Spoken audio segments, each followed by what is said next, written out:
Hey guys, it's your boy Cosmic Harry. So today we are gonna see what if Harry Potter was animagus to magical Death Eater?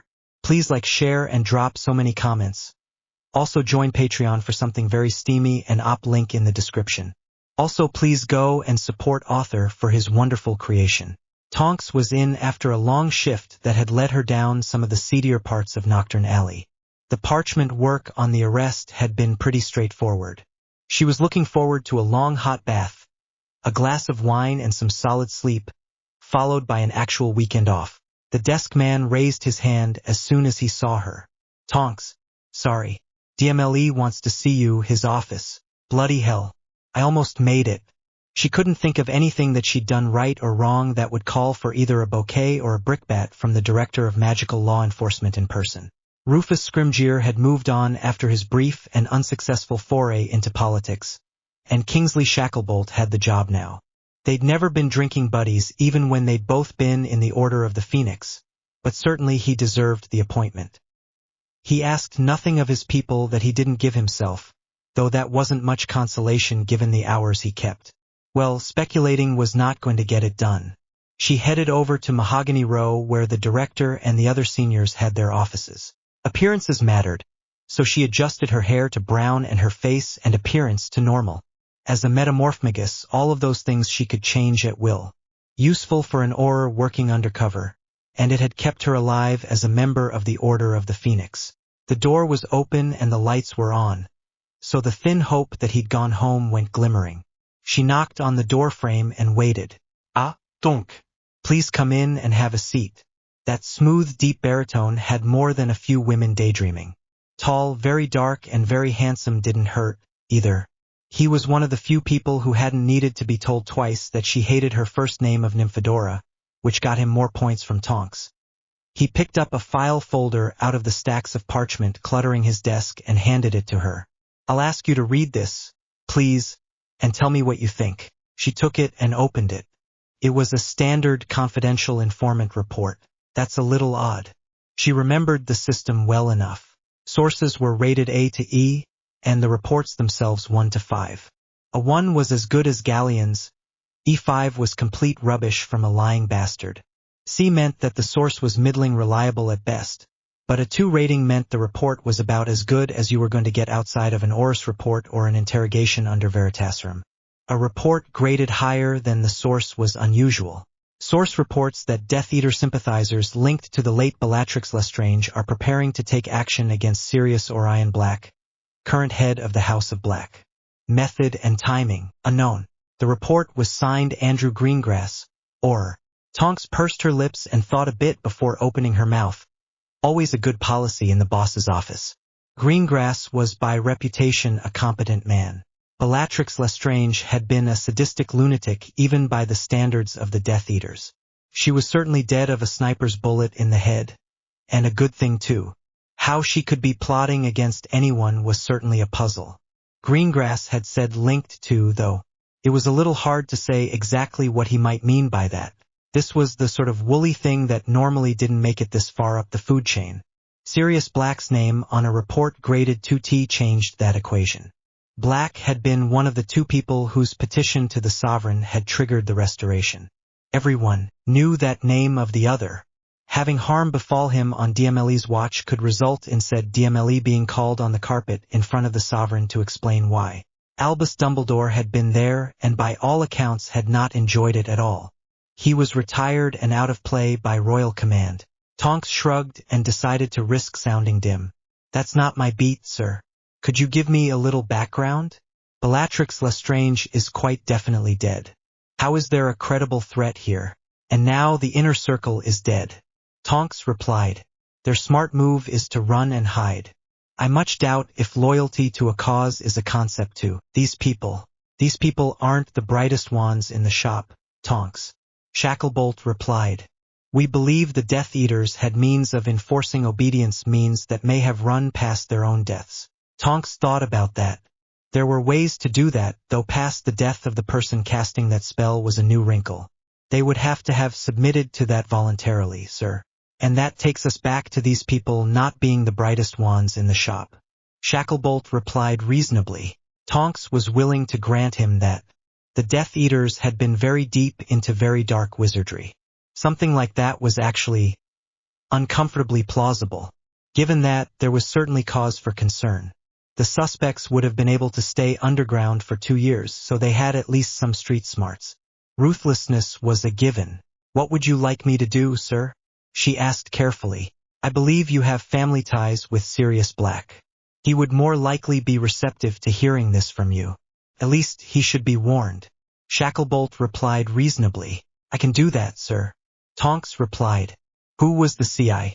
"Mundungus Fletcher. I think you know him." Tonks did, from her days in the Order.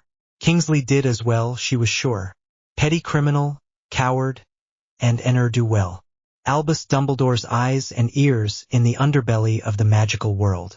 No great surprise that he had wound up as an informant. The rest of the family should also be warned, but I will leave that to your discretion. You've had a hard day, Tonks.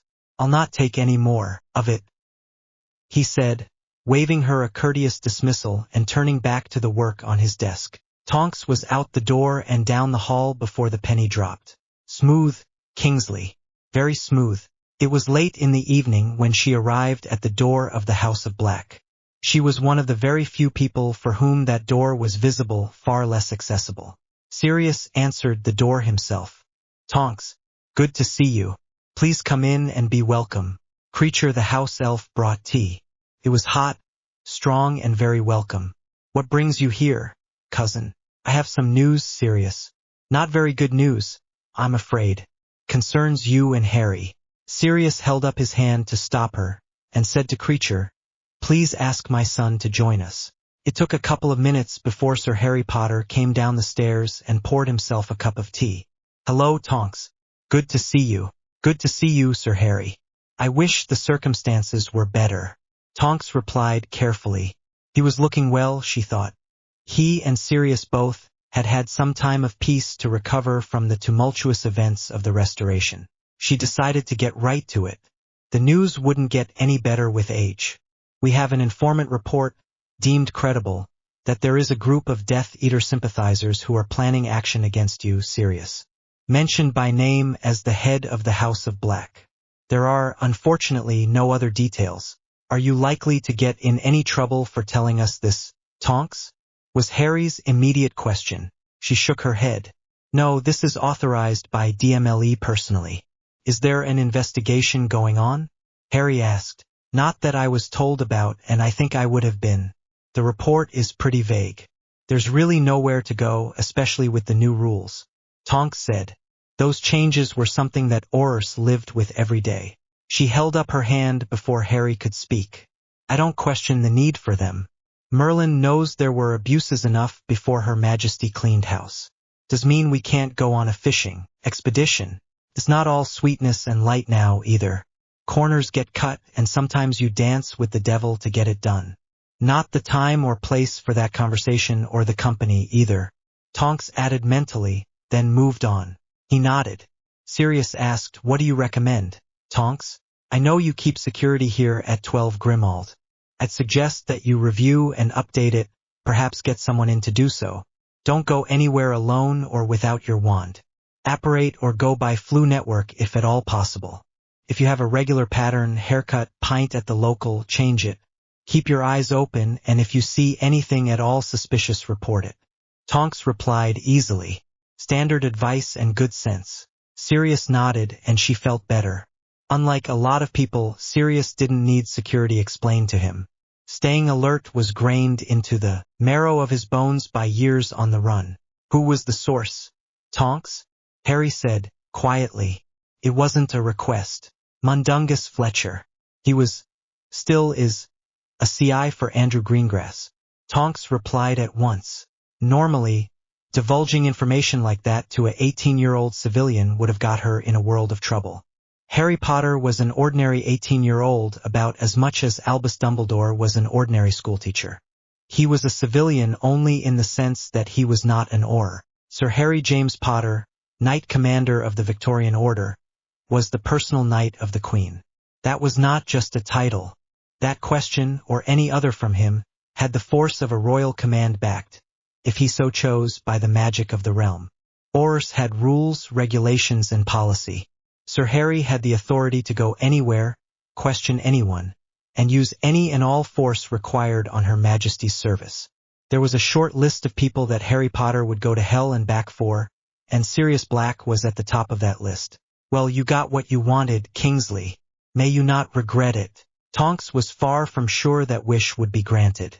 After he had graduated Hogwarts, Harry had been offered a position with the Crown Wizard's office. He had turned it down. Then he had been invited to tea at Buckingham Palace, and he'd changed his mind. Tonks didn't blame him for wanting a quiet life, or for finding it hard to say no to the Queen. Tonks, I'm going to need your help on this. That wasn't a request, either. She nodded. I'll inform DMLE. He cocked his head, clearly thinking out loud. Fletcher tells the truth when he's more afraid of you than the people he's informing on. I think that's the case here, but I want a word with him myself to be sure. Checking for Imperius would be good, too. Tonks nodded. I'll have Greengrass set that up, sooner rather than later. Overt or covert. Tonks didn't much care if Mundungus Fletcher showed up in Nocturne Alley with his throat cut. But that wasn't her decision. Covert. Right now he's our only lead. Harry replied. I'll have the Crown Wizard's office go through my back mail to see if there's anything that might be relevant. That will take some time. It's a long cast at a venture, but worth a try. It took Tonks a couple of seconds to do the arithmancy. Boy who lived, personal knight of the Queen, etc., etc. There was going to be a lot of mail, and a lot of it was going to be from eccentrics and outright lunatics. All of it would have to be checked for curses, and Merlin knew what else. There weren't enough hours in the day for him to deal with it himself. It all had to be opened, sorted, and filed against the day, like today when it just might be useful. Remind me not to apply for that job. Tonks didn't always like the one she had, but there were worse ones. Major Stanley Lee, commander of Her Majesty's Magical Military Squad, looked up as the envelope appeared in his basket with a subdued pop.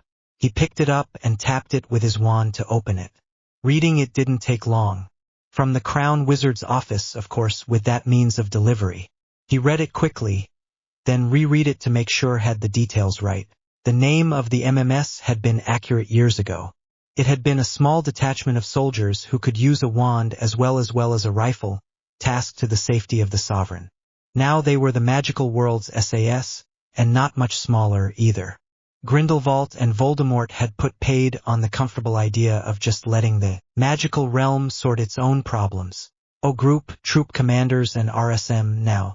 That announcement was going to put the rumor mill in high gear, but that was just a fact of military life. The troop commanders would brief their people from what came out of the orders group. Normally the deputy commanding officer would be there as well, but he was on leave. Good morning, gentlemen.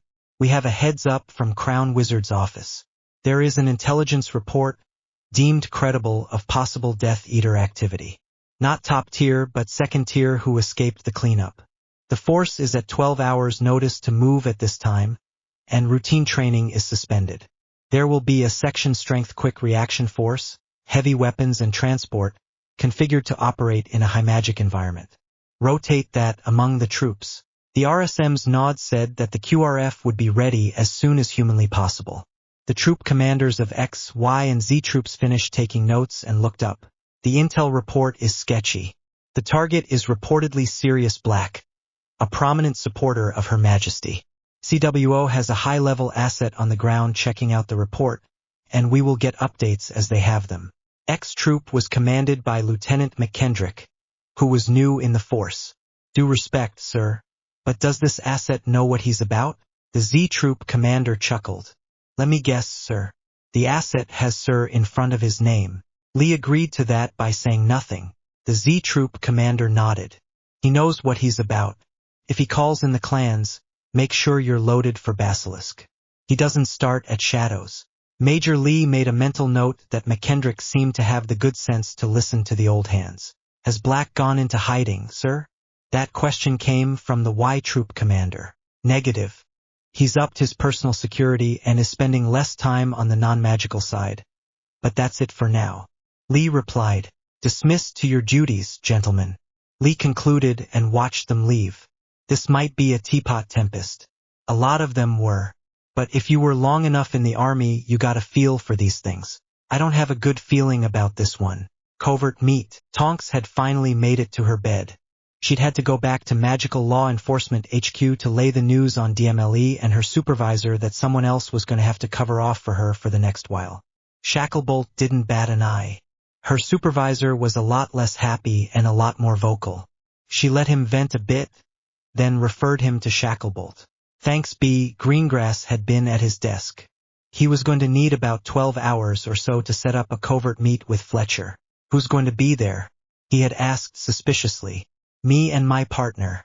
She replied shortly. Who is he? He asked. My partner. She said in a tone that said that was all he was getting. I hope he understands covert. Greengrass said dubiously. We're not going to blow your meet. I'll me when it's set up. Tonks had replied and left. 12 hours actual sleep and a good breakfast left Tonks feeling better. Merlin knew when she might get the like again. Greengrass's owl rapped on her window as she was drinking the last of her tea. The meet was set for 3 hours from now, in a seedy part of Nocturne Alley. Back to the underbelly of the magical world. Bloody marvelous, she thought. Well, at least she knew the area and how to blend in. Harry was going to need some coaching. Working undercover was not a simple skill. She scribbled a note on the bottom of Greengrass's note and took it to the owl perch by her front door. She tapped the rune on the perch with her wand and waited. Hedwig arrived a few minutes later. Tonks gave her an owl treat and handed her the letter. She gave a hoot and flew off. The privilege of sending an owl directly to Sir Harry Potter was very heavily restricted these days, but Tonks was family. Tonks spent the next few minutes putting on street clothes and a street face. She had a half-dozen personas of both genders that were well established in the alley. This one was a female prostitute, so a male companion wouldn't raise any eyebrows. Harry popped in literally a few minutes later. Per her note, he was wearing the seediest robes he owned, still a sizable cut above the norm for the alley. He had a broad-brimmed hat that would serve to hide his face without being too obvious about it. She could work with that. All right, Harry. We need to sort the script of this play. First, though, we need to hide your face. It is rather well known. She opened the cupboard where she kept some useful items. Hair-growing potion. We need to hide your face without being obvious about it. Bottoms up. He took it and knocked it back, then grimaced as his clean-shaven face acquired a full beard in about a minute and his hair went from short to shoulder length. Are you all right, Harry? Tonks asked. It was a pretty minor potion and he'd used it before. All right. It grows all your hair, though. He replied. Too much information, Harry. Tonks replied briskly, then handed him a second bottle. What's that? He asked. Antidote. Tonks replied. We may need to convince someone that you are you. He pocketed it without comment. All right. What's the game plan here? This is one of my established identities on the alley. She's a prostitute. You're a middle-class type from out of town cruising the alley for some rough trade. And you found it. We're on our way to a rooming house to conduct business. You need to act the part. Furtive, half ashamed, half excited. Good reason for you to keep your hat pulled well down and keep to the shadows. He looked thoughtful. Makes sense. Why all the charade, though? Can't we just be nondescript and stick to the shadows? The alley is a small world, Harry. Strangers get noticed very quickly. In that jungle, you are either predator or prey.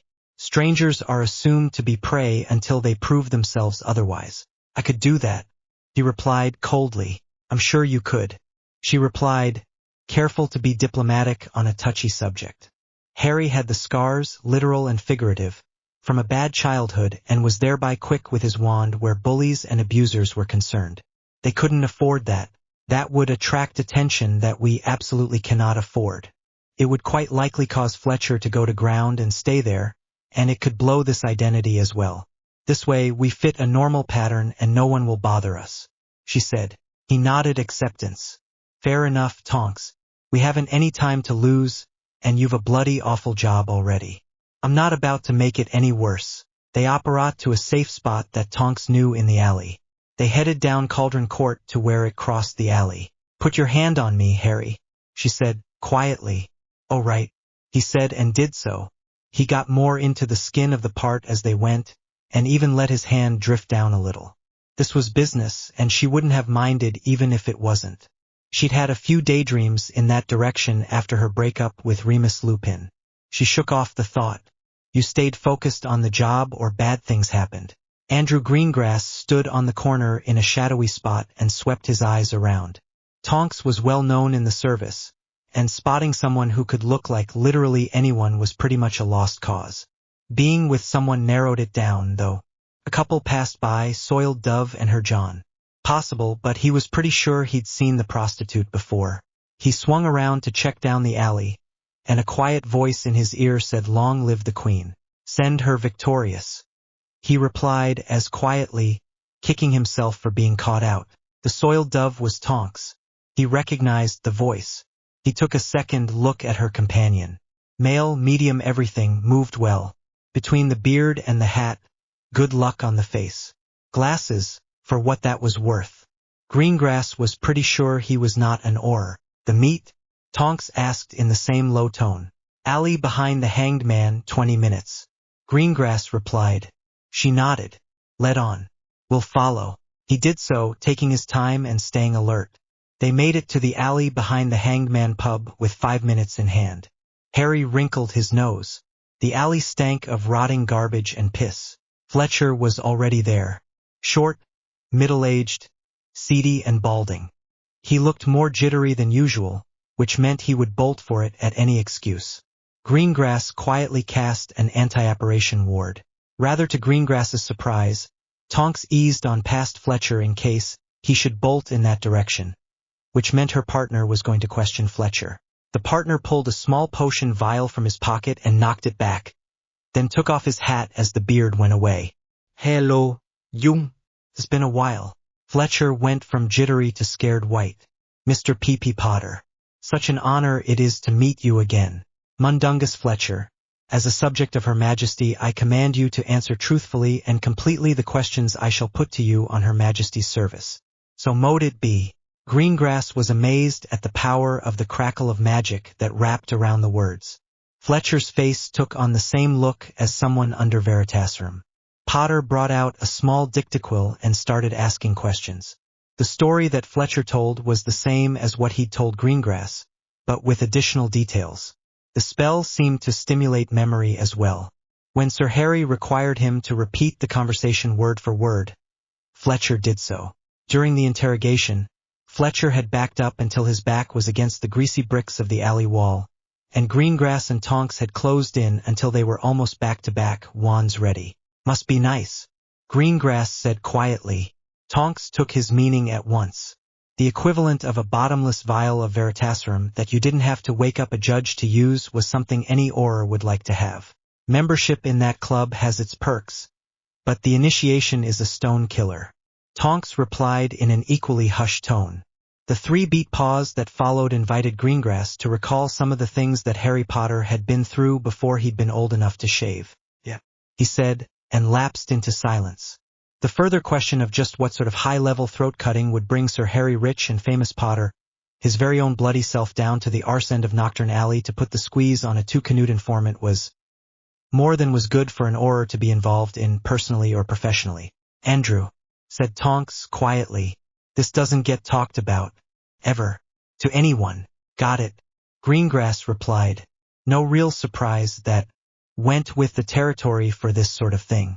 He nodded toward the conversation going on between Potter and Fletcher. You realize I can't answer for Fletcher. Tonks chuckled. Not terribly bright, Mundungus isn't, but he knew better than to cross Dumbledore, and he knows better than to cross Harry. Greengrass could well believe that. The interrogation didn't last very long. Harry released the spell and gave Fletcher a hard stare. Keep your eyes and ears open. 5 galleons for anything useful. If I ever find out that you held anything back. Yes, Mr. Potter. Fletcher replied nervously. Harry looked over his shoulder. Let him go. Greengrass nodded and dissolved the wards.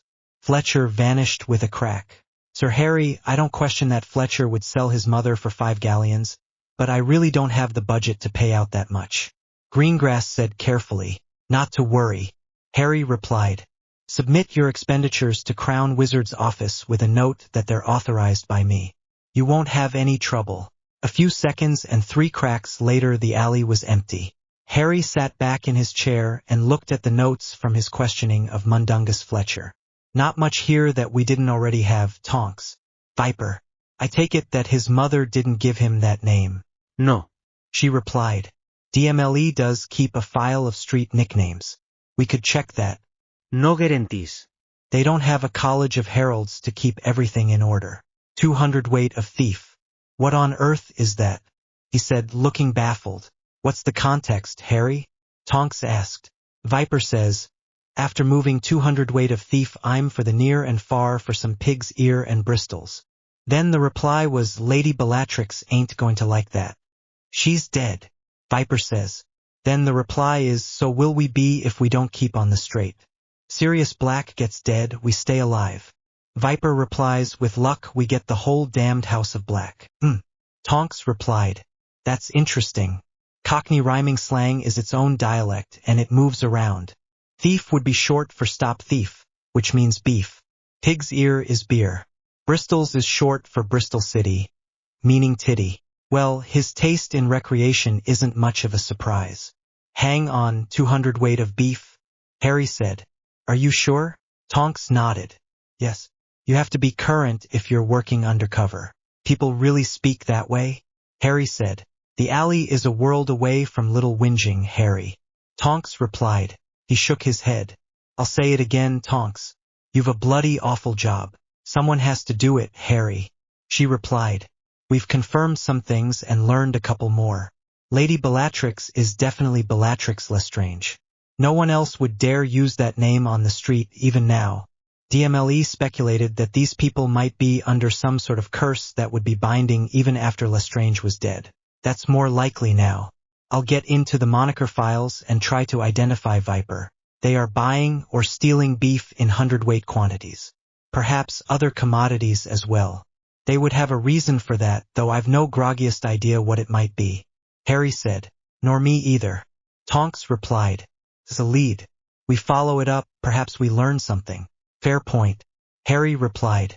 Their smart move, whether they're buying or stealing, would be to do it on the non-magical side. That's a much bigger forest to hide in. 6 or 7 million people in London alone.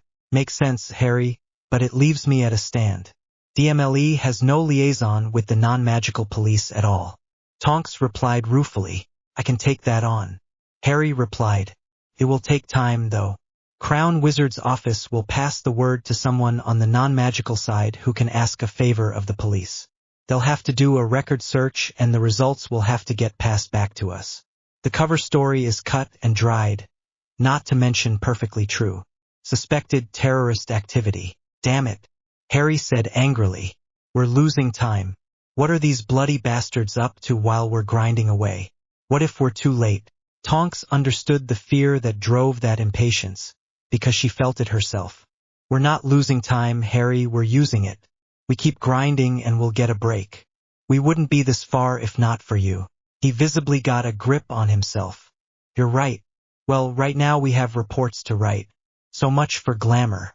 Tonks nodded. Let's get started. Where's the beef? Tonks had spent a few hours in her bed after spending a lot of time in the records room. It would have been a lot less if the moniker files had been up to date, properly organized and in one place. They weren't. She had some hits, including one that looked promising. Harry met her at the flue fireplace. The front door was for dire emergencies only. It exposed the existence of 12 Grimald Place, however briefly. Tonks, come in. Have you had breakfast? Well, no, but... She replied, not wanting to impose but very tempted all the same. There's no trouble, he said firmly. Creature. Another plate for Miss Tonks. The heavenly smells of a really well-cooked English breakfast overcame the last of her scruples. Eggs, bacon, scones, potatoes were all on the table, and she helped herself generously. Sirius was there and greeted her cordially. Ah, Tonk. I took your advice, and good advice it was too. I've had MKS in to look at things, and there are some things that needed putting to rights. Some of it has been done already, the rest will be done in the next few days. Glad I could help. she said sincerely, and loaded up her plate. I didn't notice anything. Sirius smiled. You're in the system as a trusted family member. You were scanned for Imperius and Polyjuice, though. Well, MKS was the top of the line in both fees and competence. The House of Black would be about as safe as human effort could make. She ate her breakfast feeling a little better. After they were done eating, Creature cleared the table and Sirius excused himself and left them to talk over tea. Any luck? Tonks? Harry asked. She took out her notebook and turned the pages to the rather thin summary of her night in the file room. Well, perhaps. The records are a mess. I was in there half the night and I still can't put my hand to my heart and say I'm sure that's everything. I found 3 vipers. One's dead. He was bitten by his own pet. One is a petty thief who's as thin as a snake, hence the nickname. The third is interesting. He fits the description from Fletcher. Name is Toland Wanderlust. Graduated Hogwarts with decent grades, trained as a dragon handler and worked in the reservation for a couple of years. He got fired from the reservation for dealing black market dragon eggs. Hang on, there's a black market in dragon eggs? Who'd want one? Harry asked. Hagrid did. Tonks replied. Harry thought about that and nodded. Did he do time for that? No. The reservation didn't want to press charges. Didn't want a scandal is my read. Azkaban came later. Continued involvement in the black market, escalating levels of violence, especially against non-magicals. The Aurors were trying to build a case against him for endangering the statute, but when all your living witnesses are obliviated mug. A non-magicals, it's pretty hard to do. Tonks replied. No links to Bellatrix Lestrange or the Death Eaters, I suppose. Harry said thoughtfully. We couldn't get that lucky. Harry learned fast. No. Tonks replied. But he is the sort they'd recruit. He basically dropped out of sight a couple of months after the Restoration. No arrests, no informant reports until Fletcher's. No one made much out of it at the time. There were a lot of people who went to ground around that time. She added thoughtfully, I could put on his face, troll the alley and see what turns up. Harry paused for a moment. You can do his face from photos. How about his voice? How he moves? Do you know his associates by face and name? You'd need a backup team which would take time to assemble. They may well have trick questions against Polyjuice. Are you confident that you can answer those? Do you know his routine well enough to ensure you don't wind up face to face with him? Ah well, Tonks was taken aback. The answer to all those pertinent questions was no. No, Tonks. That's a risk we don't need to take. His tone was flat and final. Well, Tonks, you aren't the first to underestimate Sir Harry. Tonks thought a bit ruefully. He has the privilege of talking to anyone he wants, including my colleagues in the DMLE who ensure my safety, which he cares about quite a lot, actually. He's pulled off some undercover work of his own as far as that goes. Harry opened a file folder that held a printed report. We did have some luck on the non-magical side. This is a report that was done by a crime analyst for the Metropolitan Police. It details a series of thefts of large quantities of meat over the last 6 months. He confesses himself baffled by the methods of entry. Tonks took the report and scanned it. Makes sense if you know about Alohomora and Apparition. All told, there was nearly 20 tons of meat taken, mostly beef and some pork. They made a mistake, Harry. Thefts get reported. This was odd enough to get noticed. If they'd just bought it, we'd be up the tower without a wand. The picture starts to come together. Harry said, the lead suspect is a dragon handler. He's tapped into the black market in dragon eggs, and you would need a lot of meat to feed a newly hatched dragon, or dragons. There might well be more than one. Tonks said grimly. Harry's picture made an uncomfortable amount of sense. There was a piece missing, though. Motive, Harry. Where's the motive? Tonks said. This group is going to a lot of time and trouble, money and risk over this. Fletcher wasn't lying to you. They want Sirius dead. Fine. A knife or a club will do that, or just a curse in the back. You don't even need magic for that, let alone a dragon. Harry looked thoughtful, then raised 2 fingers. Maybe they can't find him. Sirius and I live at the House of Black. It's very well hidden. Even Voldemort couldn't find it. The secret keeper for the House of Black is trustworthy. We both value our privacy, so we maintain those precautions. We come and go by flu, and it's unlisted. We're not talking about the brightest wands in the shop, but what they lack in intellect they make up in ruthlessness and brutality. If you need to get 1 grain of sand on a beach, you can use a shovel. They could know which part of London he lives in. Maybe they plan to just burn down that part of London to get to us. Tonks looked shocked, then determined. What do we do now? We get updates out to Crown Wizard's office and DMLE, and we hope that Fletcher's greed outweighs his cowardice. Several hours of work later, Harry stood, stretched, and reached for his teacup, finding it empty. I don't think we can do any more with what we have. We've notified everyone who needs to know. That's right, Tonks said. There's some progress. We know at least some of the who and the what. We need the where and the when. I settle for the where. Harry replied. If we have that, I call in the clans and MMS drops on them like a ton of brick. Harry, is that legal? Tonks asked. As an Auror, Tonks was accustomed to a system where you made your case to a judge, got a warrant, and only then could you move.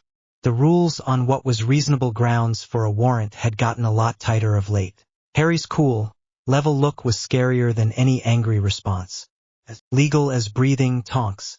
I have the authority and the responsibility, from Her Majesty's own hand, to investigate a threat to the realm and decide upon the response. This I don't even have to think about. Death Eaters are terrorists, and these are in possession of weapons of mass destruction. Mul response. What if we're wrong? Tonks said worriedly. Her experience as an Auror had taught her that sometimes your picture fit reality, and sometimes it didn't.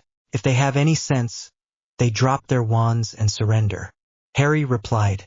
If they aren't terrorists, then they get handed over to DMLE and are dealt with by the civil courts. If they are, they still get a fair trial. Either way, if they don't surrender, stupidity is a capital offense. Harry looked at Tonks' shocked expression. I'm not about to abuse that authority, Tonks. I'm well aware of the stakes here. I'm not about to call in MMS without hard evidence. On the other hand, if we delay too long, we might find out what they're up to the hard way. And to think I used to complain about working undercover on the alley. Tonks thought. The report arrived in the inbox with a crack. Stan Lee put down the report on the logistics of the MMS, glad enough to get away from reading about the minutiae of modifying standard Army Spartan armored vehicles to operate in a high magic environment while not tipping the hand of the reason for those modifications to people who not only had no need to know, but could not even allowed to be able to suspect that there was a secret to keep in the first place. He read through the report, which didn't take very long. Crown Wizard's office had passed it on straight away, which was eminently a good thing. That Sir Harry was looking into this business was also looking like more and more of a very good thing indeed. Not much to go on, but a wink was as good as a nod to a blind man, and he now had the time to get his people ready for that contingency. Sergeant Fletcher, he said, only just above conversationally. Sergeant Fletcher was a short man, whose white hair and beard made him look a little like Father Christmas without the good nature. He was the MMS intelligence sergeant, and unfortunately he worked alone. A regular Special Forces unit would have a whole section, not to mention continuous liaison with MI5 and MI6, since there was no magical equivalent of those agencies, and trained intelligence analysts were scarce at the best of times and hen's teeth when they also had to be wizards MMS made do. What do you make of this, Owl? Stan said. Fletcher Speed read his way through the report and looked thoughtful. The data's thin on the ground, sir, but I can't fault the conclusion. Black market in dragon eggs. Never had any inkling of such a thing. You'd think that they'd track that sort of thing the way the non-magical world tracks plutonium, but apparently not. There's a lot we don't know, like how much of a problem this has been for, how long, and how much of a threat dragons are. I'll take it you want me to get into this? Forthwith, Owl. I know you've got a lot else on your plate, but put together a brief for the leadership. Lee replied. The intelligence brief was a few hours later. The officers and troop warrants were all there, plus anyone else who could put together a reasonably creative excuse. You weren't very long in MMS before you came to the conclusion that there was no such thing as too much information on possible threats. Right then, we've identified the probable head of the terrorist cell. Fletcher tapped his wand to put up a picture of Toland Wanderlust, plus a summary of his record. We've recently been informed that there is a known problem with black market dragon eggs. This individual is, with good confidence, involved in that trade. They've also been stealing meat by the hundredweight, far more than they could use themselves. Medium confidence that they're feeding it to a dragon or dragons. Fletcher took in the concerned looks and went on. We don't know where this is happening or how long it's been going on. That investigation is ongoing. Lieutenant McKendrick was the newest officer in MMS. He'd passed selection and the unwritten but decisive assessment of his troop sergeant major. All of this has just fallen through the cracks. I'd say it was well past time there was some adult supervision here. Stan Lee didn't disagree, but soldiers didn't make policy. Not our business, Lieutenant. McKendrick nodded acceptance and fell silent. There haven't been any dragons in the wild for a long time now. They like to den up in caves or similar formations. They are very territorial. No surprise given that they are apex carnivores who eat a lot. Anyone who does encounter one will most likely simply vanish without a trace. Fletcher continued. The meat of the briefing was a summation of the threat from dragons, and it quickly evolved into a brainstorming and planning session on how to take down a dragon. The consensus that emerged was that it was a tough problem, with no simple solution. The only good news was that they weren't very intelligent, about like a Tyrannosaurus Rex. An armored T-Rex that breathed fire as hot as a welding torch was still no bargain. MMS made a lot of plans that were never needed. Hopefully this would be one of them. Sorting mail. Tonk's day began with an owl from Andrew Greengrass. It was one of the owls from the Ministry Ollery. She read through it quickly, then again more carefully. Well, not good.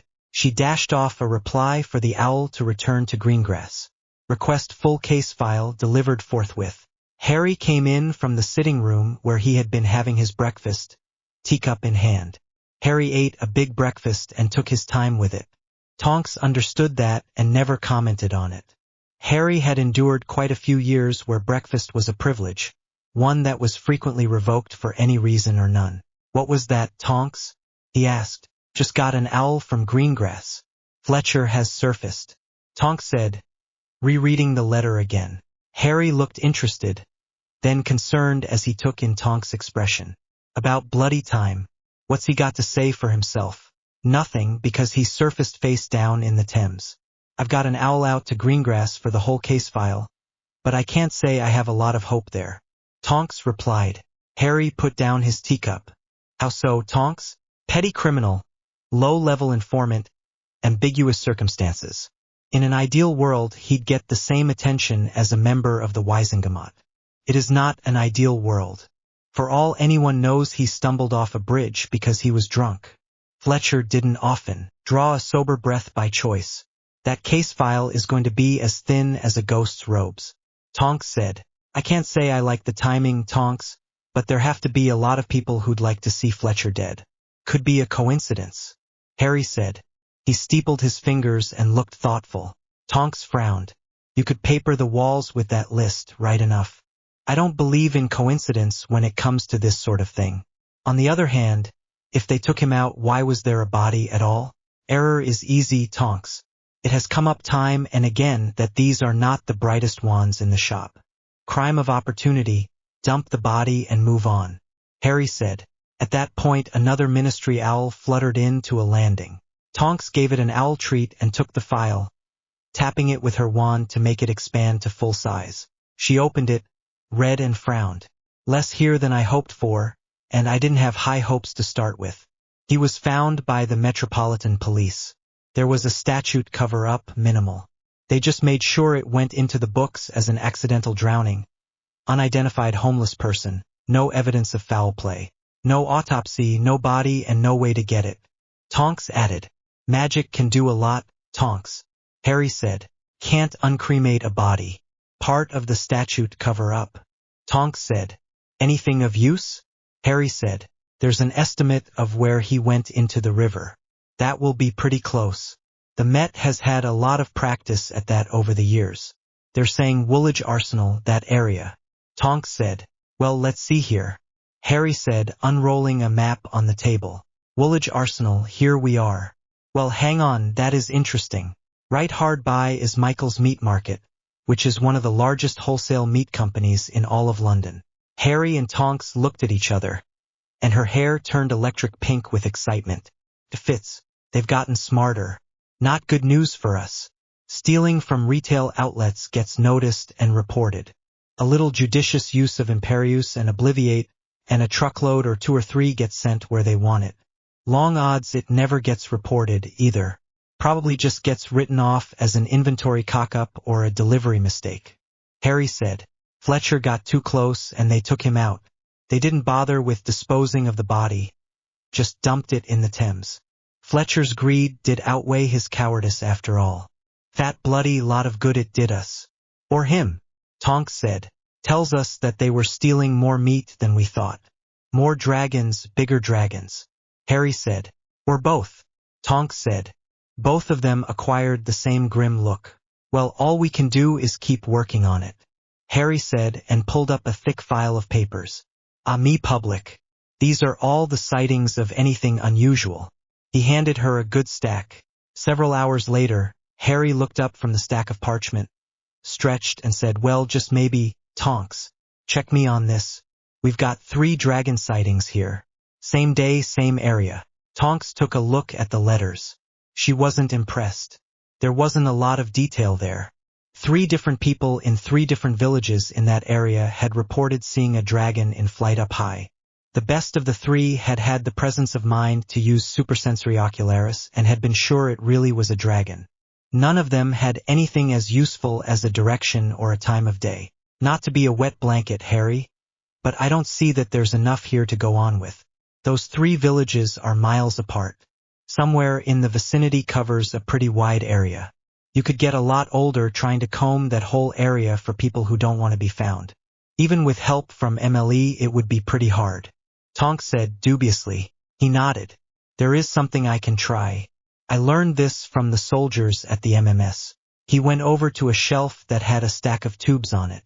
He took one of those and a package of colored pens and brought it back from the table. He pulled a Muggle Ordnance Survey map out of the tube, spread it out on the table and put a sheet of clear plastic over it. He checked the letters again, and grimaced. Uppercut and Fiddle's Green are magical, so not on the map. It had been a while since her care of magical creatures courses at Hogwarts, but she knew that dragons hunted like hawks, relying on their phenomenal eyesight to spot prey so they could dive on it. Say, 1/4 of a mile. Harry looked up a table in the back of one of the books, and said, all right, it would be visible out to a distance of about 40 miles. Probably less than that in practice, but let's go with that. He set the compass against the scale on the side of the map, then drew circles around each of the villages in turn. The circles overlapped and formed a small triangle where all 3 of them did. He smiled with satisfaction and put his finger on it. Assuming, which I think is reasonable, that those 3 people saw the same dragon at close to the same time, it was in that area there. Tonks' eyes widened. He had just cut an area of hundreds of square miles down to one just a few miles across. What's there, Harry? Tonks asked. They bent over the map and looked carefully. Sweet bloody damn all, was Harry's verdict. Which is what you'd want if you were hiding something like an illegal dragon. All right, that's a lead. It's not proof of anything. Tonks said carefully. No, it's not. As someone who's in this business said to me, it's a lead. We follow it up, and perhaps we learn something. If we had more reports, we could establish more sightings. What's here is all we have, Harry said. Well then, we'll just have to get more, Harry. Tonks replied. Where would we get more? Harry said, looking puzzled. Harry, what you have there, she gestured at the sheets of parchment on the table, is a lot less than what's out there, and I'll bet money and give any odds on that. People don't report things for any number of reasons. Didn't want to get involved, laziness, didn't think it was important. What you have there is just the people who were interested enough and energetic enough to pick up a quill and owl you. So? He said. So I get out in the field and talk to people, buy pints, talk to the local hit wizards, talk to the Muggle police, do what's needed to get those reports. Muggles have technology and we have magic, but shoe leather is still a lot of police work for anyone. I could help, Harry offered. Tonks shook her head emphatically. If Sir Harry Potter is seen in a country pub, the gossip will fly at the speed of magic. There'll be questions asked. Lots of them. I don't think we want that. Harry thought about what they were doing getting into the Daily Prophet, and nodded his agreement. Bloody panic was not going to help anything. Yes, we really want to keep this one under the invisibility cloak. Tonks pulled down the flu directory, and made note of the codes for the hopping pot in Fiddle's Green and the broken wand in Uppercut. Both villages had the flu in their respective pubs, which would save her some time. There was no better place to pick up gossip on local happenings. Buying pints in country inns instead of cruising the alley as a prostitute. Not going to complain about that, Tonks thought. Tonks finished dictating the report, leaned back and stretched and took a drink of her tea. She grimaced a little. The spell on the cup kept the tea hot, but old tea still tasted like it. To be sure, a word to Creature would get her a fresh pot of the best, but she still felt a little uneasy working in the comfortable surroundings of the library of the House of Black, and being waited on by servants. Every cop in both worlds complained about parchment work, but there was a reason for it beyond the obvious one that parchment didn't forget. Reasons, in fact. Putting things down on parchment forced you to think about what you had and whether it was believable and relevant, and organize it so it made sense. An item that had come up several times as a local tragedy she had dismissed as irrelevant. Now she had a gut feeling that she needed to reconsider that. Of course, gut feelings could be wrong. That was why you bounced things off your partner. Still, she had something to put on that parchment, which was something to show for the time she'd spent fluing around to country pubs. She wasn't sure it was something useful. Harry, I've got something here. I don't know if it's related, she said. Go ahead, he said, turning to face her from the big wooden table where he had been plotting dragon sightings on the Ordnance Survey map. Kept coming up as a local mystery. There were 5 members of a Muggle potholers club that just vanished in that area. Potholers, Harry said. Sounds rather indecent. Tonks smiled briefly. I suppose it does. The reality is rather less so. They explore caves as a hobby. Caves, Harry said, slowly. There are caves in that area? Tonks consulted her notes. Not that anyone knows about. I talked to the local Muggle constable, and that was part of the mystery.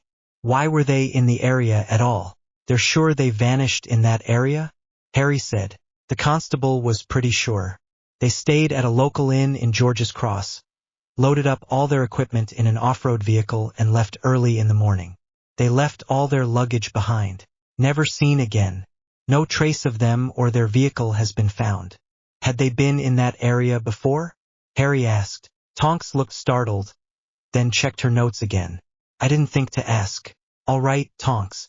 Let's see if this is plausible, he said slowly. Suppose they were there before and found a cave no one else knew about. They don't tell anyone because they want to keep it for themselves. Hobbyists, and they've got a new toy to play with. They come back to explore it some more and run right into our villains because that's their hideout. They're murdered and the bodies and the vehicle disposed of. Plausible, certainly, Harry. Dragons live in caves naturally, and it would be a good place to hide one, she said. The smart move would be just to obliviate them and send them on their way. That way no one gets suspicious. Smart is not their long suit, Tonks. These people enjoy killing non-magicals. A dragon would just kill and eat them if they encountered it first. Harry replied. Tonks pursed her lips and nodded. It makes sense and it fits together. Where does that take us? It's a club of hobbyists. They'll have somewhere to hold their meetings, store their equipment, that sort of thing. If they have any records, that's where they'd keep them. Harry said. Wouldn't the non-magical police have looked into that? Tonks replied. I don't know, Tonks. I think it would be worth the effort to find out. They arranged to split up the work. They were going to need to talk to the families and the local authorities, and Harry could do some of that with a plausible cover story because he wasn't famous on the non-magical side of the UK. The cover stories hadn't been very difficult to arrange. Potholers were as a rule an outgoing and welcoming group of people, at least when it came to their hobby. Tonks was going as a reporter looking into the tragic disappearance. Harry was passing as a university student who was interested in getting involved in the hobby. Finding the entrance. Constable, might I talk to you for a minute? Tonks was wearing a buxom bubbly blonde appearance that was pretty well guaranteed to make a normal straight male willing to talk over tea, and perhaps preen a little.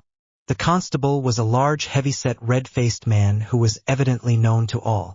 "I'm a freelance journalist, doing a story on the Ketmore potholers," she started in. "I won't have you bothering the families. They've had enough of that. Daft, bloody questions about how they feel about losing their boys. How the bloody hell do they think they're going to feel?" he said, his brow darkening. "I totally agree. People like that don't help anyone. Certainly not those of us who are trying to do an honest job with real stories. What I am going to talk about is the hobby itself. People pay attention when there's a tragedy. One bad accident doesn't mean that they did anything wrong. There are people who are very quick to blame, quite often unfairly. I'd like to have a go at setting the record straight a bit." Tonks replied soothingly. "Well, all right." The manner was still wary, but not hostile. "Would you like to have tea while we talk?" Tonks said. The constable, Tonks observed, had a weakness for sticky buns. Tonks had a sandwich. Maintaining an appearance took energy. She could follow a seafood diet and never gain weight. The club itself had been in existence for quite a while, she asked. 15 years. It was actually founded by the father of one of the boys. They'd never had an accident. It is not just going off on a lark, you know. There are safety rules, procedures you need to follow. There's a national association, and if you're going to be certified, then you take the training and follow the rules. They did that. Careful, serious young men. Not the harem-scarum lot they were made out to be by some of those bloody reporters. Tonks had done her homework, but it was still thin on the ground. Never an accident could mean just that, or it could mean never a reported accident. Tonks didn't have Harry's ability to compel truth, but she was good at reading people. He meant it. "That's the sort of thing you find out when you ask people who actually know," she said. He nodded, looking mollified. "Did you know about the Hardinja Cave rescue?" "No, I didn't," Tonks said. "I really didn't know about that. That would be 4 years ago now. Daft bloody school teacher took a bunch of kids into the cave for a lark. It had rained pitchforks and there was flooding in the cave. They got cut off and lost. It was a time before they were missed, too. He hadn't told anyone when they expected to be back." He said. "Really? That was them?" Tonks said, making sure to look properly impressed, which was not all that hard. "That it was. They volunteered, went in and found them, got them out. Just in time, too. Some of those kids were looking pretty poorly by the time they got back up to daylight again." The constable said. "That certainly puts another light on it, now." Tonks said. "It really does. Careful, skilled people who've been doing this for quite a while and who are good at it. I like the accident theory a lot less." Still not a glowing wand. "Did they have a clubhouse?" she asked. "There was one, but not anymore. It burned down not long after they went missing. Total loss. It was on Gondwell's farm, out along the lower post road. Edric was father to Jamie Gondwell, you know. Odd that. It was a stone building." The constable said. "Sorry to hear that." Tonks said. "Sorrier than you know. That's a coincidence too far. They were murdered." Tonks drew her wand. "Obliviate." Tonks walked away, sheathing her wand. "Sorry, constable, but it's for your own protection. These people would kill you on general principles if they thought they needed to, after they squeezed you dry."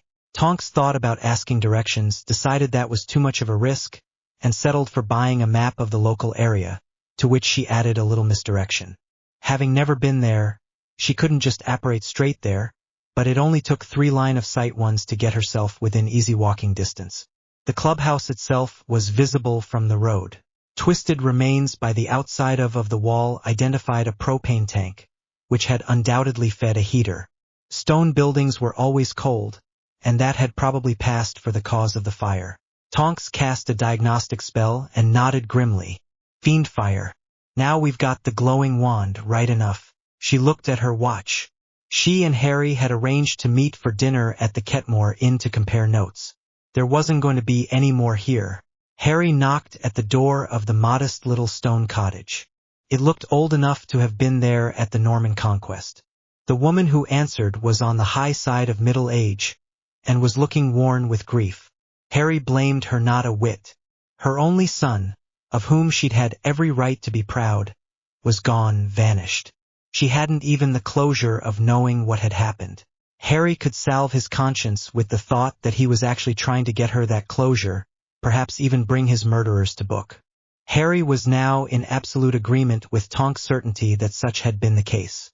The clubhouse had netted her exactly nothing except the certainty that someone had used fiendfire with complete indifference to whether anyone was hurt or whether it spread. Mrs. Kent, I'm Arthur Hackett. Not to intrude, but I was in the area.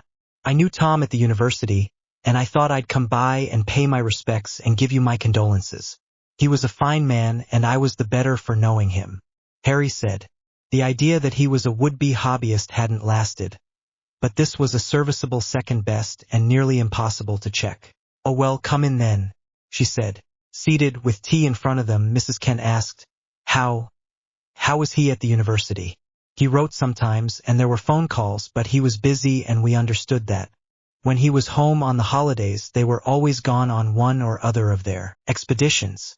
Well, he was always studying, Said you'd given up a lot to send him to the uni, and he didn't want to let you down. We'd drag him out for a pint once in a while, to be sure. Harry said. That was a guess, but a good one. The uni record said Plotter's A's. Oh, she said. Harry hoped that was a bit of comfort for her. But he wasn't here for that. He slid out his wand unobtrusively. Jane Kent, as a subject of Her Majesty, I command you to answer truthfully and completely the questions I shall put to you on Her Majesty's service. So mote it be. Harry spent the next 20 minutes questioning her. There had indeed been a previous expedition to George's Cross during the holidays the previous year. Of more importance was the fact that Tom Kent was an inveterate diarist. Obliviate, stupefy, seated in a comfortable chair as she was, Mrs. Kent would simply assume that she'd nodded off. Harry cleared away his own tea things, then headed upstairs.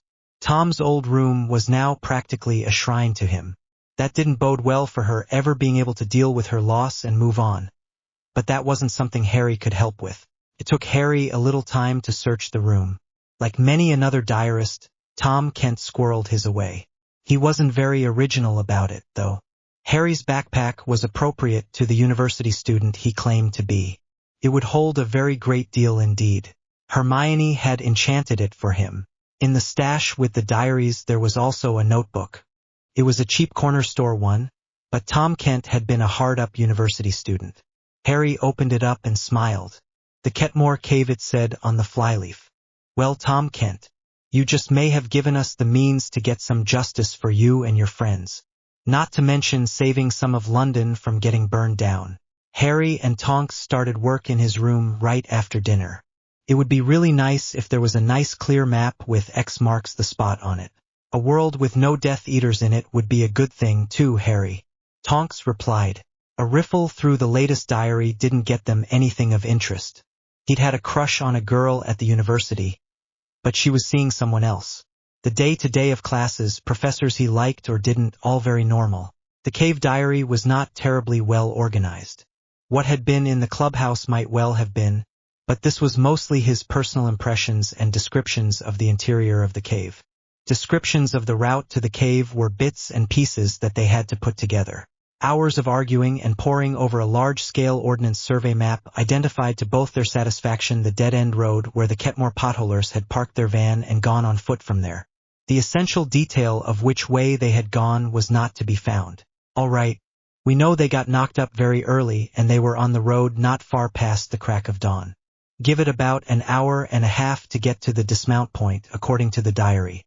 Harry said. They'd be carrying heavy packs. All their equipment. Tonks said. They would, but they'd be accustomed to that. Let's say 10 miles for a start, see what that gets us. Harry replied and used a set of compasses to draw a circle on the map, after setting them to the scale on the map. That's depressing. Tonks said. Well, it's a large-scale map. Harry said. Another 2 hours of arguing about how well landmarks fit the notebook entries got them down to 3 possible sites. That's as good as we're going to get. Harry said definitely. What now? Can't say, I just fancy going in there on foot. And operating in would be pretty iffy in that sort of country. I'm not a country girl, Harry. Tonks said. That's a risk we don't have to take. If we alert them, they could just decide to go all in. It's not as if they had anything to lose. Harry said. Where did you learn all this, Harry? Map work, how you located the dragon area in the first place. Tonks asked. He looked up from the map and rubbed his eyes. Well, when I came over to the Crown Wizard's office, pretty much the first job I was handed was the liaison to the MMS. He said, "Wasn't being done well?" Tonks asked, seeing his expression. "It wasn't being done at all," he said.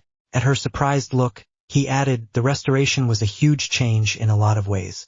You're an Auror and the rules there changed a lot. MMS went from a few soldiers doing security for the Sovereign to a full-up unit with armored vehicles and heavy weapons. Not easy that, but after the takedown of the Death Eaters and the new commander of MMS taking a serious look at just what he'd inherited, it got done. There are still a lot of things being invented as we go," he said. He pointed his hand at the map. "A unit like the MMS assumes that if you don't know something, you set yourself to learn it. If you're going to get their respect, you keep up. If you don't have their respect, they don't talk to you." I don't think I'd been in the building 5 minutes before I heard the phrase, "Fail to plan? Plan to fail. We're going to make a plan." Harry went to his backpack and began pulling things out of it. His firebolt was the first, then his invisibility cloak. The next item was a small piece of stone, carved in intricate patterns. "What's that?" Tonks said curiously. "Voice communications rune. The problem with wizarding wireless is that it's not very secure. This is better. You remember the twin mirrors?" he said. Tonks nodded and he continued. "You can do the same thing with sound, and it's easier to do and a lot more rugged. Mirrors can break.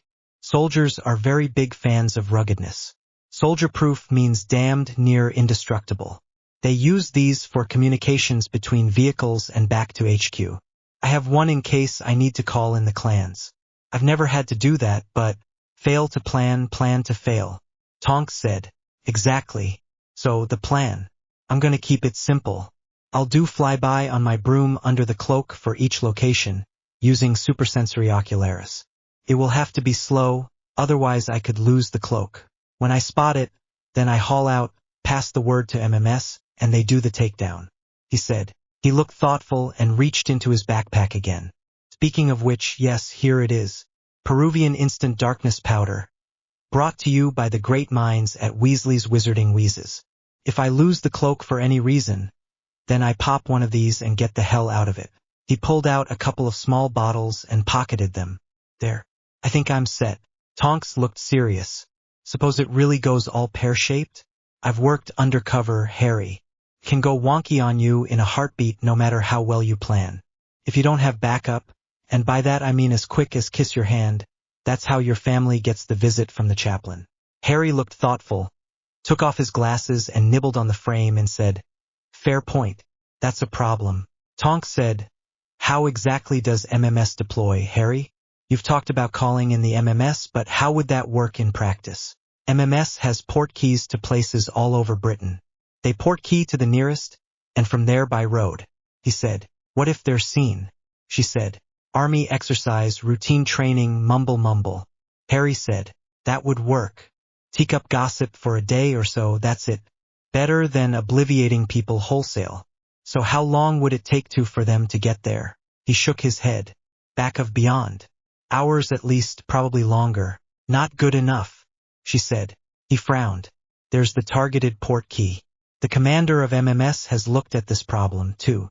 Targeted port key doesn't home on a particular place like a normal one, but on a target that you just activate and drop. Got that in your backpack?" Tonks replied. He shook his head. "There's just one, and it's at MMS Garrison, the port key is. They've been doing trials with it. CWO's office has the targets because they're the ones that go out to emplace them. So, I go back to the ministry building, from there to CWO's offices and get you a target." Tonks said. CWO's office passes the word to MMS to be ready to deploy using the targeted port key. Harry added, "You'll need a letter of authorization." He added and dug out a quill and parchment. A letter of authorization from Sir Harry Potter worked wonders. Tonks was back in just 3 hours with the target and the assurance from CWO that MMS would be notified. Harry lifted off into the evening, his cloak draped to hide him and the broom, feeling that he had planned as well as he could. He wasn't trying to be a hero over this. He just wanted to get the job done, and he was more than happy to leave the heavy wand work to the people who were trained and equipped for it.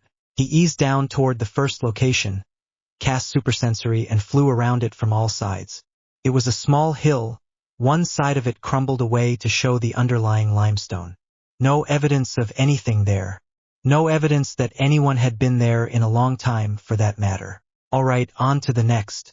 It was about 20 miles to the next location, and Harry took his time, making sure that he didn't lose the cloak. That wasn't a hill, just a sunken creek bed. It didn't fit the description in the diary very well, but they were being thorough. Again, no joy, and Harry saw a couple of fishermen along the creek. They were alive and uneaten, so that ruled out that location. Harry made a low pass over the third location, which was a hill with one side crumbled away to make a small cliff. At the base he could see a dark opening, partially hidden by underbrush.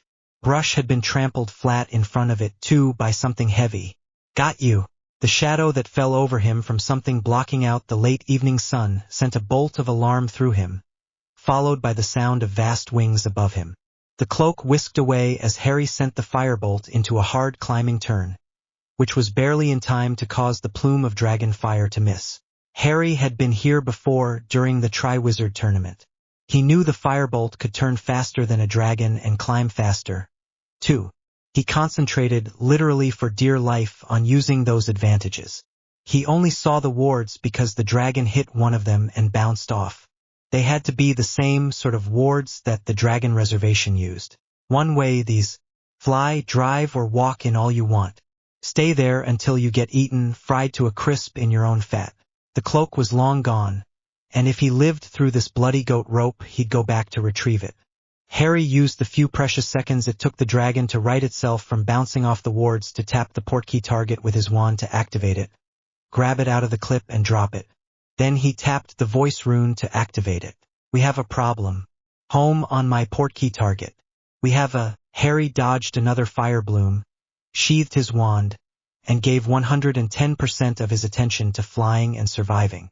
Contact. Evan McKendrick had just taken the turnover brief from the Z-Troop commander as QRF officer.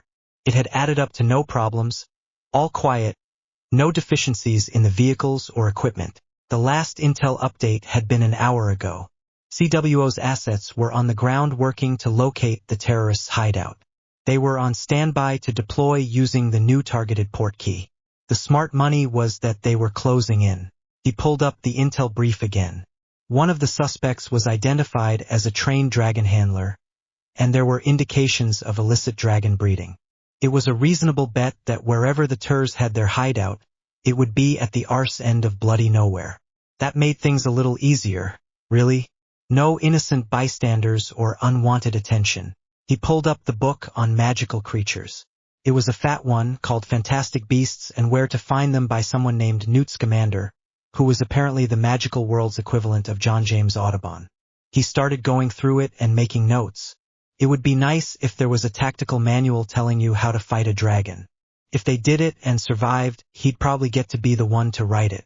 Scamander's book covered a jumbo-sized assortment of creatures out of fantasy novels. As advertised, dragons were large armored reptiles that could breathe fire and fly. They weren't intelligent, though. More on the lines of a T-Rex with wings. They were endangered and confined to a few reservations. The British one was up in the Hebrides. Scamander said that they were creatures of terrible beauty.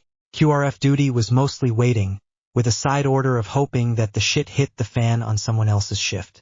Hope wasn't a plan. He called the people together. It was less an orders group than a round table and a brainstorming session. They had a few vulnerable spots. The obvious one of putting a rocket launcher round into the open mouth was complicated by the fact that a rocket launcher round couldn't survive dragon fire. How effective an anti-tank rocket would be provoked a lively discussion. The eyes were vulnerable. There was a curse that was used to blind them. Evan suspected that a well-placed rifle bullet would be effective, too. There were thin spots around the wing joints, too. The rocket launchers he was going to save for the last resort. They had to be modified to be spell-proof, and there were only the 4 rounds. Dragon fire was the main threat. Vehicle armor reinforced with shield spells would withstand 1 or 2 hits. Tactical maneuver and use of cover were the obvious consensus there. For whatever reason, dragons didn't usually breathe fire while flying. They'd land and line up on their target. They were highly territorial and protective of their nests. Makes sense. Large carnivores are going to need a big hunting area. That also meant that anyone who stumbled over one wasn't likely to live to report it.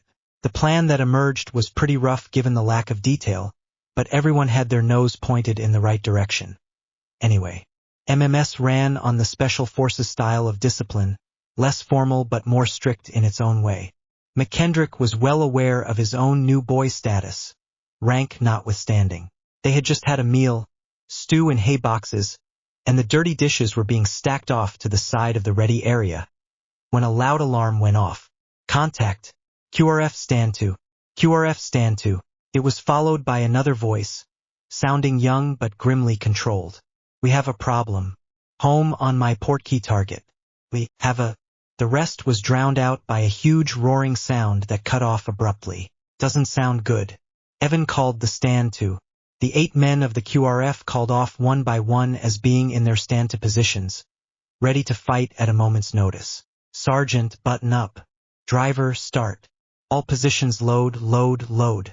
Sealing up the vehicle as close as possible to water and gas tight would limit their ability to fire weapons, but until he knew what they were getting into he would live with that. The QRF vehicle was a modified Spartan armored fighting vehicle, able to operate in a high magic environment. One of those mods had been the removal of the machine gun. There were just too many ways it could be hexed or cursed. An individual trooper could shield himself and his weapon with magic and thereby be an effective fighting unit. Stand by for portkey deployment. Portkey deployment in 30 seconds. Untight. The sergeant growled, and set the example by wrapping one big fist around a steel brace. The other hand held a wand. Evan followed suit. Flu network was bad enough. Portkey was a guarantee of a hard landing, especially since they were homing on a target dropped from a broom flown by a man who sounded pretty busy. Evan had a few seconds to think. Well, maybe they were just winding up the new boy a bit. With a crack as sudden as the slamming of a gigantic door, they were somewhere else. The Spartan hit hard, its tracks gouging out a big scar in the turf. It tilted up almost 45 degrees before slamming back down again with bone-rattling force. A wash of flame hit the Spartan's side with a world-filling roar that was the big brother of the one he had heard before. The driver hadn't waited for orders. He had slammed the throttle to full and was taking evasive action. Under that was a chorus of Protego, Protego, Protego as troopers cast shield charms as they had planned. Or not. Thank God we didn't throw a track on the landing. Evan had thought about such a moment 100 times, what it would be like to be under fire for the first time. He was eerily calm, wholly focused on the needs of survival and executing their plan to do so. The Spartan slammed to a halt next to a spur of rock. Another blast of flame hit the rock. Looking through his periscope, Evans saw the long reptilian neck and head of a dragon. It was moving around to the left. Very shortly the spur of rock would be no protection. Suddenly a blurred shape flashed past the dragon's head. Its head twisted around trying to track on the shape. The shape arced up and hung in the air for a second, and Evan realized it was a man on a broom. The figure flashed back down again, and a huge black cloud enveloped the dragon's head. Well, so much for the plan. Evan thought. Whoever the lunatic on the broom was, he had bought them a handful of precious seconds. There would never be a better opportunity. Dismount. Engage. He snapped, then slammed his hatch open and ducked to the side to let the sniper with his big rifle jump up past him. The clangs behind him said the hatches in the back had slammed open to allow the rest of his men to dismount. Evan followed him up through the hatch in time to see the cloud around the dragon's head starting to clear. The beast's head was with side onto them, and as the cloud cleared he could see the reptilian eye of the monster blink. Then a literally ear-shattering crack exploded right next to his ear. Evan realized belatedly that standing right next to an L115A3 sniper rifle when it went off was rough on the hearing, even with the suppressor. The dragon's eye vanished, leaving a pit of raw flesh where it had been, and the dragon's neck arched with agony and its mouth gaped wide. 2 trails of smoke reached up toward the dragon's head. One missed, but the other vanished into the dragon's open mouth and detonated. Evan watched as a spray of blood and brains erupted from the creature's head in seeming slow motion. collapsed to the ground, clearly dead. The world sped up to a more normal pace, and Evan scanned around the sky with his binoculars. If there was one of these bloody things, there could be more, sir. Came the gravel voice of Sergeant Crusher from behind and below him. Casualty. Arnold. He's stable but he needs evac. Copy that. Pass me the 9-liner and I'll get it out. Evan realized that everyone was speaking louder than usual, not far off a shout. To be sure, they were all half-deaf from the din of dragon fire and weapons fire. Evan's own right ear was ringing like a church bell, not to mention a lot of adrenaline. Bloody hell. I need to get out a contact report. Evan should have done that already by reflex. All anyone at MMS knew was that there had been contact and QRF had responded. He tapped the dictaquill at the commander's station and began dictating. Sir, QRF deployed at 1413 January 5, 2001. Engaged and destroyed 1-1, hostile dragon. Unknown if others in the area remaining stood to at this time. Probable friendly personnel in area, not identified. 1 casualty, 9-liner attached. More to follow. McKendrick, he ripped the parchment off and put it in the outbox. Sergeant, got the 9-liner? Right air. Evan reached down and took the piece of paper, putting it in the outbox on top of the contact report. Rejoice we conquer, Evan said firmly, and the papers vanished with a crack. The compressed format of the 9-liner report told a lot about the type and severity of the injuries. Time taken reading and unpacking that format was time taken from getting him to help. He allowed himself a sigh of relief. He hadn't bothered with anything as unnecessary as request reinforcements. Stan the man didn't need the new lieutenant trying to make his decisions for him, and the facts spoke for themselves. There would be a relief force, but it was going to take some time to assemble. Crusher, pass the word. We may have friendlies in the area. Identify before engaging. How's Arnold? Crusher. His name was also his nickname, hardly needed magic to make himself heard. Look alive, people. Contact reports out, so we'll Ave company for tea in a bit. Beowulf says we've got friendlies in the area, so be careful of your target identification. Crusher came up beside Evan and lowered his voice. Arnold is pretty bad off. Burns from dragon fire. Some of it got in, no idea how. He's stable for the moment, but no guarantees on how long that moment is. Evan grimaced. He was QRF commander, and anything done or left undone that had caused that was on him. There would be an after-action review, and all that would be hashed out in detail. He put that aside. I'd like nothing better than to port-key him out, but we can't spare the people. Crusher nodded. Whether in agreement or acceptance, Evan wasn't sure and couldn't ask. It took a couple of people, minimum 3 being better, to prep a casualty for port-key transit and steady him through it so he wasn't hurt worse than he was already. They couldn't spare them. He would have to wait for the relief force. We know who the friendly is? Crusher asked. Not for certain, but it's a pretty good bet that it was CWO's asset. He was the one that called in the clans, and when we dropped in there was someone on a broom playing tag with the dragon. He was the one who popped smoke to blind the damn thing. Evan replied. Crusher raised an eyebrow. I think we owe him a pint. McKendrick nodded agreement. 20 or 30 priceless seconds to get themselves ready to fight. Perhaps even 2. I think I'll pass on applying for his job, though. Likewise, I think I'll take a turn around the positions now. Crusher replied. Crusher dropped down into the main compartment. Evan stepped up into the hatch. The sniper was there, laying prone on the top of the vehicle. Sickle. Evan greeted him. He was nicknamed that because he could put 3 rounds into a sickle-sized circle at 600 yards. Beowulf. He replied. Quite a nickname I just won myself. Now I just have to live up to it. Decent shot you made. Do you think it would have been lethal? Evan asked. Schilling kept on scanning the area while he thought about that. Probably not. The angle was wrong. Took out the eye all right, but there was no exit wound. I'd have seen that. I was loaded with, jacketed, not armor-piercing, but I don't think that would have made much difference. For a kill shot, you'd need to go through the back of the eye socket into the brain. If I could get it with its mouth open facing me, I could go for the brainstem. Thanks. Good to know. Evan replied. Snipers can blind one but not kill it unless they get very lucky. The problem with magic is range. Getting close enough to use it effectively is problematic. We don't have an expert on dragon anatomy to hand. So much for it being easy. Evan thought. Who goes there? Evan and Schilling both swiveled their attention to the man on the broom, who had come in to a gentle landing well back from the Spartan. He raised his hands and replied, "Long live the Queen. Advance and be recognized." The man walked forward with his hands up in the manner of someone who knew very well how much firepower was trained on him. Halt. The man obeyed, then said, "I am Sir Harry Potter, Crown Wizard's office. I am on Her Majesty's service and I urgently need to speak to your commander." The trooper glanced back to see Evan making the hand signal for rally on me. "Your lucky day, Sir Harry.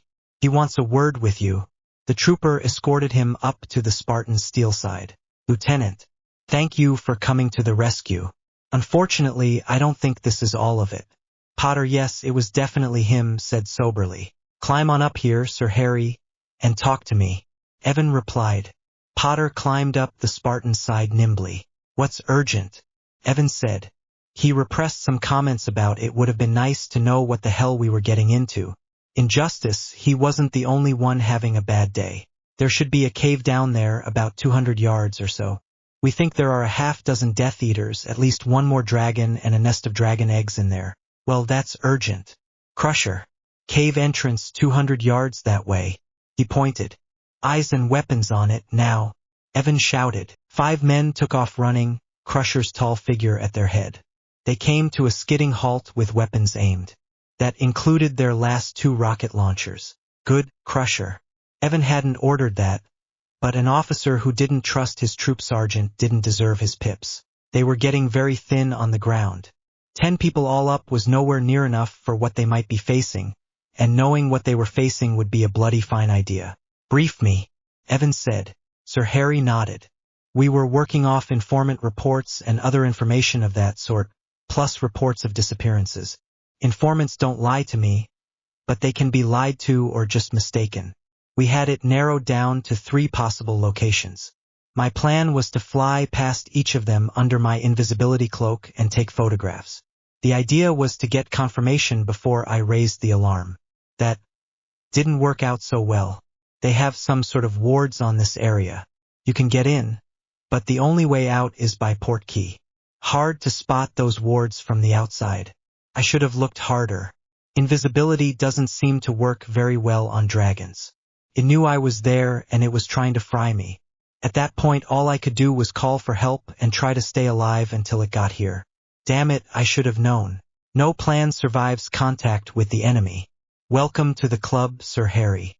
Evan was a little concerned. There was learning from experience, which was good, and there was getting into a spiral of questioning yourself after the fact, not so good.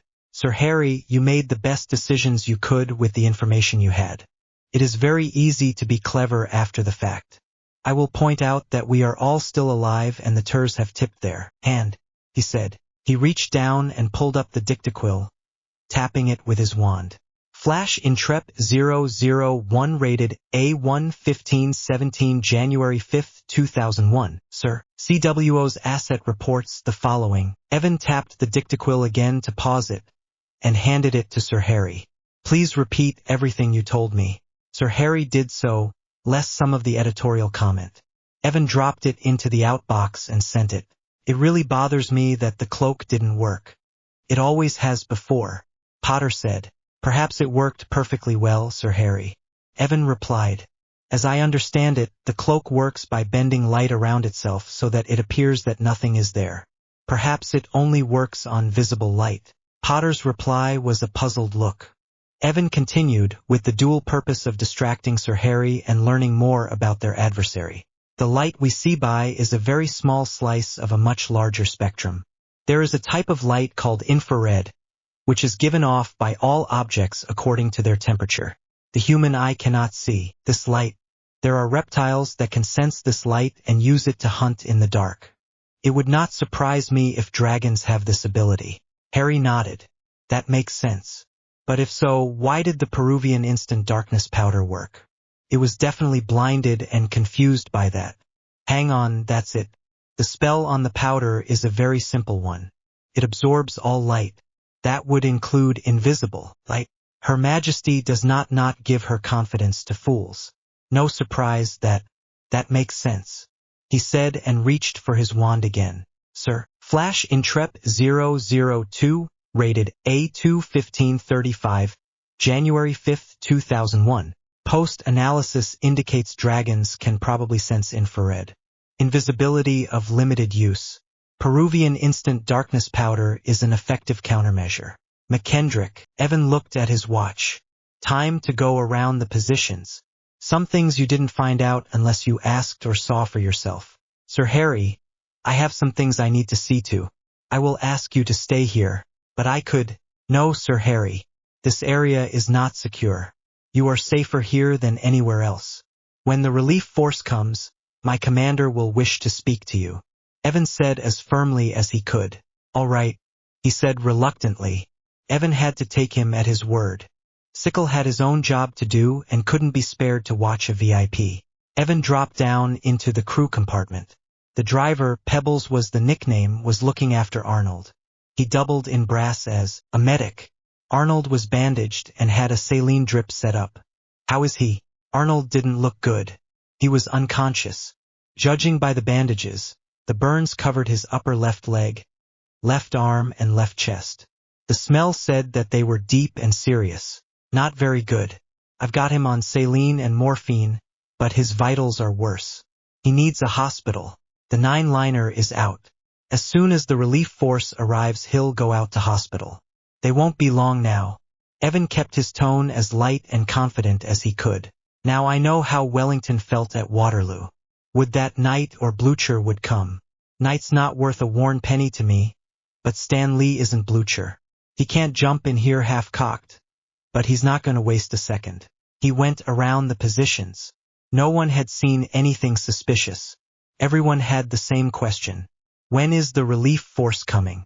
Soon. Wasn't a very satisfying answer, but it was all he had.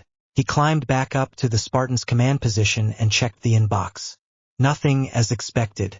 Telling him what he already knew would waste time that would be much better used preparing. It would have made him feel better, though. Sir Harry was still up top, which was good. He was using supersensory ocularis to scan the area. Harmless and in fact useful. They had few enough eyes. An ear-splitting crack brought Evan around with his sidearm and wand drawn. Not 50 yards away was another Spartan command vehicle, this one flying the flag of the commander of MMS. Thank God, Evan thought.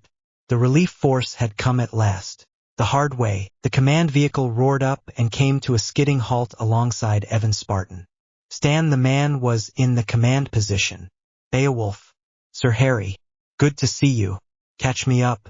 Evan gave him a rapid-fire update on the tactical situation. The conversation was punctuated with a drum roll of cracks as armored vehicles appeared on the flat area and immediately accelerated ahead.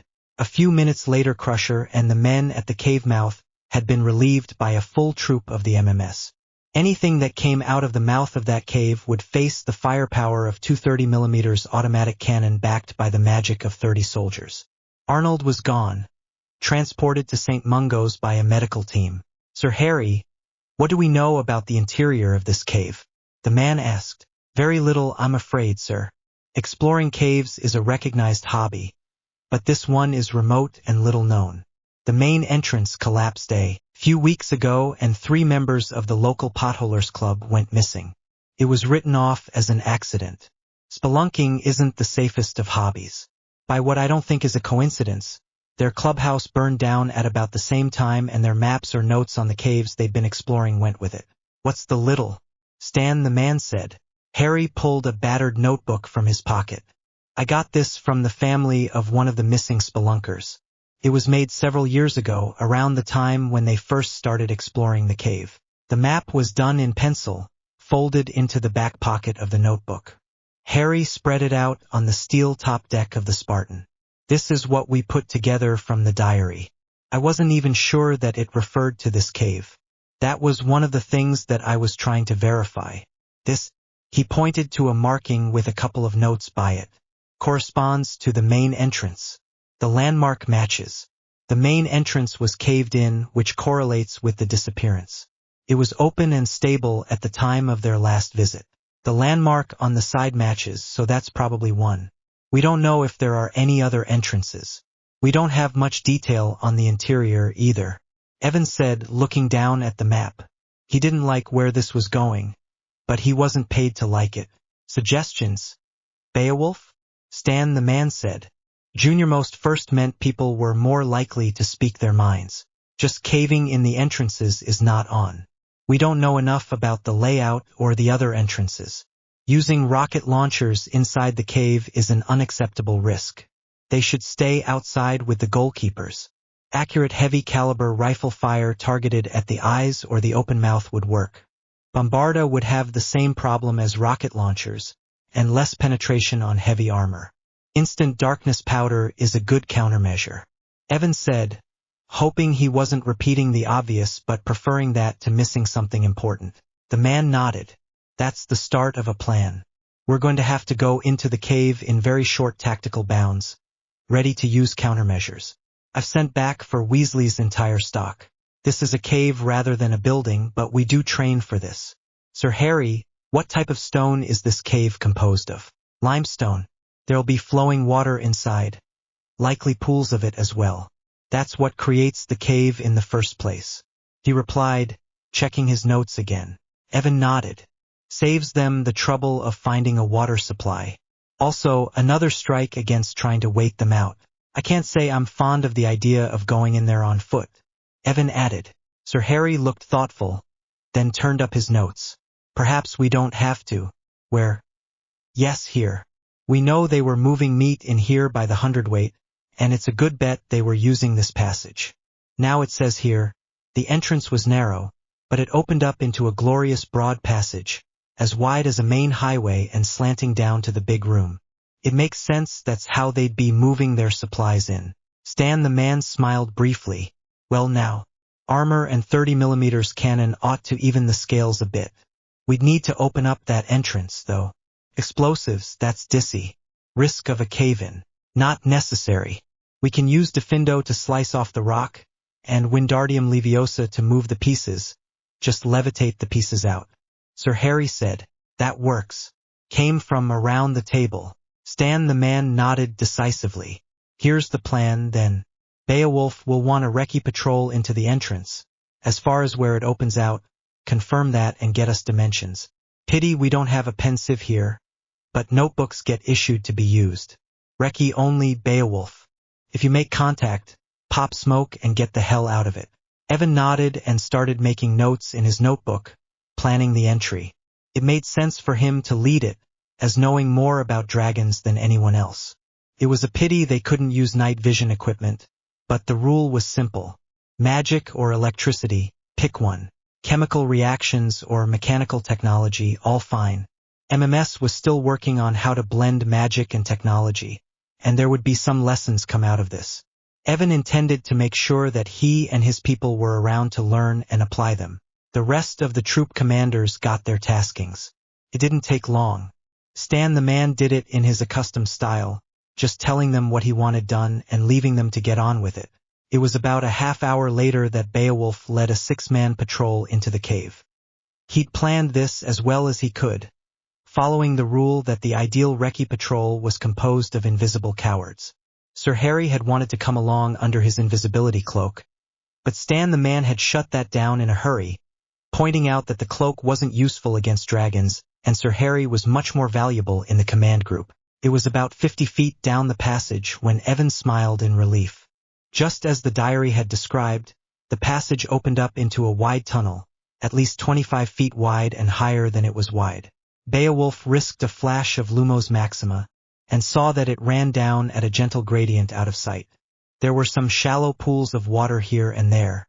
Evan suspected that this would be a lot less passable when the weather was wet, but they had that luck. Dry summer weather. Crusher pointed. Claw marks. That's how the dragons come and go. Evan nodded and made quick notes. We put a cork in this bottle and it helps quite a lot right there. They went back to the main passage. The rest of the patrol were there, weapons aimed down the passageway.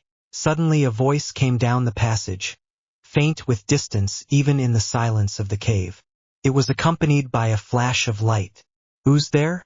Evan didn't even have to think about the next move. He raised his hands above his head and cut them down in the signal that said apparate. 6 cracks and 30 seconds later they were gone. Evan last. Blinking in the welcome sunlight after the darkness of the cave, Evan headed over to the command group. Referring to his notes, he briefed the command group on what he had seen. "I think they're alerted, at least suspicious. There was at least one of them who heard something, and they would definitely have heard us when we operate out." He finished off. "Hindsight is 20/20, but maybe we could have withdrawn quietly and not tipped them off. Stan the man might have read his mind," which to be sure was the legitimate prerogative of the commander MMS. Time was more important than stealth at that point. Beowulf. Good decision. The idea of making any use of the vertical shaft died very quickly. It was most of the way up the hill in a copse of trees. The hill itself was treacherous, crumbling rock and scree. The working parties were already detailed, and shortly big chunks of stone were floating out of the tunnel entrance to the accompaniment of Diffindo Maxima and Wingardium Leviosa. It didn't take long at all before there was a big pile of broken rock off to one side and a neat entrance, big enough for 2 armored vehicles abreast, was open before them. The lead element was the 3 scimitars of Z-Troop, with their 30mm cannon loaded up with armor-piercing secondary effect, and the gun crews with their wands ready to protect the guns against being hexed or cursed. Evan grinned briefly and set his teeth. Comes a time when you just lead trumps. The instant darkness powder had come in and been distributed priority to the lead elements. It would have been nice if the countermeasure dispensers on the vehicles had been retained, but nice was off having a pint as it so often was for soldiers. As they passed the side passage, Evan saw where the lead crews had used Diffindo Maxima to bring down the roof. It was corked up properly with big chunks of rock. A mouse might be able to find a way through it, if he was lucky and persistent. The roar of engines and the squeaks and scrapes of steel on steel echoed down the passageway. Lumos Maxima substituted for the headlights. Contact. The shout, amplified by Sonorous, was hardly needed. The flashbulb glares of dragon fire told that story for itself. It was followed immediately by the roar of 30mm autocannon, firing 3-shot bursts. When they came out into the big room, which lived up to its name with its extent far beyond the lights on the vehicles, the scene that Evan saw told its own story. The vehicles of Z-Troop had emerged right into an ugly close-quarters fight with a dragon. Z2 was on its side, scorched with dragon fire all along one side and the 3-man crew taking cover beside it. One of them was clearly badly burned. Medics bailed off the command vehicle to give first aid and get him evac'd. The other 2 scimitars were stopped out in the room, ready to fire on any attack. The body of the dragon told a grim story, too. The heavy hide over most of a dragon's body was tough indeed. Enough that a 30mm cannon round would hurt it but not penetrate deeply enough to be lethal or even crippling. The V where the neck ran into the body was a weak point, and one of the gunners had spotted that and been able to hit it. The head was untouched, which made good sense to Evan. It would be a small target moving around unpredictably. Left. Evan shouted to his driver. The Spartan slewed around to the left and came to a halt at Evan's order with a grinding sound of steel treads on the stone floor of the cave. Dismount! Evan shouted, jumping down the steel side of the armored vehicle. He landed in a crouch with his SA-80 rifle up and ready. The other troopers and Crusher formed upon him, and at his energetic signal they made a tactical move to a spur of rock. The fate of Z2 was a broad hint that armored vehicles attracted dragon fire. They had barely made the move when an explosion dug a hole in the stone floor, peppering them with rocks and dust. Another bombarda hit the stone in response, but it went wide of them. They moved in the skirmishers' triangle, covering each other with suppression fire as they moved.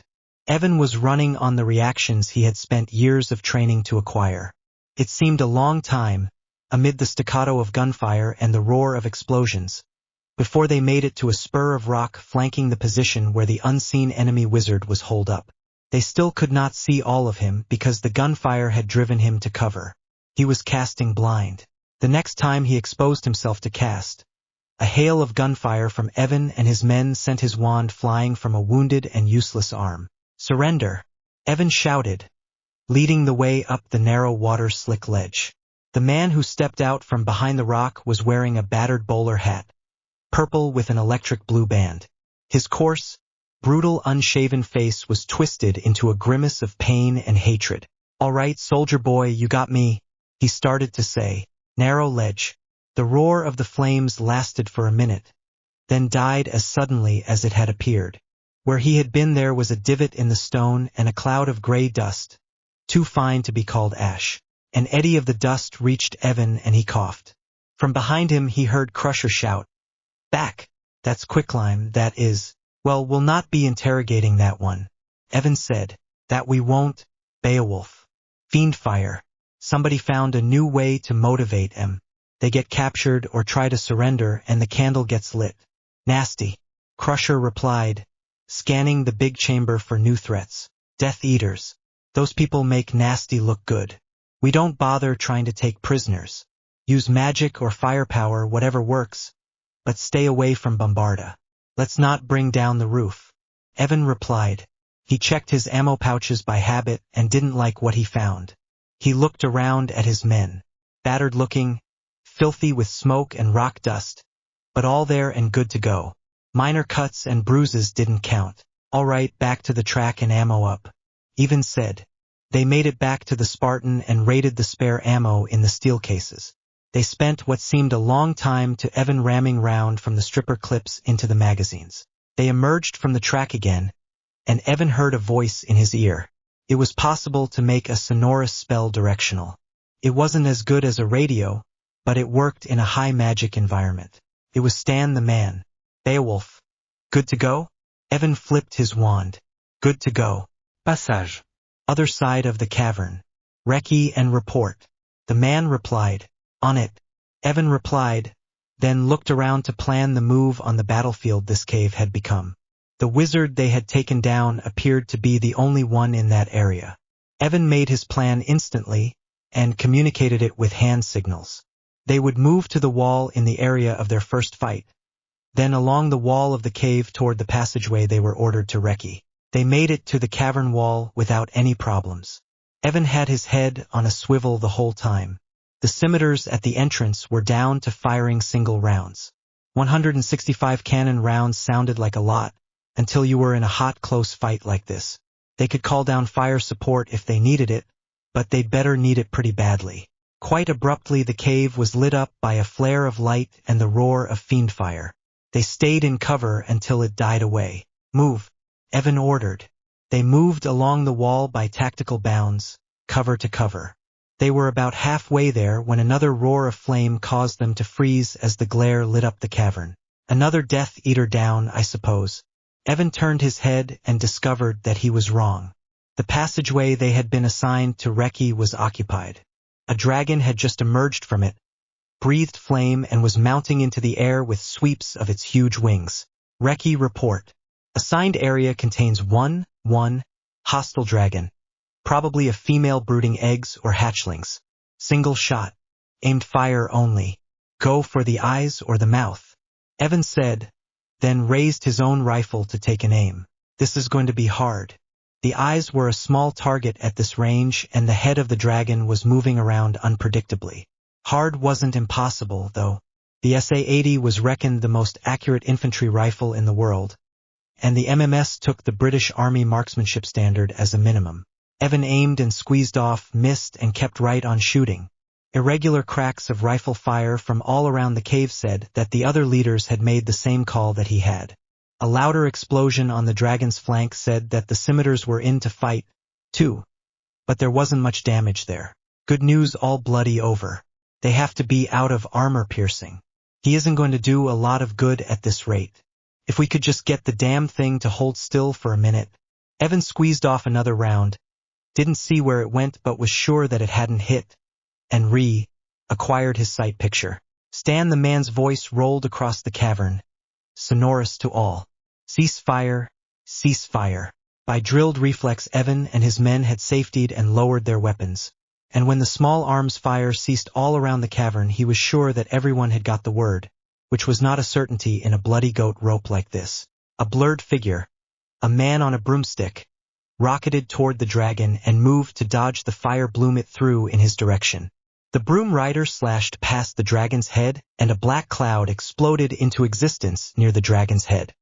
He arced up, barely avoiding the roof of the cavern, and came back down in another pass on the dragon.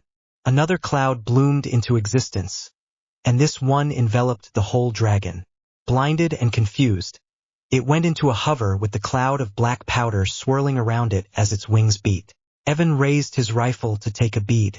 Behind him he heard Crusher, "Safety's on, wait for the word, wait for it." Sir Harry, it had to be him, dove down and pulled out just in time to avoid hitting the cave floor. "Open fire." Stan the man's voice was at the volume of an angry god. Evan heard Crusher's voice from behind him, harsh and controlled. "Take your aim. Wait for it. Make your round pay."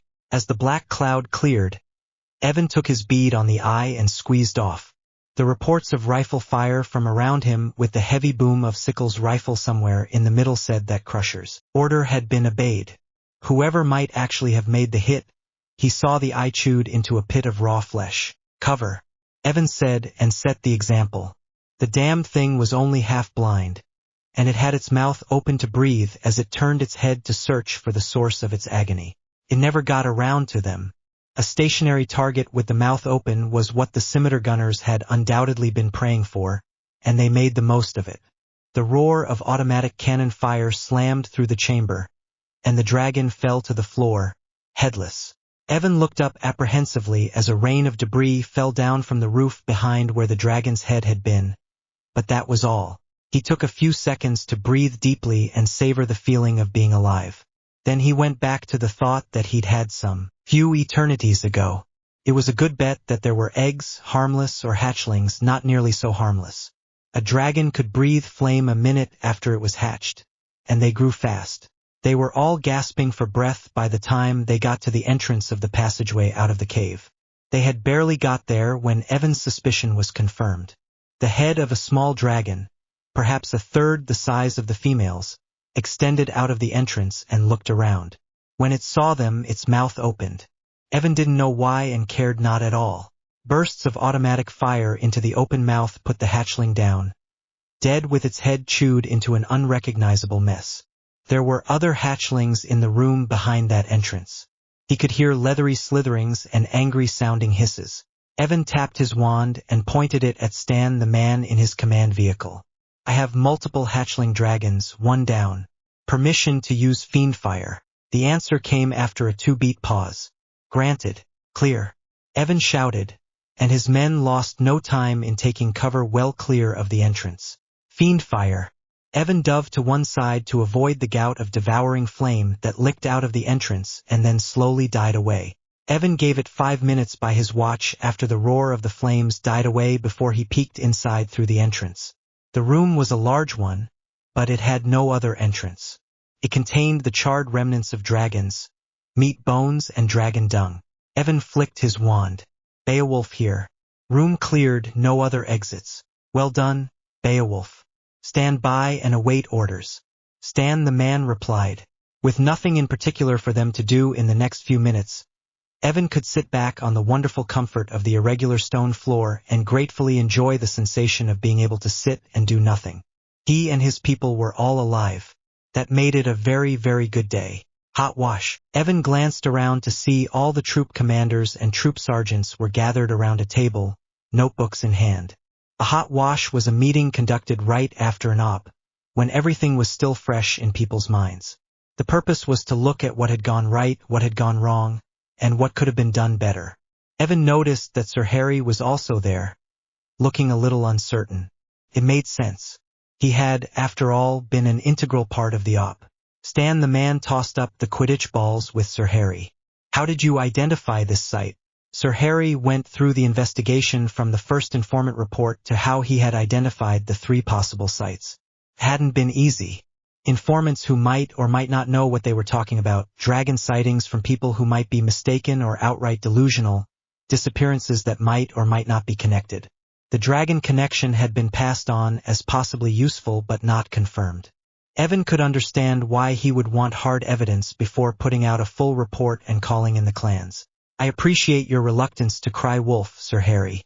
Your willingness to run risks on Her Majesty's service is commendable. You do need to learn to measure those risks better. Had you passed those locations to us, we could have tasked assets that would have been able to do the reconnaissance at much less cost and risk. Was Stan the man's verdict. In addition, your actions in the cavern reflect commendable courage and initiative. They were not ordered by or coordinated with the commander. Such actions have the strong potential for fratricide. By good fortune and the quick reaction of all involved, that did not occur. One does not rely on luck, Sir Harry. The man's manner was that of a god of justice passing judgment on a flawed creation. Harry's response died unspoken as Lee added, I am quite sure Her Majesty would agree with me on this. What came out was, yes, sir. I did not think about that. Form the habit, was the even reply. The man's face could have been hammered from iron. Sir Harry looked shaken and nodded acceptance. Evan spared him some sympathy. That hard, cold look from the man was more of a rebuke than a screaming tirade from a lesser man. It was Evan's turn on the griddle next. He described the details of his plan with the QRF before the portkey jump. For the most part, his plan passed scrutiny with one exception. Did your plan consider the use of countermeasures? The man asked. No, it did not, sir. Evan said. And it should have, damn it. Use of smoke is standard. Sir Harry being there with that Peruvian darkness powder in his pocket was luck. And you don't rely on luck. Lesson learned, Beowulf. The man said. How did Trooper Arnold get burned? Stan the man asked next. We made the portkey deployment buttoned up. The port at his position was missing altogether, and that was how the flame got in. Whether the port failed or was left open I was unable to determine. Evan said. That needs looking at more closely. Lee said. I'm on it. Evan replied. If it was equipment failure, it certainly needed to be put to rights. If it was human error, that would have to be addressed too. Soldiering was a pitiless business, and details mattered. The ports had been a modification to the vehicle. British Army doctrine was that you dismounted from your vehicle to fight. MMS needed to be able to cast spells from inside the vehicle. Then they got to the tactical analysis. This was broad brush. The details of individual soldiers were left to the troop commanders and their right hands, the troop sergeants. Evan started that discussion. Here's some food for thought. When we took down the first Death Eater, we used a lot of suppressive fire to get into position. He was throwing Bombarda-S around indiscriminately, not as if he had a lot to lose. By the time we were done, we had to go back to the track to re-ammo. You never have enough ammo. Cannon replied. He was the Z-Troop commander. True. We could use what we have more effectively if we used magic for suppression instead of firearms. Right now, our tactical doctrine is magic for defense, firearms for offense. We need to rethink that. Magic doesn't have an ammo allowance. Evan replied.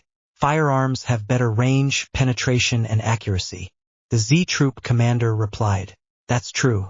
None of which is needed when you simply want to keep the enemy's head down so you can move tactically. Evan replied. The man raised his hand and they both fell silent. Valid point. We aren't going to resolve this discussion today. Beowulf, take your time to think this through and write up a proposed change. We'll need to run some training exercises to evaluate the proposal. The Y-Troop commander gestured to bring attention to himself. Air support. We saw today that one man on a broom can bring value to the fight. Evan looked dubious. There was a reason that non-magical military forces fielded armored vehicles. A man on a broom is vulnerable. So's a helicopter, and the broom rider is a smaller and more elusive target. There's the statute concern as well. Every time we deploy the vehicles, we risk a statute violation. Brooms are a lot less noticeable and faster as well. He replied. We have good procedures for covering that over, both here and at Mod. Evan replied. The risk you don't take is the one that doesn't come back to bite you. He replied. That discussion got put over to another day as well. The hot wash went on. Rank did not exempt anyone, and everything was on the table. Finally they came to the end of the op. Overall, the mission was a success. We took out a nest of Death Eaters and the dragons they were preparing to loose on the people of Britain. There were things that could have been done better, but all performed well. Stan the man summed up. He turned his attention to Harry. Sir Harry, there are some questions for the civil side. Whether CWO is adequately resourced for these investigations wants looking at rather carefully. If dragons are not considered weapons of mass destruction, they should be. It seems to have been dismaying easy for these terrorists to get their hands on dragon eggs. Measures to deal with that problem are needed. There is also the matter of what other means of mass destruction may be going unnoticed. Sir Harry nodded and made notes. Stan the man went around the table handing out tasks. Evan got off fairly lightly, having to write the book on fighting dragons in addition to the tactical doctrine paper that he had already been assigned. Lee dismissed the meeting with a nod and went off to his office. Evan tapped Harry on the shoulder. Sir Harry, I do believe I owe you a pint. Well, how about if we each buy one and call it even? He replied. They went into the mess and ordered drinks at the bar. Is it always this tough? I suppose that I should have said something to someone, but there wasn't much time for me to act. Harry asked a little plaintively. Evan took a pull from his pint. You got off lightly, Sir Harry. The man treats errors toward the enemy leniently. Let us not discuss how he deals with the other sort. A lot of things were done right. There was almost nothing said about that. Harry said, visibly changing the subject off one he preferred not to contemplate. Evan chuckled. This one went well. You don't want to be at the table for a failure. It's supposed to be tough. If something worked well, that's good, but there's nothing to learn there. Mistakes and problems are where the lessons to be learned are. If you don't learn from your mistakes, you repeat them. Not something we can afford. If there is a problem with equipment like the port in the vehicle, then it needs to be found and set to rights. I made mistakes, Harry said, and took a long pull of his lager. So did I, and so did others. Evan replied. Don't repeat them next time. Next time? Harry said. There will be one, Sir Harry. Depend on it. Evan said. That was just a fact of life for soldiers. Sir Harry looked serious and thoughtful, and took another long pull of his lager. This only came to me by luck. There was a lot of luck, actually. That informant report could have been filed and forgotten if it hadn't mentioned my father. The non-magical police had pieces of the puzzle they didn't know were important. The Ors had closed the file on the Death Eaters. They were all dead or in prison, and they had plenty to do elsewhere. As I have just had pointed out to me rather firmly, you don't depend on luck. That's a rather disquieting thought. Evan said. It is that. Here's another one. If Bellatrix Lestrange had her own group of followers, how many other Death Eaters had them as well? He replied. That's disquieting. Evan agreed. Harry nodded. Almost all of them are dead. Snape got off with a light sentence for cooperating. He was Dumbledore's agent for years, so that's no surprise. Edgecombe got some sort of deal to dodge the rope. Not that life in Azkaban was much better. Harry replied. Any chance they'd know anything? Evan asked. Doubtful. Harry said. The Death Eaters were in constant competition for Voldemort's favor. They didn't trust each other at all. They'd keep their cards face down as long as they could. Edgecombe was a weak link, low in Voldemort's favor. Anything Snape knew he would have reported to Dumbledore. Damn it, Harry added and drained his pint, thinking, I should stop doing that. I have the authority to investigate any threat to the realm, and the obligation to either do so myself or report it to someone who can. The Aurors can't. They have to have grounds to believe a crime has been committed. If I put it up to the chief wizard, he would point out that he has someone on his staff who is ideally qualified to conduct such an inquiry.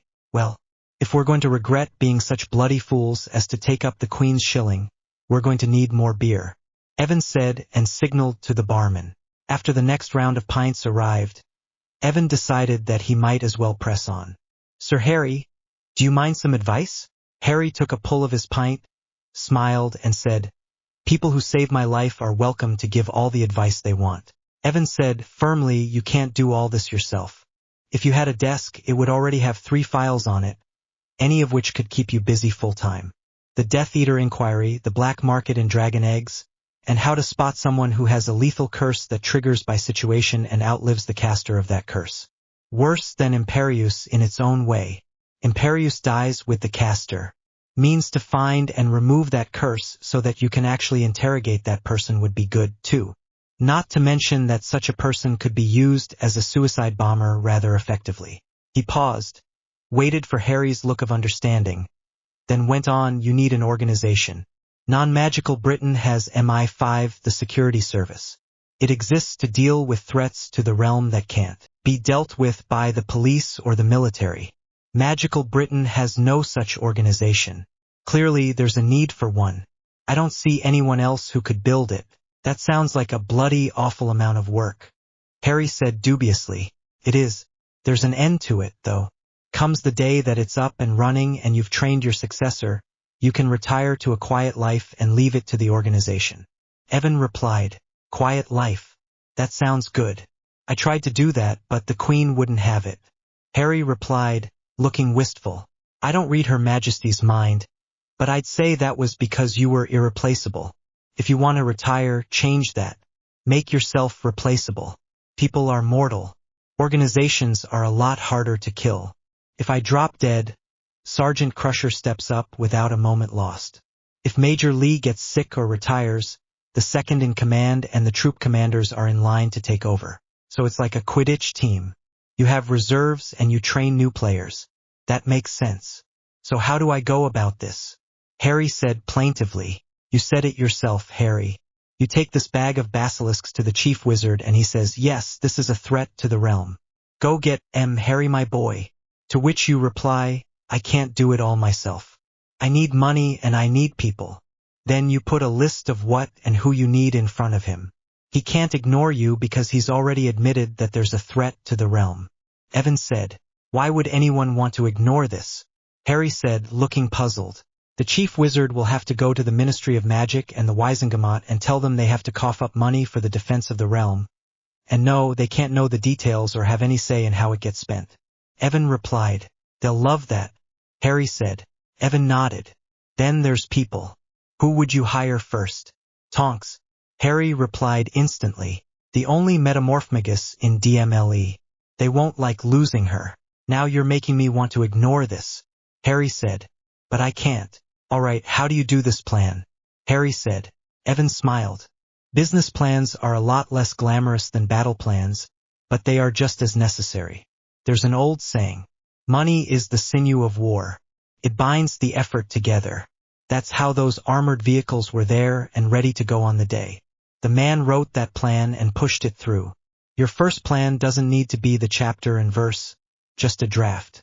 You can say you want to borrow Tonks for the period of the investigation. DMLE will see through that, I expect, but they'll have less grounds to object. Evan pulled out a pen and started writing on a napkin. Money CWO will have to raid his piggy bank, at least for a while. You'll need a desk, office space, some place to keep files. It will grow, depend on that. Later on, you'll need to get more detailed. Add in anyone else you need, and be generous in your estimates of money. You may not get all you ask for, but it's for certain that you won't get what you don't ask for. Harry looked thoughtful. I'm not all that good at that sort of thing. I'd need someone who's brilliant, organized, and methodical. I know someone like that. I suspect her boss wouldn't like losing her either. Royal summons. Harry was finishing his breakfast when the doorbell rang. He was in Sirius non-magical house in Peace Pottage, being visible to make up for the time during Operation Beowulf when he hadn't been. It was probably just a delivery, but his hand was close to his wand all the same. The man at the door was dressed in an archaic uniform. It took Harry a moment to recognize him as a footman at Buckingham Palace. Sir Harry James Potter? He said politely and formally. The same. Harry replied, with Her Majesty's compliments. This will open only to your wand, Sir Harry. He handed over a letter, parchment with the royal coat of arms on the flap. The attitude of polite patience said he was going to wait for that to happen. Harry drew his wand and tapped the letter, which opened up into a single sheet of paper, the Queen's own personal letterhead. Give you good day, Sir Harry, the footman said. Then he was gone. Harry read the letter and stood frozen with shock. Harry. Sirius' voice drifted in from the next room. What got delivered? When he didn't get an answer, Sirius came through the door into the entryway with his wand in his hand. You all right? He demanded. Oh yeah, sorry, I'm fine. Harry replied, distractedly. You don't sound fine. Sirius said. What is that? That is a royal summons. Harry replied. Say bloody what? Sirius said. He took the letter from Harry's hand. Sure enough, it was. Sirius had seen one before. Of course, last time they'd asked to be summoned. Sir Harry James Potter was summoned to an audience with Her Majesty and Prince Philip at Merlin's saggy left bowlock. Sirius said in disbelief. The audience was today at 1 p.m. The Queen's schedule was blocked out weeks and months in advance. Somebody of the weight of a head of state or an ambassador would have been summarily kicked off the schedule at no notice to make room for this. Prince Philip much the same there. Sirius rounded on Harry as an awful thought occurred to him. Pup, have you been up to something? Harry returned his look levelly. Well, I played tag with a couple of dragons, but I really did have a good reason for that. Anything that could be scandalous? Sirius pursued. Harry wasn't an ordinary person on the street. A scandal about him reflected on the Queen. He shrugged. If I'm seen in public with a female who's younger than 60, the prophet starts planning the wedding and naming the children.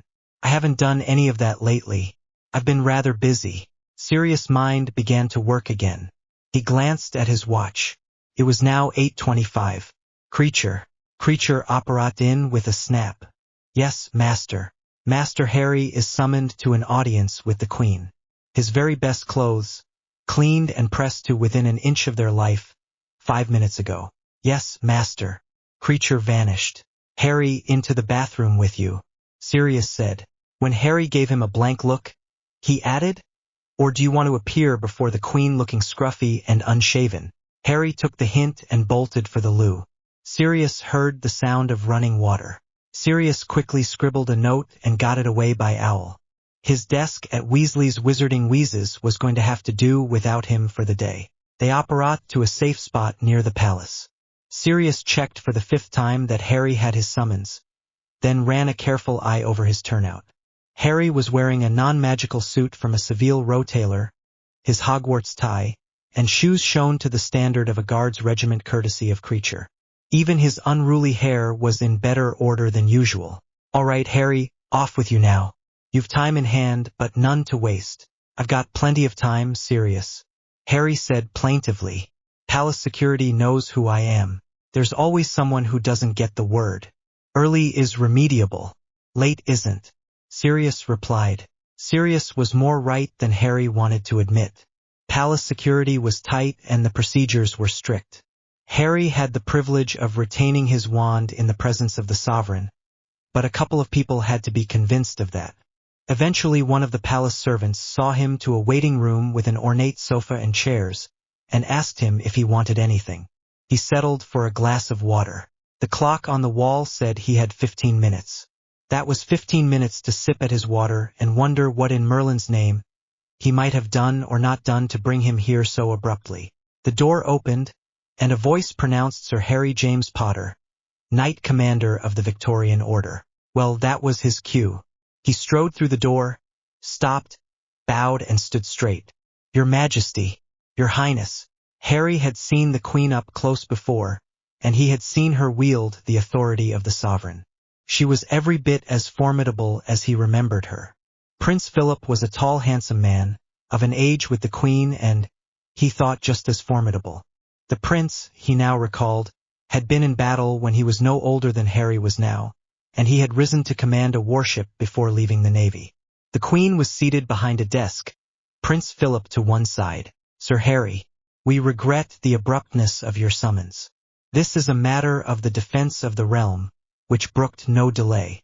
Please be seated, the Queen said. Harry took the chair in front of the desk. He didn't think he was in trouble, yet anyway, we have read the reports on Operation Beowulf. A threat to the realm was eliminated by your prompt and timely action, though only just in time. Well done. According to your report, however, there may be further threats that remain undiscovered. The Queen said, Yes, Your Majesty. He replied carefully.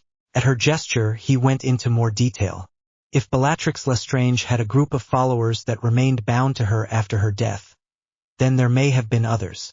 That they were able to breed dragons in secret raises unanswered questions about how, where and from whom they got the eggs. Her Majesty nodded. Could those questions be investigated by the Department of Magical Law Enforcement? No, Your Majesty. Their remit is quite clear. They can investigate where they have reasonable grounds to believe a crime has been committed. Unanswered questions do not rise to that standard. Harry had no groggiest idea where the Queen was going with this, but he was dead sure that she knew the answers as well as he did. Sir Harry, you have borne a great weight of responsibility from a young age, including this last action in our service. It would be understandable if you wished for relief from that burden. Her voice gentled, as she would speak to one of her own grandchildren. Harry closed his eyes for a moment. A normal, quiet life was something he had never really known. It was, he supposed, human nature to wish for what you had never had. He opened his eyes again, looked up at the face of the sovereign and remembered. A terrified boy and his fugitive father had petitioned for justice and they had received it beyond hope. A weight of responsibility. He remembered what he had seen during the Restoration. The Wizengamot had been judged by their magical oath to the sovereign, and more than half of its members had been weighed by their magic, found wanting and stripped of their magic on her judgment. 25 Death Eaters had died by the bullet and 8 more by the rope, and she had pronounced all those sentences herself. The responsibilities he had complained of were a feather's weight compared to what she had borne. Yet she had still taken the time to be gentle with him and let him realize for himself what must be done. For centuries men and women had gone into battle, open and secret, obedient to their oath to the sovereign. Soldiers had died in the battle against Voldemort and the Death Eaters. The soldiers who had come to his rescue had risked their lives at a moment's notice for someone they did not know, and accepted him as one of their own. Time to live up to that. The Queen turned to her husband, and there was a moment of silence in the room. Harry realized that while Prince Philip had not made a sound or said a word, those cool blue eyes had measured his every word and action since he had entered the room. After a short pause, he gave a nod. "He'll do." The Queen turned her attention back to Harry. One of the notable deficiencies in the governance of our magical realm is the complete lack of agencies to discover threats to the realm in timely manner, that they may be dealt with before they become existential. The difficulty has been to find a suitable chief for such an agency. Our chief wizard has recommended you for this post. The appointment of chiefs of intelligence is in the gift of the sovereign. You are appointed to be chief of a new agency whose remit shall be the defense of the realm against threats originating in or involving our magical realm that cannot be dealt with by the military or the police. What will you call this agency? Harry's mind stalled dead for a moment. Then he said, -1 Malawian Kwacha, Your Majesty. He was the first magical knight. It was as good a name as he could think of. So ordered. The Queen said. She picked up a piece of parchment. We have reviewed your proposed budget and organization. While we do not tell our intelligence chiefs how to do their business, we do offer advice. Your budget is excessively modest. You should at the least double it. Thank you, Your Majesty. Harry replied. The Queen is right. Not a shocker. He had been thinking in terms of a small team as part of CWO. Now it was going to be a lot larger. There was, to be sure, the problem of getting what he asked for. He'd kept it as small as he could for just that reason. Some quiet asking around had convinced him that getting money out of the Wizengamot was like getting blood from a stone. Without magic. The Queen might have read his mind. It would not have surprised him. Your budget will be presented to the Wizengamot as a secret vote, with the addendum that continued inattention to the defense of the realm will earn them our displeasure. Thank you, Your Majesty. Harry could not conceal the relief he felt. Even the hardcore conservatives would not want to risk that. As our magical knight, you are granted the privilege of appointing men-at-arms.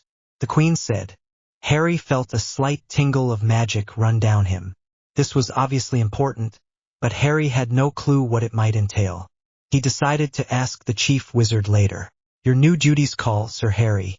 We will leave you to it. Harry stood, bowed, and left. His head was whirling with the many things that he needed to do. He needed to sit and think which ones he needed to do first. Back in the waiting room, he sat down to try to collect himself after having had his world turned inside out. After a time, he looked up to see the smiling face of Andrew Halford, chief wizard and his erstwhile boss. Hello, Harry. Congratulations. I will make no doubt that you have questions. Her Majesty told me that you recommended me for this. Thank you, I think, he said. Sorely needed and long overdue, Harry. The magical world's answer was to dump all of this on Dumbledore, without actually giving him any money or people. The results of that policy, if you can call it that, speak for themselves, he said. Harry could not argue that. Her Majesty mentioned the privilege of appointing men-at-arms. I don't know what that signifies. Yes, I'm afraid that's my fault as well. Your status is based on old and powerful magic that reaches back very far in history, to Merlin himself and perhaps further. I've been researching that. You have the ability to compel truth from any subject of Her Majesty, for example. I believe that there may be others as well, though the records are old and fragmentary. If you appoint someone trustworthy as your man-at-arms, they will be able to use those abilities as well on your authority. They will be accountable to you, and you in turn to the Queen. Harry considered that. Tonks came to his mind immediately. Can I appoint women? Halford smiled. It's an archaic ritual, Harry, but there's nothing gender-specific about it. Halford handed him 2 business cards. The Chief of the Secret Intelligence Service and the Director General of the Security Service would like to meet with you. I believe that they want to size up their new colleague. Merlin's beard, Harry said as he took the cards. What he knew of both agencies came from movies and television. What if either he had sneaked behind the Dursleys' backs? What sort of powerful, ruthless people was he going to be dealing with? When would this meeting be? Harry asked. Well, actually they're here right now. The word that you were being considered for this appointment has got around. They're in a meeting room that they reserved. How did they? Harry started to ask, then stopped himself. The Chief of -1 Malawian Kwacha really doesn't need to be asking stupid questions, and that one definitely is. These people are in the business of knowing things. He looked at the business cards. Dame Stella Worthington, Director General Security Service, MI5, Thames House, Millbank, London SE1 Sir Andrew Rowling. Chief, Secret Intelligence Service, MI6, 85 Albert Embankment, London, SE1. Well, at least I can tell them apart, Harry thought. He followed along behind the chief wizard. The area they arrived at was plain by palace standards, which was to say that the priceless artwork was at wider intervals on the walls. Halford opened the door and gestured Harry ahead of him. Aren't you coming in? Harry asked. Afraid not, Harry. I have no authority to release information to the intelligence agencies. That's been a long-standing issue. Statute of secrecy, don't you know? Halford replied. What about me? Harry said. You are an intelligence chief with Her Majesty's confidence. Statute of secrecy does not apply to you. You are accountable only to the sovereign. What information you share with your peers is up to you. Good luck, he said. Harry took a deep breath and walked in the door. The man and women at the table were well and conservatively dressed. Harry took a moment to give thanks to Sirius for insisting that he be well dressed. They were both on the high side of middle age but otherwise unremarkable. Neither of them looked like James Bond. Sir Andrew, Dame Stella. I'm Harry Potter. He said tentatively. Sir Harry, we are very pleased to meet you. The man said, and both of them rose to shake hands. Please have a seat, Dame Stella said. Harry took a chair and tried to figure out what was going on. Dame Stella took the lead. Sir Harry, we do appreciate your position. You have been handed your mandate and told to invent your job from scratch.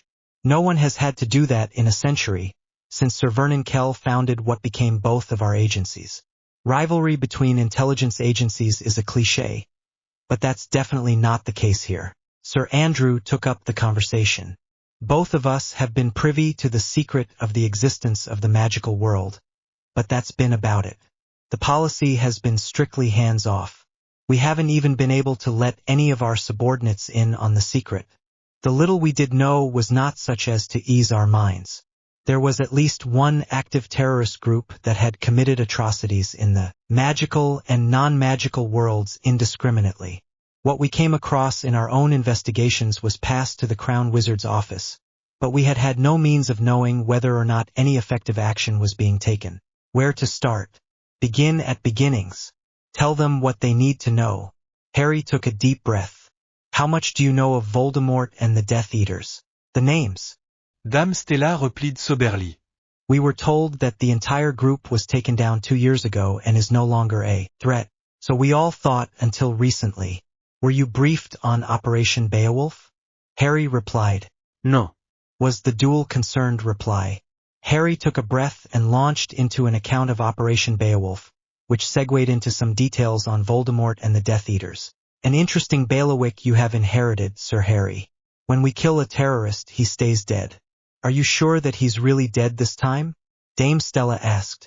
I was assured by the Department of Mysteries, the Ministry's research department, that he was. That said, they don't know exactly how he managed to cheat death before. They are looking into that. I'm going to be looking into that. He added, beginning to realize what he had just taken on. How much damage do you think this dragon attack might have done, Sir Harry? Dame Stella asked. Harry had to think about that. It was possible to control dragons, or else they would be much more of a problem than they were.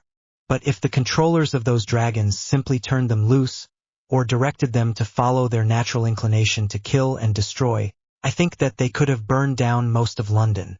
They breathe fire, very hot fire. Police and fire response would be attacked by the dragons, so there wouldn't be much help there. It takes heavy military weaponry or equivalently powerful magic to kill one, and there would have been 8 of them, 3 full-grown. Harry replied after a pause to think about just how bad it might have been. Good God! Was the reaction from both of them. These people make the IRA look like models of restraint. Dame Stella added, Sir Harry, do you think this black market in dragon eggs is national or international? Sir Andrew asked. Harry had to think about that, and he wound up having to add it to the list of unanswered questions that had come out of Operation Beowulf. I certainly can't rule it out, and for that matter 3 eggs is a lot. It's quite possible that it's international. Dame Stella and Sir Andrew exchanged glances. Sir Harry, we aren't going to set the world to rights in one meeting. For now, what can we do to help? Are you all right for budget? Harry shook his head. Crown Wizard's office will cover me until my appropriation comes through. I don't foresee any problems there. The prospect of Her Majesty's displeasure carries considerable weight in the Wisingamot. How so? Sir Andrew asked. The members of the Wisingamot swear a magical oath of fealty to the crown. Her Majesty can invoke that magic to judge whether they have upheld that oath, and the consequences are serious and immediate. All our parliamentarians have to worry about is votes of confidence. Sir Andrew commented. He looked grave and tapped on the table. One thing that you will have to remember. An intelligence chief must understand politics but remain aloof from them. There are always people who will suspect that you have your own sinister agenda, that you are using your post to manipulate things behind the scenes. You will often be the bearer of bad news. Your integrity and your impartiality, and your reputation for them are of great importance. Without them you cannot do your job. Harry nodded. That was not something he had thought about, but now that he had it was going to be important. That was for the long term, though. Now he had more immediate problems. Harry frowned, remembering recent experience. What is a problem is getting information from the non-magical police. CWO has someone who can ask a favor at the Met, but that's very limited. Magical law enforcement has no liaison at all. That's problematic. Dame Stella said. It's also remediable. The service has liaison with every police agency in Britain, from Serious Crimes Agency on down. That is part of our mandate. Send your requests to me and I'll pass them on. She smiled briefly. Requests from DGMI5 usually get a high priority. Harry smiled in return. Does your office have a window, Dame Stella? Yes, she said. When a great snowy owl knocks on your window, let it in. It will have a letter on its leg. At her astonished look he said, Welcome to my world, Dame Stella. Tapping shoulders. Harry came out of the palace gate looking. Sirius wasn't quite sure how he looked. Sober but not downcast. Determined, certainly that. Harry, are you all right? Sirius said worriedly. Are you in trouble? Harry opened his mouth, then closed it again and visibly thought about what to say. I'm all right, Sirius. I'm not in any trouble, yet anyway. What took you so long? Sirius asked. You weren't with the Queen all that time, were you? Harry again visibly thought first, then said no, Sirius. I had another meeting with, never mind. We should go home. We need to talk privately. They operated back to 12 Grimald Place. Harry said creature. Yes, Master Harry. The old house elf replied. Sirius and I will be doing private business. We are not at home to visitors until I say otherwise. You will take all measures to ensure our privacy and not listen to us yourself. Harry said, in a tone of command Sirius had never heard from him.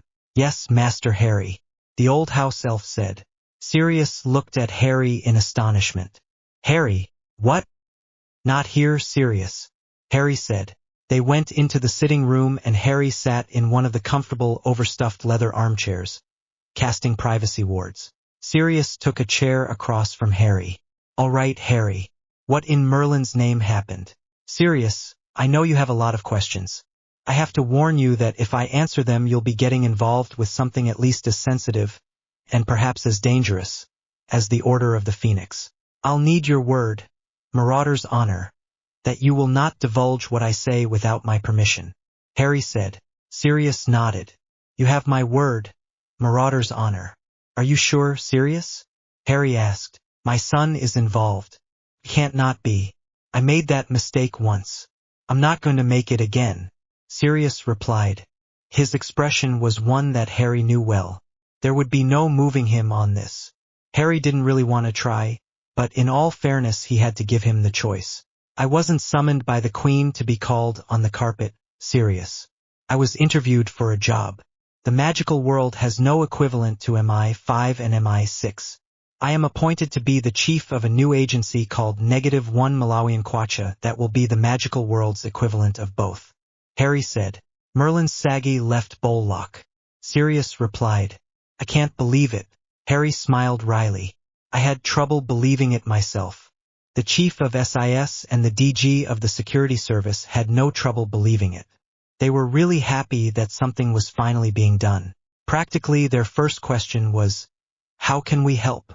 Did you have to do this, Harry? Sirius asked. No, Sirius. I chose to do this. Remember the day we went to the palace? Nobody at the ministry gave a tinker's curse for us or law or justice. Dumbledore couldn't protect us. Voldemort was all ready to move. Where would we be if not for the Queen? Fugitives or dead, most likely. She didn't have to do anything. The Queen decided that it was her duty. How can I do less? Harry replied. Sirius sat silent, trying to sort out his very mixed feelings. Pride, that certainly. He had always been proud of Harry, and never more so than now. Worry sat right next to that. Harry's Gryffindor courage ran far too close to recklessness for his peace of mind. That last business with the dragons, well, the snitch was in play. It was too late to wonder what might have been. How can I help, Harry? He said. His mind started to work again. As the head of the House of Black, he was by necessity involved in politics. He had proxied the Black family seat in the Wizengamot to Andromeda, who was doing a good job. She led a sizable block of the progressives known as the Crown Loyalists. If need be he could take the seat in his own name, as little as he relished the prospect. The answer surprised him again. I need you to put together the old crew or what's left of it. Mooney and Padfoot. I need Marauders maps that cover all of Britain. Dragons for a starter, including eggs if you can manage it. Named persons of interest will be next. Sirius thought for a moment. We'll certainly try our best, Harry. But that would be difficult and expensive. We'd need help and they wouldn't come cheap. I don't know if we could afford it. Neither the Potters nor the Blacks are going to be out a worn Canute over this. Those days are done. The Wizengamot will fund -1 Malawian Kwacha and -1 Malawian Kwacha will let contracts to Marauders Incorporated, or whatever you call it, which will be a proper private company that will pay people what they're worth. Which took Sirius back to politics. What makes you think that they'll pass an appropriation like that? There was a flicker of a smile across Harry's face. They won't like it. They've had a free ride since Grindelwald's war. They'd like the Queen's displeasure a good deal less. Time for them to start pulling their weight. I could give Andromeda a heads up. She could do some spade work behind the scenes. Sirius suggested. Harry thought about that. It was tempting. Then he remembered what Sir Andrew had said. -1 Malawian Kwacha can't be seen to be playing politics. Serious. I have to start as I mean to go on. If she's as surprised as anyone else, then no one is going to have reason to think that I'm favoring my own family or my own interests. I advise the ministry and I protect them. I do not control them. They are responsible to Her Majesty for their actions just as I am accountable for mine. The magical world has a new guardian. He is not the successor to Dumbledore. He will be greater than Dumbledore. Sirius thought, watching that decision made and seeing the man his son had grown to be. Trooper Arnold was set to be released from St. Mungo's this week, though fit for duty was a bit further off. Still, he would take good news when it came his way. The CO smiled. No rank in the mess, Beowulf. I see you got your letter. Yes. I haven't opened it yet. He replied. Well, it's actually good news for a change, so there's no need to procrastinate. The man replied. Stan Lee gestured to the barman, who pulled Evan a pint of the local dark. He took a drink of it and ripped open the envelope. His face grew puzzled rather than pleased. There were some phrases like droits of the crown that he recognized and a lot more that he didn't. Yes, the Queen's English does get rather mistreated at the hands of lawyers and accountants. Doesn't it? For the modest fee of 1 pint you can have a translation if you like. Stan, the man said amiably. Evan immediately waved to the barman and 2 more pints arrived in front of them. Dead dragons are rare and valuable. Dragon bones, dragon hide, dragon blood and other parts are all useful in magic and hard to come by, hence valuable. The 3 we killed will be sold at auction and the money will go to the crown, seeing that the crown's agents actually killed the bloody things. Our gracious liege lady has decreed that the proceeds thereof, less legal and accounting fees, will be shared out as prize money according to the time-honored formulas for such. Prize money? That hasn't been awarded since the Napoleonic Wars. Evan said. He'd only read about prize money in historical novels. World War I was the last time, actually, but what's a century or so among friends? Stan replied amiably, and took a pull of his beer. Not to sound mercenary, but just how much would that add up to? Evan asked, his curiosity piqued. Well, there are uncertainties there, seeing that the auction has yet to take place. The system by which it is allocated will certainly make you the envy of the rest of the mess. You see, the value is divided into a number of shares of equal value. The number of shares awarded to each individual who was part of the effort varies, unsurprisingly, by rank. Evan was not surprised by that at all. The army had changed greatly in some ways since the Napoleonic Wars, rather less so in others. For the first dragon, the entire award goes to the QRF, and the lion's share to you as the commanding officer. As your 2I/C Sergeant Crusher will do rather well, too. I dare say that it will be sufficient for you to settle down, marry some deserving witch, and raise a family in comfort. Your share of the second dragon's value will be quite a bit less, as a subordinate commander, but not a pittance all the same. Why a witch? Evan asked. Not that I'm opposed, to be sure. You'll have to spend it on this side. Security, don't you know? Stan replied easily. What of Sir Harry? He was on the pitch too. Evan asked. Saved our bloody bacon, he did. He added mentally. Stan smiled. He was very gracious. In his view, we came to the rescue and saved his bacon, so the credit should go to us. To be sure, he's well off in his own right. Evan McKendrick had read history at Sandhurst, and while he was quite sure Her Majesty was genuinely concerned for the welfare of those she sent into battle, he was equally certain that the larger interests of the realm were also in play in any decision of the sovereign. Voldemort had not been a lone lunatic any more than Hitler had been. Those who had followed him had done so willingly, at least in the beginning, and they were not all dead or out of play. The battle he had just fought was evidence enough of that. The grip of the pure-blood bigots on the Ministry of Magic had pushed a lot of wizards of non-magical birth out of magical Britain. A situation that encouraged non-wizard-born subjects of proven loyalty to return to magical Britain was to the interests of the crown. As a sensible man, he had given thought to his career prospects, and they were rather limited. As a lieutenant who had proved himself a competent troop commander under fire, he could reasonably expect promotion to captain in due course. Someone with service in a normal, which was to say non-magical and actually known to exist, special forces unit could take his experience back to the regular army with its better promotion prospects. MSS was once in, never out. There was exactly one major's position in MSS, and Stan Lee didn't look like retiring anytime soon. That bore quite heavily on a decision he had to make pretty soon now. He was at 12 years service, the point where he either converted his terms of service to stay in the army or left with a small pension. Living on that pension wasn't an option, but a man with private means might not need to. Hermione looked up at the tap on the side of her cubicle. That report isn't due yet. Oh, hello, Harry. It's been a while. Too long. Thought I might buy you dinner and we could catch up a little. He replied. She looked uncertain. Harry, I've got a lot to do. He smiled briefly. I am quite sure you do. Goblin fiscal policy is important, but it will still be there tomorrow. Good dinner at Carver's is harder to come by. Well, all right. Wait a minute. How do you know what I'm doing for the head of magical cooperation? She said. People tell me things. Tell you more over dinner if you like. He replied. She looked puzzled, but got her purse. They took the ministry flew down to the posh end of Diagon Alley. Carver's was a small place out of the way. It had wards to keep out anyone who didn't have a reservation. Harry was greeted, not by the head waiter but by the owner himself, and shown to a table with the deference due a VIP. The sommelier did his turn, and they wound up with a French white that had been laid down the year Hermione's parents had been married. Harry had a beef Wellington with vegetables on the side. Hermione ordered a chicken cordon bleu. The appetizers were the house specialty, mushrooms Neptune.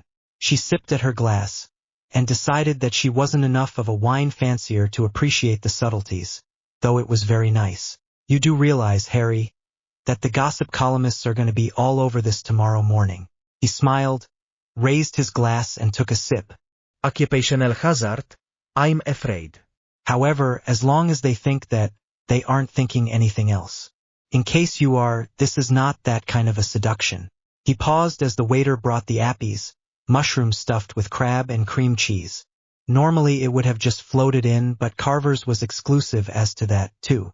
There was no magic and so no eavesdropping in the dining room. In addition to elegant dinners, conversations both professional and personal could be had there in complete privacy. You're doing well at the ministry. No surprise there. Go-to person for goblin relations generally and fiscal policy in particular. A very tricky file, which is why the senior people are more than happy to leave it to you and take the credit for your success. Harry said. You've impressed me with how much you know, Harry, and now I would like to know why you've taken the trouble to find it out. She said, setting her wine glass down. The dark side of doing well at the ministry is that you are still going to have to wait a long while before you get a step up. It's dead men's shoes. The restoration cleared out some of the dead wood, but it's still a game for the patient. He said, the work is worth doing, Harry. She replied, this fencing is quite unlike Harry. Come to that, he's looking a lot more serious than he usually does. How are you doing at the Crown Wizard's office these days? She asked, deciding that she was going to fence back a little. He smiled and snared an appy, washing it down with some wine. Not for anyone else to know, and I'll need your word on that, but I'm not with the CWO anymore. I got a new job. All right, my word that it's under the rose. What's the new job? She said, getting one of the appies while the getting was good. She and Harry had shared dangerous secrets before.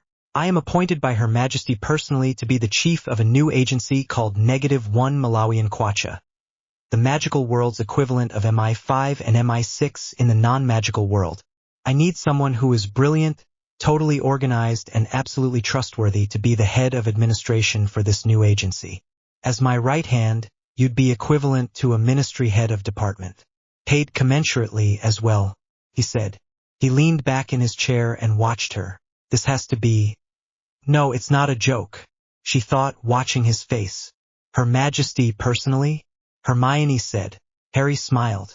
The appointment of intelligence chiefs is within the gift of the sovereign. What sort of gift it will be, well, that remains to be seen. Why would Her Majesty do that?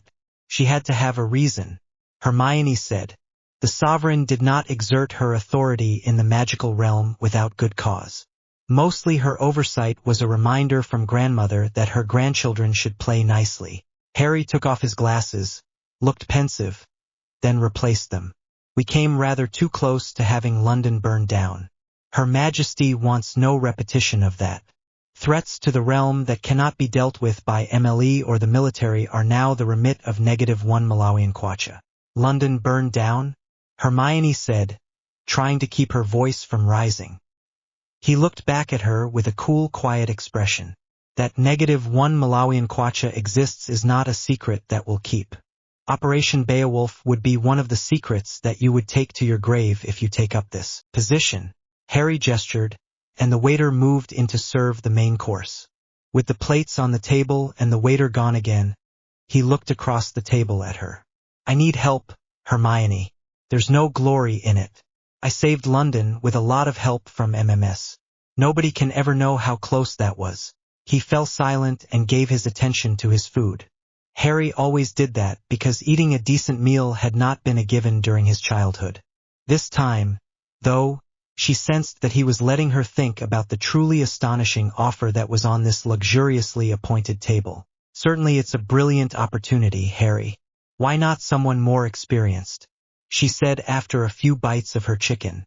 Build a new agency from scratch, one that can't be known to exist, much less have any public exposure of what it does.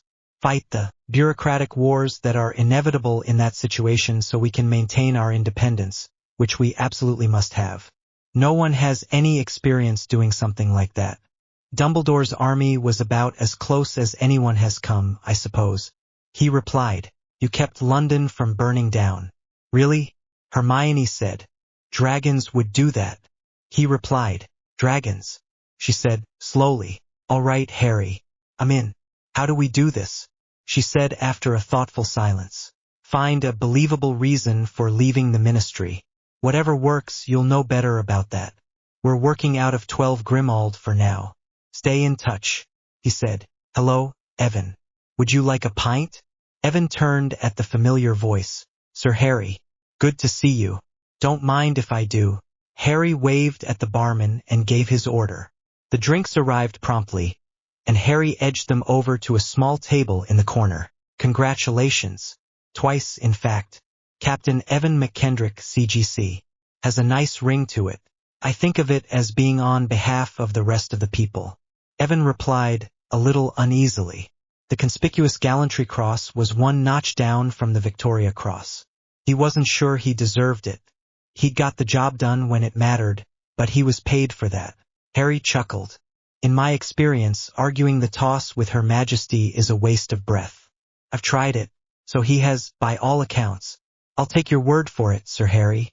I stuck to, yes, Your Majesty. And thank you, Your Majesty. Evan replied. How's Layla? Harry asked, in a tone of light conversation while sipping his beer. She's fine.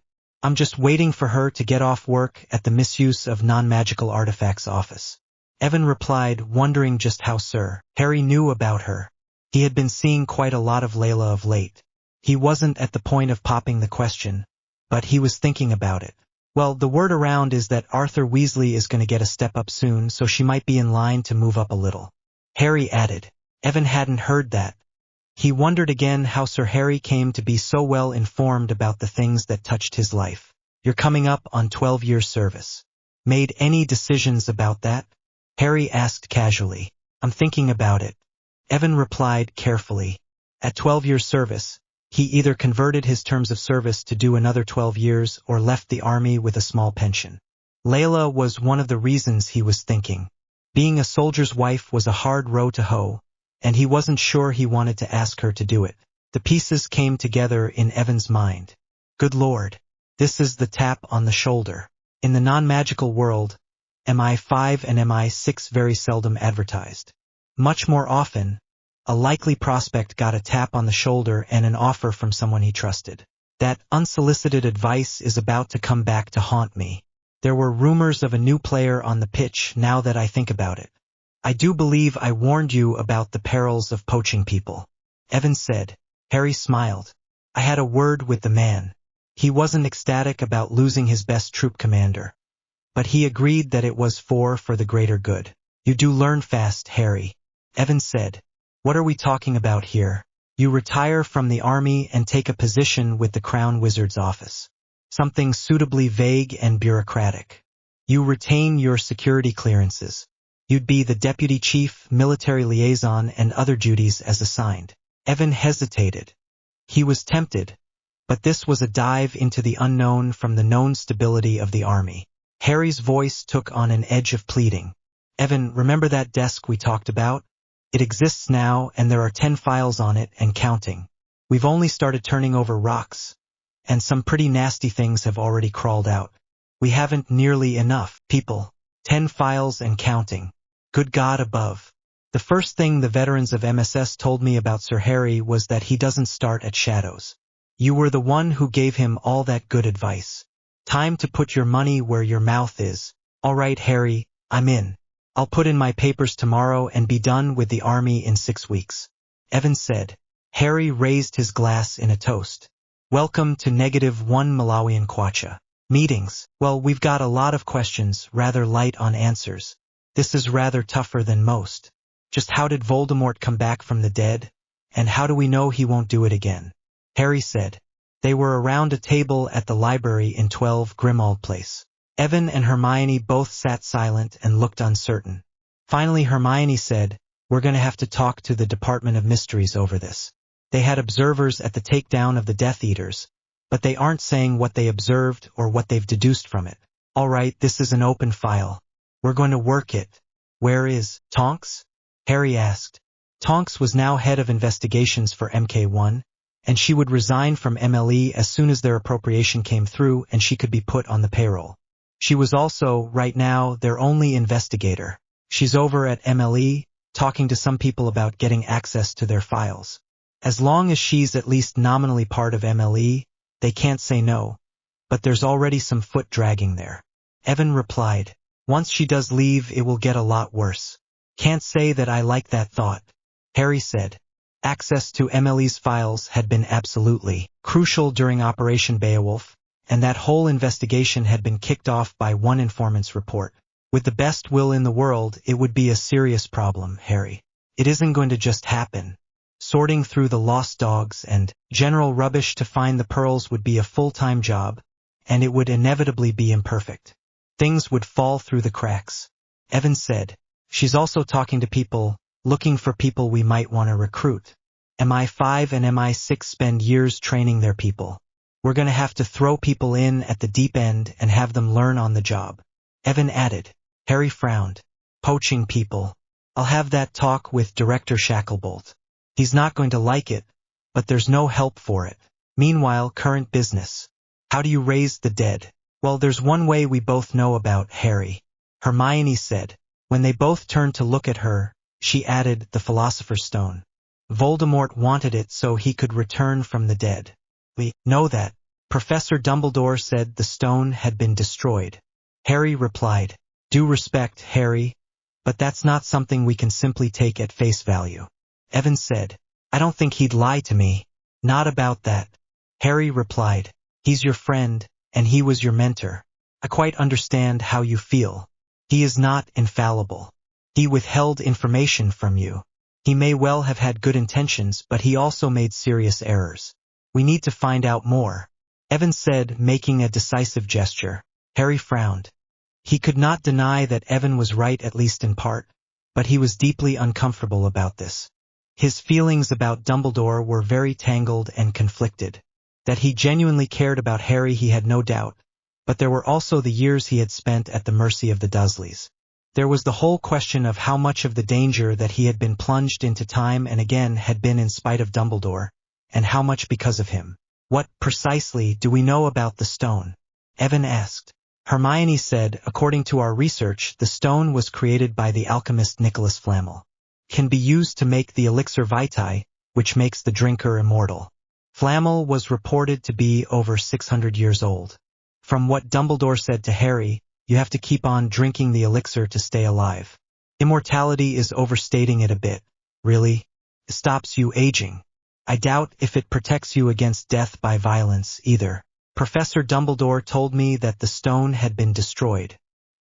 He said that Nicholas Flamel had agreed to that being done, and that he had enough of the elixir to live for a while, to set his affairs in order. Harry added. Evan looked dubious. I do rather have a problem with that. Several, actually. Flamel had survived over 600 years. Centuries when people knew he had the stone and how valuable and powerful it was. Voldemort would not have been the only one who would kill or do anything to lay hands on it. Not by a long chalk. A man who had survived all that and then he just decides to roll over and die? I don't see it. Hermione leaned over the table.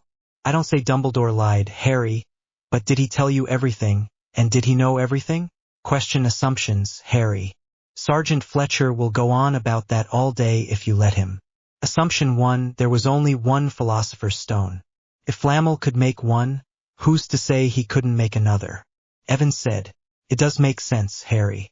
Dumbledore went out of his way to tell you the stone had been destroyed. He probably wanted it known so Voldemort would know and stop going after it. Flamel stocks up on elixir and goes underground.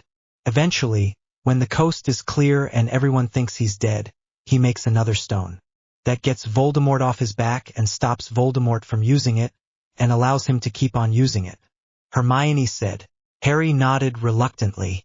That would make sense. That doesn't mean it's right, but it is certainly possible. Dumbledore would not have lied. Really? It also takes us to the question of whether this is even in the remit of -1 Malawian Kwacha. How's that? Evan asked. The stone is a powerful artifact, but it's not a destructive one. If Flamel has lived over 600 years without turning into a Dark Lord, I don't see him changing his mind on that. Voldemort, if he isn't dead, is the threat. Harry said. Fair point, but we are still going to have to get facts to back up all this theorizing so we know if it's a threat or not. Evan said. Next problem.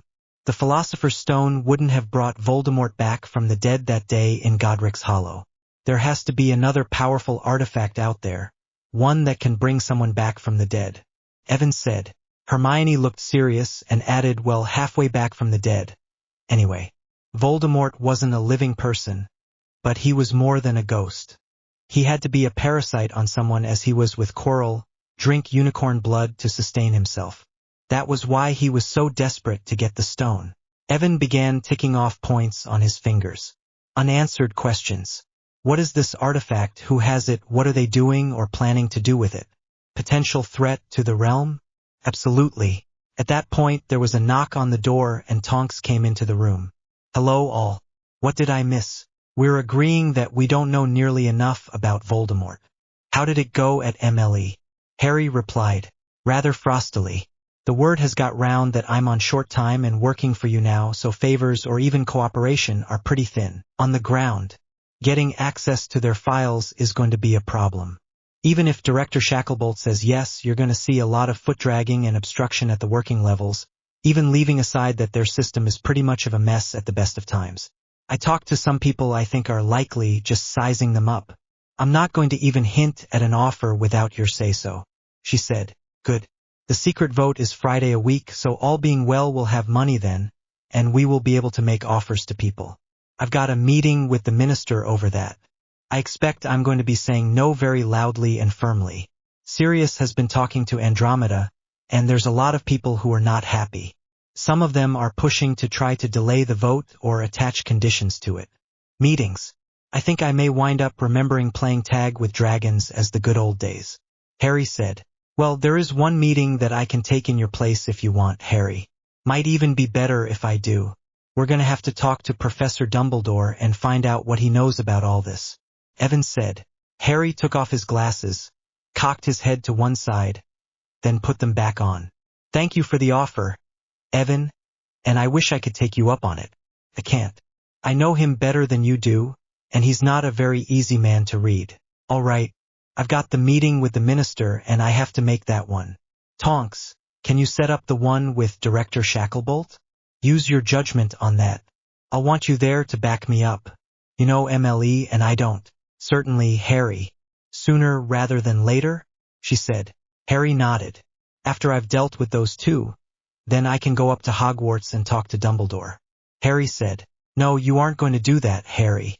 Evan's tone was firm and decisive. I beg your pardon? Harry replied. Harry, that would absolutely send the wrong message. You are not a former student going to visit his old teacher. You are the chief of MK1 interviewing a person of interest in an ongoing investigation. You summon him and you question him here or at a time and place of your choosing. We can be polite about it, that's all. Evan said. Harry took his glasses off, bit the stem and then put them back on. I knew I was going to regret taking this bloody job. We'll do it that way, Evan. The meeting broke up after that, with Tonks and Hermione off to the next things on their to-do lists. Harry sat, brooding. Sickle for your thoughts. Evan said. Harry looked up and said, my thoughts are conflicting. Evan. I was angry at Dumbledore for a long time. Now I've got a lot more sympathy for him. He was playing a deadly game for very high stakes. He was in the position of having to defend the wizarding world, hell, the muggle world, too, against a threat that most people didn't believe or want to believe existed. He had few people and limited resources. Fudge and the Wisengamot wouldn't give him the time of day. It wasn't a choice whether or not to put people, friends, in harm's way, it was a choice of which people and when. He led from in front, no one can deny that. When you walk in the shoes, you get a different view of things.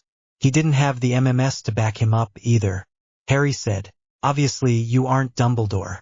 You aren't making his mistakes either. You listen to your people, you don't try to do it all yourself, and you don't try to keep everything in your own head. As to the MMS, Dumbledore was a one-man MMS. Evan said, well, Dumbledore was incredibly brilliant. Harry said, I don't give a toss how brilliant he was. Evan replied impatiently. He looked as Harry had seen him at the Hot Washington. He was called on the carpet in front of Her Majesty for a shed load of mistakes on his watch. Avoidable mistakes. Your home life was only one. The Dursleys should have been vetted like the recruits for MK1. Then they should have been monitored by someone more competent than Mrs. Fig. He meant well, I'll give him that. He didn't take the time to do it himself because he was too busy. He didn't put anyone trustworthy on the job because they were too busy, and he didn't listen to people who told him there was a problem. I'm not infallible either. Harry said. No one is. Make the best decisions you can, learn from them and move on. Evan replied. Evan pointed his hand at him. I've got 10 years on you, and I've spent most of that studying the art of command.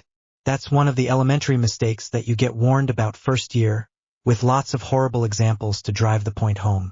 Not just reading about it either. They put you through field exercises where you are juggling for crises when sleep is a distant memory. Then you get to look back and realize what a drunken idiot you were. Maybe I should take lessons from you. Harry said. Evan shook his head. I am your loyal and supportive second in command because I am not nearly mad enough to want your job. I can give advice. If you want a mentor, you have a standing invitation to the regimental mess of the MMS. If there is a better mentor than Stan the man, I don't know who he is. Thanks, Evan. Harry said. Harry headed for the flue, then stopped. Well, maybe I should get some advice from my mentor before I go nose to nose with the minister and the governor general. A handful of flue powder later, he was at MMS HQ. He headed down to the officers' mess and took a seat. 2 pints arrived on his table without his even having to ask, and they were followed shortly by the arrival of Major Lee. Hello, Sir Harry. How is the new job? He asked. Challenging. I've got a meeting with the minister and the governor general in a few hours, and I thought I might ask you for some advice. Harry said. Wise of you. I'll do my best for you. What do you know of the minister and the governor general? Madame Bones is... Well, she's a strong person, respected for being fair and just. Governor General French, I don't know him at all. Harry said. Ido. He was the commander of the MMS before I was. He was a good commander. I respected him and learned a lot from him. Like Minister Bones, he's a strong person. Stan the man replied. Harry thought about that. He'd never thought this was going to be easy. Where does that take me? You have to be as strong as they are. You earned the respect of the officers of the MMS. Your invitation here was from them, not me. Custom and tradition. Now you have to do that again. He replied. At Harry's frown, he continued. You're a young man, barely more than a boy in their eyes, who has a knighthood, Her Majesty's confidence, and is about to be handed a lot of money to do things they have no say about. That's going to make them nervous. They are going to want to get control over you and -1 Malawian kwacha, convince you that you work for them or should. What do I do about that? Harry asked. Don't let them. The only way they get that control is if you cede it to them, and that's a mistake you cannot afford to make. Certainly you are going to have to deal with them, but it has to be on your terms, not theirs. The man said. Harry thought about that. It would be very easy for him to come across as an arrogant prat, and that wouldn't do either. Stan held up his glass. Let me give you an example. Sergeant Fletcher down the hall. If I tell him I want something looked into, he'll do it. If I tried to tell him how to do his job or what conclusions to draw, he'd tell me to go to hell. Politely, of course. I don't work for them, I work with them. They don't get anything until they admit they have to treat me as an equal. Harry said. That's right. Sergeant Fletcher plows through a lot of stuff. He tells me what I need to know. I trust him to do that. You decide what they need to know. The man said. Harry finished his beer, then glanced at his watch. I'm off to see the minister. Wish me luck. Harry was shown into the minister's office, and Minister Bones and Governor General French were there waiting for him. He was glad he was wearing his bespoke suit. They were certainly well dressed. Harry, my boy, please have a seat. Minister Bones said. Madam Minister, I am not your boy, nor anyone's except the Queen's. Harry replied, remaining standing. If she was trying to put him off balance, he wasn't going to let her. If his reply upset either of them, they didn't show it. Governor, General French replied, in a much more formal tone, Sir Harry, please be seated. We have a good deal to go over. Harry took a seat. Minister Bones started, also more formally. Sir Harry, there is a sizable faction in the Wisingamot that wishes to delay the secret vote, and wishes to know why you are asking for so much money. I am sure there is. Harry replied. Then he waited. Madam Bones visibly decided that Harry wasn't going to answer. Why do you need so much money? To fulfill my remit from Her Majesty. I am to defend the realm from threats that cannot be dealt with by the police or military. I have already identified several such threats, and dealt with one of them. Harry replied. I had heard that the MMS had deployed on an operation recently. The Governor General said. They did. I believe that you should know more about that. I will require your word, upon your oath to the Queen, that you will tell nothing of this to anyone without my permission. Harry said, keeping his tone as level as he could. You have my word. Came from both the Minister and the Governor General. This file is designated Operation Beowulf. It required me to call in the full strength of the MMS. He began. Harry talked for about 10 minutes, laying out what had been done and not sugarcoating just how close-run a thing it had been. At the end of it, both the Minister and the Governor General were looking decidedly shaken. Her Majesty was naturally rather concerned over this, and so I was appointed to head an organization that would find and deal with such threats in more timely manner. Harry concluded. Minister Bones recovered herself quickly. I see, Sir Harry. You make your point. I will admit that I had my doubts, but that is no longer the case. There is a motion on the floor of the Wisingamot to delay the secret vote. I will see it quashed, and I will remind the waivers that they will be courting Her Majesty's displeasure. Thank you, Minister. Harry said. You have stated that you need a suitable property to house your organization. How large might it need to be? The Minister said, going on to the next item. Thank you, Hermione. You have my written request from my head of administration. Harry said. You could operate here in the Ministry building. We would be glad to make space available. The Minister said. Generous of you, Minister, but the nature of our operations and the security required make that impractical. Harry replied. For which read, there would be all sorts of people inviting themselves in to snoop around, and our people would be seen coming and going. There were properties that were seized from the Death Eaters after the Restoration, since they had been convicted of treason against the realm. If one of them was suitable, it could be granted to you outright or on a lease for 1 galleon. The Minister said, Please owl a list to my head of administration. She will deal with that. Harry said, I didn't promise you a rose garden, Hermione. Very well. The Minister said, You have requested that the Department of Mysteries open their files to you. They are unused to doing that. The Minister went on. No doubt. This is another threat to the realm that I am investigating. Harry said. What threat might that be? The Governor-General replied. Voldemort. Harry said. Voldemort is dead. Madame Bones said. He is, as far as we know.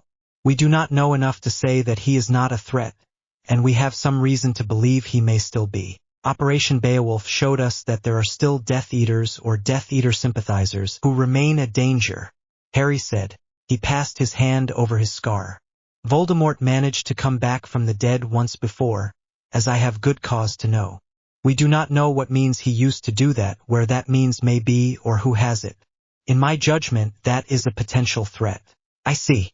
I will direct the head unspeakable to cooperate fully with your investigation. The minister said. Director Shacklebolt has complained that you are poaching on his preserves. Tonks was specifically mentioned. The minister continued. Well, I'm going to have that meeting with him, but I will say here that it is a regrettable necessity. Tonks was one of the first people I recruited. If you are going to steal brooms, minister, steal firebolts. Harry said. The minister chuckled a little at that. Necessity presses, Sir Harry. Understood. I will inform Director Shacklebolt. As I am now aware, you have much on your plate. Are there any other matters, Sir Harry? The minister said. No. Thank you for your cooperation. Harry replied. The minister glanced at her watch. I have a Wisengamot sitting. If you will excuse me.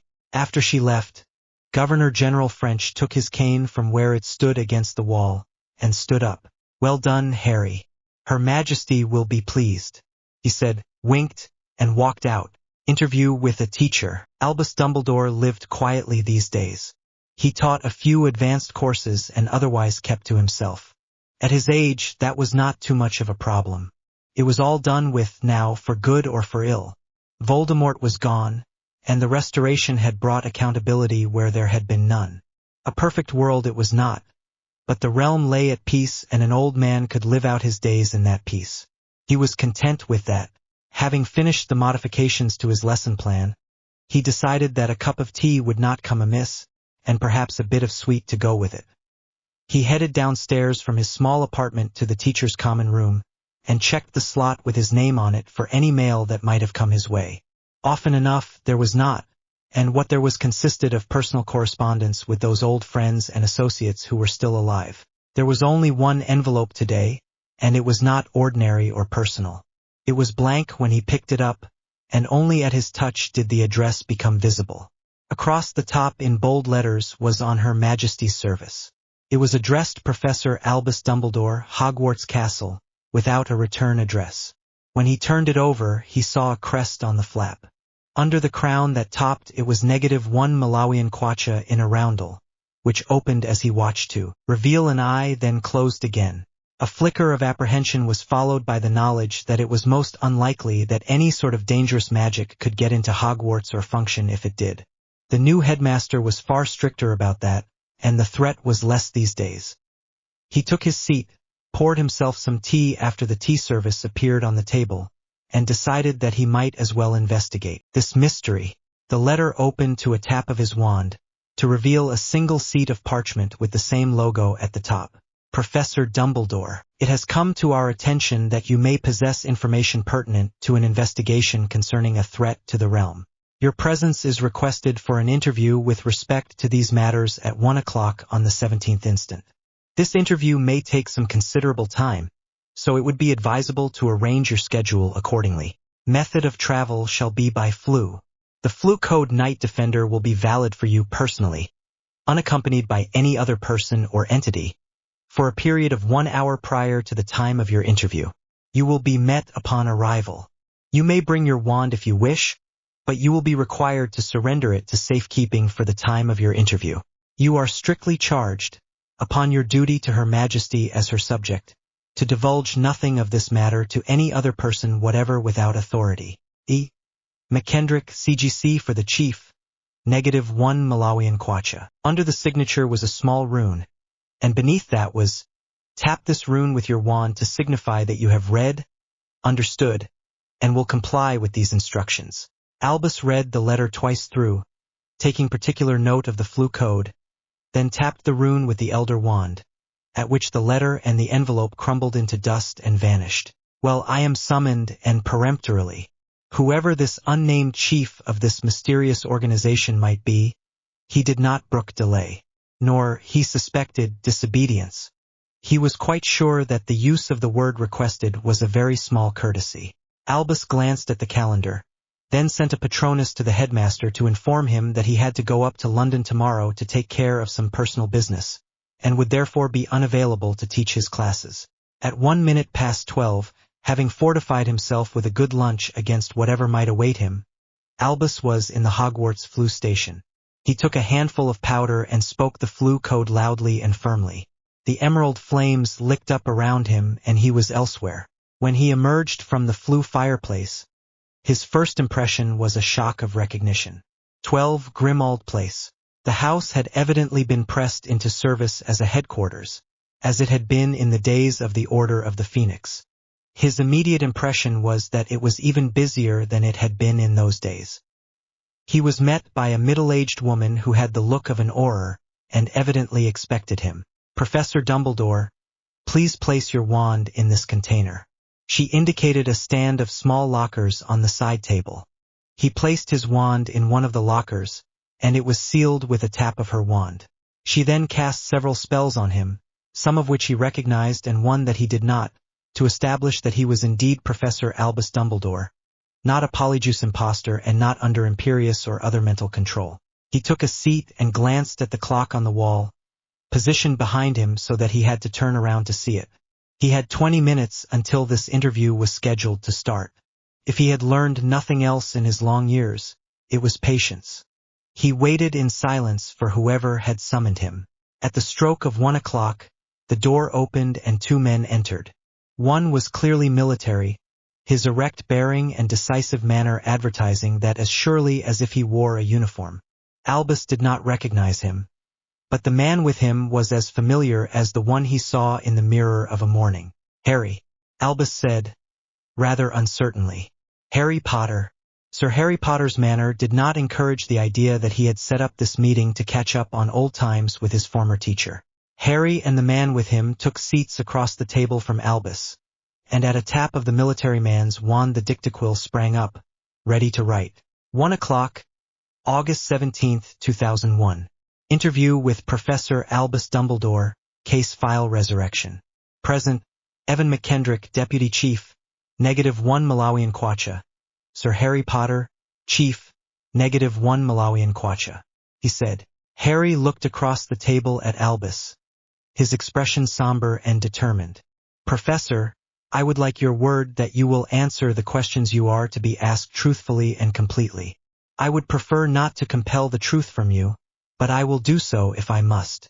Albus sat silent for a few moments, trying to catch up to all the things he had had no idea of, beginning with the existence of this -1 Malawian Kwacha. Unlike his own self-appointed and personal effort, it was clearly under the authority of the Crown, and as clearly far better organized. The man who led it, well, that was a lesser surprise. The ability to compel truth was the stuff of legend, deeply entwined with the roots of the magic of the realm itself. Albus realized that there were old and powerful magics of which even he did not know. "You have my word. I will tell the truth as I know it, and I will hold back nothing," Albus replied. Harry looked across the table at him. "The purpose of this investigation is to determine how Voldemort returned from the dead after Godric's Hollow, and whether he could have used such a means to return again after he was killed at the takedown of the Death Eaters. First, then, what happened at Godric's Hollow?" Harry said. Albus took a deep breath. "Much of what happened there is a twice-told tale, known to you above all.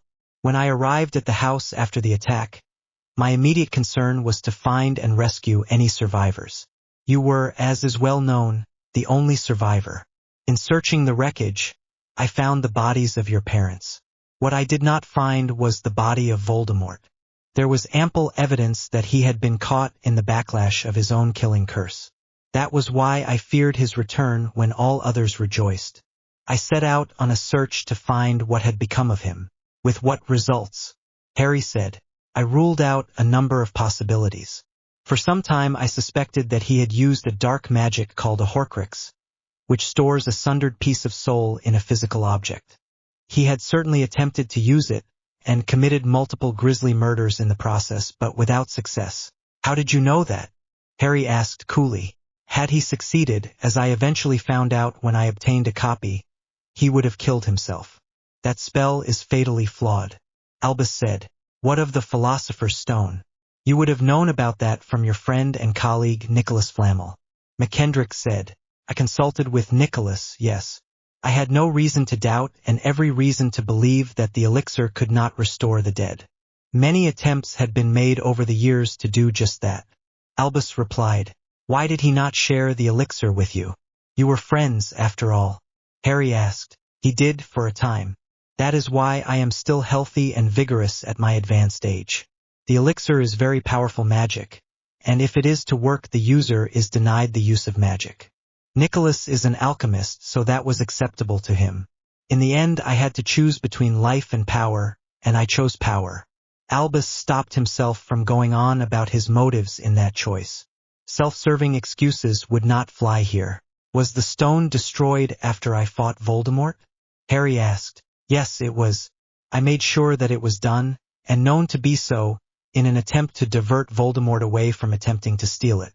Belatedly, I realized it was not safe at Hogwarts or anywhere.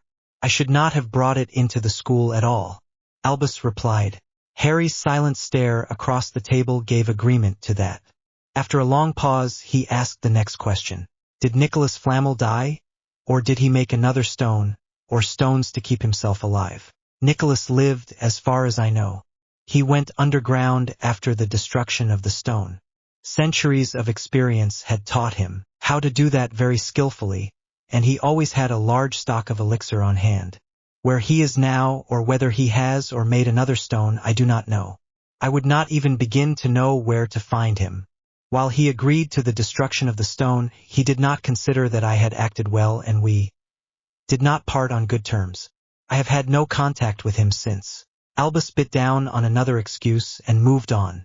Finally, I began investigating the legend of the Deathly Hallows, when I realized belatedly that I had possessed a clue to their existence all along. Albus continued. The Deathly Hallows? McKendrick said. The legend itself is in the Tales of Beetle the Bard. It tells the story of three brothers who tricked death out of three powerful artifacts. The Elder Wand is the most powerful wand ever made. The Invisibility Cloak is the most effective ever created. And the last of the three, the Resurrection Stone, can bring the dead back to life. Albus said. Legends and fairy tales. What led you to believe that there was truth in them? Harry asked. Research led me to more contemporary accounts, dating to the 13th century, of the three Peverell brothers, Antioch, Cadmus, and Ignotus, who had created the three Hallows. Antioch created the Elder Wand, Cadmus the Resurrection Stone, and Ignotus the Invisibility Cloak, which legend said was so effective that even death could not find him. Albus said. He bit his lip, then continued. I then realized that I had possessed one of them all along. The Elder Wand is locked up in the anteroom of this building. I took it from the hand of Grindelwald when I defeated him. The Elder Wand has a long and violent history. Its creator was murdered for it, and it passed from hand to hand mostly by theft and murder. Uniquely, it was created only to be a powerful weapon of magic. It had none of the safeguards that all wand makers now embody in their wands. What had you planned to do with it? Harry said. Albus tried reading the expression of his old pupil, but failed except to see a determination that he well knew was a central part of his character. Take it with me to the grave. I considered destroying it, but my researches uncovered the fact that there had been at least 3 attempts to do so. They had all failed, and those who made the attempts had died. Antioch was of no mind to have a weapon that could be broken or destroyed. Albus said. As to the invisibility cloak, Harry, it is in your possession. It was passed down through the Peverell family to the Potters, eventually to your father and so to you as his heir after his death. Albus said, keeping his tone as even as he could. I see, was all the reply that Harry gave. The Resurrection Stone, there my knowledge is the least complete and conclusive, but I shall withhold nothing from you. I believe that it descended from the Peverells to the Gaunt family. It was set into a ring, which became an heirloom of the Gaunt family and was retained by them even after the family descended into abject poverty. I suspect that Tom Riddle stole it from Morphin Gaunt. He certainly wore it openly at Hogwarts. I was only able to identify it after the fact using pensive memories. Albus said. He took a deep breath. I believe that Tom Riddle was wearing the ring with the resurrection stone in it the night he murdered your parents. The killing curse did kill him, but the resurrection stone would then have brought him back to life. Voldemort was hardly more than a ghost at that point. How would that have been? Harry asked. The little I know about the resurrection stone suggests that it can resurrect someone, but it cannot heal them. The legend of the stone suggests that Cadmus is said to have used the stone to bring a loved one back to life, but had little satisfaction of it. If she was alive but suffered from chronic pain and debilitation from lingering injuries, that would account for it. Albus said. Voldemort would have used other magic to keep himself alive after that, is what you are saying. Harry said. His tone remained even judicious. Yes, there are spells and rituals, very dark ones, that he could have used to prolong his life at the expense of others, and in his quest for immortality, he would certainly have had the opportunity to find and master them. Albus said. Why was he particularly interested in the Philosopher's Stone?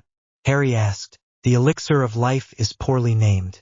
It is actually a particularly powerful and effective healing potion that heals all wounds or injuries to the body, including those inflicted by old age. The injuries of aging are chronic, so the elixir must be taken at ever more frequent intervals to keep the ravages of age at bay. Albus replied. Where is the resurrection stone now? Harry said. Albus grimaced, as he made himself confess to yet another failure. I have no idea. I know he had it at Godric's Hollow, but after that I had only suspicions. Severus Snape was in frequent contact with Voldemort for years on end. Did you not have him report on this matter? Tell him of the importance of this artifact? McKendrick said. No. That was a judgment that I made. Severus might at any time be tortured to death by Voldemort, and I had to assume that in such a case he would tell all that he knew. Having him report on it would be to let him know of its importance. Albus said. McKendrick's hard, cold expression spoke volumes about his opinion of that decision. But he said nothing. There was a tap on the door, and a note flew in, landed on the table in front of Harry, and unfolded itself. He read it, nodded, and got up. Evan, something has come up and I'll leave you to finish up here. Good day, Professor, Harry said, and left. McKendrick said, just to sum up, Professor Dumbledore, you knew of the Resurrection Stone but did not task anyone to track its whereabouts. You lost contact with Nicholas Flamel after the destruction of the Philosopher's Stone, so you have no idea where he is or if he has made another. You have no idea whether Voldemort survived the takedown of the Death Eaters. Yes, that's correct, Albus said, again biting his lip against excuses. If there is anything I can do to help, Albus added. The look he got in return was as cold as an Arctic night. You were relieved of your position for cause by Her Majesty, Professor.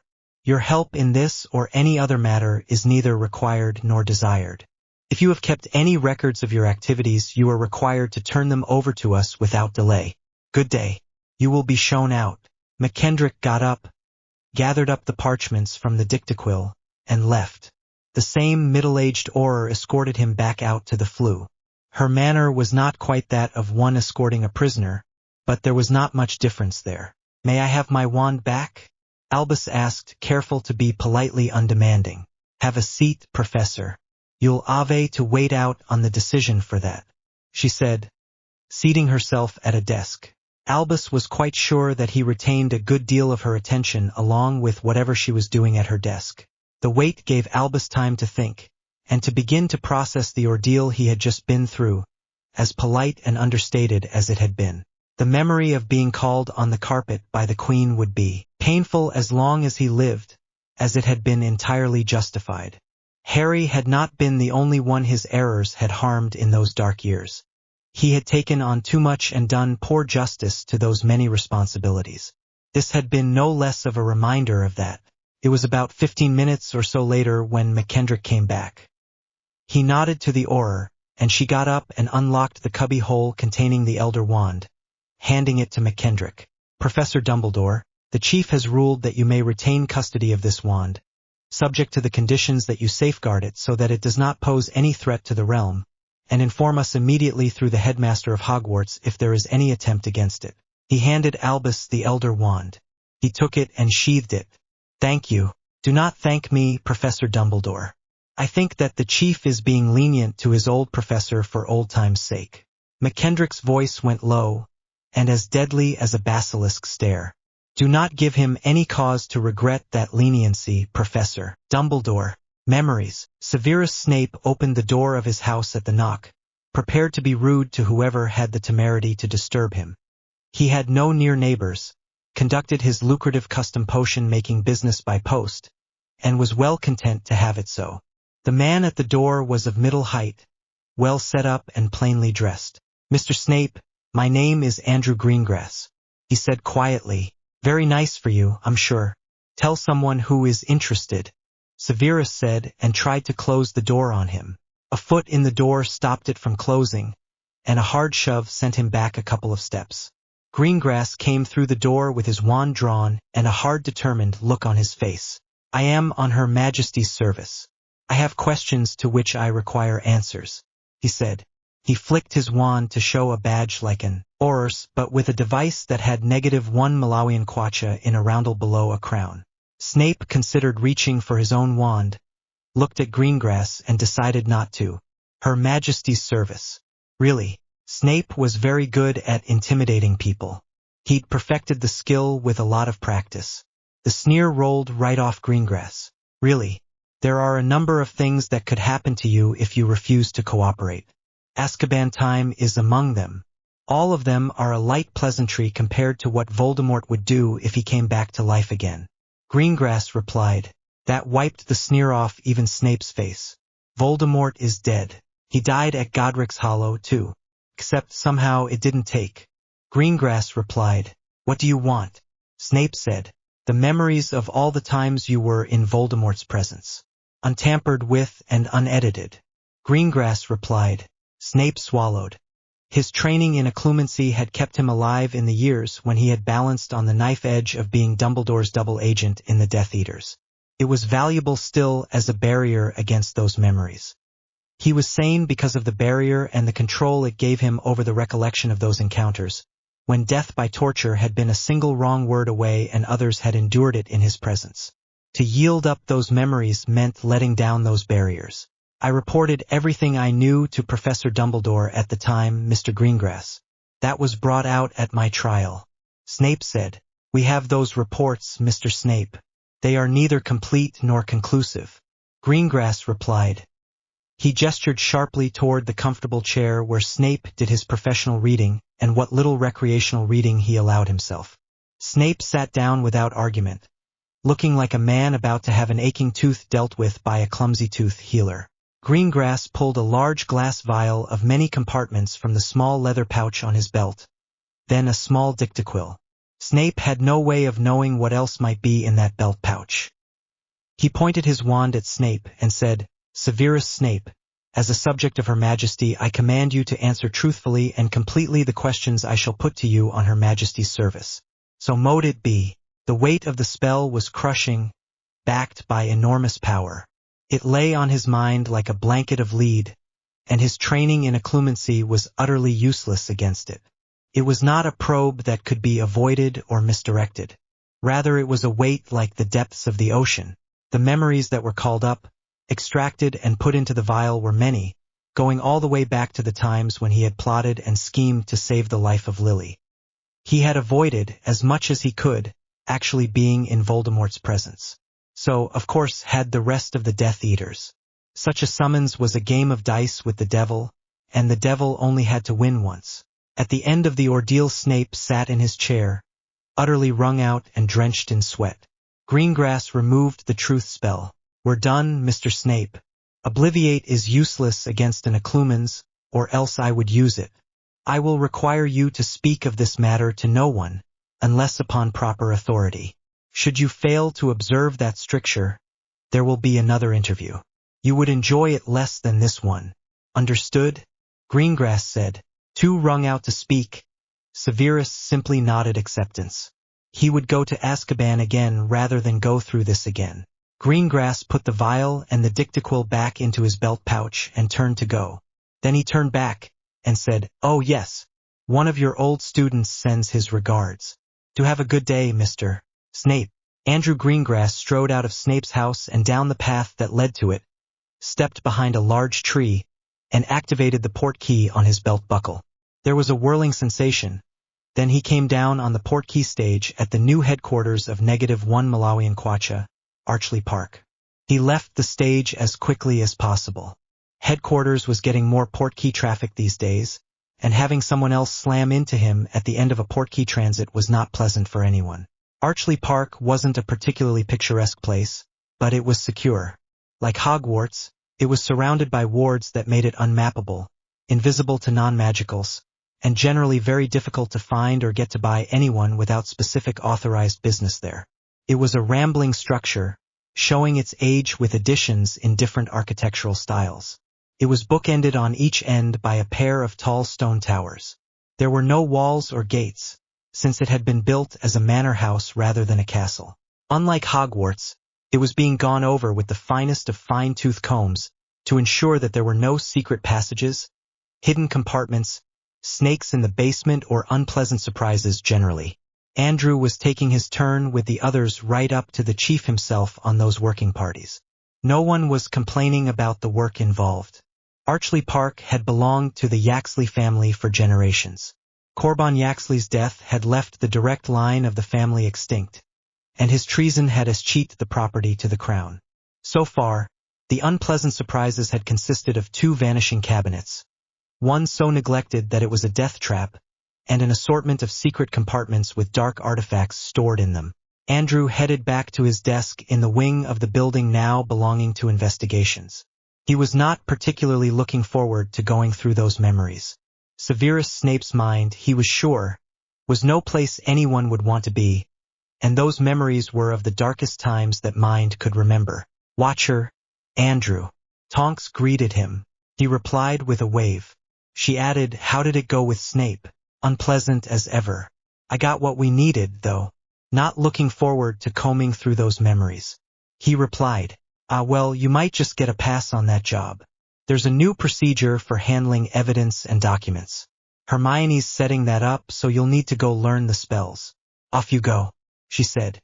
Andrew went down the hallway to what had been the Great Hall, back when the Yaxley family had actually had a social life and people to dine with, then to the administration wing where Hermione Granger ruled supreme. There were a couple of new signs. One read evidence, the other analysis. Since he had evidence, he knocked on the door. "Come." The voice was gruff. Andrew entered, and was greeted by crusty-looking oldster at a counter. His bald head was surrounded by a fluff of white hair. His manner was sharp and alert. Andrew could see long shelves behind him, mostly empty with some objects on them. "Alistair Cranwell. I've come on get the evidence storage sorted out," he said. Must be one of Hermione's hires from the ministry. If he had been an Auror, Andrew would have known him. The corps was small enough that everyone knew everyone. Evidence handling was one of the miserable thankless jobs in Emily that no one liked or wanted, so it didn't get done very well. "Andrew Greengrass. I was told to come down here. I've got a bunch of pensive memories from an interview." Andrew replied, Well, that's not me. Memories are considered documents, so you'll need to take them over to analysis. You will need to know the procedure for physical evidence." Cranwell replied. He spent the next 10 minutes running Andrew through the procedure, which was pretty straightforward. "How do I get evidence back if I need it?" Andrew asked. That had been a perennial problem in MLE. It had, in fact, cost him a couple of cases when the needed evidence couldn't be found. "You use a structured query spell. They'll run you through that in analysis, but let me demonstrate." "Which file are you working at the moment?" Cranwell replied. "Resurrection." Andrew replied. Cranwell made a complex wand movement, then intoned Prorsus Invenis, file equals resurrection, type equals all. 4 of the objects on the shelves whipped up off the shelves and into the air, zipping up to the front and hovering in the air over the counter. Neat flags with lettering on them gave the name of them, the date collected, the name of the person who had collected them, and a section for notes. There was a wand that had been found in a Death Eater's hideout, a cursed ring with a blue stone, and gloves and a cloak identified as belonging to Voldemort. That's all the evidence collected for that file so far. You'll want to be careful about using a wild card search like that, where you just ask for everything. Be careful what you ask for because you'll get it. You might be buried under it, too. Cranwell gave him a wicked grin. Andrew didn't know if he was winding him up or not, but he wasn't all that keen to find out, either. Ad locum tuum, Cranwell said. The objects zipped away again to their places on the shelves. As long as you file your evidence properly, you'll be able to find it again. Cranwell added. Thank you, Mr. Cranwell. Andrew said, stepped back out of the evidence lockup and over to the analysis section. The analysis section was a fair size and already looked busy. Andrew looked around and decided to hit the area under the sign that said document control. He'd been told memories were documents, so he supposed they needed to be controlled. The young woman who answered the bell on the desk was quite good-looking, blonde hair and blue eyes, about Andrew's height. She was wearing reading glasses and looked at him over the top of them. Good morning, ma'am. I'm Andrew Greengrass. Mr. Greengrass. Ethel Harley. Pleased to meet you. Just in from the field? She said. Yes, ma'am. I've got some memories from an interview. I was told they needed to be brought here. He said. Yes, they do. We're still setting up the system, but we've got it up and running. What have you got? She said cheerfully. Andrew didn't recognize her either. A lot of memories from an interview that I did today. Ah, yes. She put a parchment form in front of him with a dicta quill. Filling in the form was done as fast as you could speak. If you misspoke or the answer didn't make sense, it flashed red to prompt you to try again. The information on the labels was transferred magically. While that was going on, he had a little time to chat with, as it rather disappointingly turned out, Mrs. Ethel Harley. She was non-magical born, returned to the magical world after the Restoration. She had worked at the British Library, the largest library in the non-magical world, and been scooped out of her job at the Ministry by Hermione. Do you know the structured query spell? Mrs. Harley asked. No, I've seen a demonstration, that's all. Andrew said. Right then. We'll get to where we can run formal courses, but I expect that will be a while with all we've got going on. She ran him through a condensed teaching session on the spell. The spell itself wasn't all that difficult, though you had to be precise about the wand movement. There were actually two, one for a physical object and one for a record. What he really had to work hard for was the process of specifying exactly what record you wanted, or searching the records for what you wanted. It used something called Boolean algebra. He'd never heard of it. Andrew's marks in arithmancy had been passable, no more, but it wasn't too bad once you got the hang of it. You could put together a search string that could specify all interviews of a certain person, interviews conducted with reference to a particular file, interviews about a certain person or subject, and so on, limited only by your mastery of the subject.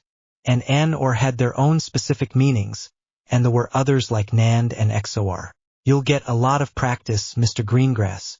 No more of keeping personal files in your desk. It's all here and can be accessed by anyone. One last thing. You recall that there's the option to call up the physical document, or just the image of it if all you want to do is read it. You can call up the image from anywhere, she said. Anywhere. So, if I'm out in the field and I need to check something in the records, he said. She smiled. Just so. Do the search, specify that you want an image, and find out what you need right there. No need to port key back. Here, search the records, get the document, and so on. She said, looking pleased. Andrew was pleased, too. That was going to cut out a whole lot of wasted time. Brilliant. Who invented that? I did, actually.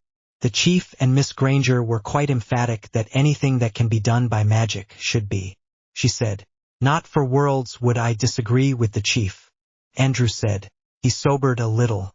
Now that they're in the system and can be retrieved at a moment's notice, I do need to go through them to find out what I need to know. She smiled and pointed over to a sign that said, Document Analysis. They're the folks you want to talk to about that. I'm just the librarian. He came in the door and looked around, a little uncertainly. There were several desks in cubicles with different signs over them. The people at the desks were working, but at what he couldn't understand. The man in the corner cubicle looked up and said, Can I help you? Yes. My name is Andrew Greengrass, and I brought in some pensive memories from an interview. They need to be gone over for the information I need. Andrew said. Thorley Ashdown, the head of analysis, was again quick and efficient. The form he had to fill out was headed Request for Analysis. He had to specify what he wanted and what documents he. Mr. Greengrass, you look uncertain, Ashdown said. Priority. How do you determine that? Andrew asked. By urgency, Mr. Greengrass. 1 is someone's about to burn down London. 5 is when we get to it. What file is this? He said. Resurrection. Andrew replied. Ashdown looked at the request and raised an eyebrow. Voldemort coming back from the dead. I think we can safely say that's a 2. You'll have it today. He looked back at the form. Severus Snape. I remember him. Is he a person of interest in this investigation? Andrew thought about that and nodded. I'd say yes. Andrew headed over there, knocked on the door and stepped back a little as an eye opened in the middle of the door and said, Authorization, in a sepulchral tone.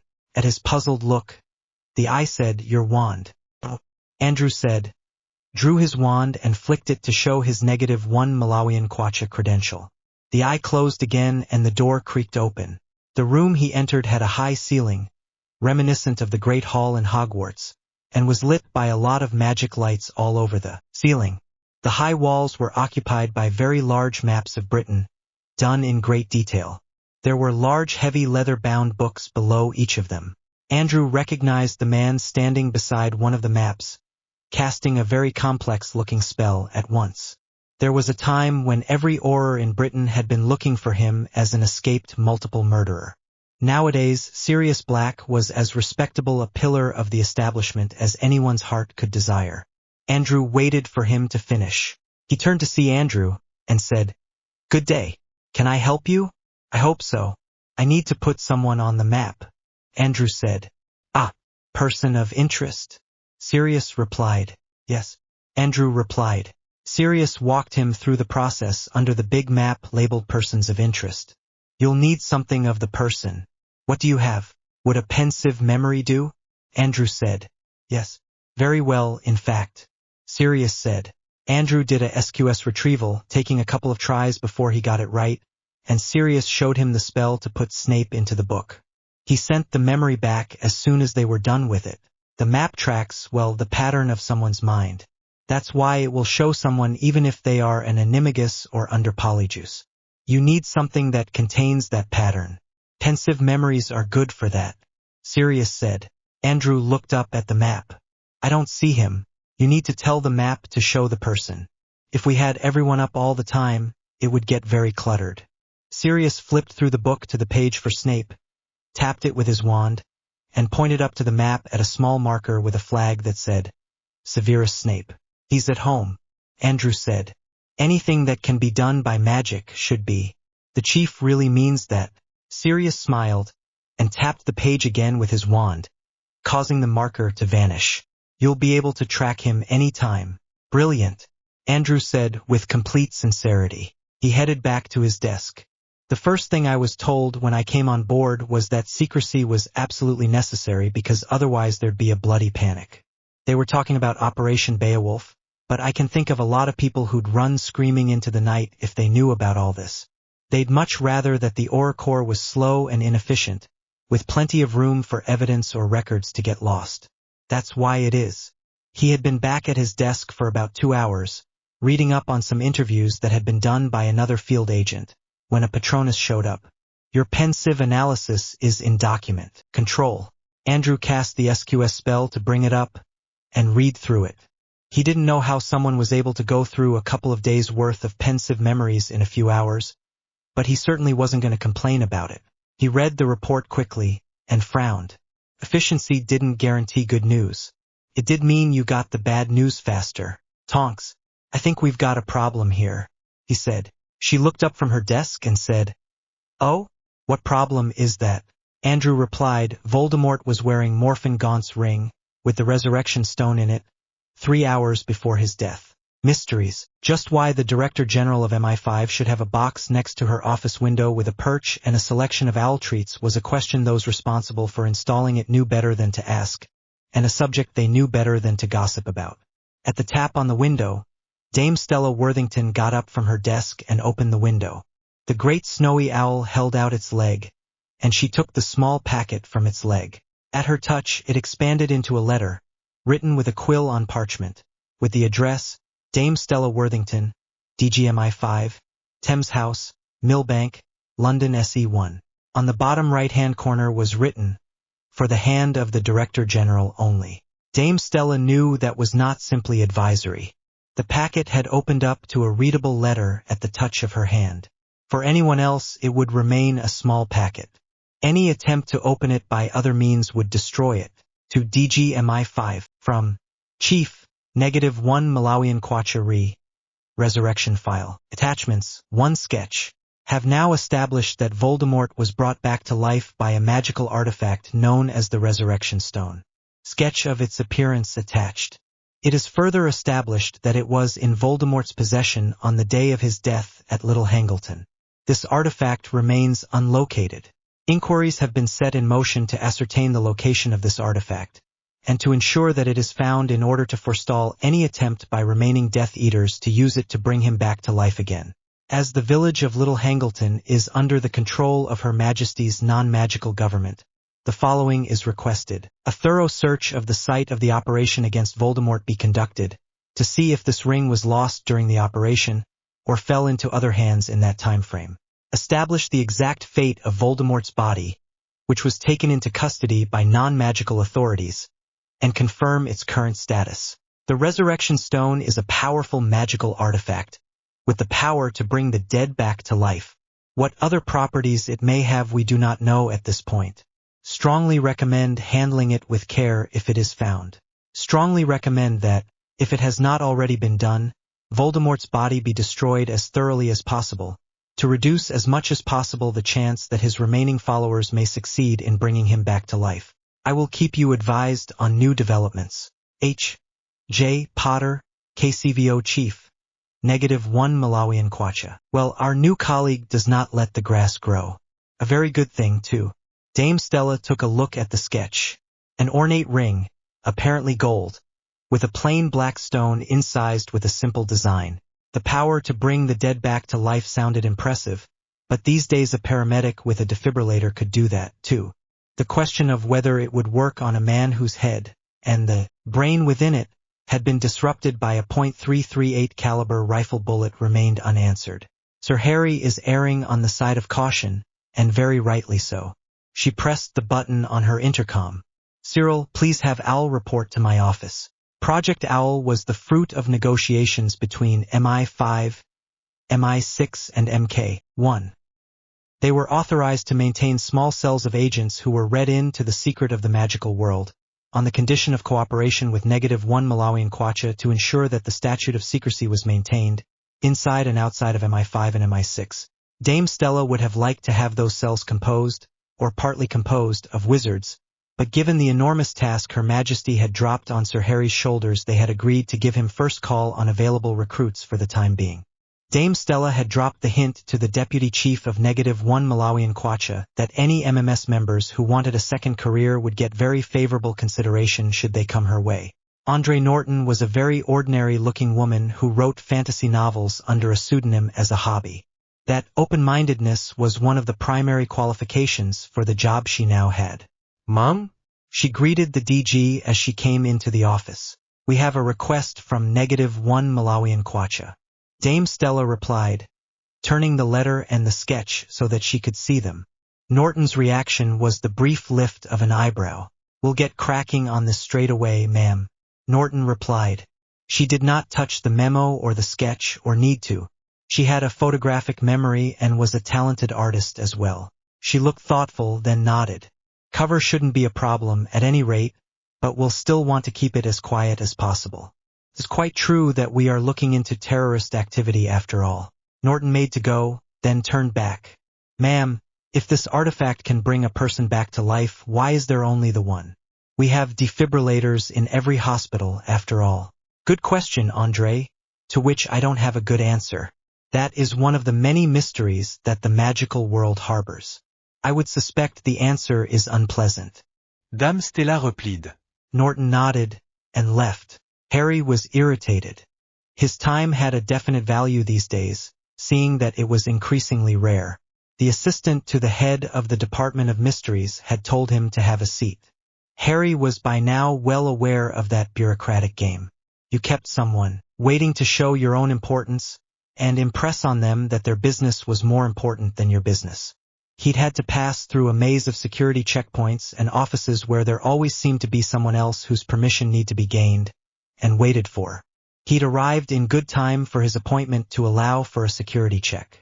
In fact, Harry had arrived 5 minutes early at the anteroom to the head's office. He glanced at his watch and saw that he was 5 minutes behind time. Harry took his hat and cloak off the hat stand and swirled the cloak around his shoulders. For some business, non-magical business suits were better. For dealings with the ministry, you were better off dressing in formal style for the magical world. The assistant looked up from his desk, where he had been studiously and obviously studying a sheaf of parchment, no doubt a report on paperclip usage or some such. He was an elderly man, with a straggly electric blue mustache and chin beard. Mr. Potter. Harry had encountered entirely too much of this foot-dragging, and tolerating it meant perpetuating it. He would have much preferred to deal on a businesslike level, preferably with some goodwill for fellow servants of the Crown on Her Majesty's service thrown in. His preferences weren't getting very much attention. That is Sir Harry Potter to you. The time for my appointment is now 5 minutes in the past. I do not have time to wait on your department head to finish his tea and read the prophet. Since he evidently does not read his memos from the minister, I shall return when he has, and in the meantime I shall mention that omission to the minister, Harry said, putting on his hat. The assistant's top-lofty manner dissolved into an expression of concern. Sir Harry, please wait a moment. He flicked his wand and a Patronus formed and vanished through the wall. Seconds later another one returned, and the assistant said, "The head will see you now, Sir Harry. Apologies for the delay." Harry was shown into the office, and the head unspeakable was behind his desk.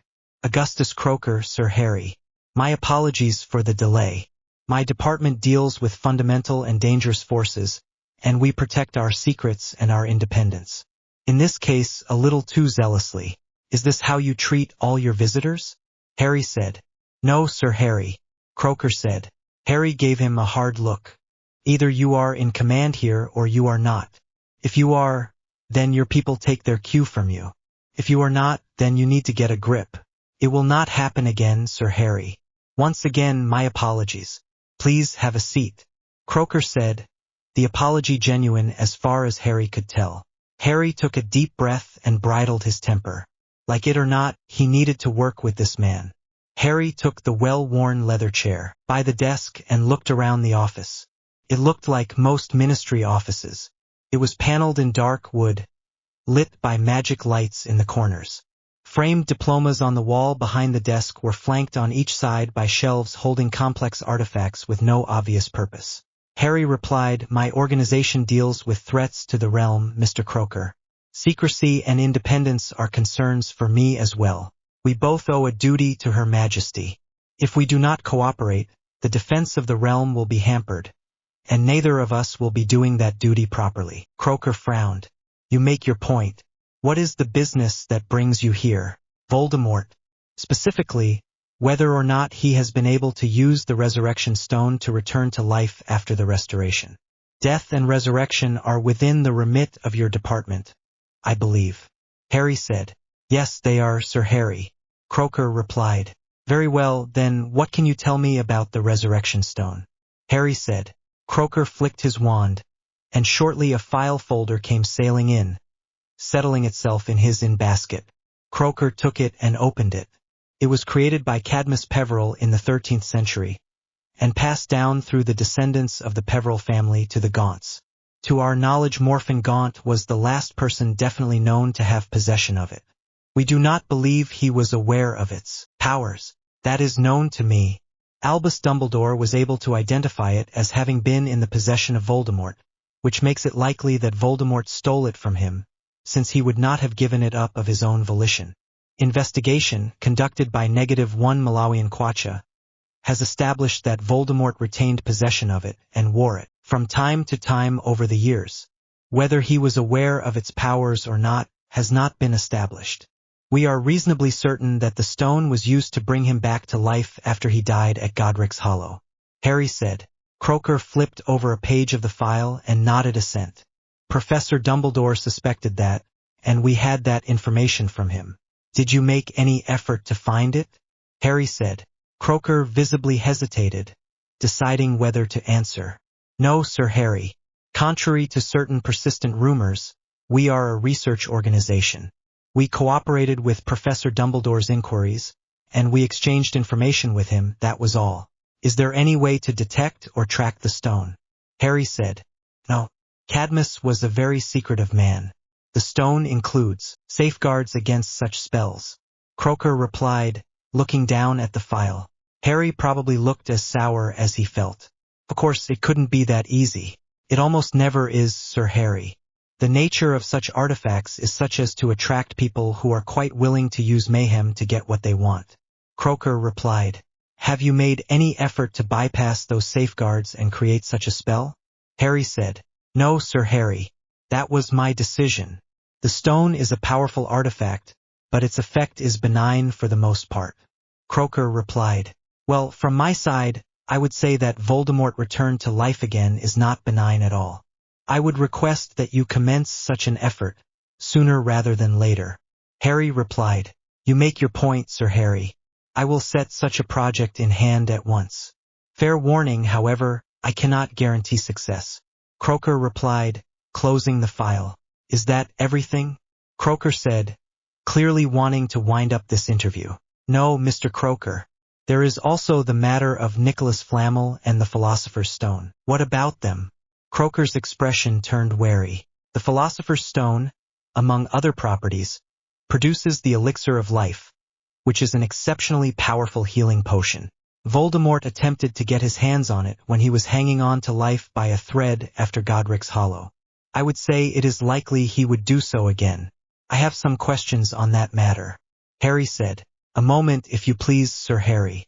Croaker said, flipped his wand, and waited for another file to arrive in his inbox. Do you know, or can you find out, where Flamel is? It would be very helpful to this urgent investigation if we could interview him. Harry said. Croaker opened the file, read briefly, then looked up at Harry. We don't know where he is, Sir Harry. As to finding out, we have not tried, and I doubt whether we could if we did. Nicholas Flamel has survived for over 600 years by being very good at hiding. Harry adjusted his glasses, taking a little time to think. He was willing to grant that Croaker was telling the truth, but that didn't mean he was telling everything he knew. Do you have any means of getting in touch with him, or sending a message to him? Harry asked. Harry knew he had struck a nerve when Croaker went still and silent. So, you do. I would like a message sent. Tell him there is a conspiracy afoot to bring Voldemort back to life, to which end there will be Death Eaters looking for him. Tell him that the chief of -1 Malawian Kwacha would like to talk to him, and will guarantee safe conduct to and from the meeting place, and that he will be free to leave whenever he wishes. Croaker looked reluctant, then spread his hands. Very well, Sir Harry. I will do my best to convey that message to him. It is not nearly as simple as sending a letter by owl post. Whether he will comply with that request is not within my control. Understood, Mr. Croaker. If you do your best, angels can do no more. Harry said. Harry settled his glasses more firmly, then said, What can you tell me about the Philosopher's Stone and the elixir of life? Very little that you do not already know. It is, as you have said, an extraordinarily powerful healing potion. We have tried to recreate the process of producing a Philosopher's Stone, but we have not been successful. Nicholas Flamel is a very secretive man, and he has not shared that information or much other with us, despite the efforts of me and my predecessors. Croaker said, closing the file folder. One last question, then. In your opinion, if someone had the Resurrection Stone, Voldemort's body, and the elixir of life, could that someone restore Voldemort to life? Harry said. Croaker leaned back and chewed his lip, looking down at the file on his desk. Yes, Sir Harry, in my opinion that is possible. Andre Norton looked down at the grave in the little parish cemetery a few miles from Little Hangleton. It had taken a concerted effort, using the resources of both the magical and non-magical worlds, to bring her here. The decision had been taken to bury Voldemort's body, quickly and secretly, so that it would not be a magnet for the curious, not to mention any leftover Death Eater sympathizers. It would have been better if he had been cremated, but it was easy to be wise after the fact, and resurrecting the dead wasn't normally a factor in making such decisions. The gravestone said Ned Ogle and the dates. The parish register, should anyone care to look, gave the name of a real person who had died when the gravestone said he had. He had been an indigent with no family that anyone knew about. Norton had told the local constabulary that it was an MI5 matter, which was all they needed to know. They were doing security duty around the perimeter of the graveyard to ensure that there would be no prying eyes, far enough away that they would not see anything either. Jim Coulter had been a soldier in the Royal Engineers, so he was well able to take on the job of running the backhoe to excavate the grave.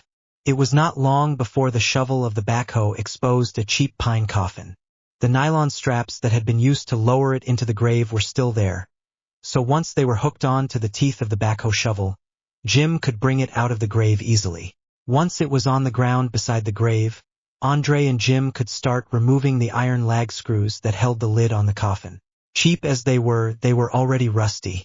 Slowly they came out of the wood, with reluctant squeaking sounds. All that done, Jim and Andre lifted the lid and set it to one side. Well, bloody hell.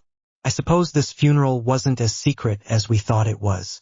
Andre's face was grim and set as she looked down into a coffin that was empty of any body. She dusted the earth off her hands and pulled her cell phone from the holster on her belt.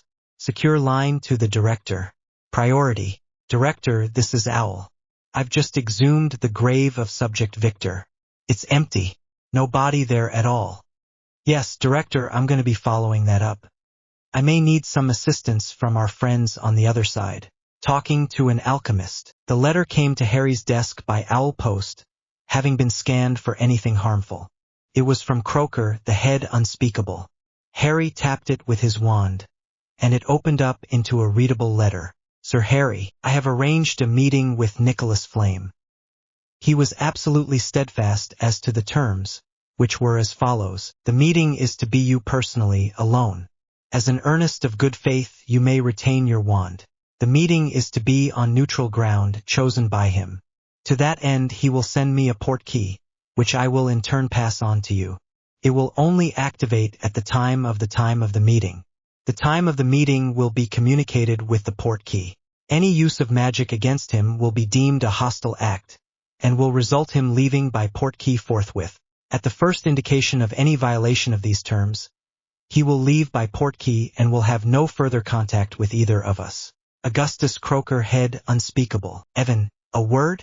Harry said. He didn't have to pitch his voice very loudly.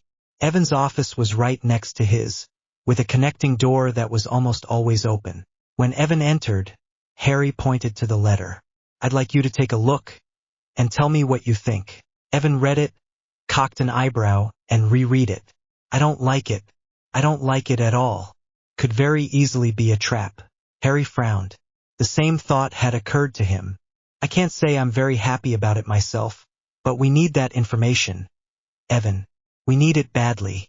I really don't see another way to get it. Trying to find Flamel against his will could take forever. Evan mulled that over. I can't call you wrong on that, but I still don't like it. If you're bound and determined to do this, then I'll look at ways to mitigate the risk. Yes, Evan, I'm gonna do it. What do you recommend? Evan took another look at the letter. The terms are no use of magic against him. That doesn't bar protections on you, and it doesn't bar providing the means for you to get the hell out of it if it goes all pear-shaped. Evan pointed 2 fingers at Harry. I still think it's a bad idea. I'll get a plan together and we'll go over it. The portkey arrived 2 days later at 8 a.m. Attached to it was a parchment tag that said, 2 p.m. today. At 5 minutes to the hour, Harry was standing in his office with the portkey in his hand. Like most such, it was a common object, in this case a small wooden carving of a Quidditch team's crest, the Harpies. He watched the hands of the clock creep toward the hour, and rehearsed the plans actually, in his head. Nicholas Flamel no doubt thought he had all his bases covered. When you were up against Evan McKendrick and Hermione Granger, you might very well find you had thought wrong. On the dot of the hour, The sensation of port key transit took him. He waited out the whirling chaos until he arrived at his destination, and looked around. It was a small island, he had no idea where. What of the vegetation he could see said it was in a temperate climate, somewhere. The sun was shining and the temperature was comfortable. Harry set his glasses firmly in place, then looked around. A few seconds later he heard a rushing sound, and there was a man standing there. Nicholas Flamel was an elderly-looking, pale-complexioned, white-haired man of medium height, dressed in white robes. His manner was gentle. He looked like a grandfather on a visit to his grandchildren. "My name is Nicholas Flamel. I am here to meet the chief of -1 Malawian Kwacha," he said. The voice was an even baritone, younger than his appearance. "My name is Sir Harry Potter, KCVO. I am the chief of -1 Malawian Kwacha." Harry replied, "Harry Potter. Albus told me of you.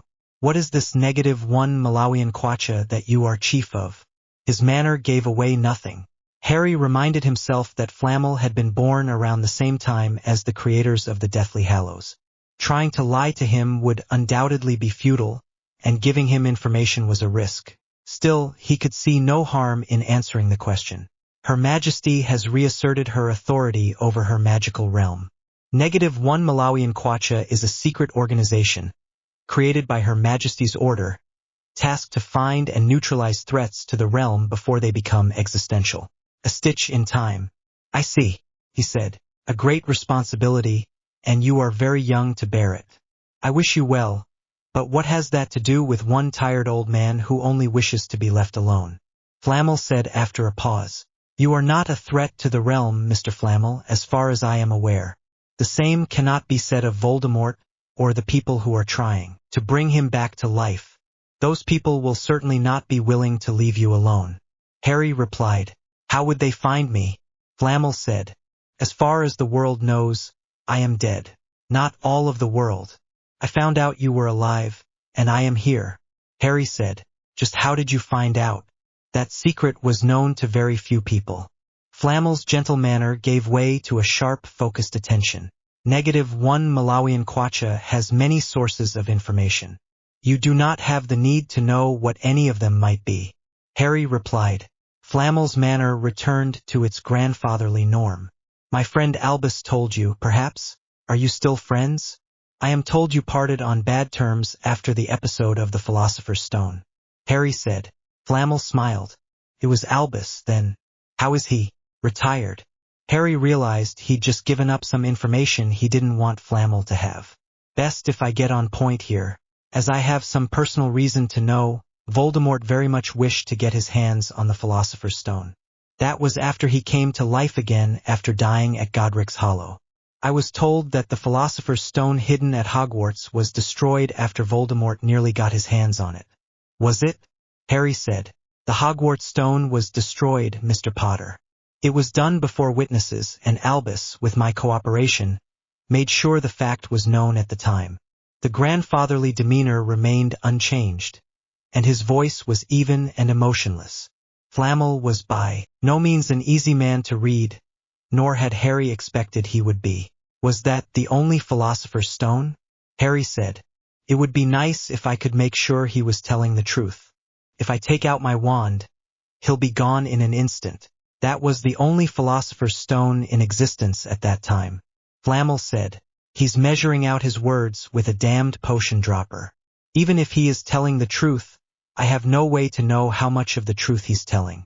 Have you since created another stone or stones?" "I will decline to answer that question, Mr. Potter. That is my private business." Flamel replied. "That's a yes, then. Perhaps I can prod him into dropping his guard." "I will neither confirm nor deny that, Mr. Potter. What I create is mine, and what I choose to create is my business. I will guard my own, as I have done these 6 centuries and more," Flamel said. His manner remained impenetrable, unreadable. "How do you do that when you cannot use magic?" Harry said. "Albus shared much with you, I see. No doubt he felt guilty at how badly he mismanaged that whole affair." Flamel said. "How do you feel about that whole affair, Mr. Flamel?" "I was very nearly killed, and Voldemort came as near as a toucher to getting his hands on the stone," Harry replied. Apportioning blame for the past is something I have long since given up. I acted as I thought best at the time. Flamel said, "Why do you keep the elixir of life to yourself? You seem to be tolerably healthy and sane after using it for a long time." Harry said, "I am Mr. Potter. Why I choose to do so is also my personal business, which I am under no obligation to share with you." Flamel said, "Let me pose a hypothetical case, Mr. Flamel. Suppose someone had his head shattered by a rifle bullet, was then buried secretly. His body exhumed and those who had possession of his body desired to return him to life. Would the resurrection stone and the elixir of life be enough to return him to life?" Harry said. For the first time in the conversation, Harry saw Flamel actually show some emotion as he rubbed his chin. "Why would anyone wish to do that, Mr. Potter? Voldemort was feared, not beloved, in his life. Now we are finally getting somewhere." Harry said, "You are quite correct that Voldemort ruled by fear, Mr. Flamel. He did not rely on loyalty, he ensured obedience. Those who are trying to return him to life are trying to avoid their own deaths by doing so." Flamel paused again, then spoke, carefully. "In this hypothetical case, Mr. Potter, speaking theoretically, it would be possible as long as the body remained reasonably intact, with some or most of its tissues reasonably well preserved. The amount of damage you describe would require more than one attempt, perhaps many." "More than one?" Harry replied. "The elixir's effects are not instantaneous, Mr. Potter. The body would have to be revived, the elixir administered, and some healing would take place before the person died again of his injuries. The person would then have to be revived again, more elixir administered, and more healing take place. Such a process would have to be repeated as long as required. By the time the person was fully resurrected and healed, he would have died in agony many times over. I think his sanity would be very questionable at that point." Flamel said. Harry snorted. "Voldemort's sanity was very questionable to start with, Mr. Flamel. If he were less sane at the end of such a process, I do not see where the threat to the realm would be reduced on that account. This hypothetical case you describe is not hypothetical. Someone has hold of Voldemort's body." Flamel said, "I will neither confirm nor deny that, Mr. Flamel." Harry said, "Let's see how you like being paid out in your own coin. Continuing with this hypothetical situation, how could we ensure that Voldemort's body could not be resurrected again, ever?" Harry said. Flamel frowned, then composed his expression again. "The pattern that determines a person's uniqueness is written all through the body. It would be necessary to destroy the body completely, sterilize it of all trace of life, reduce it to ashes. Would fiendfire be enough?" Harry asked. "Yes, fiendfire would be enough," Flamel replied. "For once definitely." Flamel cocked his head. "Do you understand the magics you bear upon you, Mr. Potter? I may not be able to use magic, but I can still sense it in others. You are wrapped around in old and powerful magic that goes back to the days of Merlin and Arthur. Long forgotten magic, and as far as I am concerned better so. Trying to frighten me, are you, Mr. Flamel? I was sorted into Gryffindor for a reason, and I have seen a thing or two since. What has been forgotten may be remembered, Mr. Flamel. In those days the magical and non-magical worlds stood together, and they were stronger together than they were apart. We have remembered that old wisdom. I have friends in the non-magical world, powerful ones. With or without your help, we will deal with this threat. I see why Albus has such a high opinion of you, Mr. Potter," Flamel said. Harry looked at the pale face, with its unreadable expression, and decided make another play. "I have a problem with all that you have told me, Mr. Flamel.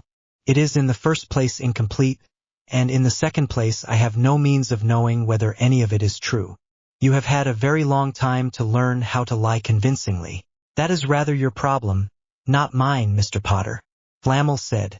"If Voldemort is brought back to life and comes looking for you, it will be your problem, Mr. Flamel," Harry said. If Flamel had any loyalty to anyone except his wife, Harry wasn't seeing it, but self-interest was usually pretty reliable. "So what do you suggest, Mr. Potter?" Flamel said. "An earnest of intent, pensive memory, chosen by you of one event, the destruction of the original Philosopher's Stone that was at Hogwarts, so I can know that actually happened, would be my suggestion, but another if you prefer." Harry said. Flamel stood silent for a time, then raised an eyebrow. If I were to give you that, you would believe what I said. It would certainly help me along that road, Mr. Flamel. Harry said. Very well, then, in the interests of seeing that Voldemort remains dead, draw your wand and hold it out. If you attempt to do anything else but take that memory, Mr. Potter, I will be gone upon the instant. Flamel said. You have safe conduct upon my word as the chief of -1 Malawian Quacha, Mr. Flamel. Harry replied. He took out his wand, slowly, making sure that it was not pointed at Flamel at any time. Flamel concentrated, and a thin gray wisp of memory floated from where his finger rested against the side of his head over to Harry's wand. Harry took out a vial and dropped the memory into it, sealing it. He sheathed his wand again, taking as much care as when he had drawn it, and pocketed the vial. Is there anything else you can tell me that will help me against Voldemort, Mr. Flamel? Harry said, careful to keep his hands in plain sight as he had all through this conversation. No. Flamel said and vanished. Harry pulled the portkey that had brought him to this small island from his pocket, and tapped it with his wand. Nothing. It was as dead as Julius Caesar. I wonder if he wanted me marooned, just didn't care, or thinks of this as some sort of test. Harry didn't particularly care. He put the harpy's crest back into his pocket, reached into another and pulled out another, this one bearing the crest of -1 Malawian Quacha. A tap of his wand brought the whirling sensation of portkey transit, and a few moments later, he was standing in his own office again. Evan and Hermione were still there, waiting for him with their wands drawn. You all right, Harry? Evan said. You should check. Harry replied, careful to keep his hands in sight and not make any suspicious moves. Evan and Hermione cast spells to ensure he was Harry Potter, not under any sort of compulsion and not bearing with him any hazards. When they were done, Hermione sheathed her wand and hugged him. We were worried about you, Harry. I was well prepared and protected, thanks to both of you, Harry said. Harry began putting things on his desk. Portkey target. You can tell the MMS to stand down now, Evan. Portkey to my office. Good thing I had that. His was a one-way, Harry said. My old invisibility cloak. Can't leave home without that. He put that on the desk, too. He put a small wooden box down on the desk, and tapped it with his wand to open it. It opened up to show a dictaquill, with a long roll of parchment covered with writing. Transcript for the files, Hermione. Flamel was being pretty cagey, but there were some useful bits all the same. He pulled the small glass vial out of his pocket and smiled. Last, but certainly not least, a pensive memory. They all three exchanged exultant grins. Evan said, I wasn't sure he'd bite, but it worked. The thing about being in hiding, Harry, is that you have a hard time keeping up with current events. Harry led the way out of his office and down to the map room. The eye opened and said, Authorization? When he was done, he handed the memory to Hermione. Here you go. Please have your people go through this with a fine-tooth comb. I wouldn't put it past Flamel to have edited it. Harry turned to the book, tapped the page with his wand and looked up at the map. He grinned with triumph. A small marker appeared in Devon, with a flag saying Nicholas Flamel. Nicholas Flamel appeared in his chamber in the ancient stone tower in Devon. He had domiciles in many places, including his native France, but here in Devon was his best protected one. Before he had given up wizardry in favor of long life, he had woven many protections around it. Here he felt safe. Here he felt at home. Perenelle was there waiting for him, looking anxious as she always did when he left the safety of their protected hiding places. Are you all right, Nicholas? Quite all right, Perenelle. An uncomfortably sharp young man, young Potter, but I was very careful of what I told him. In truth, he is not our enemy, and I can wish him well in his search for Voldemort. However that may go, I will guard our secrets as I always have, he said, soothingly, then sat down in a comfortable armchair upholstered in basilisk hide. Perenelle brought 2 glasses of hot mulled wine, aromatic with rare spices, over to the small table next to his chair. They sat together in companionable silence, savoring the drinks in the comfort of the room, warmed by a crackling fire and lit by magical lights. It was only a short time later that he heard a sound behind him. When he turned to look, His mouth fell open in utter astonishment. 3 people stood there, wizards with their wands in their hands. One was Harry Potter. He was flanked on either side by a woman and a man Flammel did not know. "Good afternoon, Mr. Flammel. We need to talk," Harry said. "Body snatchers." Andre Norton stood over the open grave, her phone in her hand. "When you joined MI5, you left your old life behind. When she had gone into Project Owl, she had left her old reality behind. When you were conducting an investigation, you started out with whatever was remotely possible, narrowed that down to what was probable, and went with the evidence from there. Right now, I have the problem that I don't know what is remotely possible. All very well for the director to say we can't recruit wizards, but that's not a whole bloody lot of help right now." She shrugged. The good news was that there was going to be zero delay in her report, and her request for support, finding its way up the food chain to the director. Meantime, she was going to do the necessary grunt work of documenting all this, filling in the grave again, and filing her report. She waved to and Calloway, the 3rd member of her team, and they got to it. Andre and her team didn't go back to Century House because they didn't work there. There were just too many questions that couldn't be answered even to the highly cleared people in MI5. They had small rented offices off-site under the cover of a small financial consulting firm that wasn't taking clients right now. Unusually and legally only by the fiat of the director herself, they kept all their records there, too. The safe they were kept in was as tough as any vault in the Bank of England. Their cell phones were highly secure encrypted ones. Andre's cell phone rang. It was the director. Even on an encrypted link she was brief, relying on Andre to recognize her voice. "Well, I've had a talk with our friends on the other side.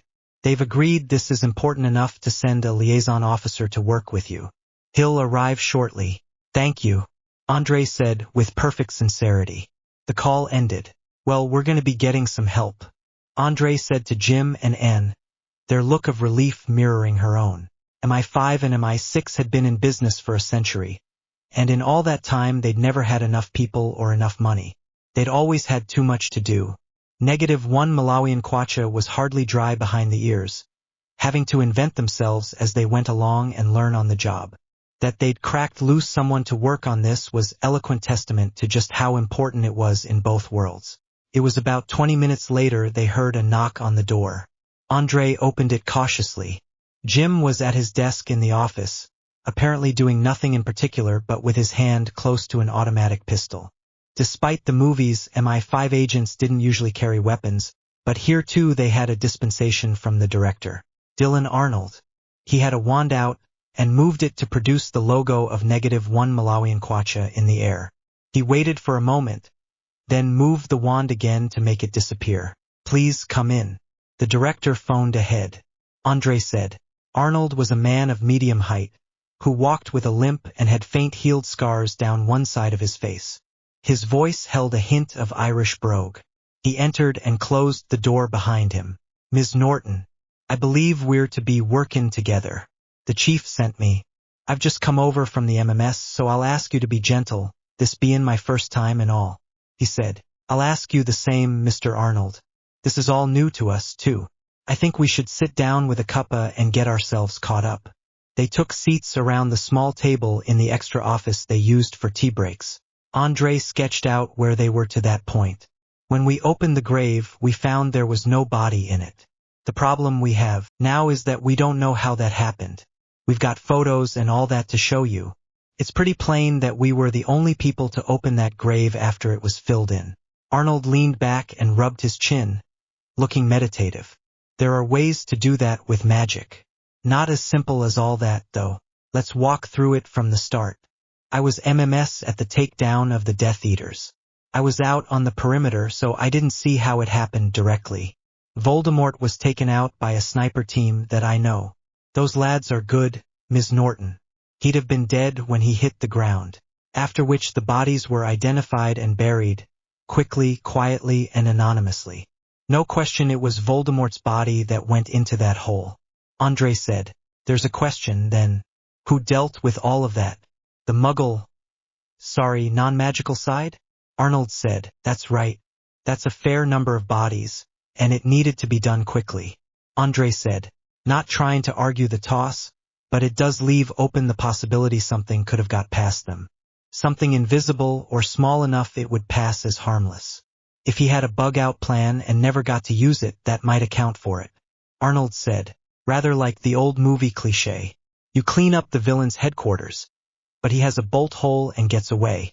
Andre replid. Not much of a movie fan, ma'am. But, if Voldemort had something that hidden in his robes, surely that would make sense. Matter of fact, it would make sense that it already worked once for him. Godric's Hollow. Arnold frowned, following his train of thought. Andre raised an eyebrow. Someone else brought him back to life with this resurrection artifact. He couldn't do it for himself because he was dead. Someone else got the body out and brought him back to life. Can't see another way it could have happened. Thing of it is, who would he trust to do that now?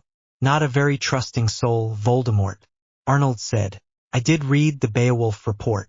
If that someone knew he was going to burst into flames if he didn't, he'd be motivated to find a way, all right. Jim said, there's that, and I'd say you've the right of it. There's 3 ways to travel by magic. Floo network, apparition, and portkey. The Floo network is like a train, it can only go where the tracks are. We can rule that out. Dylan replied. Nods all around gave assent to that. Apparition, now, it allows you to travel from anywhere to anywhere if you know the spell. That's in theory. There are a lot of problems in practice, which is why we license people and require that they be trained. Same as a non-magical motor car. If you get out on the M-way and don't know what you're about, you can kill yourself and others as well. I take it you have to be alive and able to concentrate on what you're doing in order to use it. And said, looking thoughtful as she twined a lock of hair around her finger, that you do. You have to visualize where you're going, clearly. Not something to attempt if you're in the middle of dying. Not at all if you're dead. Dylan said. His sharp hand gesture put paid on that idea. A portkey is a physical object with a spell on it. Activate it, and it takes you to the destination. Can only be one destination. Can trigger on a timer, but that's unusual. Most often, it triggers to a keyword spoken by the user. Dylan said. That fits, then. He had it on him well hidden, but he never got the chance to use it because he was dead that quickly. Jim said. Andre pointed at him. Is there any way to know where a portkey might take you? He smiled wryly. Don't we just wish that? You use it and see where it takes you. Well, we have the files with photographs of the bodies. Maybe we can find something the coroner missed. Now we know there's something to find. Jim said. Dylan cocked his head toward the safe. Are the files in there? Yes. I'll open it. Andre replid. Dylan took out his wand. No need. Aloha Mora. There was a clicking of sound from the safe, and after a few seconds the door swung open. What the hell? Andre said. He sheathed his wand quickly and held up his hands. 'Tis a well-known spell, and it has its well-known counter. Never fear. I'll make sure that safe is as tight magically as it is physically. Tighter, actually. I can make sure it will only open to the 4 of us. Even if someone knows the combination, it will do him no good at all. Any other surprises? Andre demanded, sharply. Sorry, Mom. Didn't think. You've my word I'll explain any magic I use before I use it if there's time at all, and I'll use no magic on the 3 of you without your informed free consent. Fair? Dylan said. How do we know we can trust you to keep that? Jim demanded. Dylan gave a wry smile. If I break that pledge, I'll be on the carpet before the chief. Not a carpet you want to be on at all. Andre looked at him carefully.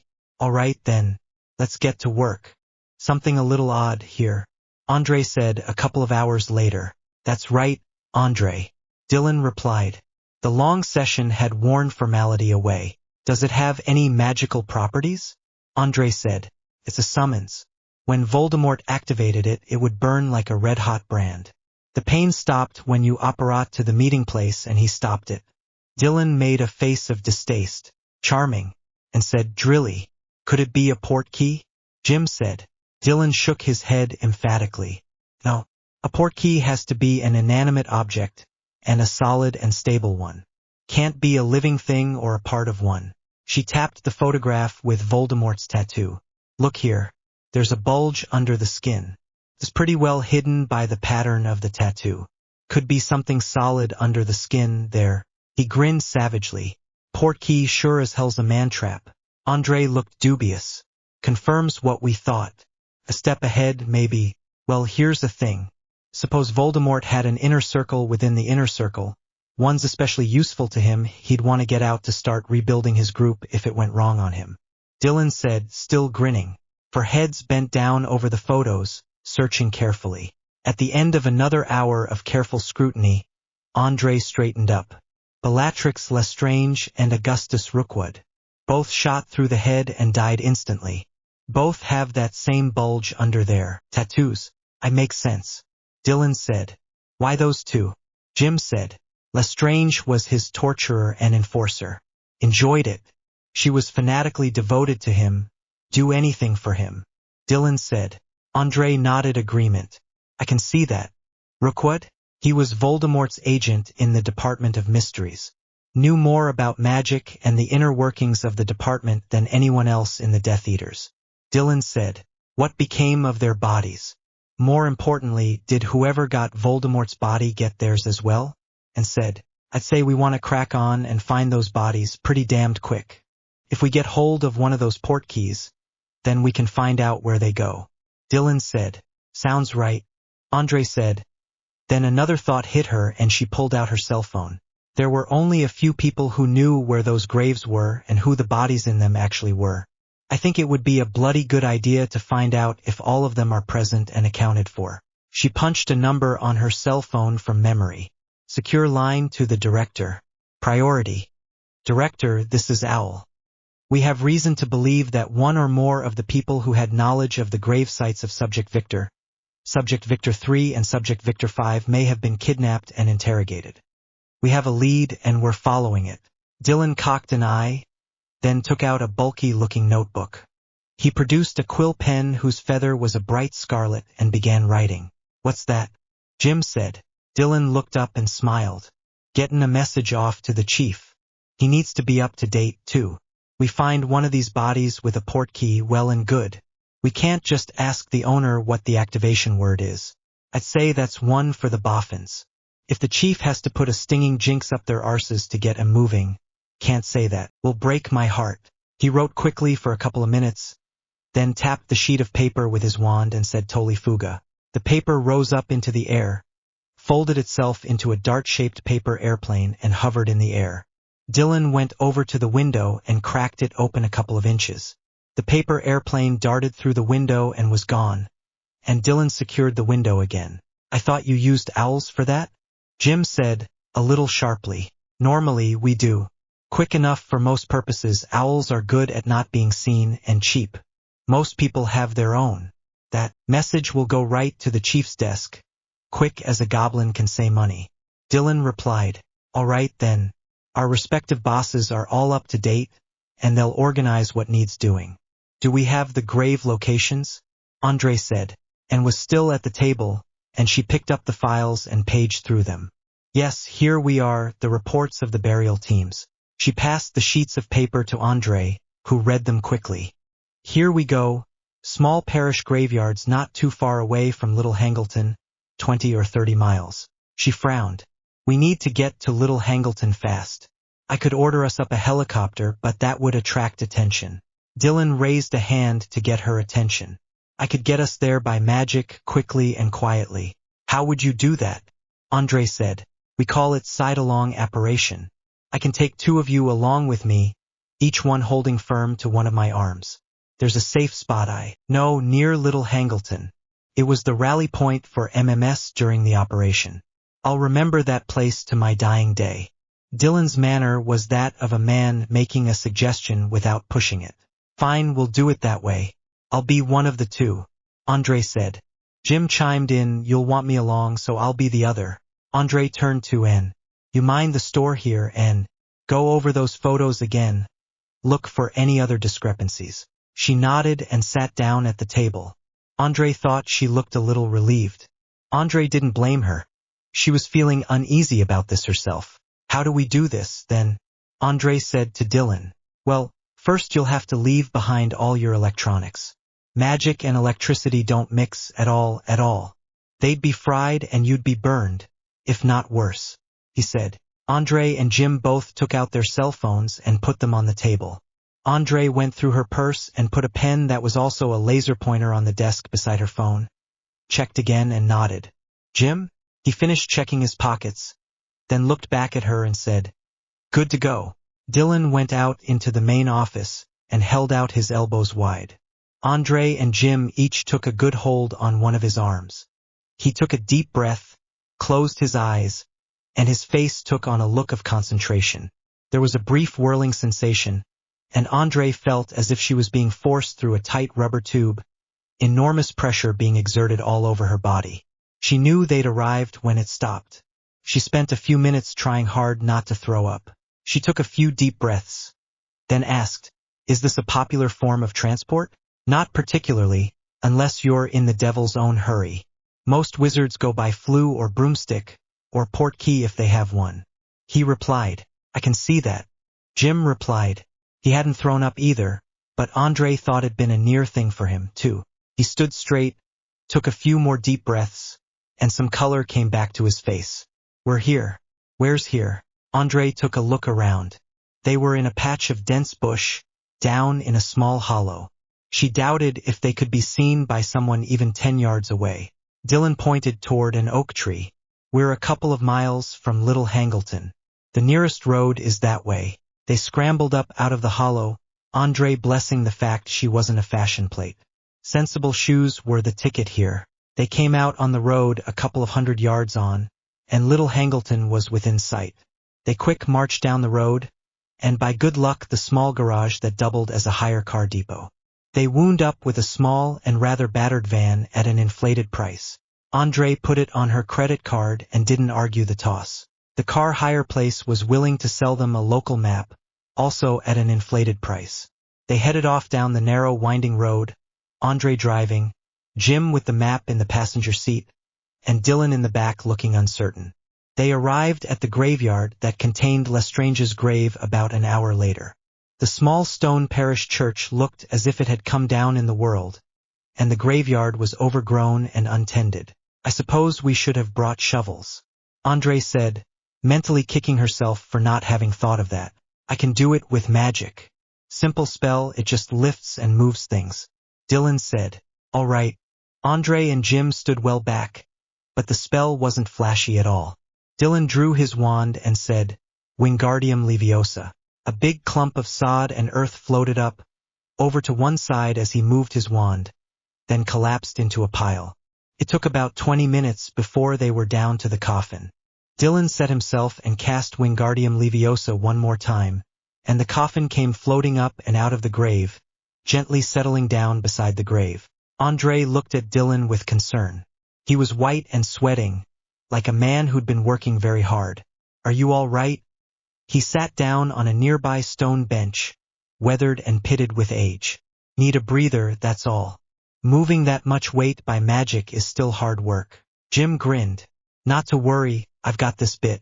He took a big multi-tool from his belt, one that included an adjustable wrench, and set to work on the lag screws that held down the coffin lid. A half hour later the lag screws were all out. They all gathered around and Jim heaved off the coffin lid. Dylan grinned tightly. Well, the top of the morning to you, Miss Bellatrix Lestrange. We've got company. The body was reasonably well preserved. They could see the round entrance wound in the center of her forehead where the sniper's bullet had gone in. Well, let's just get the portkey, Jim said, opening up the knife blade on his multi-tool. No, I wouldn't do that, Dylan said at once, shaking his head emphatically. Jim stopped in mid-motion, the tool in his hand, turned to Dylan with a puzzled look and said, why not? He took a couple of deep breaths and said, that there is the body of a Death Eater, that is, dead isn't necessarily armless, not with those gentry, not at all. Go in after that portkey and we might trip something nasty. There's the spell on that tattoo for a start, and I don't know what else there might be besides that. Jim lowered his hand with the tool in it and took a cautious step back from the coffin. You sure about that? Certain sure, no. You want to bet your life on it? Dylan replied. No, he said, folding the tool and sheathing it. Good to have you along, Dylan, Andre said. She gave the coffin a considering look, then said, "Give me a hand here, Jim. We'll get the lid back on and buttoned up tight, and we'll just take coffin and all back with us." They spent the next 15 or 20 minutes getting the lid back on the coffin and screwing the lid back down tightly. By that time Dylan was recovered sufficiently to use the levitation spell to lift the coffin into the back of the van. They locked the rear doors of the van. Jim used a piece of old rope to lash it to the side of the van. "Think it would be worth the trouble to fill it back in?" He turned to point at the open grave. Andre frowned, then shook her head. "It would take too long, and we couldn't make it look undisturbed. Anyway." She headed for the driver's side of the van, then turned back to Dylan. "I don't suppose there's a nice, easy, simple way to just magic us all back to London straight away?" Dylan smiled ruefully and shook his head. "No, I couldn't move even the coffin, never mind the two of you in the van." She gave a lopsided smile and opened the driver's door. "Let's get on the road, then." Dylan stood up from his seat on the bench, looked around and stretched, then stiffened and pulled out his wand. He pointed it at his head and said, "Supersensory ocularis." His stance altered to alertness and he pointed his wand up into the sky. "4 of them on broomsticks. They're none of ours. Andre, we've got company." Andre bailed into the worn seat of the van and started the engine. Jim jumped into the passenger seat and Dylan took the seat behind Jim, the one not folded down to make room for the coffin. Andre slammed the van into gear and they careered out of the graveyard into the narrow tree-lined country lane. Dylan grunted as he was thrown against the van's door, then grabbed at a hand hold as it turned the other way. "Dylan, how fast can a broom fly?"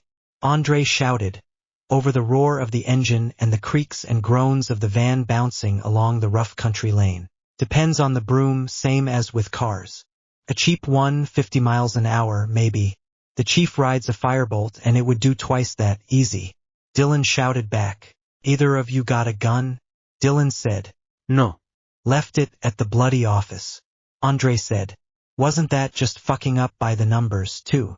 Got me wand. That's my bit of it, then." Dylan said. He chuckled. "Just so we're clear about it and all that, I'm going to be using lethal and destructive magic against these gentry. Give 'em one for us." Andre said, grunting as they hit a pothole. The green-tinted shadow of the copse of trees gave way to sunlight. They were in farm country, fields and pastures dotted with patches of trees. Farmhouses here and there whipped past as Andre drove down the narrow lane at a reckless pace, hoping they wouldn't meet some farmer on his tractor coming the other way. She heard Dylan open the rear door of the van, the rusty screech of the hinges unmistakable. In the rear-view mirror she could see a man on a broomstick low down on the road and gaining on them. He rode the broom like a motorcycle racer on his bike, leaning forward along it. His right arm extended said that he had his wand in his hand and he was ready to use it. Rationally she knew that objects in the rear-view mirrors were closer than they appeared, but she was still fighting the urge to shout at Dylan to do something. Suddenly an explosion of some sort hit just beside them, the jolt and the roar almost sending the van out of control as she wrenched savagely at to wheel. She was blinded until they emerged from the cloud of dust and dirt the explosion had thrown up. They were running through another copse of trees. "Bloody mist," Jim said from beside her, his tone tight and controlled. "More likely they want the coffin intact." Andre replied just as tightly. They skidded through a turn, and Andre looked ahead to see if there was a main road where they could make more speed. Even recklessly fast on this rutted dirt country road was perhaps 30 or 40 miles an hour. Yeah. Christ almighty, I'm never going out to the field again on this bloody job without a gun. Hell, 2 of 'em like some bloody Wild West outlaw. Jim shouted over the engine noise and the sound of the van jolting and bouncing over the road. Andre wasn't disposed to disagree, but wishing wasn't going to make it so. She concentrated on her driving as they emerged into the sunlight again, and glanced into the rear-view mirror to see the black-clad wizard on his broom open his mouth, presumably to cast a spell. He was close enough now that she could see details like that. The whites of his eyes would be next, no doubt. "Damn it. Dylan, what the hell are you waiting for?" Then she heard Dylan's shout from behind her, loud even over the noise of the van. "Defindo." The wizard in the rear-view mirror had just time for a look of shock and horror as the spell sheared off one of his legs. A second later he vanished in a huge plume of flame. It was incredibly hot. She could, what the hell? Andre skjuted.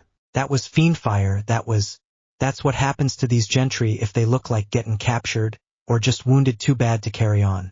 Wouldn't do for one of them to be captured, now would it? He might talk, and Voldemort wouldn't want that. He looked up, scanning the sky through the trees. Sorry about that, Andre, but I had to wait until he was close enough for a good clear cast. Andre glanced into the rear view mirror. The coffin was still secure and Dylan was standing in the rear of the van. The rear door had gone altogether, probably in the explosion. That should teach him caution. Jim shouted. Andre had hit the brakes by reflex when the flare of flame had erupted behind them, and she saw a barn on the left. It was built mostly of stone, and it looked old and overgrown, with the roof partly fallen in. Abandoned. No innocent bystanders. Andre made a snap decision, wrenched at the wheel, slammed on the brakes and turned into the half-overgrown path to the barn. They lurched and bounced over it. The door to the barn was ajar, and she slammed on the brakes and came to a skidding halt. Jim, get the door, she shouted. Jim unsnapped his seatbelt, bailed out of the van and ran to the door, putting his shoulder to it and pushing it open, painfully slowly, or so it seemed to Andre in her hyper-aware state of running for her life. She drove in as soon it was open wide enough, then cut the engine. Belatedly she looked back at Dylan, to see him still in the back, getting up from where he'd been thrown back on the coffin. Dylan stepped out of where the rear van door had been, looking a little unsteady on his feet, for which Andre blamed him not at all. Not bad. It'll buy us some time, but they're not going to give up searching. You could say they're well motivated. Andre took a couple of deep breaths, looking around the inside of the barn. It was mostly empty, except for the dusty chunks of wood and slate where the roof had fallen in. A beam of sunlight slanted through the hole in the roof, and she could hear the ringing in her ears to attest to how close the explosion had been. Got that bit. We can figure out where we are, make a plan, send for help, maybe. I'd sell a working interest in my soul for a mobile right now. Maybe we can find a phone in some farmhouse, she said. A thought struck her. Dylan, did you get a report off to your boss? He looked thunderstruck. That I didn't, and that I'll do right bloody now. He pulled out the tablet and the quill, and started writing furiously. He paused, looked up and said, where the hell did we get to, anyway? Jim pulled the map out of the glove box, and started looking. He started at the graveyard, then took on a look of concentration as he traced along the lane they'd been driving along. Here we go. Old Hadfield Farm. It's about 10 miles northwest of Angleton Parish Cemetery. Dylan nodded sharply to acknowledge that, then wrote some more. He finished writing, tapped the tablet with his wand, and watched it fold itself into a paper airplane and vanish through the hole in the roof. All right, that's better. We'll have help coming, but it's going to take a while. It'll take some time to get to London. The chief will have to get on to MMS and have them deploy the ready-duty unit, and they'll have to get here. Dylan was looking up at the hole in the roof. He had the look of a man who was mentally urging on the message to go faster. Andre could sympathize because she was thinking the same thing. With the message away and a little time to think, Andre looked around and didn't much like what she saw. The roof aside, the barn was built of stone. Who knew how many centuries old? It had exactly one entrance. Their hiding place could turn into a death trap very easily. All right, I don't think we can stay here. If we get bottled up in here, I don't much fancy our chances, Andre said. Silence gave assent to that. All three of their heads bent over the map. Dylan put his finger on the map, where there was a narrow line running through the trees. What's that? Walking path. Runs through the woods not far from here, then along the edge of the fields. Then right along the edge of the dual carriageway here, Jim said, tracing along the line on the map with his finger. Andre smiled tightly. If we can get up on there, then I put my foot down to the floor and drive like the hammers of hell for London. Jim looked dubious. Pretty thick forest hereabouts. It's a footpath when it's all said. Can we get the van along it? We'd have to pick our way, but I'd say it's our best chance, Andre said. Dylan smiled. There's magic for that. Spell called Defindo. It will cut through pretty well everything. Andre looked over at him, remembering how that spell had cut one enemy into two strangers. Good to have you along, Dylan. Go now, or wait for nightfall? Jim said. Andre looked at her watch, then shook her head. 15:03 hors till nightfall. Too long. I'll get an update out to the chief with a map of which route we're taking. Dylan said, pulling out his tablet. At her puzzled look, he said, not much use having the cavalry come over the hill if it's not the right hill, now is it? She smiled ruefully. Good one, Dylan. As soon as the message was away, they made sure everything was loaded up and the coffin secure. After a careful look around, Andre drove the van out through the doors and they began picking their way through the woods to the footpath. Dylan had to cut away some brush, but the going wasn't too bad, all things considered. The ground was firm and dry, at least. When they made it to the footpath, they were able to make better time. They still stopped frequently to scan the sky. The path opened up again when it turned out to where it ran along the edge of the field. Barley by the look of it. Not ready for the harvest, so we shouldn't be seeing the farmer. Jim kept his eyes up, scanning the sky. Dylan was doing the same, using supersensory. They continued to pick their way along the path, at one point passing a family group seated at a picnic table off the trail. Maybe we could stop, borrow a mobile, and make a call, Jim said. Andre shook her head. We'd lose time and maybe get them killed into the bargain. There's that, Jim said, and went back to scanning the sky. They came out from under the overhanging bush into a clearing, and almost at once Jim and Dylan shouted, We've got company. Andre put her foot down as much as she dared, which was a lot less than what she wanted to do. She could see the carriageway in the distance, with its promise of escape and safety. Andre suppressed the desire to look back and see what the other two were doing. All the attention she could give to driving the rickety old van along this narrow footpath was none too much. Dylan's voice came from the rear, hard and angry. She could tell he wasn't much for running away at the best of times, and it sounded as if he'd about had his belly full of it. Come on, you bastards, if you want it, come and get it. Out of the corner of her eye, Andre saw and felt Jim unbuckle his seatbelt and climb between the seats into the back. Hold him off, Dylan. Buy us some time. I got an idea. Andre concentrated on her driving and didn't waste any time or attention she couldn't spare on questions. She fought the wheel and barely managed to maintain control as the roar of an explosion assaulted her ears, throwing dirt and dust up into a cloud. As they emerged from the cloud and she could see again, she wrenched at the wheel, barely missing a big tree. They came so close that the tree trunk knocked off the driver's side rear view mirror. Andre glanced up ahead from her total concentration on the road directly in front of her, seeing that they were a lot closer to the carriageway. There was still the problem of getting up onto it, though. From behind her, she heard Dylan shout Bombarda, and heard a distant explosion a few seconds later. Creaks and cracks and thumps said Jim was doing something in the back, though she had no groggiest idea what and had not time to spare to find out. Another explosion hit ahead of them, on the tree-lined side of the path.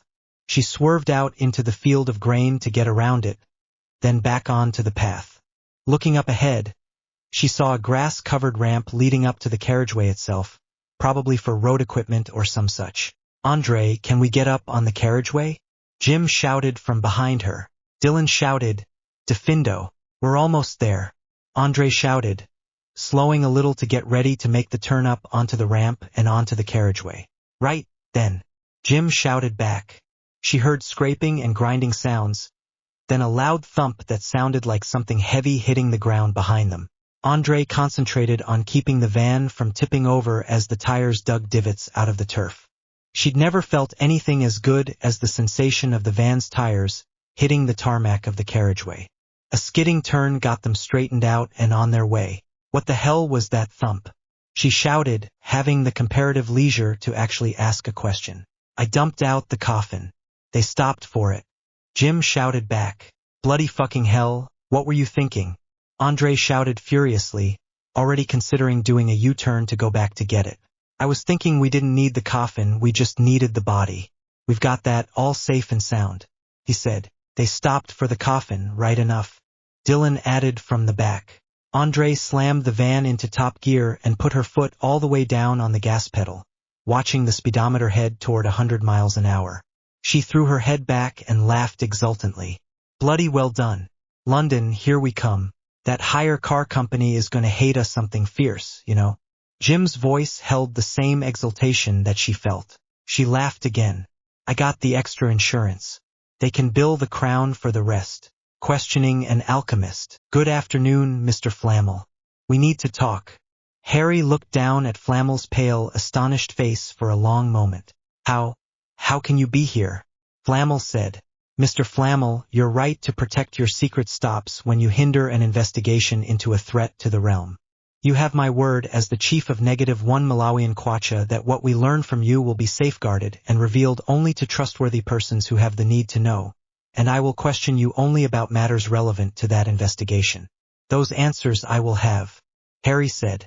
Hermione and Evan immediately cast Portkey and Apparition wards. Defeating Flamel's own protections had been a difficult business. They had been cast strongly, but the state of the art in magic had advanced considerably in 5 centuries, and they had the power of the magic of the realm behind them.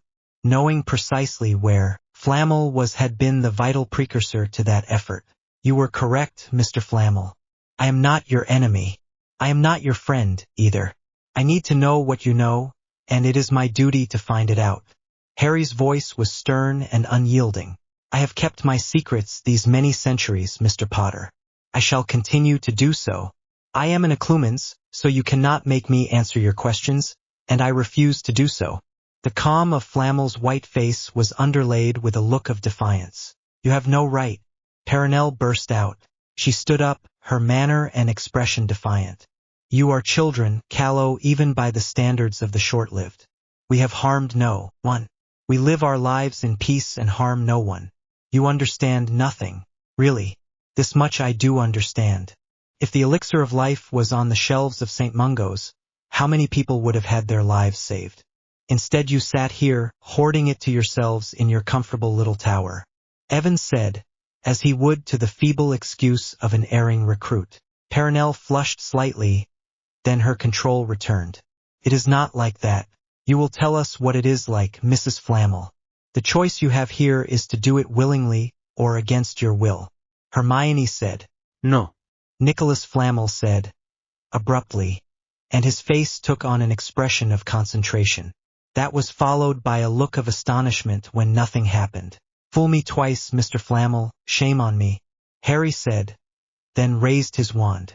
Nicholas Flamel, as a subject of Her Majesty, I command you to answer truthfully and completely the questions I shall put to you on Her Majesty's service. So mote it be, Harry said. We are not subjects of your queen, Perenelle said, her hand moving toward the side table beside her chair. Hermione's wand snapped to bear on her. Expelliarmus. A small object spun out of Perenelle Flamel's sleeve and spun out to fall on the floor with a clatter. It was a small flat piece of jade, with runes carved in it. Her voice was deadly. Keep your hands in sight, Mrs. Flamel, and do not try anything like that again. Perenelle Flamel raised her hands to shoulder height and said, We were born in France. Hermione glanced briefly over at the expression on Nicholas Flamel's face, keeping her wand leveled, then back to Perenelle. You are in error, Mrs. Flamel. This tower is in Devon. You have dwelt here a long time, and you have accepted it as your home. When you did that, you became a subject of Her Majesty. You have lived long under her protection, and when you accepted that protection you became subject to her laws. Nicholas Flamel's face bore a set, strained expression, like a man struggling under a great weight. Privately, Harry was amazed that he could put up even so much resistance. Flamel must have been a powerful wizard in his day. Gradually, the set, strained expression on Flamel's face gave way to the emotionless expression of a man who had no choice left but to tell the truth. Nicholas Flamel, are you now in possession of a philosopher's stone? Harry asked.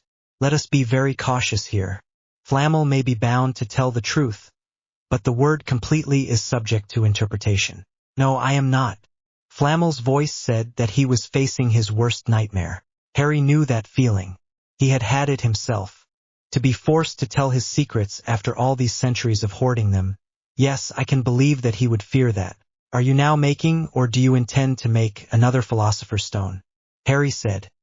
He could feel the faint vibration of the small dictaquil on his arm, writing down everything that was said in this chamber. I do not make the philosopher's stones. It is not within my power to make them. Flamel still spoke as if the words were being dragged out of him one by one. What? Everyone says that he makes them. Harry looked again at Flamel's face. Everyone, it would seem, is wrong. I will wager galleons to nuts that he has carefully helped everyone to reach that wrong conclusion. How do you come by them, then? Harry said. They occur naturally.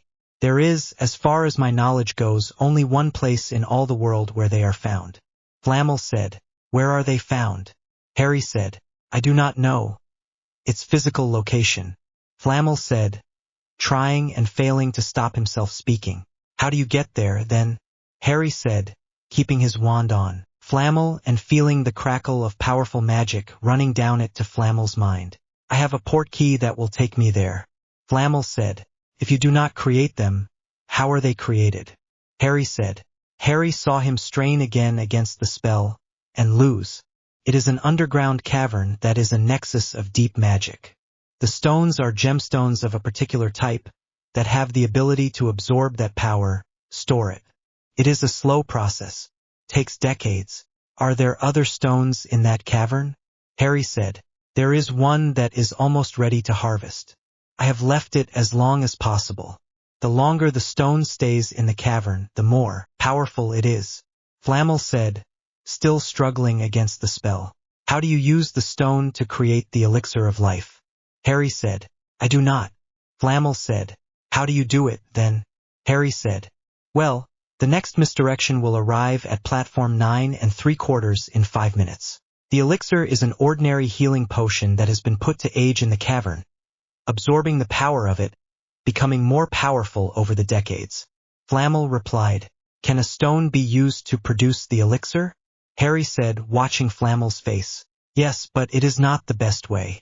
It takes much power to produce the elixir, and it drains the stone quickly. Flamel said, why do you not share the elixir? Evan said, his voice coldly accusatory. The process takes decades, and it produces only a very little.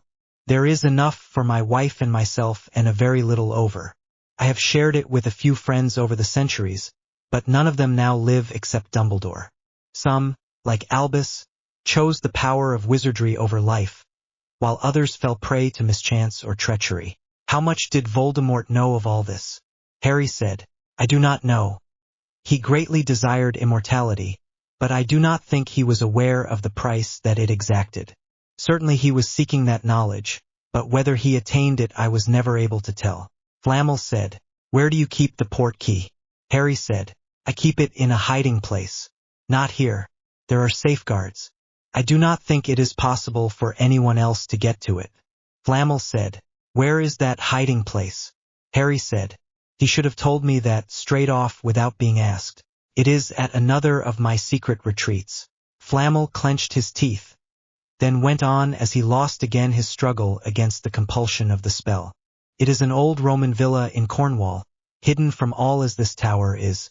I come and go from it by portkey. Harry kept on questioning Flamel relentlessly. Flamel had kept himself, his hideaways and the powerful magic that he controlled secret for centuries by imposing many safeguards on his possessions. They had to know every one of those safeguards if they were to find the information they needed. Finally Harry released the spell, and Flamel collapsed back down into his chair, looking as wrung out as if he had just done a triathlon.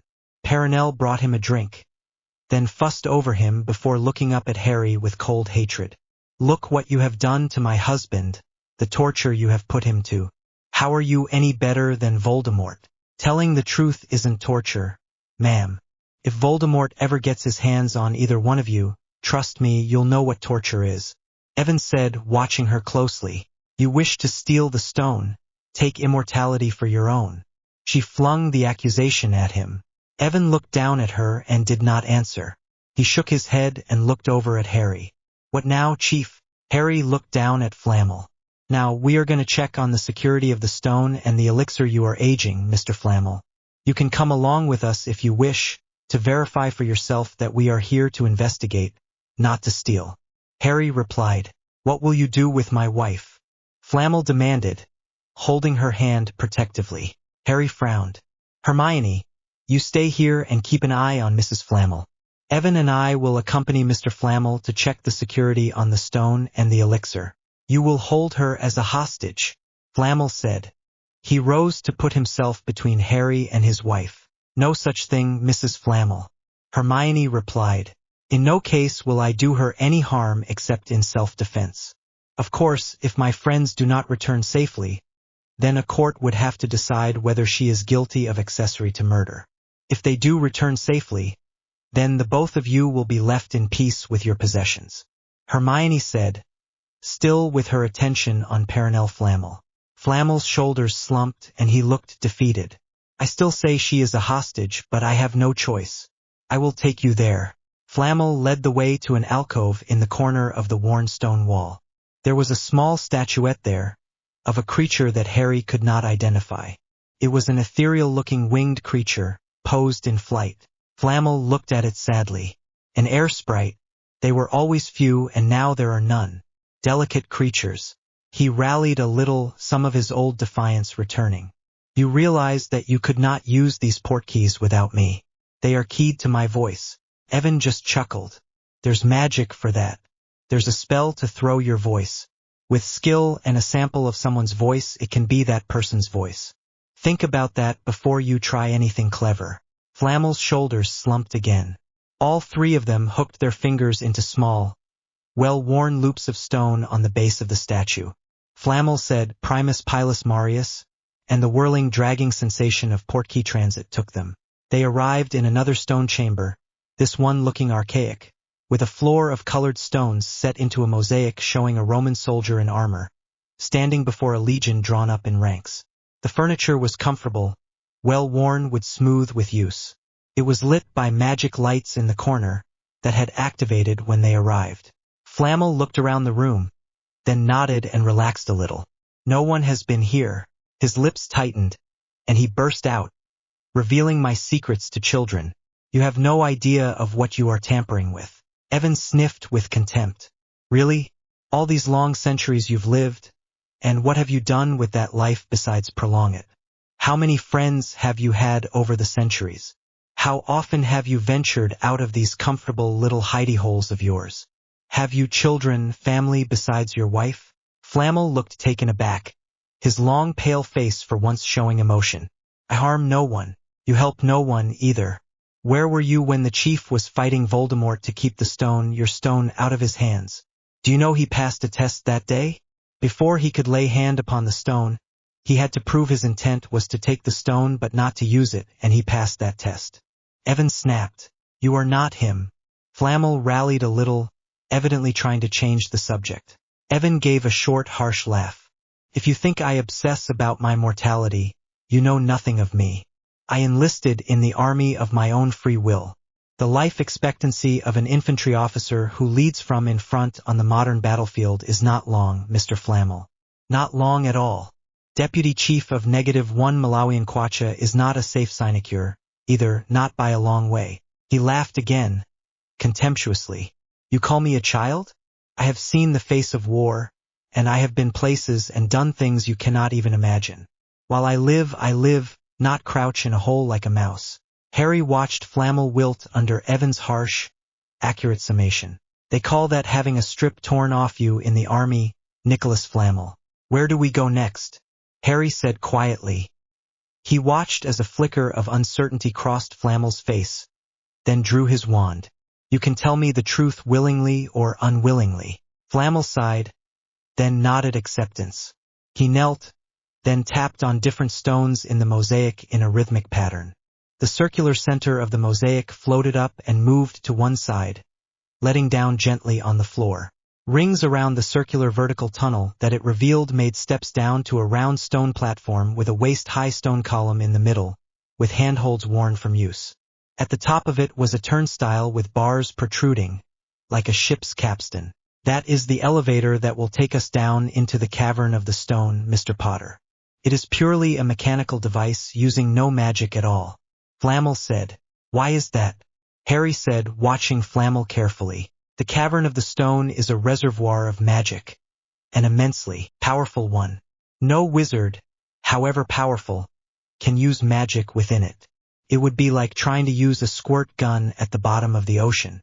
You must crank your way up and down. Flamel said. Evan raised an eyebrow. You don't look all that muscular to me. I am not. The elevator is counterweight, so it takes very little effort for the elevator to be cranked up or down. The weight needs to be adjusted for the weight of the people on it. Flamel said. They stepped on to the platform, Flamel first. He pointed to a large tank by the side of the shaft. Oil. We let in enough of that for our weight and the weight of the platform to balance the counterweight. All right, Harry said. Flamel connected up a hose from the tank to a socket in the platform and turned a brass valve, worn with use. Harry heard a gurgling sound. Flamel turned off the valve several times, then looked satisfied and disconnected it again. He lit an oil lamp and hung it on a hook on the central column, then started pushing the capstan around and around. They slid slowly and smoothly down into the tunnel, its black stone walls absorbing the lantern light, leaving them in a small pool of light amid utter darkness. As they descended, Evan held up his wand and said, Lumos. Nothing happened. Flamel paused in turning the capstan. I did not lie to you. Those who do not lie may still be mistaken or prevaricating. Mr. Flamel, I verify what I am told. Evan sheathed his wand again and pointed Flamel back to the capstan. Flamel grimaced and went back to work at the capstan. It seemed a long while later that they reached the bottom. An oval opening at the bottom of the shaft led out into a large open area, still shrouded in darkness.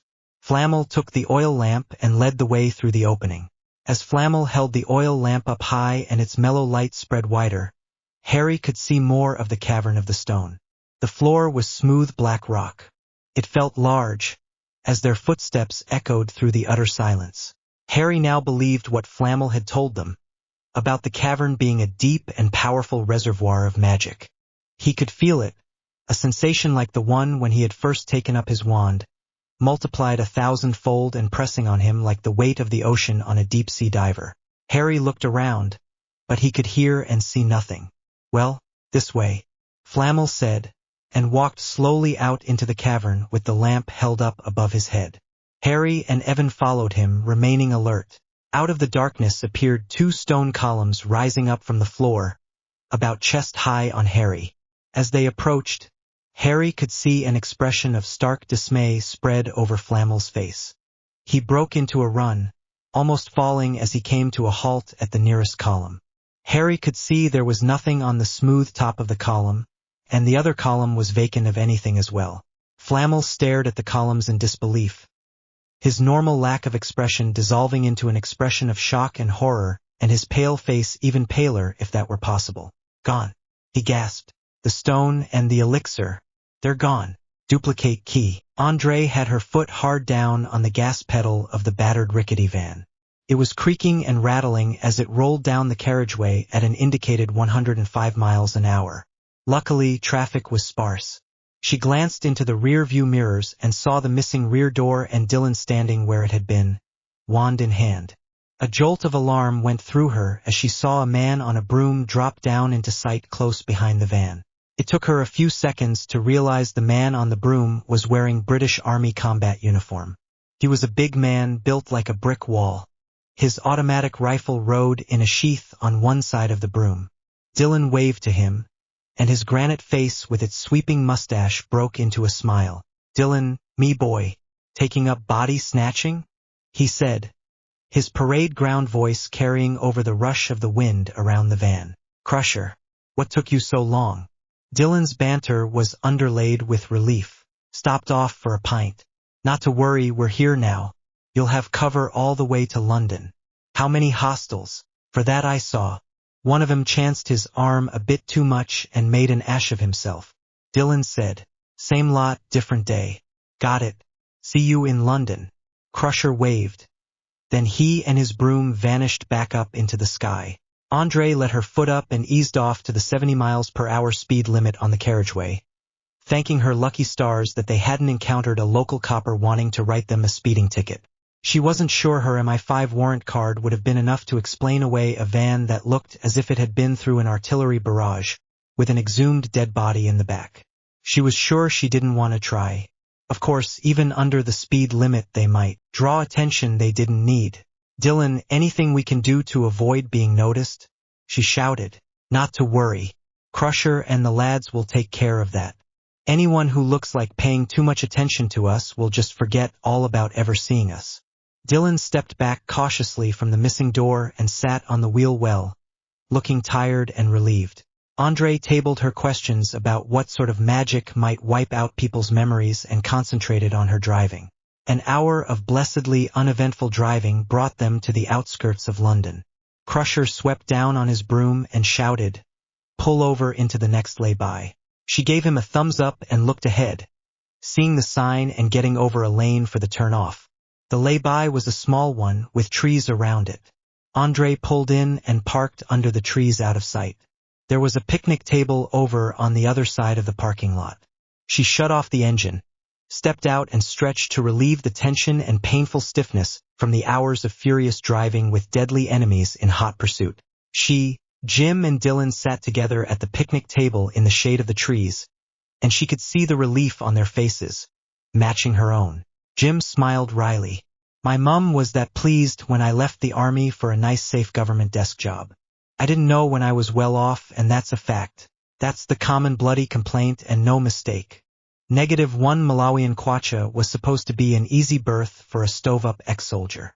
Dylan said, Well, now we're pretty much over the shakes, what next? Andre said, keeping on track as much as she could. Hurry up and wait. Crusher will have called this in, and I'll expect we'll be met. All being well, we hand off the body of that terrorist bitch and we all go off and have a jar. I'll buy the first round. Dylan replied. The lay-by didn't have much in the way of amenities, but there was a loo and a water fountain, so they could at least have a wash and a drink. Their rest didn't last long. A broomstick appeared just over the lay-by and came in for a landing. The man on it was dressed a bit oddly, but there was nothing to put your finger on about it. Just an impression. The dark suit was of an old-fashioned cut, like a clerk from a Dickens novel. He was middle-aged and balding. He dismounted from the broom, leaving it in the hover, and looked around at the three of them. Good day to you. I am Adrian Carbuncle of the Department of Mysteries. Dylan Arnold, -1 Malawian kwacha. Dylan replied, looking watchfully at the new arrival. He waved to Andre and Jim. Ms. Andre Norton and Mr. James Coulter, MI5. They are under the exemption to the statute of secrecy, on the authority of the chief of -1 Malawian kwacha, just to be clear about that. Carbuncle raised a hand in acceptance. Perfectly clear, Mr. Arnold. I am given to understand you have the body of one of the Death Eaters with you? That we do. In the van over there. Dylan pointed at the van. What's the plan, here? Andre said. Well, Miss Norton, we will eventually wish to get the body to the department's laboratories so it can be gone over in detail, but right now it is my job to ensure that we can do so safely. That is rather my specialty. Carbuncle cocked an eyebrow. Andre took a second look at him. There seemed to be a little more to Carbuncle than his clerkly demeanor suggested. The army had specialists in ordnance disposal, military and non-military. Magical equivalent of an ammo tech. Andre pointed over at the battered van with the rear door missing. The body is in the back of the van. We exhumed it from a grave where it was buried. A few questions, if I might. Was the body moved by apparition or portkey since death? Carbuncle used his wand to write on the air, in glowing red script. No. It was transported by vehicle to where it was buried, and we brought it here in the van. Andre replied. I see. Was any magic used in exhuming it? Carbuncle made a note on the air. Wingardium Leviosa only. I used it to remove the earth and lift the coffin out of the grave and into the van. Dylan replied. Carbuncle made another note on his list. Did you cast the spell on the body itself or just the coffin? The coffin. We opened up the coffin to verify the presence of the body, but that was done with hand tools, not magic. We didn't tamper with the body at all. I thought that a risk we didn't have to take. Dylan replied. A very wise thought, sir. Is the body still in the coffin? Carbuncle added to his list. No. It was removed from the coffin, and we dumped the coffin out by the roadside while the van was moving. Dylan said. Carbuncle raised an eyebrow. Was that necessary? Yes, it was. Andre replied, sharply. Very well, I will defer to you on that. I will suggest that retrieving it would be a good idea, though. Was any magic used in the process of removing the body from the coffin? Carbuncle said. No. I just dumped the body out and wrapped it in a blanket. Jim replied, rubbing his hands together like a man trying to remove something slimy. Thank you, I think that's everything I need to know for now. If I could prevail upon you to remain to answer any further questions, that would be helpful. Carbuncle said, turned and walked toward the van. Andre looked over at the concrete picnic table, in the shade of the trees. It had the additional merit of being well away from the van.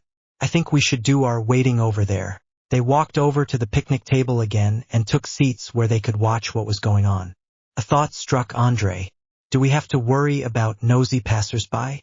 No. Crusher and the lads have got the perimeter. No one will see or hear anything, or remember it if they do.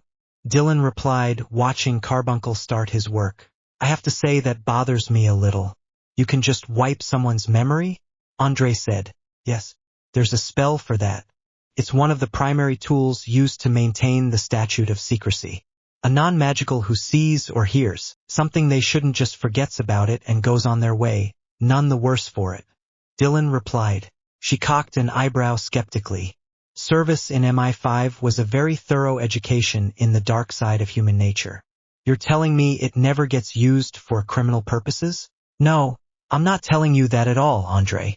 The non-magical world has drugs like rohypnol and scopolamine that produce a similar effect, and criminals use them. It's a known problem, isn't it?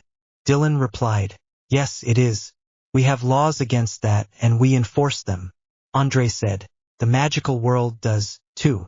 It's an imperfect world, and innocents get hurt. Right now, there's the three of us working together, trying to make it a bit less imperfect and protect the innocent a bit better. Dylan replied. Fair point. Andre acknowledged. She watched as the body of Bellatrix Lestrange floated slowly out of the rear of the van and down onto the concrete of the lay-by parking lot. Carbuncle set up a small folding table and laid out various items Andre couldn't make head or tail of. Andre could see that Carbuncle was being very careful and methodical, which for someone in his line of business was a good idea if you wanted to grow old, or just go home all in one piece. She watched as sheets of writing in various colors appeared around him, with long lists of symbols appearing on them and rolling up as they did. Can you make out any of that, Dylan? She asked. He shook his head. If I was close enough to read all of it, I wouldn't understand a tenth of it. He's finding things, though. I'm thinking it was a bloody good thing we didn't tamper with the body. Whatever Carbuncle was doing seemed to involve a lot of wand work.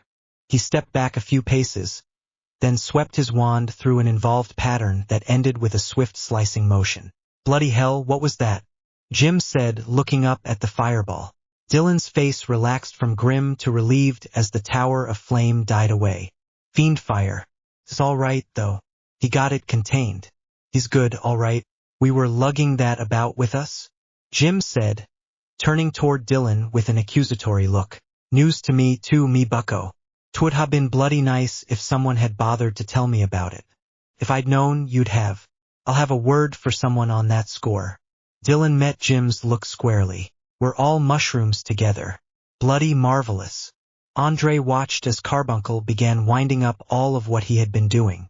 After a few minutes he turned toward them, waved and shouted, all safe. Andre looked across the parking lot for a moment, then led off across the IoT. I really hope this bloke knows what he's about. As they approached, Andre's eyes fell on the body. It was mostly intact, still in the silk dress Lestrange had been buried in. The right arm from the elbow down was gone. The dead features still retained the sneer of mad arrogance which had been her habitual expression in life. Carbuncle looked like a man who had just come out of a fight for his life. Recalling the gout of flame that had erupted, Andre was willing to concede he had earned the right to wear that look. What have we here, Mr. Carbuncle? Dylan asked. A spot of bother and no mistake about that, gentlefolk. I've never seen anything like it. When we get it back to the department we'll do the complete exam, but I can give you the headlines if you want. Yes, I think we do want. Andre said. Cruciatus curse. What's that? Andre asked. Carbuncle glanced over at Dylan and caught a curt nod before answering. Cruciatus curse activates the pain nerves in the human body. The sensation is like boiling oil or molten metal, but since the nerves aren't destroyed it goes on and on. Andre vinsed. Nasty. Dylan looked at her expression and said, also very illegal, as in life in Azkaban for using it on anyone for any reason. That wasn't too much of a problem because the dead don't feel pain. I did have to take care the curse didn't backlash onto me when I removed it. It was set up to do that. Carbuncle could have been saying he liked scones with his tea.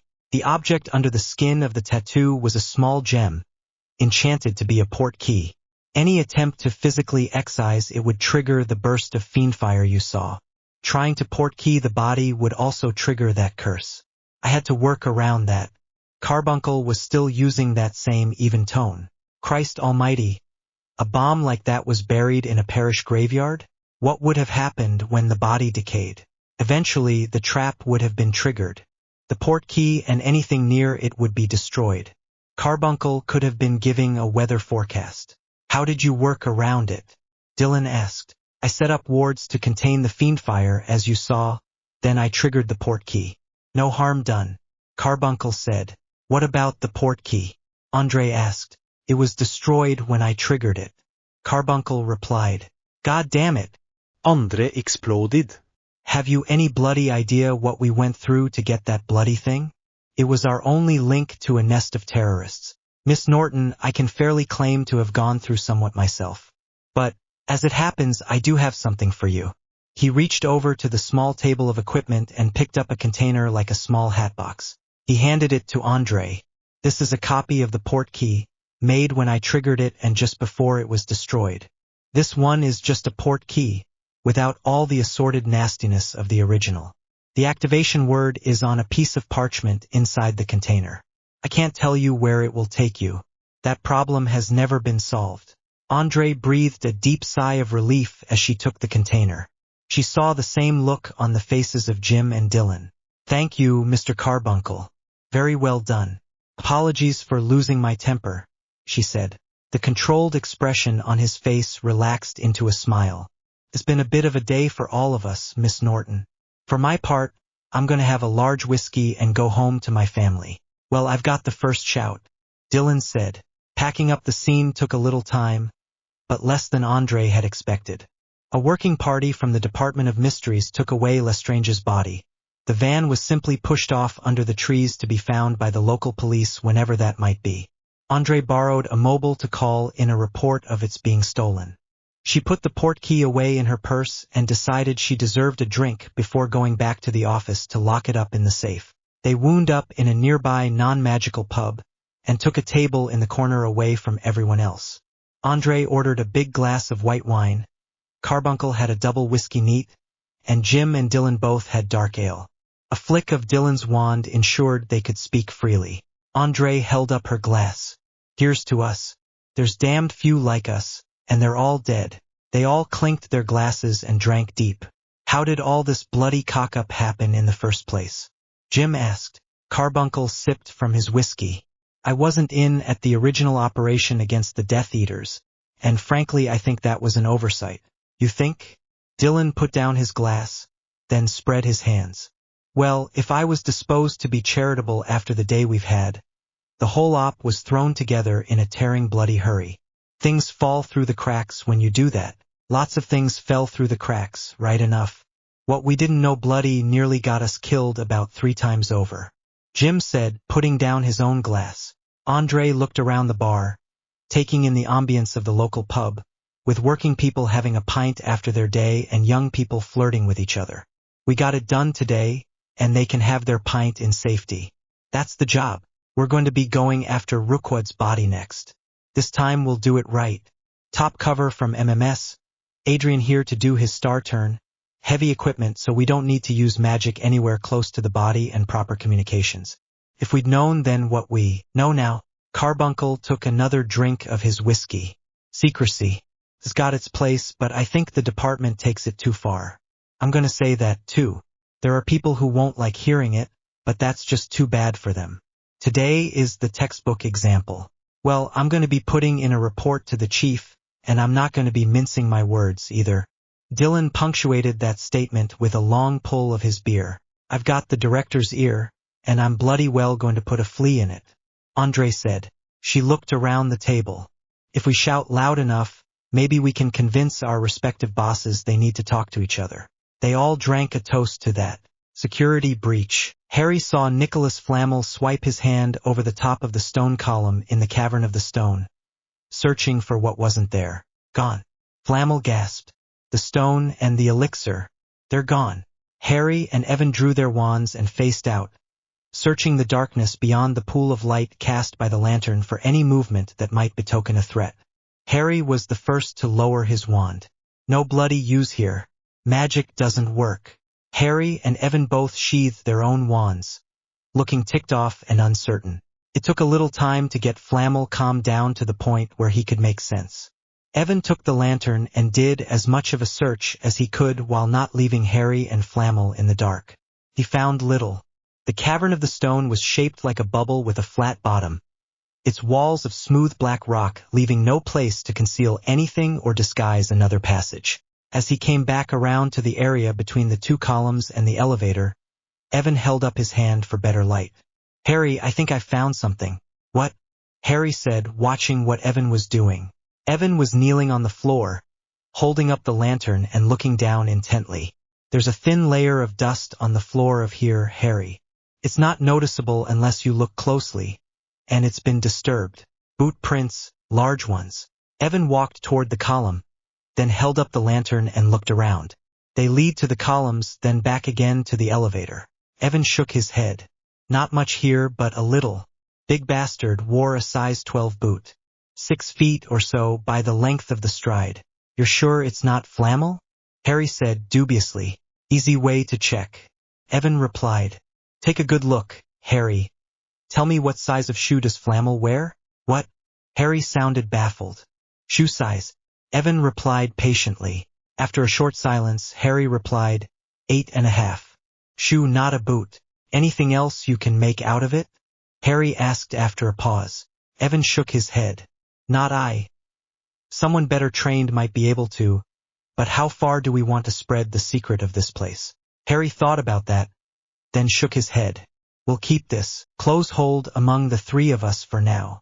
Even if we knew more, we already know the villains are hiding out. I doubt it would tell us anything useful. Makes sense to me. For my part, I'd like to get out of here. This place gives me the bloody creeps. Evan said, irritably. Yeah, let's do that. Harry raised his voice. Come on, Mr. Flamel, let's go. It was a slow business getting Flamel back to the elevator, and the ascent was not quick either. Harry and Evan took turns on the cranking. The oppressive feel of the cavern ebbed slowly away, and when they reached the surface again, both of them took a deep breath of relief. They got Flamel into a chair in the Roman villa. He was in a pitiable state, muttering to himself in despair and hardly responsive to his surroundings. Harry looked down at Flamel and shook his head. Now I know what a man looks like when he's lost everything he ever cared about. Evan took Harry's attention away from the forlorn figure of Flamel. He was prowling around the room, looking at the floor and the alcove where the portkey to the villa was. What are you doing, Evan? Looking for clues. I'm not Sherlock Holmes, but it's worth a try. I suppose a magnifying glass would help. He peered carefully into the alcove where the portkey sat and raised an eyebrow. Sherlock Holmes? Who's he? Harry said. Honestly, Harry, don't you read? Evan said, in a passable imitation of Hermione's manner. Reading would have been fun. The Dursleys were all about making sure I didn't have any fun. Harry's look was bleak. Evan looked stricken. I'm sorry, Harry. I didn't mean to bring up bad memories. Harry shook off the bleak mood. It wasn't your fault. Evan, what have you got? Evan looked at Harry over his shoulder. Holmes was a fictional detective, but real detectives still use his methods. You observe details, then deduce from them. In this case, I think I found something. There are insect tracks in the dust in the alcove around the portkey. Flamel's not a very careful housekeeper, which is good for us. Harry looked baffled. So? That's supposed to mean something? Could just be an ordinary insect. Evan shook his head. No, Harry. Any wizarding dwelling will be free of ordinary vermin, even if it's not clean otherwise. There are simple wards for that. Anyone can cast them. This is Flamel's hiding place. You can bet your life it will have every ward you can think of, certainly a simple one like that. You notice there are no magical vermin here, either. Not like 12 Grimald was after it was abandoned. Evan looked grim. Well. I thought Rita Skeeter was the only insect animagus. It looks as if I was wrong about that. Harry frowned. That makes sense. Certainly be useful for a criminal just as it was for Skeeter. Flamel did get out occasionally. He had dealings with Dumbledore, probably other people as well. Reclusive as he was, there were things he needed and wanted. Gold he would have. The Philosopher's Stone would ensure that. The insect animagus got onto him, spied on him until he knew where the portkey to the villa was. Good, Harry. It does make sense. People have patterns, places they go regularly. Evan replied. What then? He couldn't just fly or walk away with it, not to mention it was still there. Harry looked puzzled. Wouldn't have to. He could just make a duplicate of it. Something small that he could carry with him in his insect form. Then he crawls out a window or a crack somewhere and off he goes. Flamel's security is breached, and he's none the wiser. Evan concluded. Duplicate it. Right, they make lots of portkeys for the Quidditch World Cup and events like that. Not hard to do, I suppose. Harry asked. It's done all the time. Well known. Evan replied. Harry looked down again at Flamel. I suppose we could question him some more, see if we could get more details. Evan looked down at Flamel, then shook his head. To what point, Harry? We know what happened and the damage is done. I say we just take him home and leave him with his wife. Harry and Evan helped Flamel over to the portkey. It took him 2 or 3 tries before he could say the passphrase well enough to activate the portkey. When they emerged, Perenelle screamed. What have you done to my Nicholas? What have you done? Perenelle rushed to her husband and helped him to a couch. Sitting him down gently, she looked up at Harry and Evan and said accusingly, What have you done to him? Harry shook his head and said as gently as he could, We did not do anything to him, Mrs. Flamel. I'm afraid I have bad news for you. The stone and the elixir are gone. They were stolen. The secret of the Cavern of the Stone is, I am sorry to tell you, no longer a secret. Perenelle's mouth opened with shock, and she collapsed on the couch next to her husband, looking as shattered and grief-stricken as he was. What happened, Harry? Hermione said, looking down at the grieving pair. Pretty certain that one of the villains is an insect animagus, like Rita Skeeter. Got on to Flamel during one of his outings and got in that way. No telling how long he was inside or how much he found out, besides, obviously, the portkey to the location of the Cavern of the Stone. Evan said, You'd think, with all his experience, Flamel would have guarded against something like that. Hermione looked judicious. Evan shook his head. It doesn't work that way, Hermione. No matter how clever you are, no matter how careful you are, no one's security is perfect. There's always the thing you didn't think of, the one time when you got careless, the one detail you missed. He looked down at Flamel and shook his head again. The way you check your security, find the holes you didn't know about, is to have someone else check on it. Find the holes before the bad ones do. Flamel was a recluse, and he didn't trust anyone. I'll bet anything you like he would never have trusted anyone enough to do that. You have the right of it, I'm sure. All right, we're done here, Harry said heavily. Are you sure, Harry? Hermione said. Harry rubbed his eyes under his glasses, feeling tired and dispirited. I'm sure. We've done enough damage to them. We do what we have to do to defend the realm, but we don't do any harm we can avoid. The Cavern of the Stone isn't a threat. Eventually, I suppose we'll have to consider what we're going to do about it, but that's eventually. The 3 of them closed their eyes and prepared to apparate as they had arrived. The last thing Harry heard was the grief-stricken, hopeless keening of Perenelle Flamel. You have murdered us. Thieves, invaders, murderers. They arrived back in MK1's headquarters in Archley Park, on the apparition platform, then walked down to the manor house past the security wards that surrounded it. Harry sighed wearily. Now there are reports to do. Evan looked concerned, then said, You need to let us do them while you go home and get some sleep. That's not fair on you, Evan. Harry replied, trudging on. You remember what I told you about being a drunken idiot when you're overtired? I can read you that lecture again if I have to. We don't need the chief of -1 Malawian Kwacha being a drunken idiot. Off with you, now. Evan replied. Still not fair on you. Harry said. Chem MP. There's not a lot of fare to be had in the Queen's service to start with, and the second in command is at the tail end of the line for what little there is. Evan replied. He watched as Harry turned and trudged back to the apparition platform. That was good of you, Evan. Hermione said. Well, it's my job. Harry tries to do it all himself and drive himself into the ground doing it. He needs reminding of that from time to time. From a personal greedy selfish standpoint, I am nowhere near mad enough to want his job. Are you? Evan smiled briefly. Hermione shuddered. Good God, no. The one I have is enough to keep me out of trouble and well occupied. Thank you very much. They walked in through the entrance of -1 Malawian Kwacha headquarters and headed for their offices. Hermione walked down the corridor and stopped off to talk with Mrs. Harley. Hello, Ethel. How is it going? Ethel looked up at her over her reading glasses. Hello, Miss Granger. We're making progress on the file transfer, but it's going to be a while, I'm afraid. Well, it's an imperfect realm, Ethel, and we can only do our best. We were never going to get any help worth talking about from MLE, so this is what we've got. Hermione replied. Behind Ethel, dozens of quills were writing on pieces of parchment, mirroring images that hung in the air in front of them. Some of the parchment sheets zipped directly up into the file room. Others went to the desks of clerks who added annotations to them before sending them on their way. It was a continuous river of parchment, making a whispering sound as the sheets of parchment slipped off the pads mixed with the scratching of the dictaquills. Ethel looked a little piqued, wrinkling her nose. You'd think MLE would want to set up their own system, now they know it's possible. Hermione chuckled ruefully. Something better would mean change and efficiency in the ministry. I'm sure there would be senior people running screaming into the night at the prospect. However, what I did come by to ask about was the ANIMAGUS files. Well, the files on registered animagi we do have. That was high on the priority list and pretty straightforward.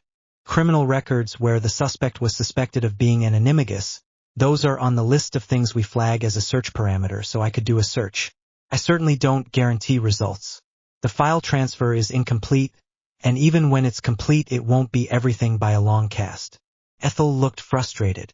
I know, Ethel. Frustrating, but we'll just have to live with it. MLE is full of files squirreled away in desk drawers and file cabinets, and no way of knowing what's in them. Director Shacklebolt wasn't happy about giving us access to the central file registries, but he was adamantly against letting us have anything else. Hermione spread her hands in resignation. Anyhow, something is better than nothing. What I'd like you to do would be to run a search for insect animagi. Rita Skeeter we know about, and I think we can rule her out. We have some reason to believe there might be another one or ones out there. Let me know when you have any results. Hermione gave Ethel a wave and headed off to her own office. Having dictated her own report and flagged it for access to director level and above, she headed out for the apparition stage to get some sleep herself. The file folder materialized in Major Lee's in basket with a crack. It was a thick one, with the logo of -1 Malawian Kwacha on the cover. The man picked it up and raised his eyebrows. There were not one but several reports in it. The covers had the crests of -1 Malawian Kwacha, MI5, and there was even one from the Department of Mysteries. Lee went through and read the executive summaries of the reports, and his eyebrows went up and stayed up. Her Majesty's vision was bearing fruit far sooner than he could reasonably have expected, and the interagency cooperation achieved in the process verged on the miraculous. It was all a very good thing, too, and not a bit too soon, either. The amount of sweat and risk that had gone into getting a portkey to a rally point for the Death Eaters was altogether impressive by anyone's standards. Sir Harry's understated conclusion that using such a portkey could be a hazardous business deserved being written across the sky in letters of fire. This was going to be a job for MMS, and would need very careful planning. Sergeant Fletcher. He raised his voice enough to carry into the next office. Sir? Fletcher came in, looking quizzical. I've got something for you. I'm afraid your pint is going to have to wait. He handed Fletcher the file folder. Sir Harry has not been letting the grass grow. It looks as if we will be doing a portkey jump to a rally point used by the Death Eaters. We'll need to plan that very carefully, and we will certainly be doing it in force. Sergeant Fletcher took the folder, looked through the reports in it, then smiled cherubically. Well, hard information gathered by competent people and reported in timely fashion. And it's not even my birthday.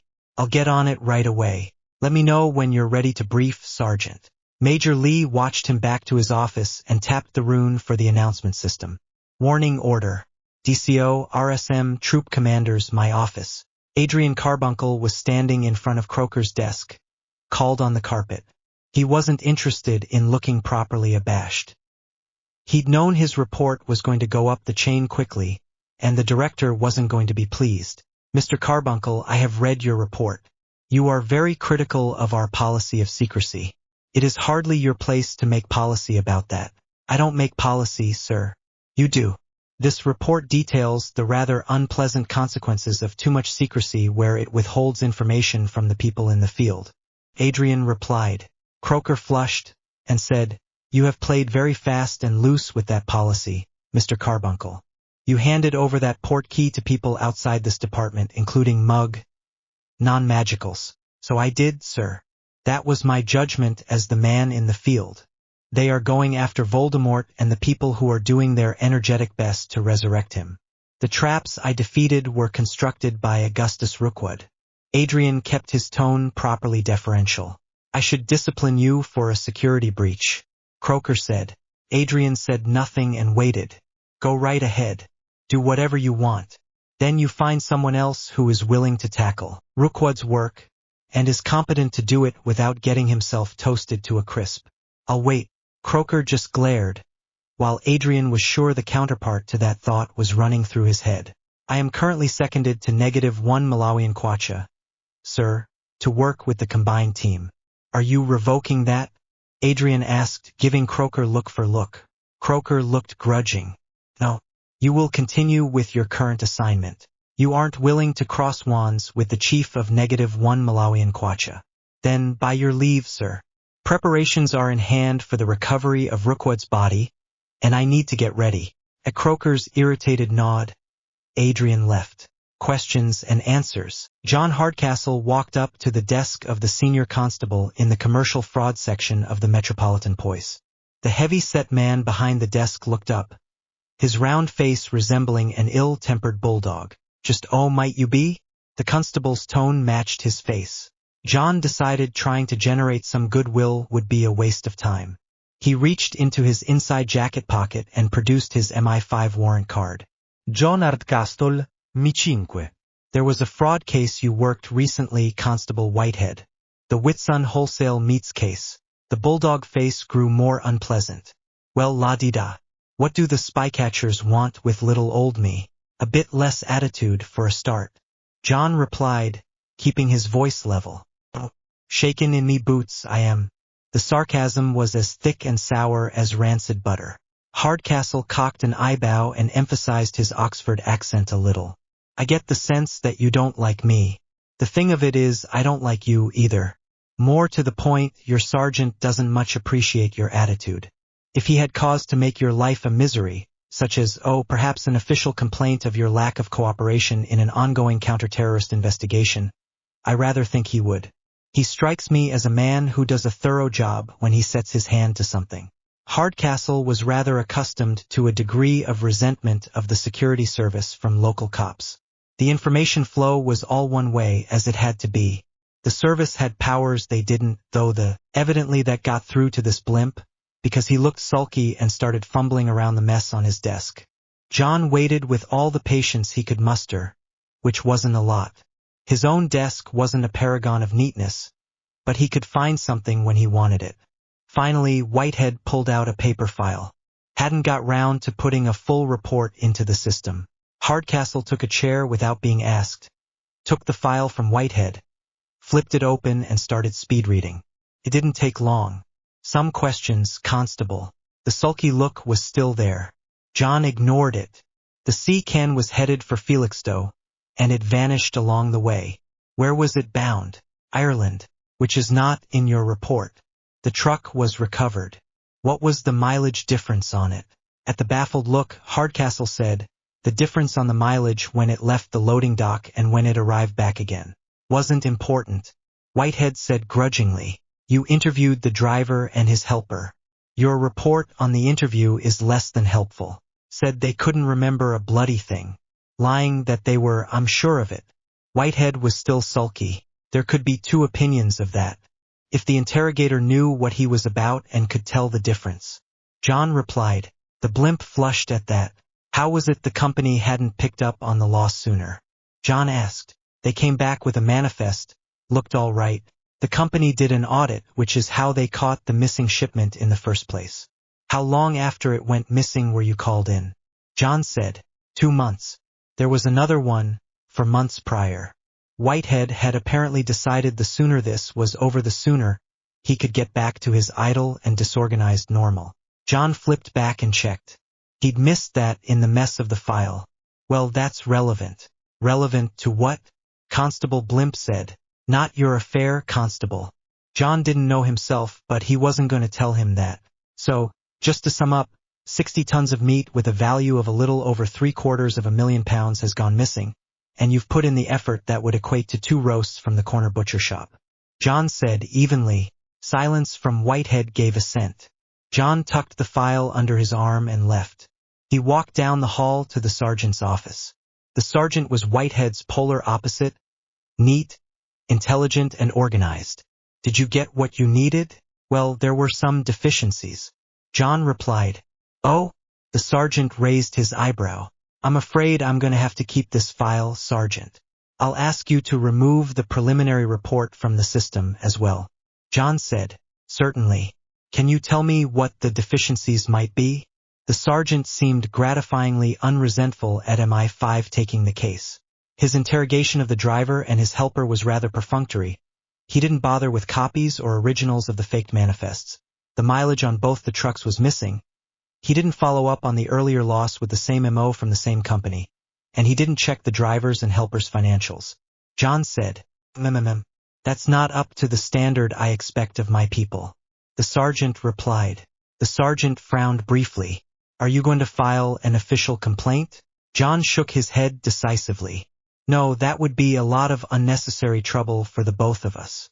Besides, it would call attention to this case, attention we'd much prefer to avoid. A wink is as good as a nod to a blind man, after all. Well, thank you for bringing this to my attention. I'm not altogether sure Constable Whitehead has found his calling in. Commercial fraud. The sergeant said thoughtfully. All that I'll leave in your capable hands, Sergeant. John took his leave. He'd kept his word, after all. He'd said nothing about unofficial complaints. He got back to his desk in Century House and started in on the report right away. What the DG wanted, she got, and that promptly. Just how terrorists would have any use for meat by the ton was rather a puzzle, but it wasn't his puzzle. Andre Norton looked around the briefing room. The players for this round of the fight were all in the same room, and they were going to be on the same page this time. Lieutenant Ashland of the MMS was the troop CO, Air Element MMS. They would have top cover this time out right from the get-go. Adrian Carbuncle sat in his chair, with his quiet, clerkly manner firmly in place. -1 Malawian Kwacha and MI5 would be represented by the proven team that had retrieved Lestrange's body. The briefing was totally non-electronic. Andre got the ball rolling. We are going after the body of Augustus Rookwood. He was the magical engineer of the Death Eaters. She glanced over at Lieutenant Ashland, who was looking as if he wasn't sure what that meant. Think of him as the magical equivalent of a terrorist bomb maker. A very good one. A very twisted and psychotic one. He nodded slowly in understanding. She returned her attention to the rest of the room. I'm taking it that you have all read the report on the Lestrange retrieval. We encountered armed resistance from unidentified hostiles. Dylan hit one of them with lethal magic, and he burned alive. If you are close to one of them when he's hit, whether dead or disabled, you'll be burned alive too. Bear that in mind. Attempting to capture one of them runs a high risk of tripping that trap too. Is there any means of disarming this magical bomb? Ashland asked. Andre pushed the question over to Carbuncle with a wave of her hand. Adrian, I've been looking at that problem. It's not an easy one. There's no risk-free solution. I'll defer to others as to whether the risk is worth the benefit of taking one of them alive. I suspect we might have a choice on that. I'm reasonably sure the Death Eaters didn't show up by accident when we opened Lestrange's grave. I think there was a spell that would have been triggered if someone tampered with the grave. I can think of a number of ways to do that. Andre cocked her head. Could you disarm such a spell? I think so. It would require time and some careful work. Adrian replied. Operational decision point, then. We disarm the spell, retrieve Rookwood's body, get it back, and we're home and dry. Or we trip the trap and try to capture a prisoner for interrogation at greater risk. Ashland said, moving his hands as if weighing something in the scales. Andre raised her hand. Well, obviously our agencies would all have to be on board with this. Sergeant Fletcher was in the room, but up to now he had confined himself to being an observer. I don't tell operations how to do their business, but the information and intelligence we have to support the planning process for the assault on the Death Eaters' main base is very thin on the ground, all due respect to good work done by people in this room. That's the sort of deficiency that causes casualties and mission failures. Well, there are certainly a lot of unanswered questions MI5 would dearly love to know the answers to. What else these people might be doing besides bring a terrorist leader back to life is certainly one. I'd say it's worth a bit of risk to find out. My director has given me orders to get on with it. Andre said. She saw Jim and a nod agreement. Dylan looked wry. I'll agree with MI5 and for the same reasons. -1 Malawian Kwacha has a long list of questions they'd like to put to one of these gentry. The chief of -1 Malawian Kwacha doesn't wet nurse his people, either. Andre turned her head toward Adrian. You're the key player in this and you'd be the one at greatest risk, I think. He gave a wry, lopsided smile. My director wouldn't be keen, so I think I'll just ask forgiveness rather than permission. What's the operational concept here? Ashland said. We have to work around the curse on the Death Eaters. Disarming the spell on Lestrange's body gave me a better feel for Rookwood's work.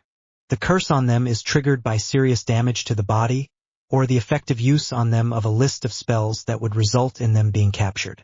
They're wizards and they're still alive, so it can't be just any spell. Clearly doesn't interfere with their own use of magic. If they go unconscious, they should be all right. They have to sleep, after all, and I expect some of them pass out from being drunk from time to time as well. Adrian said, precisely. We'd have to lure or herd one or more of them into a trap that doesn't use magic against him directly. Ashland said, there are one-way wards. Enter all you want, but don't leave again. Adrian replied, next step, then, we have to render the prisoner unconscious without using magic against him directly. Andre said, we could just taser him. Jim said, taser? Adrian said, it knocks someone out using an electrical shock. Jim said. Adrian shook his head definitely. I really would not advise that. Magic and electricity are a bad mixture. It would most likely trip the curse, and I wouldn't care to be the person holding that weapon either. Tranquilizer gun. And said, how does that work? Dylan said, fires a hypodermic needle full of a drug. No electricity need apply. And said, does it do much physical harm? Adrian asked. She shook her head. Pinprick, that's all. That would work, I think. Can we get one? Adrian replied. I can organize that. And replied at once. 2 or 3 would be better. Ashland interposed. I'll do that. I'll make sure the dosages are right, too. The amount of drug has to be right. Too much, you can kill the subject from an overdose. Too little, and it doesn't work. And said, taking out a notebook and making a note. How much do they weigh, do you think? She looked up again. Dylan cocked his head for a moment. All the ones I saw were men and pretty big lads at that. I'd say around 200 pounds would be right. Right you are, then. She made another note. Jim, how are we on the equipment? Andre asked. He chuckled, looking like a boy opening a particularly big toy at Christmas. I had a word with my old mates in the Royal Engineers, and I've arranged to borrow a Terrier. Advanced engineer vehicle, digs, plows, whatever you want. You can even operate it remotely at a pinch. We'll move it in a 30-ton cargo truck, nice and inconspicuous. I take it this vehicle has electronics in it. I don't wish to be a wet blanket, But there is a potential problem there. Adrian said. Not to worry. I've catered for that. Can be shut right down, no power at all, so there wouldn't be a problem then. I dig a hide for it, a good deep earth shelter. There it stays, shut down, until it's time to get the job done. If things go pear-shaped, back into the hide again. At a real pinch, it can do 30 miles an hour over almost any terrain. Jim replied. Andre looked around the room. The pieces are in place and the players are on the pitch. We go. Andre ran over everything mentally one more time. It was another little parish graveyard, not far from Little Hangleton. The MMS were in the air, the terrier was in its hide, and the wards had been set up. Anne was in cover in the warded area, with 2 tranquilizer guns at her hand. Andre and Ashland had both argued against that, but Anne's argument was compelling. Before I went to the dark side, I came all over environmentalist for a while. Darting rhino so you can move them to where they're safe from poachers isn't a walk in the park. Andre came up to where Adrian stood by the tree line, not far from where the hide for the terrier was. Nothing visible happened when he cast a spell, but after a few seconds he smiled with satisfaction. Not hard at all. One of the stones on the grave is a port key. Disturb it, and it vanishes off to raise the alarm. The response will be by port key as well. Stand by, Andre said. The rune on the ground in front of her was active. All players, we are ready to activate. Confirm in position. Sunray. In position, good to go. Ashland said. Hold fast. In position, good to go. Jim's voice came from the nearby hide as well as the rune. Rhino. Ready. Anne's voice was steady. Shamrock. Ready. Dylan's voice held a little more Irish than usual. Andre checked her own rifle and sidearm, then said, Adrian, activate. His wand moved slightly. She couldn't see anything change, but he said, it's gone. We're going to have company. Andre waited in the shade of the oak tree, totally alert with her binoculars up, searching the sky. Vision augmented by both optics and magic according to the choice of the owners swept the sky. There, 3 hostiles bearing 210. Andre stepped out into plain sight. They had to give the villains reason to believe there was actually someone there. It wasn't just a false alarm.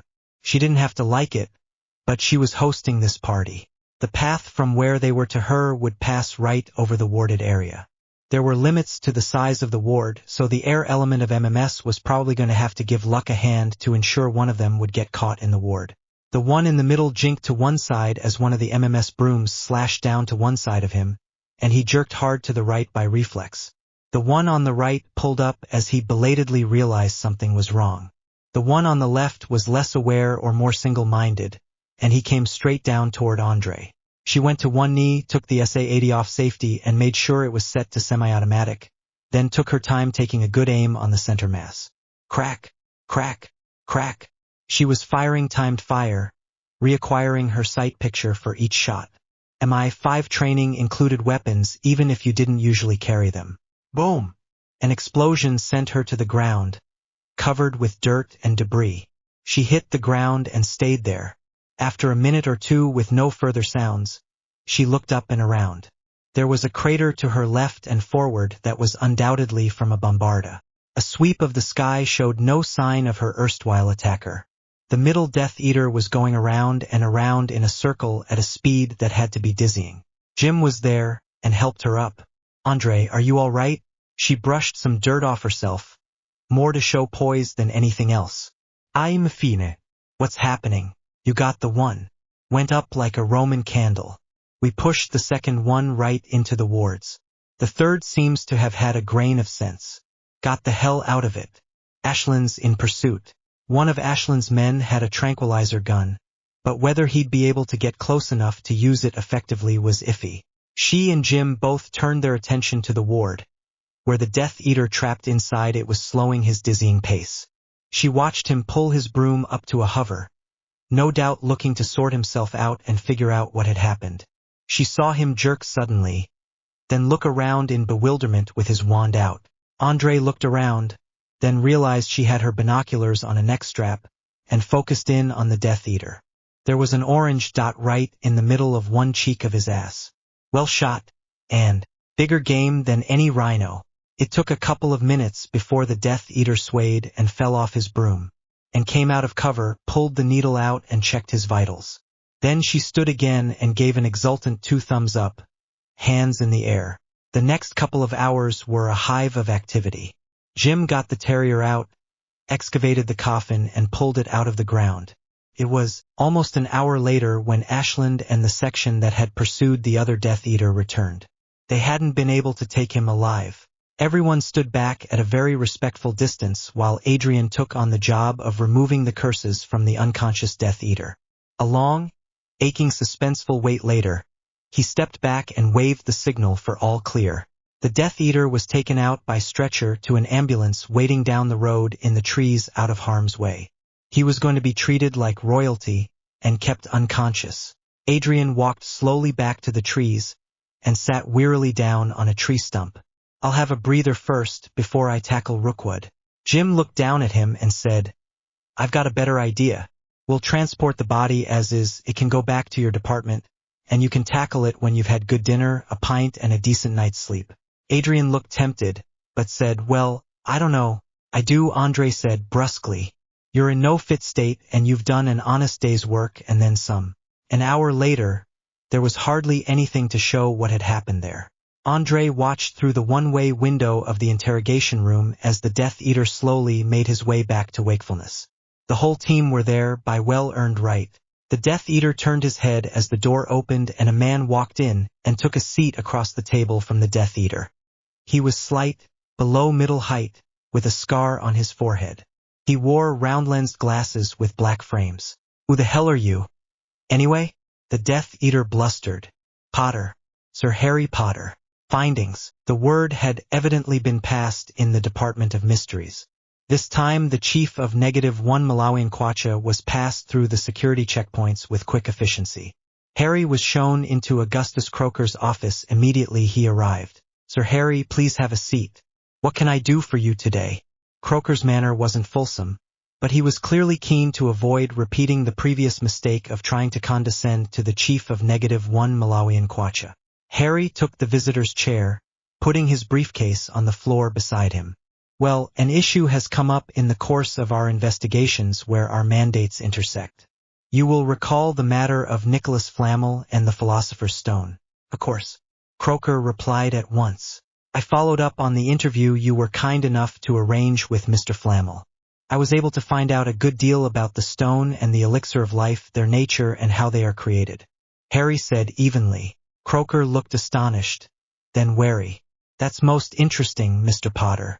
Mr. Flamel is most protective of his secrets. So he is. Unfortunately, his security was breached by the Death Eaters. A Philosopher's Stone and a quantity of the elixir of life fell into the hands of the people who are trying to resurrect Voldemort. We are continuing the hunt for those persons. In that connection, I would like to thank you for the loan of Mr. Carbuncle. He has been a valuable member of the combined team and his contribution has been invaluable. He is one of our best. I am glad he has been able to make a useful contribution. You are, of course, welcome to retain his services as long as you have need of them. Croker had to work a little to maintain his gracious attitude. Thank you. I'll take you up on that kind offer. Harry watched Croker's expression. He was taken aback, but not willing to try to backtrack. Dylan Arnold had been at pains to convey his strong impression that Carbuncle had not been well treated by his superiors. I'll just see whether Adrian Carbuncle finds a home in -1 Malawian Kwacha, or if the department decides for themselves it's worth a little effort to retain their valuable talent. I'm quite sure I have a reputation for pirating people from other agencies. As I said, I did a follow-up interview with Mr. Flamel. I was able to persuade him to show us the source of the Philosopher's Stones and the elixir of life. Harry cocked his head and waited for Croker's response. What can you tell me? Harry smiled and let Croker hang a little. He wasn't going to be vindictive about this, but a reminder to Croker that he wasn't going to be talked down to was in order. The stone and the elixir are both magical artifacts, created by known and normal means, that are exposed to a very high level of magical energy. There is a cavern, below ground, to which Mr. Flamel has access, which is in the middle of a pool of raw magical energy. Putting a normal magical stone and a normal healing potion in that cavern, and allowing them to soak up that energy is how they are created. The problem simply is time. It takes decades for a stone or a flask of elixir to absorb that much magical energy. Where is the cavern? Croaker asked. He leaned forward in his chair, looking eager. I don't know. Access to the entrance is by port key. Mr. Flamel retains that port key. It is, after all, his property. Harry replied. He was at pains to make sure his tone was sufficiently offhand. How did you gain access, then? Croaker said, looking suspicious. I was able to persuade Mr. Flamel to take me there of his own free will. If you wish to gain access, that would be a matter for you to negotiate with him. Can you put us in touch with him? Croaker was looking a little frustrated. Mr. Croaker, you were the one who put us in touch with him. I will presume you retain that avenue of communication. I would suggest you use it. Harry was going to be firm on this, and he was pretty sure Croaker could see that. Harry reached down and extracted a thin sheaf of parchment from his briefcase. This is a copy of the report on the interviews with Mr. Flamel. It contains what we have been able to find out from him about the stone and the elixir. I am willing to release it to you on your word that it will be kept secure, and access to it will be on a need-to-know basis within your department only. Croaker looked thoughtful, then said, Very well, Sir Harry, you have my word. Harry handed him the report. On the cover was arcane in large red letters at the top and bottom of the page. Harry smiled briefly at Croaker's expression of surprise. We have our own system of classifying information, Mr. Croaker. Arcane is the highest level, requiring the strictest control. I see. Croaker opened the report, and his eyebrows went up. Parts of this report have been blacked out. So they have, Mr. Croaker. This copy of the report has been redacted. What is there is what, in my judgment, your department needs to know. What has been removed is internal to -1 Malawian kwacha and will remain so. There are some obvious questions for you to pursue. Is the cavern of the stone the only one? Or are there others? Is it possible to create a stone or elixir in less than decades? Or in greater quantity? My impression is that Mr. Flamel is more interested in keeping his secrets than in doing research, but that is a conversation I will leave you to have with him. I see. Croaker looked sour, then wiped off the expression. I will certainly have my people look into those questions, and such others as may come up during our research, which is your department's mandate, Mr. Croaker, and I wish you well in that endeavor. Harry replied. The area of Little Hangleton where the Death Eaters had died was, to anyone who asked, an archaeological dig. Certainly it looked like one. The people conducting that dig were vague about exactly which university was behind it. Anyone who asked was told that during the counter-terrorist operation evidence of ancient Roman ruins had been turned up, and so a dig had been ordered. Regretfully, the site had to be off-limits to the local people to avoid contamination of the site, which was already a problem due to the military operation that had gone on there. Herb Erickson had in fact been an archaeologist back in the day, so he had no difficulty looking the part as he sat in his tent doing the day's inventory. He was now a civilian consultant to MI6. From time to time his skills and methods found use in more current issues. MI5 was of course in charge of this domestic operation. He was a hire car on loan to MI5. He took another look at the sketch of the ring he was looking for. He was not privy to the reason for looking for it. All he had been told was that it was important, and if it was found he was to report it and not under any circumstances to touch it or let anyone else do so. Specialists would take it from there. One ring to rule them all, one ring to find them, one ring to bring them all, and in the darkness bind them. Being a real archaeologist didn't rule out reading and enjoying books about fantasy worlds. He liked the Indiana Jones movies, too, even though Jones would have been flung out of his university and jailed in the real world. Well, there are no such things as magic rings, Herb. The reality is undoubtedly far more mundane. Back at it. He continued the slow, painstaking work of cataloging the day's finds. He was doing it virtually, however. Scanning down through the mess of the site using ground-penetrating radar was a slow business. Scanning through the data for objects that might be of interest was slow, too. Normally, he would have had grad students to help him with that. That was not the case here, since archaeology students with top secret clearances were pretty much platinum hen's teeth. Most of those objects, as with any dig, were the mundane day-to-day objects. These were still of use to archaeologists because they spoke to how ordinary people lived their lives. In this case, he knew how the ordinary people of such a village lived their lives. Such was the case here. A teapot and a tea-ball, a spent bullet from some infantryman's rifle, the list went on. He entered each of them into a database along with an image taken from the radar data. 2 hours later he stood up from the laptop, stretched, and decided he'd earned a cup of tea. He boiled the water over a spirit lamp.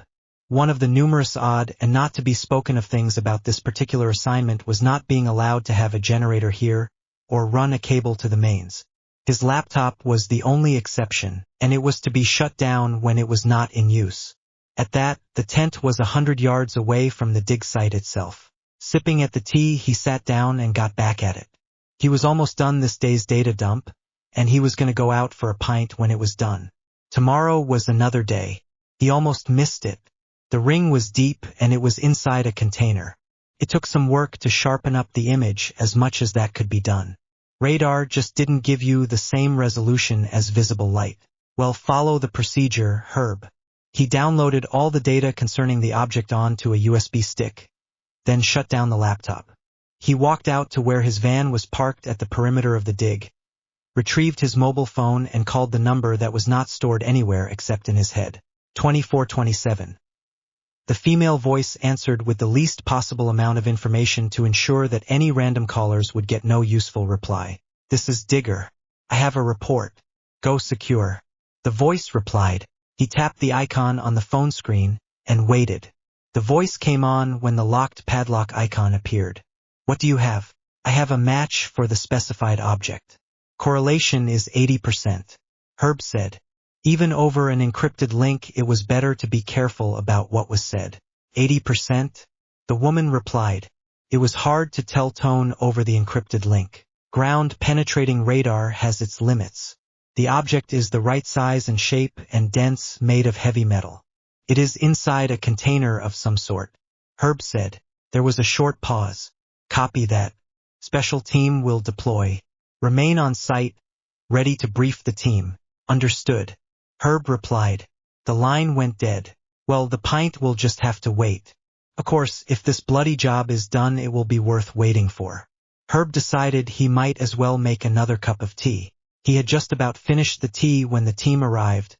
5 people in an unmarked van. The leader was a brown-haired, unexceptional-looking woman with a no-nonsense air about her. She flipped out an MI5 warrant card. Dr. Erickson, you found something. He fired up his laptop and showed her what he'd found, and where it was. The leader cocked her head toward one of the men. Medium height with healed scars down the side of his face from bad burns. Location is about right, but the depth is a bit of a surprise. He said in a baritone that held a hint of Irish brogue. Someone might have buried it. Chipped in a blonde woman. Possible. Which means we need to be cautious. The judicious reply came from a middle-aged black-haired man dressed in an old-fashioned suit, looking like someone out of a Dickens novel. Dr. Erickson, if you could wait in the tent, please. It was a polite order, but it was an order for all that. Herb went back into the tent and dropped the flap. The noises he heard for the next hour or so didn't make a whole lot of sense. There were sounds like a shovel being used, but the sounds of a person that would go with them were not there. Then he heard someone, it sounded like the black-haired man, saying some things that sounded rather like Latin in a very precise manner. At the end of the time, they pulled back the tent flap and entered. The leader put a small ceramic tea ball on the folding table. Good job, Adrian. Now we need to open this up. Rather carefully. Herb pointed at the object and said, if it's been made safe, you'd be better off letting me do that. The leader looked at him and said, why is that? Handling artifacts is what I do. Ms., he said. Andre will do. She replied. It's very easy to damage something, Andre, if you don't know what you're doing. Due respect, I don't think you are trained. Archaeologists. Herb said, keeping his voice reasonable. No, we aren't. Andre replied. All right, you do it. We need to see what's inside of that. Herb brought up the rolled-up fabric case where his kit of tools lived, unrolled it on the table and went to work. Small brushes removed surface dirt. Dentist's tools picked the packed dirt out of the seam. Then he twisted the T-ball apart. A small amount of dirt fell out, and on top of it a ring. It was the ring from the sketch, all right. Herb picked it up with tweezers and used a fine brush to remove the surface dirt. Shortly the ring, now clean, was sitting on a white cloth on the tabletop. Herb recognized it at once as the ring from the sketch, with one exception. The stone was gone. Andre said, "Well, Dr. Erickson, I'm afraid you're going to have to keep on looking. The stone is rather important."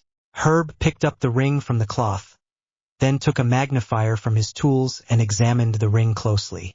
"I'll keep looking if you wish, Andre, but I don't think you're going to find that stone here." "How's that?" she replied sharply. He held up the ring and offered her the magnifying glass. That stone didn't fall out of the ring. It was pried out intentionally. The tool marks are quite visible. This is an archaic design, medieval I would say. That mount is designed to withstand a lot of abuse. He pointed to the laptop screen with the GPR image still on it. "You were right to say it was buried intentionally. The strata here are disturbed." Herb's smile was brief and humorless as he put the ring back down on the cloth. "I've seen this all over the world. Looters and tomb robbers. The only odd part is why they didn't just take ring and all. The ring is gold, nearly pure I would say. Valuable of itself, even aside from the workmanship." Dylan looked down at the ring, rubbing his chin meditatively. "The resurrection stone can't be traced, we know that, but I do wonder about the ring. The Gaunt family descended from the Peverils.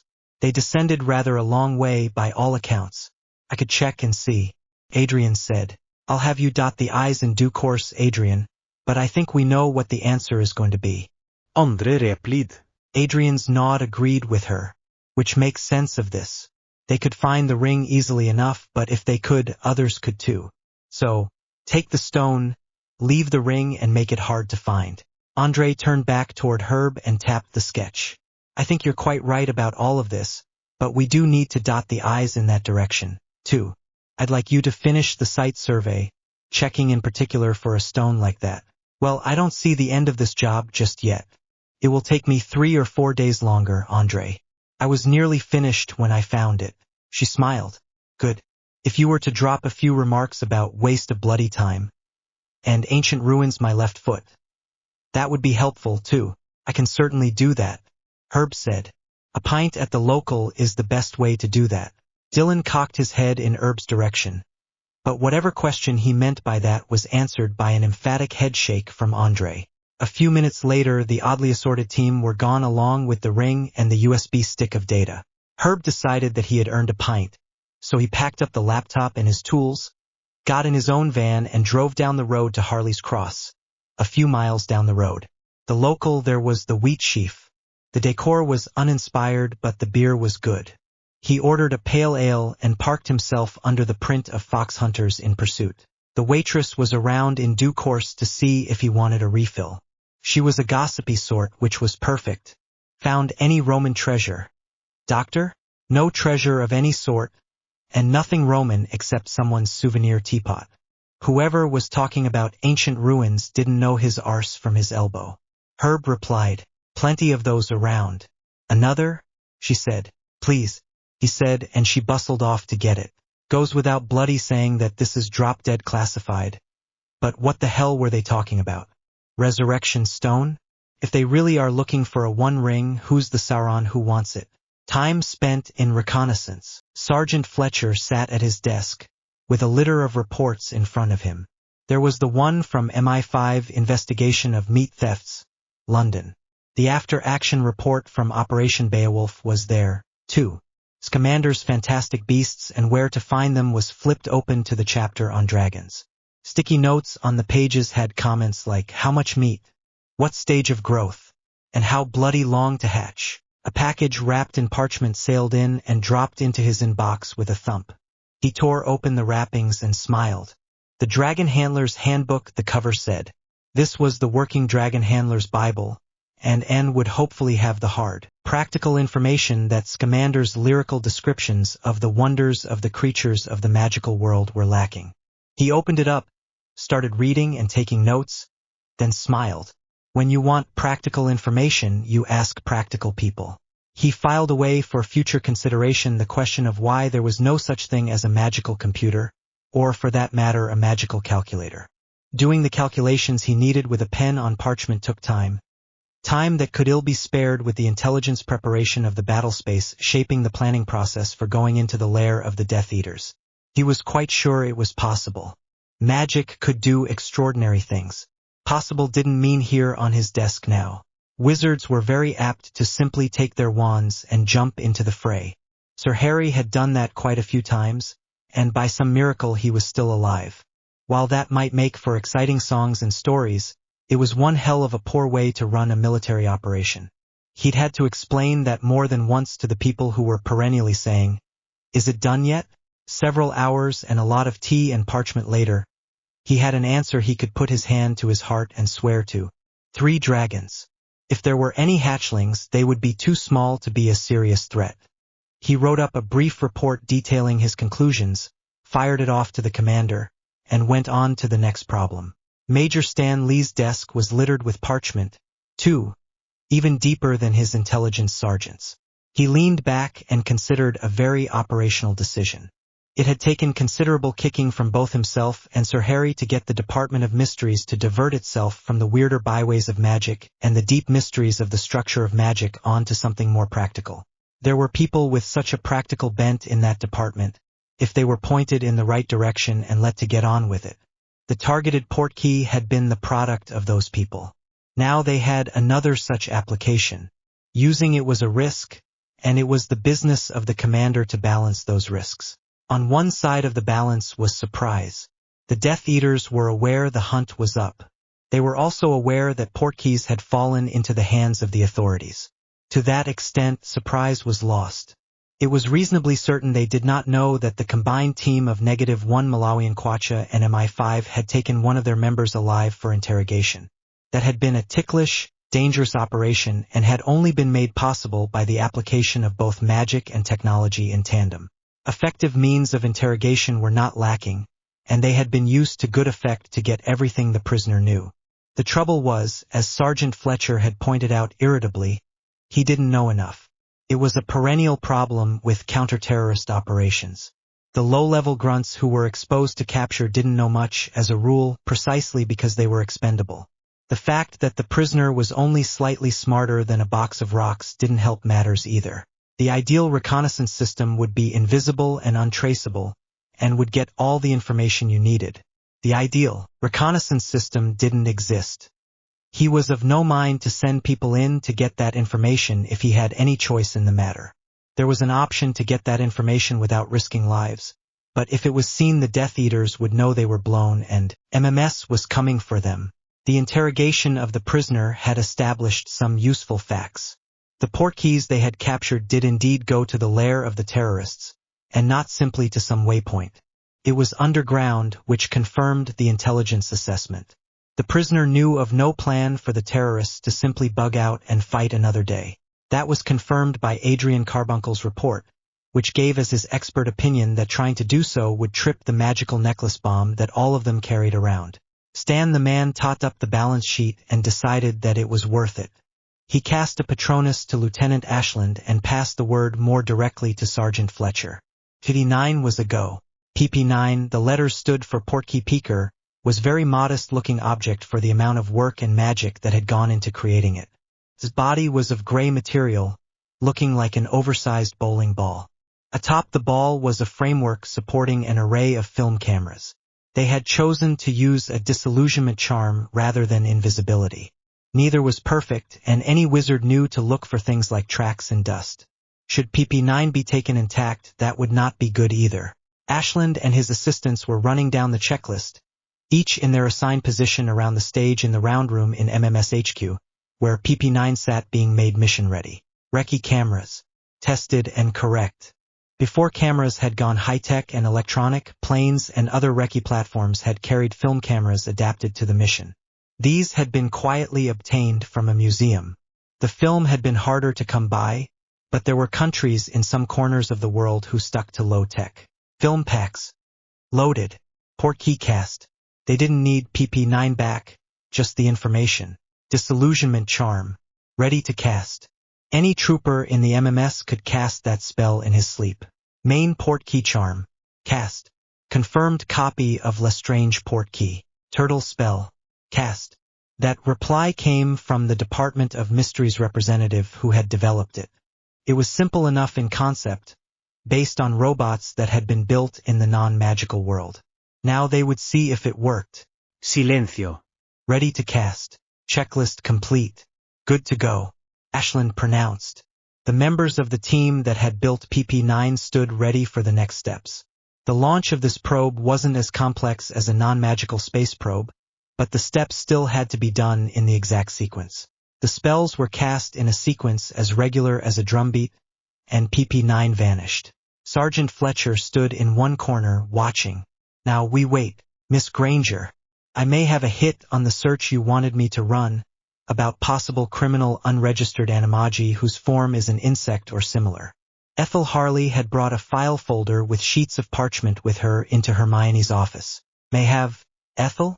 Hermione looked up at Ethel, seeing Ethel's uncertain expression. It's rather shaky, ma'am, and I don't want to be sending investigations off on a snipe hunt. Heaven knows they have enough and then some to keep them busy. Hermione gestured her to a chair, and Ethel took it. You aren't altogether comfortable with this sort of thing, are you, Ethel? No, ma'am. I'm not. I do miss the British Library a bit. If you made a mistake there, a book got misplaced. Here the consequences are a lot more severe, Ethel said. They are, Ethel, but that doesn't mean we get paralyzed with indecision. The best we've got is all we can give. You've brought this to me, so let's take a look. Hermione said. All right, ma'am. There was a series of jewel and artifact thefts just before the restoration. They follow a very similar pattern. MLE never put them together because different Aurors had the cases and MLE's filing system is a mess. No one loves filing systems, but they're your memory. Hermione said. Precisely so, ma'am. Ethel looked a little more comfortable on her metaphorical home grounds. Walk me through it. Hermione said. Ethel laid 6 pieces of parchment on the desk. These are the artifact and jewel thefts. The missing artifacts are dark artifacts, so the investigating Auror was of the opinion that there were more that hadn't been reported. People who have dark artifacts aren't usually keen on admitting the fact to the Aurors. They are linked by a similar pattern, what the Aurors refer to as MO. The Aurors suspected that there was an animagus involved, but they had no proof. Hermione nodded thoughtfully. Go on. Ethel put another sheet of parchment down on the desk. One of the artifact thefts was accompanied by a murder, an unusual and unsolved murder. The investigating Auror was of the opinion that the owner of the artifact had come in on the thief unexpectedly and been killed for it. What was unusual about the murder, Ethel? Hermione said. The victim died of poison, a very lethal and quick-acting poison. It had been injected into him. The Auror said the wound looked like a sting. Emily wasn't able to identify the poison. No suspects. The case is still open. Ethel continued in her careful, precise manner. She laid down another parchment, this one a copy of a non-magical book. Emily couldn't identify the poison, but I did. It's a mixture of nerve poisons, and it corresponds to a creature called the Deathstalker scorpion. It's one of the most lethal creatures in the world. It's also very small, 2 or 3 inches long. Sounds rather nasty. Hermione commented. It is. One sting isn't automatically lethal, but it will kill you if you aren't strong and in good health. The victim in the theft was elderly and sedentary. Ethel said. I take it you have more? Hermione said, with a trace of impatience. I did a search for other similar murders in the MLE files we have, and I found nothing, so I sent a request over to MI5 for similar cases on their side. 6 hits. I would say they were clearly murders because the victims had been stung 3 or 4 times, enough to kill anyone. The connection to the magical world? Hermione said, her impatience replaced with interest. All 6 of the victims were non-magic born and had left the magical world for one reason or another. I cross-checked against Hogwarts registrations to establish that. The Deathstalker scorpion is quite rare, and it's native to several areas in the Middle East, not Britain. Ethel said. Hermione raised her eyebrows. Well done, Ethel. So, you think there's an unregistered animagus out there whose form is a Deathstalker scorpion? Ethel took a deep breath. Yes, ma'am, that's what I think. Why do you think there's a Death Eater connection? Hermione said. One of the stolen artifacts was called the Immortality Matrix. The report said it was a fake. A few years back there was a confidence game going on where someone was peddling them to the credulous. Ethel said. I see where you're being careful about this, Ethel. It's the sort of thing Voldemort would be interested in, but it's not a direct link. Hermione said. That's right, ma'am. Ethel said. Hermione put a finger to her lips and looked thoughtful, then nodded decisively. Yes. Put this over to investigations with my compliments. Are there any leads that they could pursue? One of the stolen artifacts surfaced in Borgin and Burke's. Ma'am. The investigating Auror would have liked nothing better than to haul them both in for questioning. But they are a slippery pair. Ethel replied. That they are, Ethel. Good work. Take this down to Tonks and we'll see what they make of it. PP9 appeared in a small dark alcove big enough for 3 or 4 people. The lighting was dim from magic lights in the ceiling. The cameras began their subdued clicking, and PP9 turned a complete circle in place, then rolled toward the brightest lights, which took it out into the main passage of the cave. It turned in a circle again, then rolled slowly down the passage, going toward the brighter lights, its cameras still clicking. As PP9 rolled slowly down the cave passage, a human figure walked down the passage in the opposite direction. He was a middle-sized man, average of appearance, with a blood-red stocking cap over his lime-green hair. As he passed by PP9 he stopped abruptly, pulled out his wand and looked around warily. After 20 or 30 seconds of looking around, he slowly sheathed his wand again and resumed his walk down to the Portkey arrival platform. PP9 knew nothing of all this, and in blind obedience to its programming it rolled slowly down the passage. The clicking of the cameras and the grinding of the ball against the gritty floor of the cave passage suppressed by the silencio cast on it. Periodically it bumped into the stone wall, turned through a random angle and set off slowly in the new direction. 200 meters down the passage it stopped, turned in a full circle and then set off again. It had detected a new source of light, brighter than the dim lights in the passageway. PP9 had no way of knowing that the new light source was irregular, glowing the red-orange of flame and dying away again. PP9 bumped off a larger rock, turned in another complete circle, then rolled on past a dimly lit passageway toward the bright light source. PP9 did not hear the angry roaring and reptilian slithering coming from the entrance of the great cavern, closed off with iron bars as thick as a strong man's fist. PP9 bumped into one of the bars, turned, rolled ahead until it hit another bar, turned again and this time slipped through between the bars. PP9 rolled forward, hit another obstacle, turned in another complete circle, and headed toward the brightest light source again. The huge gout of dragon fire destroyed it utterly, leaving no trace it had ever existed. Sergeant Fletcher watched as the next roll of film appeared on the Portkey platform, then kept one eye on his watch as he waited for the next one. When it was 2 minutes overdue, he shook his head. That's all we're going to get. He took the rolls of film down to the improvised photographic darkroom and set to work. He was doing it himself, working from a handbook, because developing wet film was almost a lost art. The wide 3-image format of the film from the recce cameras was even more thoroughly lost. He started with the last of the film reels to arrive, to see what exactly PP9 had run into. With 2 of the reels developed and hung to dry, he decided he needed a break and a cup of tea before tackling the rest. With the negatives dried enough to examine, he wound them on to reels and took them over to a light table to go over the images frame by frame.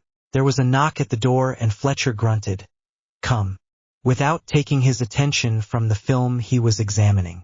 It was Major Lee. "What have you got, Sergeant?" "Well, sir, we have slightly good news, rather bad news, and more bad news." "Well, tell me all of it." Major Lee's voice had no trace of surprise in it. "The slightly good news is that I'm reasonably sure none of the Death Eaters saw PP9.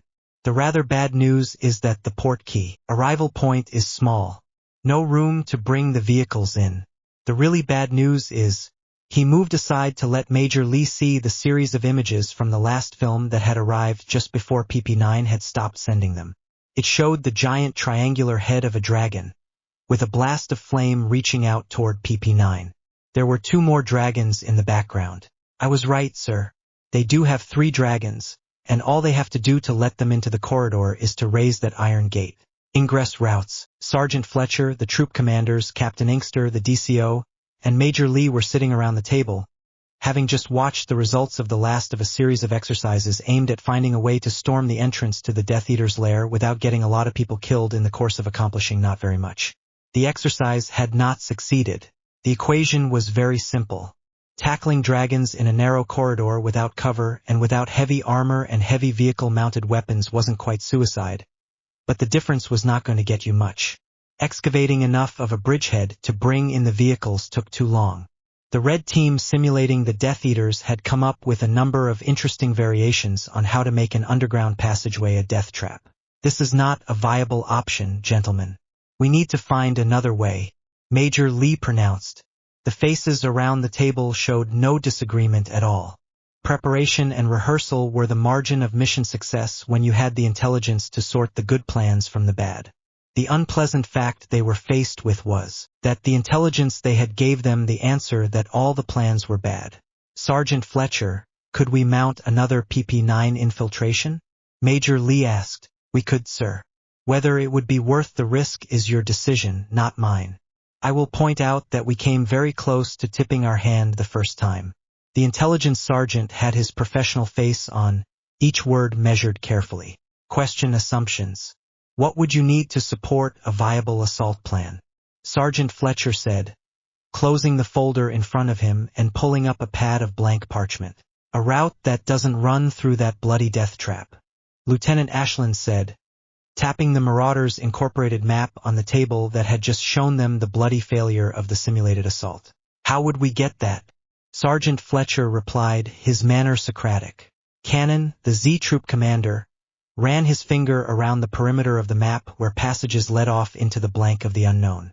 If we knew the entire layout of the cave complex, we'd be able to pick or make an entrance that would support a viable assault plan. We had that during Beowulf. The DCO pointed out. So we did, Sergeant Fletcher said, and a predatory smile spread across his face. We had that because we had the physical location of the cave, which Sir Harry very competently discovered for us. I'd say that was an essential element of friendly information. He flipped to a new page on the pad and began writing. When he finished writing, Sergeant Fletcher looked up at the rest of the men at the table. I'll get the request for information out to -1 Malawian kwacha right away. Major Lee's smile was grim, but it was there. If we have that, I don't say we're laughing all the way to Gringotts, but we can put together a much better plan. Borgin and Burke's was about ready to close for the day. Business was slow these days. The Oris were around more and some of their regular customers were in Azkaban or dead. The shop still made them a living, though. Borgin had the counter. Burke was out running down a lead on a valuable walking stick with, reputedly, some rather interesting properties. There was a time when they had hired help for such work, but nowadays they couldn't justify the expense or the risk. Both of them had nothing to worry about in an interrogation room, and they'd been there many a time. Occlumency had kept both of them out of Azkaban often enough. The sort of wizards you could hire for such work could make no such claim, and would certainly roll over and testify against them if they were caught. Borgin saw Burke walk back into the dim light of the store, and cocked an eyebrow inquiringly. A fractional headshake and a barely noticeable shrug said he'd had no luck. Tomorrow's another day. Both of them had learned patience in the many years they had spent buying and selling the dubiously legal to and from the dubiously law-abiding. Borgin was about ready to begin the time-consuming process of shutting up the shop securely when the bell on the door tinkled as the door was pushed open. Forcefully. Borgin heard it hit the stop. Borgin's well-honed sense of trouble sent him to total alertness as he recognized the newcomer. Medium height, dark hair and close-clipped beard. Andrew Greengrass was an Auror, a sharp and competent one. He might as well have been wearing his uniform dress robes for all the effort he was making to blend in to the surroundings of the alley. His civilian robes were a conservative cut above what an Auror could afford. Out of the corner of his eye he saw Burke scanning the street outside the window to try to identify Greengrass' partner. Burke wasn't having any luck with that. Hope it isn't that bloody chameleon Tonks. Borgin put his hands on the counter in plain sight and forced a cordial smile onto his face. Or Greengrass. How good to see you again. It's been a while. What can I do for you this fine evening? Greengrass kicked the door behind him, and it swung around and slammed shut. You can answer some questions. Truthfully and completely. Borgin sized up Greengrass. His wand wasn't out, but his hands and his stance said that could change in a split second. Trying to run for it wasn't going to cast. Apparition and port keywords were part of their security precautions. No matter really. We've been here before. What bothered him was that Greengrass knew it, too. They'd done this dance with so many oars so many times that everyone involved knew the steps. Why is he wasting his time? Please put your wands on the counter and have a seat, gentlemen. Greengrass's tone made it an order, and his wand was in his hand. Borgin thought about it for a minute, looked at Greengrass again, then pulled out his wand very carefully and laid it on the counter. At Greengrass' cold look, Burke walked slowly over to the counter and laid his wand alongside Borgin's. This makes less sense all the time. If he was going to take us in, we'd be incarcerist already. Both of them walked slowly to the alcove in the back of the shop, next to the case with the assortment of oddly twisted human bones and under the display of masks of the 7 fiends of Cilicia that served as the shop's waiting room. Borgin sat down slowly, his attention fixed on Greengrass. You've got nothing on us, or whatever you think you've got, you're mistaken, Burke said with a flash of defiance. Greengrass chuckled. You will find, Mr. Burke, that it is you who are mistaken. About a great many things. He flicked his wand, as an Auror would do to show his badge. But what the gesture displayed was not an Auror's badge. It was a roundel topped with a crown. The letters -1 Malawian Kwacha were around the outside, and in the center an eye opened and then closed again. Don't you wish I was an Auror, Mr. Burke? I am on Her Majesty's service. He flicked his wand again and the symbol vanished. Another flick of his wand brought up the image of a locket with an intricately carved gemstone, surrounded by a black mounting of entwined snakes. This item was stolen 6 months ago, and its owner was murdered during the theft. It was in your shop at one point. I want to know everything you know about the person who sold it to you. We don't know anything, and you couldn't make us tell you if we did. Borgin said. Greengrass pointed his wand at Burke and cast Petrificus Totalis. Then he turned his wand back to Borgin. Anaphylax Borgin, as a subject of Her Majesty, I command you to answer truthfully and completely the questions I shall put to you on Her Majesty's service. So mote it be. Borgin's mouth opened in shock as the weight of the spell came down on him. He was an accomplished Aculemans, on his guard and ready to evade or deflect a Legilimens probe. Against this spell his training and experience were no use at all. It came down on his mind with an inescapable pressure like the weight of the sea on a diver. Greengrass held his wand on Borgin. The locket that I showed you. Tell me everything you know about it. Borgin tried to resist the spell and failed. It is called the Serpent Stone. It gives the wearer the ability to speak Parseltongue. It was originally in the possession of the Knot family, but they sold it to a collector when they fell on hard times. Before the Restoration we had searched for it, since Lucius Malfoy would have paid very well for it. Did you commission the theft? Greengrass said. Borgin's face took on the expression of a man straining to lift a great weight, as he struggled to resist the spell and failed. Yes. Another collector offered us a premium price for it. We needed the money. You will yield up to me, complete and unedited, a pensive memory of all the dealings you have had with the individual you commissioned to steal the Serpent Stone. Greengrass commanded. After another silent, futile struggle, the pale threads of memory came drifting out the side of Borgin's head and into an open vial, which Greengrass then put away into a belt pouch. Greengrass reised the truth spell and cast finite incantatum to release Burke. Now then, gentlemen, the good news, as far as you are concerned, is that I no longer concern myself with criminal matters unless they constitute a threat to the realm. So, you too have an opportunity to prove that you are mere common criminals and not a threat to the realm. Cooperate with me, and you can go back to your dirty little deals and your perpetual game of tag with the oars. Borgin rallied a little, pricked by Greengrass' contemptuous tone. What if we don't, Mr. High and Bloody Mighty? Then you will be shielding and protecting a known Death Eater, which would make you Death Eaters yourselves. In that case you would be a threat to the realm, and you would be my business. Borgin looked up at Greengrass' face, and decided that he didn't want to be this man's business. He glanced over at Burke and saw the same reaction on him. What do you want? You can get hold of this individual.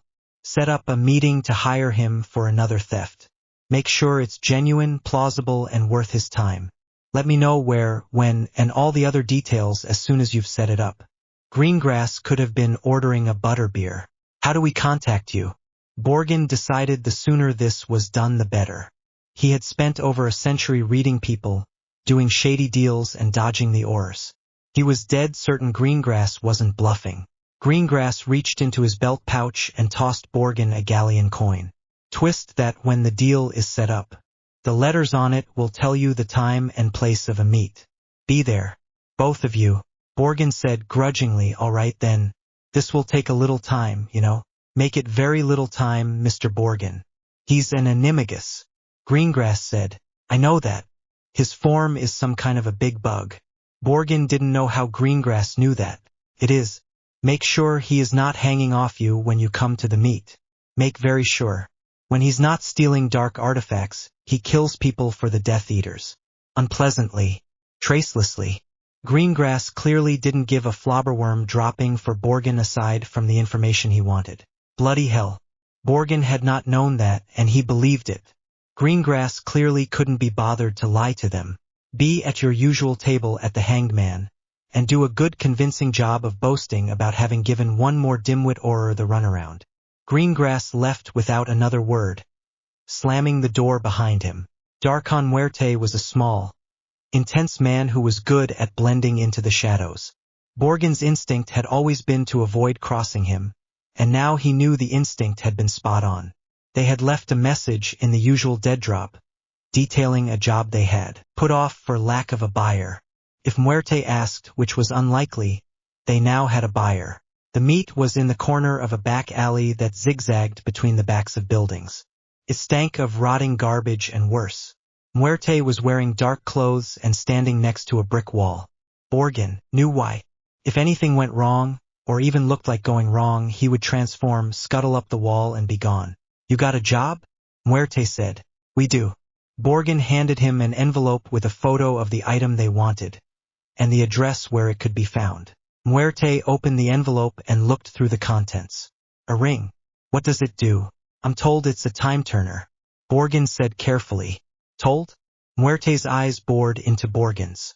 Customer thinks it is, and he's willing to pay. If it is one, it's unregistered. Borgin said.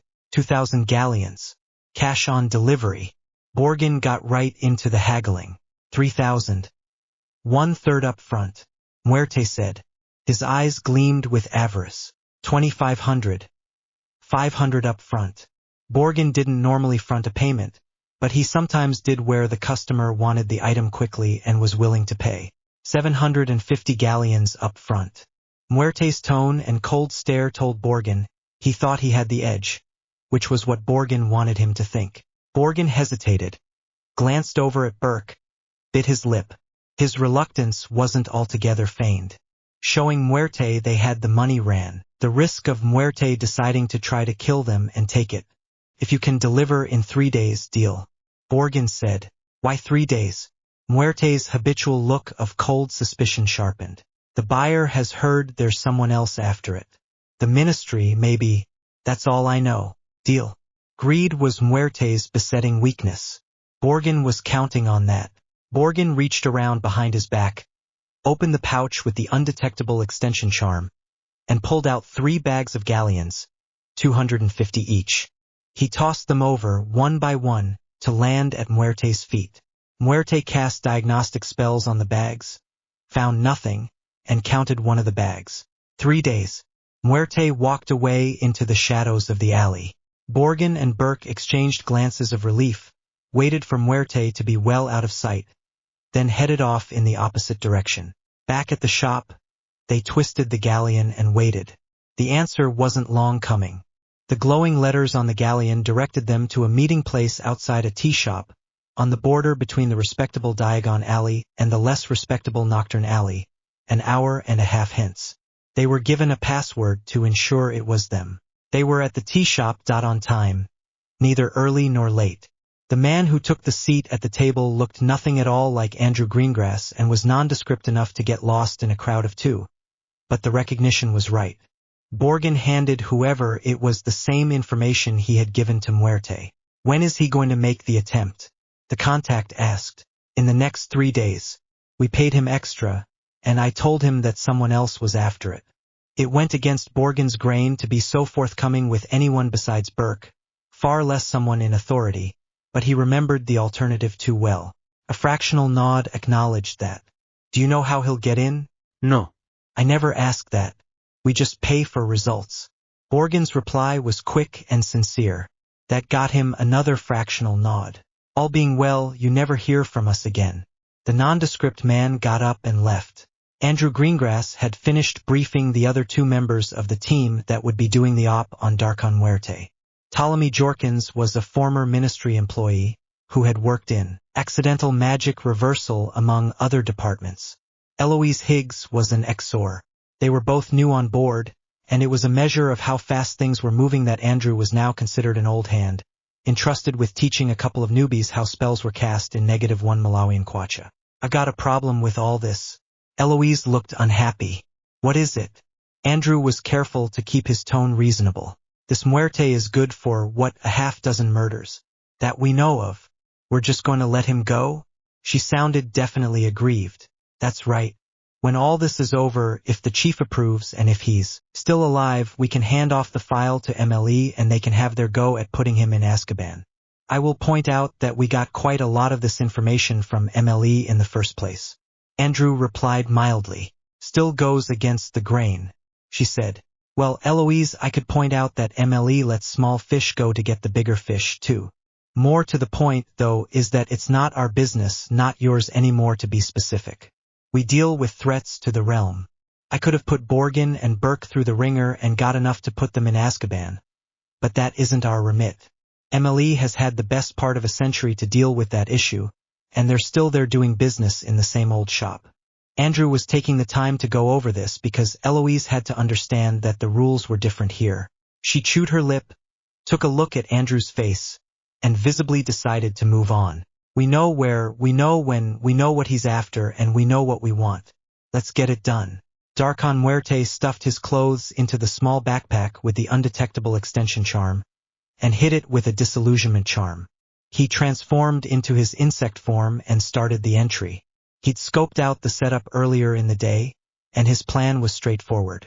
In through the crack in the stonework, transform back to human long enough to pick the lock on the case. Levitate the ring out through the same crack he'd entered in, leave in his scorpion form, and be long gone. The house had portkey and apparition wards. Their security was poor, but it wasn't that poor. The first part of the entry was as smooth as getting into trouble. Getting in was no problem. Normally he'd have left the entry until the small hours of the morning, but he was on short time and the single occupant was an early-to-bed type. As it turned out, he was on even shorter time than he thought. He was in the middle of picking the lock when he heard a commotion, which resolved itself to a male voice saying quite firmly, "Mr. Elspeth, the ministry has information you are in possession of an unregistered time-turner, and I have a properly authorized order of seizure from the ministry. Show me to the object, forthwith." The approaching steps sounded like thunder, and Darkon instantly transformed back to his insect shape, scuttled up the wall and hid in the shadows. The dimly lit room had plenty of those. He debated whether to simply bug out, but decided to wait. If the ministry drone who was serving that order was the least bit careless, Darkon would have the ring all the same and one less bureaucrat would hardly be missed. The ministry employee arrived at the display case, looked down at the lock on the case, and his eyes narrowed. Even through the compound eyes of his scorpion shape, Darkon could see his suspicions were aroused, and he could see why. The lockpicks used a variant of the well-known shrinking key charm, which made them small enough for him to carry in his insect form. In his haste, he'd forgotten to shrink them again and one was in the keyhole. The ministry employee straightened up again, and his wand was in his hand. He held it up and said, "Lumos Maxima." The room was lit brighter than noonday sunlight, and Darkin's shadowed hiding place wasn't shadowed anymore. He froze for a moment, but his indecision vanished as the ministry wizard said, "What the hell?" and pointed his wand at him. Darkin's legs blurred into motion and he scuttled for the crack as fast as he could. He was about halfway there when he heard the ministry wizard shout, "Hominum revertio." He felt the jolt as the spell hit the wall next to him. He had almost made it to the crack when a second hominum revertio just missed him. Then he squeezed into the crack. "Get a search going," the ministry wizard said and ran from the room. Darkon thought about squeezing out of the crack and running for it, but he was too old a hand for that. Better if he simply waited for a while, let the search die down, and then made his escape. While he waited, he had time to think. The use of the hominum revertio spell meant his animagus form was no longer a secret. He considered whether Borgin and Burke had sold him out, but against that was the fact they had warned him. That was the last thing they would have done if they sold him out. It didn't matter. Darkon woke suddenly. While waiting in the crack in the wall, he must have drifted off. All seemed quiet now, so he squeezed through the crack and moved cautiously through the darkness, sticking close to walls and using all the cover he could find, until he found his backpack. A little circling about established that no one was watching it. He transformed, dressed quickly, and ran down the alley to where the sharp crack of apparition would not be heard. In his cheap rented room, Darkon took stock. He had been through a nastily narrow shave, but he was free and clear for the moment. He needed a hiding place, one the ministry knew nothing of. He would need a suitable cover story for the Death Eaters, but he had done that before and he was useful to them. Darkon gathered up the money from Borgin and Burke, a few other essential possessions, stuffed them all into the backpack, opened up the cavity in the floorboards and pulled out the port key, to all appearance a chunk of wood. He spoke the activation phrase and was gone. Andrew Greengrass held up the small vial with the pensive memory in it. "We got it. I was afraid we might have put too much insecticide in the crack, but it worked out all right in the end. If we'd used magic to stun him, he'd have known. Back to the park, people. We're done here." Andrew strode down the hall of Archley Park, straight to the map room, Ptolemy and Eloise stretching their legs to keep up. They showed their wands to the door, and Andrew went straight over to the high-priority map. The duty officer in the map room looked up and said, "What share?" "Andy?" "1 for the high-priority map, Hatley. Resurrection." Andrew replied. Andrew went through the process of putting someone on the map. As soon as he was done, a small scorpion marker appeared on the map, in London not far from the house where the decoy operation had been run. "His rooms, I'll wager," Ptolemy said. Andrew watched the map and didn't answer. It was pretty obvious. The marker corresponded to a small area of rooming houses at the tag end of Nocturne Alley. Quite suddenly, the scorpion marker vanished from the map. It reappeared a few seconds later, in the Mendip Hills of Somerset. There were a lot of caves in that area. We had to spook him just enough he'd run home to Mother. Andrew's smile turned tight and predatory. "You can run, you poisonous little bastard, but you can't hide." Into the breach. MMS Garrison was a hive of activity. All the vehicle crews were going over their vehicles from turret to track. Tracks especially. Tracks gave mobility over almost any terrain and across obstacles that would stop wheeled vehicles cold. A thrown or broken track, though, could stop the vehicle just as cold. The drill was that a recovery vehicle would pull the vehicle back to a repair point, where it would be fixed and put back in the fight. There was no guarantee that could be done in a narrow cave passage. Intelligence briefing in 2 hours. Stan the man's voice rang through the echoing space of the vehicle bays. The pace accelerated a little and ammunition loading began. Cannon ammunition, small arms ammunition, countermeasures loaded with Peruvian instant darkness powder. The snipers were doing their usual routine of checking every round. The more experienced of them hand-loaded. The briefing room was jam-packed and buzzing with side conversations and speculation. Silence fell at once as Stan the man, the DCO, and Sergeant Fletcher arrived on the small stage in the front. They were accompanied by a man in a bespoke set of magical robes. There was a brief buzz of side conversation as the older hands recognized Beowulf. The Met brief was first. It didn't take long, and it was good news for a change. The weather over the Mendip Hills was clear and sunny. There had been no rain for a week, so the going for the armored vehicles was good, and there was little if any risk of flooding inside the cave. Beowulf went next, a flick of his wand unrolling a big Marauders Incorporated map of an area in the hills. In the center of it was a dotted trail with a scorpion marker at the end of it. It defined an area about half a mile across by the map scale. -1 Malawian kwacha ran an operation to discover the physical whereabouts of the cave complex where the Death Eaters are hiding. We were able to do so. He pointed at the map with his wand. This individual is a low-level Death Eater, basically a hired wand. We spooked him just enough that he ran home to Mother. We've been tracking his movements since, and he's been moving around freely within the cave complex. So we assess he hasn't been blown. The track you see here gives us some idea of the extent of the cave system. He tapped the map again, and it zoomed back to show a larger area. This whole area is riddled with caves. Some have been explored and mapped, some are hardly known, and some are only conjectured to exist. This cave system is in the third category, so we have no map information on the caves, and no way to know how deep they are. There was undoubtedly a physical entrance or entrances, but we have no way of knowing where they are or if they are still usable. The Death Eaters come and go by port key. Beowulf stepped aside and gave place to Sergeant Fletcher. He tapped the map in turn, and an overlay of one area appeared with photographs. We were able to insert a recce probe into their portkey stage and get good imagery of this area. He tapped another point at the map, and another photo sprang up. Here be dragons. That's a high confidence assessment. There were some chuckles at that. To Sergeant Fletcher, today being a Tuesday was a high confidence assessment, too. The area is not invisible or unmappable, so we were able to use non-magical assets to get high-altitude imagery. As at 4 hours ago, there was no indication of any above-ground defensive measures such as broom patrols or dragons. Those assets would not detect magical defenses such as wards.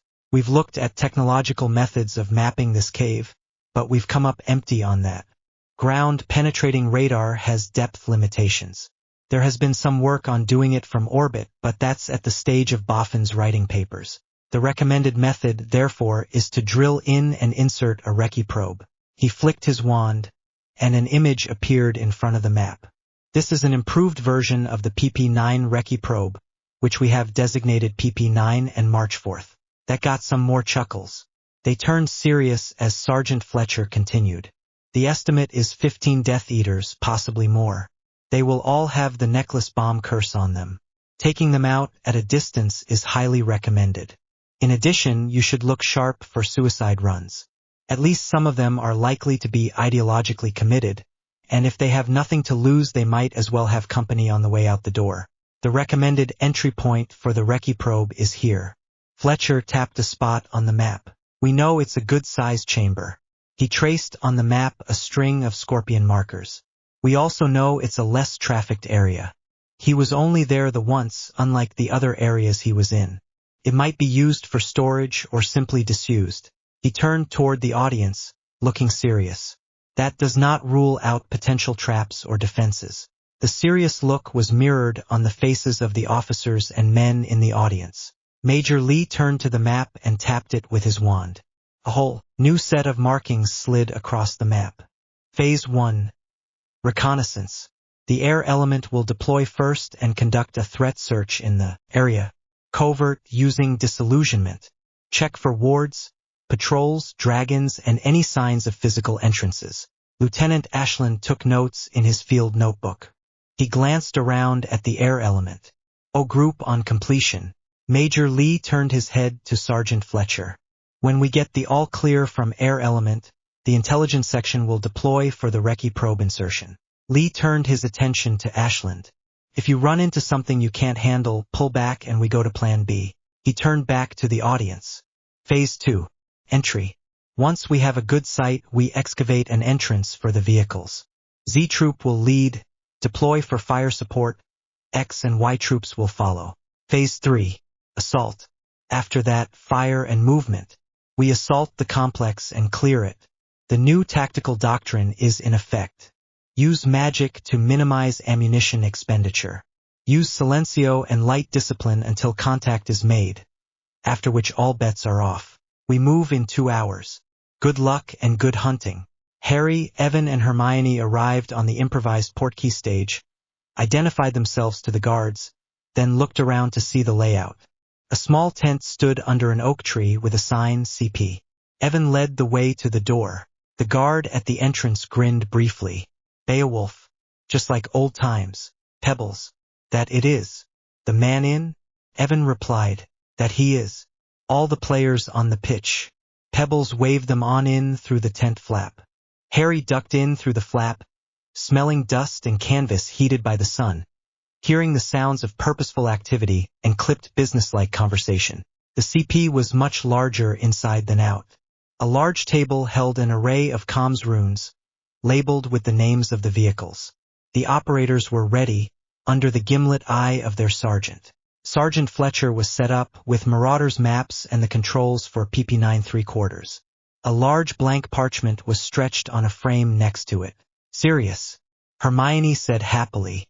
Sirius was standing by the blank parchment, wand out and frowning in thought. He turned on hearing her voice. Harry, Hermione, Evan. Good to see you, he said, then turned back to what he was doing. Harry decided to leave chit-chat until later. Whatever the reigning genius of Marauders Incorporated was doing was complex enough to tax even his skills.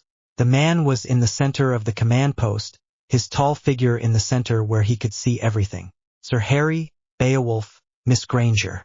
A long road it has been to get here, but today pays for all. He greeted them, his eyes never ceasing their sweep of the CP's hive of activity. Sir. Evan replied, his manner as if he was ready to salute. Not anymore, Beowulf. The man replied, you'll always be sir to me. Evan replied, kind of you to say so. Major Lee's smile was brief but warm. Then his look of command returned as he took a report from one of the comms rune operators. All troops, report. He ordered, as a lull in the activity brought a tense quiet to the CP. The comms operators sent the order, and a drumbeat of replies was summed up by the report from the DCO to the man. Ready, sir. Commence. The commander's order was the quiet statement of an iron judgment. The large magic mirror above Sergeant Fletcher's station came to life to show a group of soldiers. They were hard to see under the disillusionment spells, but they showed up much better when Sergeant Fletcher tapped his wand and it switched to infrared. Recce probe active, sir. Some of the soldiers were faced out in all directions with their weapons and wands ready. 2 soldiers in the middle of the group moved their wands in an intricate pattern. Definido Terebra Continuo, Wingardium Leviosa Continuo. Between the 2 wizards a circular hole appeared, growing deeper. The rock and soil excavated by the whirling blade of the Defindo spell streamed up in a smooth arc to form a pile in a nearby depression. It was only 3.5 minutes later by the big clocks in the CP when the report came over the rune. Hold, through. The display went almost blank as PP9 3/4 floated over the center of the hole and down into it. PP9 3/4 grounded on an irregular rock floor and began to move under its own magic. The display showed a big high-ceiling chamber, totally dark in visible light. It was cluttered with obstacles both natural and man-made. Sergeant Fletcher operated the controls to bring it out from behind the spike of rock it had arrived behind and turn it in a slow complete circle, watching the screen narrowly and listening intently to the sound. Sensors show no evidence of any life forms. Sir. A nod from the man acknowledged the report. Mapping the chamber, sir. Stand by, Sergeant Fletcher said. Sirius was standing by the large blank sheet of parchment, a long list of magical symbols hanging in the air beside him. He cast tabula creer. The list of magical symbols began running up and vanishing at the top to be replaced by others from the bottom. Link established. Sergeant Fletcher was watching his controls intently. Getting data. Render commencing. Sirius replied, his eyes flicking back and forth between the symbol display and the map itself. Lines appeared on the big sheet of parchment. First was a small marker with a flag floating by it, PP9 3/4. A scale of distance in yards was next. The display split into 2, showing the outline of the cave from above and from the side. Sergeant Fletcher moved his wand, and a duplicate of the view from above appeared on the map of the area with the markers of all the MMS vehicles and soldiers. He pursed his lips in concentration, then moved, turned and zoomed the cave map in and out until they matched, then stood watching as the lines crawled across the maps. Hold fast. Immediate notice to move. The man's quiet order was loud in the hush of the CP. It was passed on instantly by the comms operator. The military engineers who would make the breach into the cave would now instantly ready to do that. Harry fidgeted, wishing there was something he could do, but held his silence, not wishing to distract anyone from their total concentration on their evidently complex technical tasks. There was another tense silence while lines crawled across maps. Sergeant Fletcher broke it, pointing with his wand at the vertical display. Sirius. Depth at this point, please. Sirius flicked his wand and zoomed in on the part of the vertical display, then brought up a scale of distance in feet. 170 feet surface to cave floor. Cave height at that point 57 feet. Copy that. Sergeant Fletcher put a scale on his map and looked back and forth between the maps. Sir, possible breach point. Small reentrant. South side of the hill. Tunnel length approximately 180 feet. Chamber height 57 feet at that point. Render is not, say again, not complete. The man was there in a half-dozen long unhurried strides. His face might have been carved from marble for all the expression on it. He stood silent and motionless for about 30 seconds, staring intently at the map. If he noticed that every eye in the CP was on him, he gave no sign of it. He reached up and tapped a comms rune on his shoulder, one so far unused. Holdfast. Sunray actual. Breach coordinates V335772. Direction 027 true. Breach depth 180 feet. Move now. Expedite. Sunray actual. Holdfast. Moving. Understand coordinates V335772. Direction 027 true. Breach depth 180 feet. How long? Harry whispered to Evan, unable to keep quiet any longer. They were able to make 20 feet per minute in exercises. The man told them to expedite, so they might even trim a little off that. Evan whispered back. 9 minutes. Harry looked up at the clock. Rationally, he knew it was an incredibly short time for such a large job, but all he could think of was the possibility of some Death Eater having something to do in that chamber and raising the alarm. His eyes went over to the map with the scorpion marker on it. The marker was stationary in the main part of the cave complex where he spent most of his time. An aching wait while the clock hands moved with glacial slowness was ended by Sergeant Fletcher's relieved voice.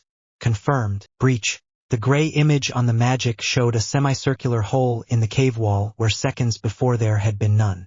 The feed from PB9 3/4 turned in a complete circle, with Sergeant Fletcher watching intently, giving particular attention to the ragged oval at the far side of the cavern. No hostile activity. Assault force transit breach. Order of march as briefed. The man ordered. The comms operators passed the order.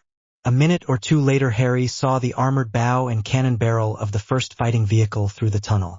Others followed, and they spread out to either side of the tunnel exit. Good. Fire support is in position. Evan's voice held a qualified measure of relief, his attention fixed on the screen. The fighting vehicles of the other two troops entered and spread out, X troop to the left and Y troop to the right. The force will advance. The man ordered. The vehicles of X and Y troops advanced in eerie silence across the cavern floor, moving around obstacles. The dismounted troopers moved from cover to cover in tactical bounds, weapons ready for instant use. As they moved further away, Harry could see less detail in the grainy infrared image, composed of shades of gray. What do we do now? Harry said, fiddling nervously with his glasses. We wait. Hermione said, there has to be something we can do. Harry said irritably. The reply came from Major Lee. You have done all you can do, Sir Harry.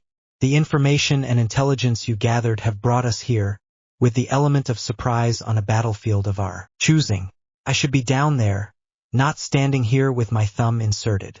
Evan's eyes never left the screen. You are Beowulf.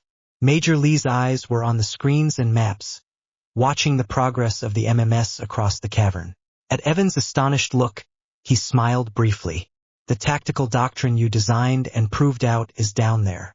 The manual on fighting dragons that you wrote is in every vehicle. The man shook his head gently. We plan, we prepare, we train, but there is always the unexpected. A man's voice crackled from a voice rune across the CP, underlaid with the staccato of rifle fire and the boom of a bombarda. Contact. Wait. Close action. Lieutenant Jeremy Ashland had a good view from his broom hovering near the roof of the cave with the rest of the air element hovering with them. Z-Troop was lined up on either side of the cave, cocked and primed for fire support with their cannon. The cave chamber was cluttered with all sorts of obstacles, any of which could have been cover for a Death Eater who had heard or seen the breach. Their first job was to do a sweep to make sure there were no Death Eaters in ambush. Surprise is holding. So far. He tapped his wand, making sure he had selected the air element's comms rune net, not the command net. Then took a deep breath and made sure his voice was calm and steady as it had to be. Sweep as briefed. He ordered. Now I earn my pay. There are no easy jobs in MMS, and air element's a plum job. That plum job had a price tag attached to it. Like any other recce unit in any military force in the world, they were the eyes of the force. They were lightly armed, relying on mobility and stealth, and the enemy's first care was always to blind those eyes if they could. Hanging motionless against the cave ceiling under disillusionment and silencio, they were as near to undetectable as anyone could reasonably ask. Swooping down low enough to detect enemies under cover who they had to assume were also using those concealment measures meant giving up a good deal of that. The human eye was tuned by millennia of evolution to pick up on any movement. Supersensory ocularis. Air element was spread out in echelon, covering the width of the cave chamber and moving slowly to check each potential ambush in turn. The vehicles of X and Y troops were also moving slowly under disillusionment and silencio. Ashland checked behind a rock spire and a fold in the rock wall and found both places of cover empty. They were nearly at the entrance to the chamber. That was a vital choke point. It was a place where an inferior force could make a stand, inflict delay and casualties out of all proportion to its numbers. He floated slowly along next to the rock wall toward the entrance, scanning for threats.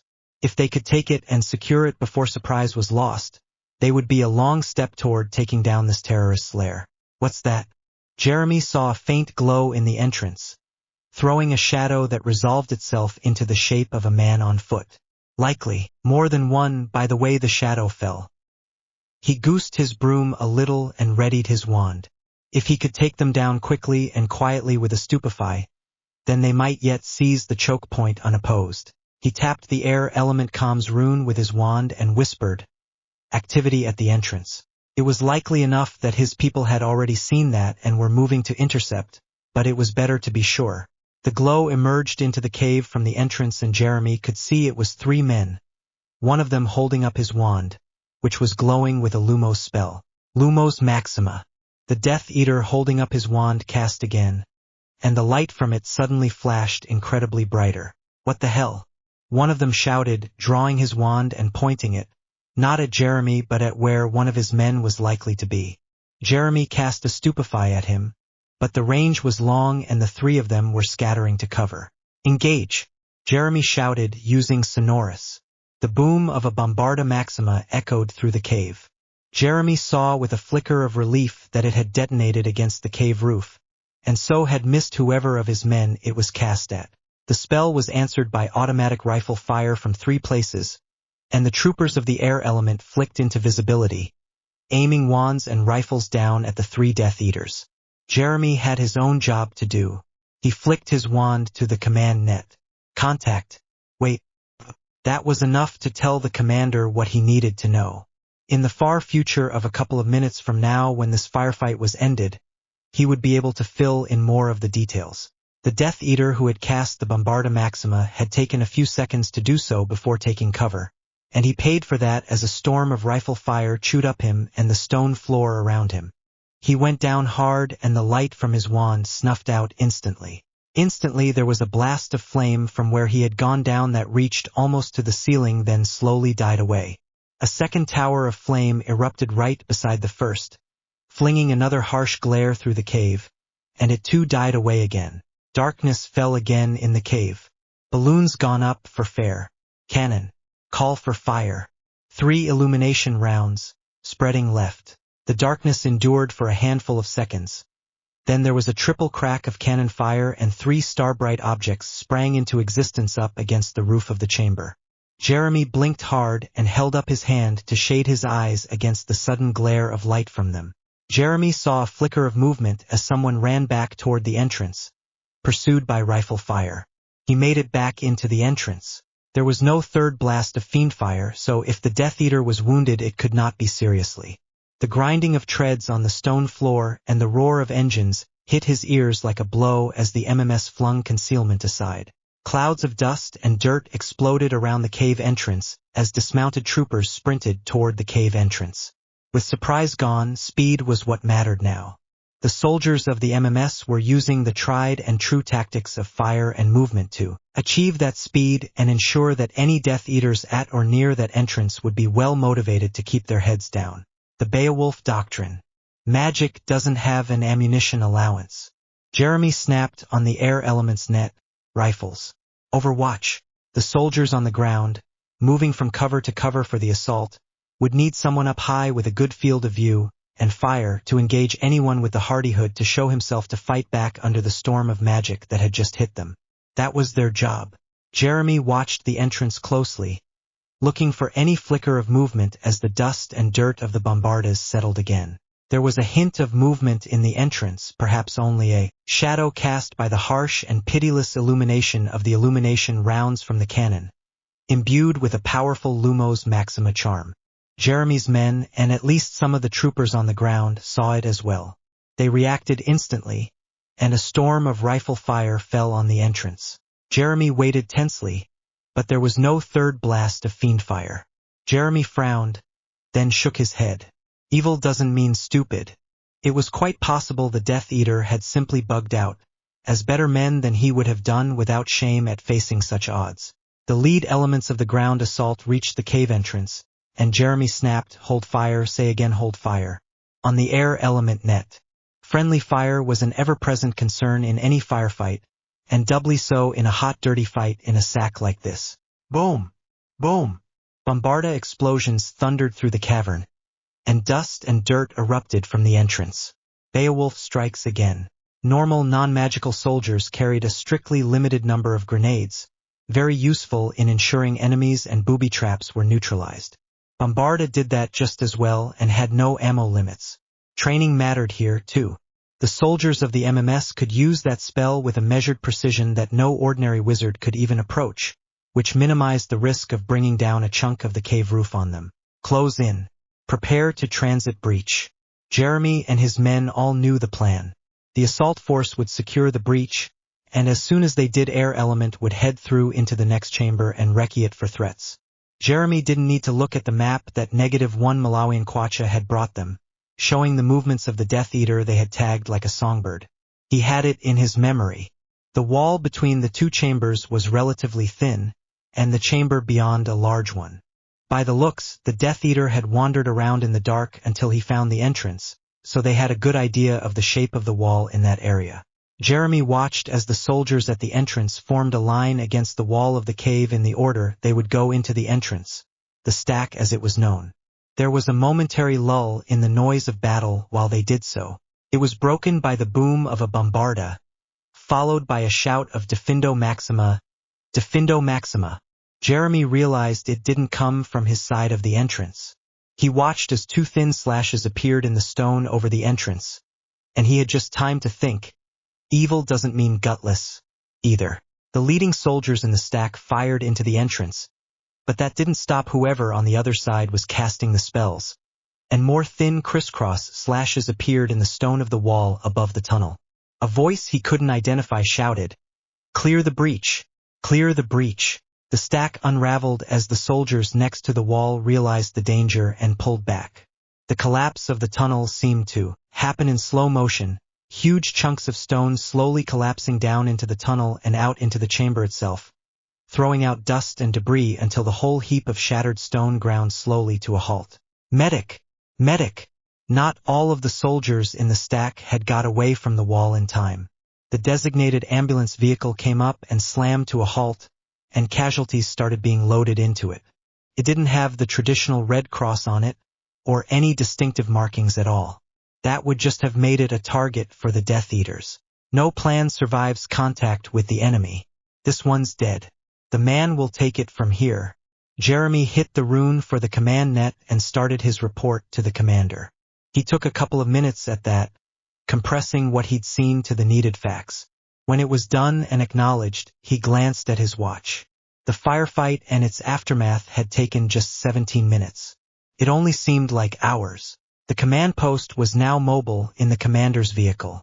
Stan the man, his staff, and the leadership, including Jeremy, were gathered at the tunnel into the next chamber. Hold fast. And a brief nod to the pile of broken rock put the spotlight on the sergeant in charge of the engineer detachment.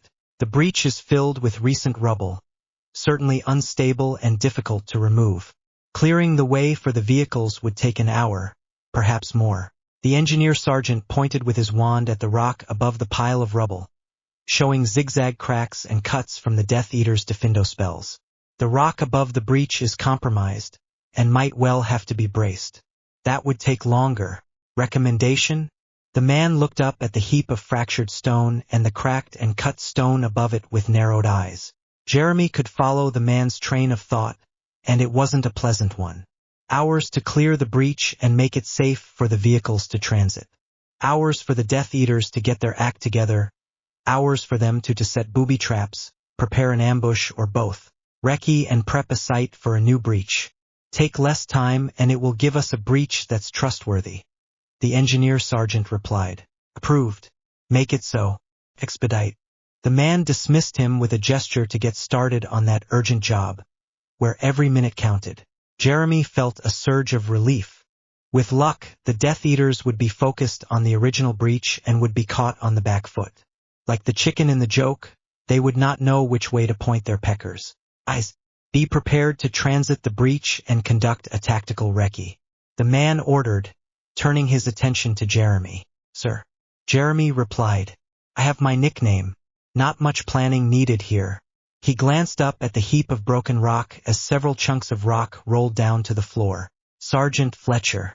Assessment as to the enemy's courses of action.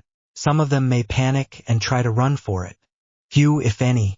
The ones who are prone to panic are already dead, and any who do will be. They could conduct an orderly evacuation, taking Voldemort's body and what they need to reanimate it with them. That would likely take time to prepare. They could stand and fight. The most likely course of action is an evacuation of the leadership and the body of Voldemort.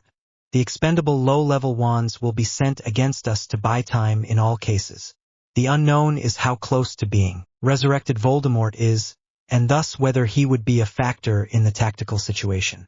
The man acknowledged Fletcher's statement with a brief nod, then turned to Harry. Sir Harry, what have you for us? Sir Harry jerked his head at Beowulf, who flicked his wand to unroll a piece of parchment and hang it in the air. Scorpion is in the main complex, milling about. He would be one of the wands sent against us once they get themselves organized. Apparently they haven't yet. Sir Harry weighed in. There are several options for dealing with the known entrants. What do you want done? The man paused for a few seconds, his eyes narrowed in thought. A diversion. We want them to think we are coming at them by that route. It will also have the effect of cutting that off as a route for their evacuation. Sir Harry paused for a few seconds. We can do that. Right away. On my order.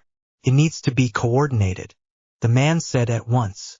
Sir Harry nodded, pushed up the sleeve of his robe and tapped a calm rune. Entry team, this is Chief. Thunderball, say again. Thunderball. Make ready to deploy. Deploy only on my order. Acknowledge. The reply crackled back instantly. The man turned to the troop commanders. Assume an opposed entry. Plan to me by the time the breach is ready. The quiet in the cave was broken only by men writing in their field notebooks. To your duties, dismissed. The object on the platform resembled the big brother of PP9¾ but the platform at the top did not hold cameras. The members of the entry team stood around the dais, checklists in magical fire hanging in the air. There were no soldiers among them this time. The MMS needed every wand in the field. There was silence in the room after the bustle of preparation. Adrian Carbuncle flicked his wand at the voice rune on the platform. Chief, this is entry team lead. Thunderball is ready. Say again. Thunderball is ready. Copy that. Sir Harry's voice was recognizable even over the voice rune link. Stand by. Thunderball, go. Thunderball, go. Sir Harry's voice crackled from the rune. Adrian raised his wand to start the planned sequence of events that would launch Thunderball. He felt like the conductor of some madman's orchestra, doing his own part, then cueing the others to do their in turn. There were no silencio or disillusionment spells this time. That was not Thunderball's purpose. Adrian raised his wand for the last act. Facer Omnia. The port key activated and Thunderball vanished. Eyes and the air element were not in the air. They were well back in cover as Sergeant Beavertail, the engineer sergeant, completed the final preparations for the breach of the cave wall. He had picked a spot where the cave wall dimpled in, and so the tunnel to be excavated was slightly shorter. There had been no nonsense about picking the site. There was neither time nor use for elaborate we think that we think games. Sergeant Beavertail's voice resounded through the cave, amplified by a powerful sonorous charm. Fire in the hole. There was a tense pause while Jeremy counted the seconds. No form of detonation using electricity could even be considered, so it was back to doing it old school. The detonation train consisted of two kinds of fuse. Slow fuse was just that, to impose a delay so that everyone had plenty of time to ensure they were in cover. In the tense silence, Jeremy could hear the crackling as the fuse burned. Then he put his hands over his ears, crouched down and waited. The slow fuse hit the set of other fuses twisted together, each leading to a separate charge drilled into the stone wall of the cave. Quick fuse burned instantly, and Sergeant Beavertail's skill ensured that the shaped charges detonated at exactly the same time to a tiny fraction of a second. The roar of the explosion was ear-shattering even for men who were in cover, ready and prepared. Jeremy felt the shock wave slam past him. A hard slap even though he was behind solid cover, and the charges were shaped charges that directed almost all their force into breaking the rock to form a new tunnel into the next cave. Jeremy counted 5 seconds, took his hands off his ears, and stood up to see the results. He grinned savagely. There was a huge ragged hole in the cave wall, nearly clear. Anyone on the other side of that new tunnel would have had the twin impact of the shock wave from the explosion and the huge shotgun blast of rock fragments driven by the explosions. Jeremy swung onto his broom and kicked off. Air element. Go, go, go. With his men behind him, Jeremy led the way into the cloud of dust and the unknown perils of the next cave. Through the breach, Thunderball flicked into existence on the portkey platform. It immediately rolled out into the main corridor, and a cloud of Peruvian instant darkness powder billowed down the passage. A sonorous charm activated next, and a recording started to play. It was a medley of sounds, starting with the grinding of treads against a stone floor, then men shouting commands and casting spells. At the other end of the corridor, a rising level of noise was coming from the dragon cage, angry hissing and the slithering as they realized something was happening. It took several minutes for the cloud of instant darkness powder to start to dissipate, but it was renewed by another cloud fired from a canister atop Thunderball. The sounds of armored vehicles and soldiers shouting were augmented by the boom of a bombarda and the staccato of rifle fire. There was an irregular firecracker string of loud cracks as stone struck stone within the tunnel. A half-dozen large stone balls came ricocheting down the passage, moving irregularly like giant Quidditch bludgers and smashing into the walls, ceiling and floor of the passage completely at random. They bounced on past Thunderball and the portkey platform, struck the end of the passage and began bouncing back the other way, cracking chunks of stone out of the walls of the corridor wherever they hit it. None of them hit Thunderball, though there were 2 very near misses. The sound recording ran its course, and Thunderball paused before the next enchantment executed. If there was any ear in the corridor to hear, whatever other sounds might have come from Thunderball would have been drowned out by the shattering impacts of the giant bludgers on the walls of the corridor and on each other. Took nearly 20 minutes before the stone balls were no longer that, but broken shards on the floor of the tunnel. A direct hit would have destroyed Thunderball, but its luck was in and its Protego spells sufficed to keep it from being seriously damaged by flying splinters of rock. Thunderball fired another countermeasure, and Peruvian instant darkness powder made the tunnel dark to human or dragon sight once more. Another sound recording began to play, this one again of the treads of armored vehicles. The orders were such as would have been given by the leaders of the survivors of an attack, evacuating casualties and rallying the rest. The sound of treads on stone began and grew louder. A hugely amplified human voice shouted, "Surrender! Surrender! Throw down your wands and surrender! In Her Majesty's name you are summoned to surrender." A wash of dragon fire blew down the corridor, blowing a hole in the cloud. Another countermeasure fired, and the cloud of instant darkness powder once again became a sooty black impenetrable curtain. The sound recording continued to play, the sound of an armored force on the advance growing louder and louder. That sound recording came to an end and was followed by another one, this one interspersing shouted commands with rifle fire and the ear-splitting crack of cannon fire. The grinding of steel on stone heralded the raising of the gate to the dragon's den. The dragons in the cage, already foul-tempered from long imprisonment in a cramped space, were quick to squeeze through the open gateway and into the corridor, heading into the cloud of blinding powder searching for the prey the sounds inside the cloud made them think was there. At the same time as the dragon gate was raised, a huge crash of stone hitting stone announced that the side tunnel off the entrance tunnel had been blocked by a massive slab of rock. Blundering around blindly in the pitch-black tunnel, looking for the prey they could hear but not find, one of the dragons breathed fire blindly in the direction of the sounds and hit Thunderball. The Protego spells failed under that overwhelming assault and all of Thunderball's remaining countermeasures fired at once. With Thunderball reduced to a blackened ball of stone, the sounds instantly ceased. The backwash of the blast of flame hit another of the dragons, which promptly retaliated in turn. That triggered a point-blank battle of fire and claw among the three dragons in the depths of the black cloud, the dragons groping to find each other and striking with fire and claw and tail at whatever they found. The combat was too intense to last long, and 10 minutes later, as the cloud of instant darkness powder began to clear, one battered and bleeding dragon, the largest of the three, was left amid the shattered wreckage in the corridor, still searching in vain for something, anything to kill. Jeremy led his men through the ragged breach in the cave wall. On the other side of the breach there was a cloud of dust from the detonation of the shaped charges, totally blocking any visibility. Jeremy pulled up and slowed down, snapping hand signals to his men for them to do likewise. They topped out in a group, faced out in all directions, and cast disillusionment on themselves. The dust cloud cleared slowly. Jeremy heard the creaking and grinding of fighting vehicles moving forward, transiting the breach. As the dust cleared, Jeremy saw a group of human figures around where the original tunnel had been. They were now turned toward him, wands out and scattering to cover behind rocks from the tunnel.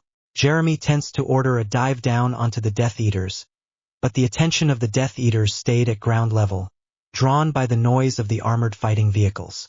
Glancing back at the breach they had come through, he saw the lead vehicles of Z-Troop were drawn up in a line with their cannon aimed. You had your peckers pointed in the wrong direction.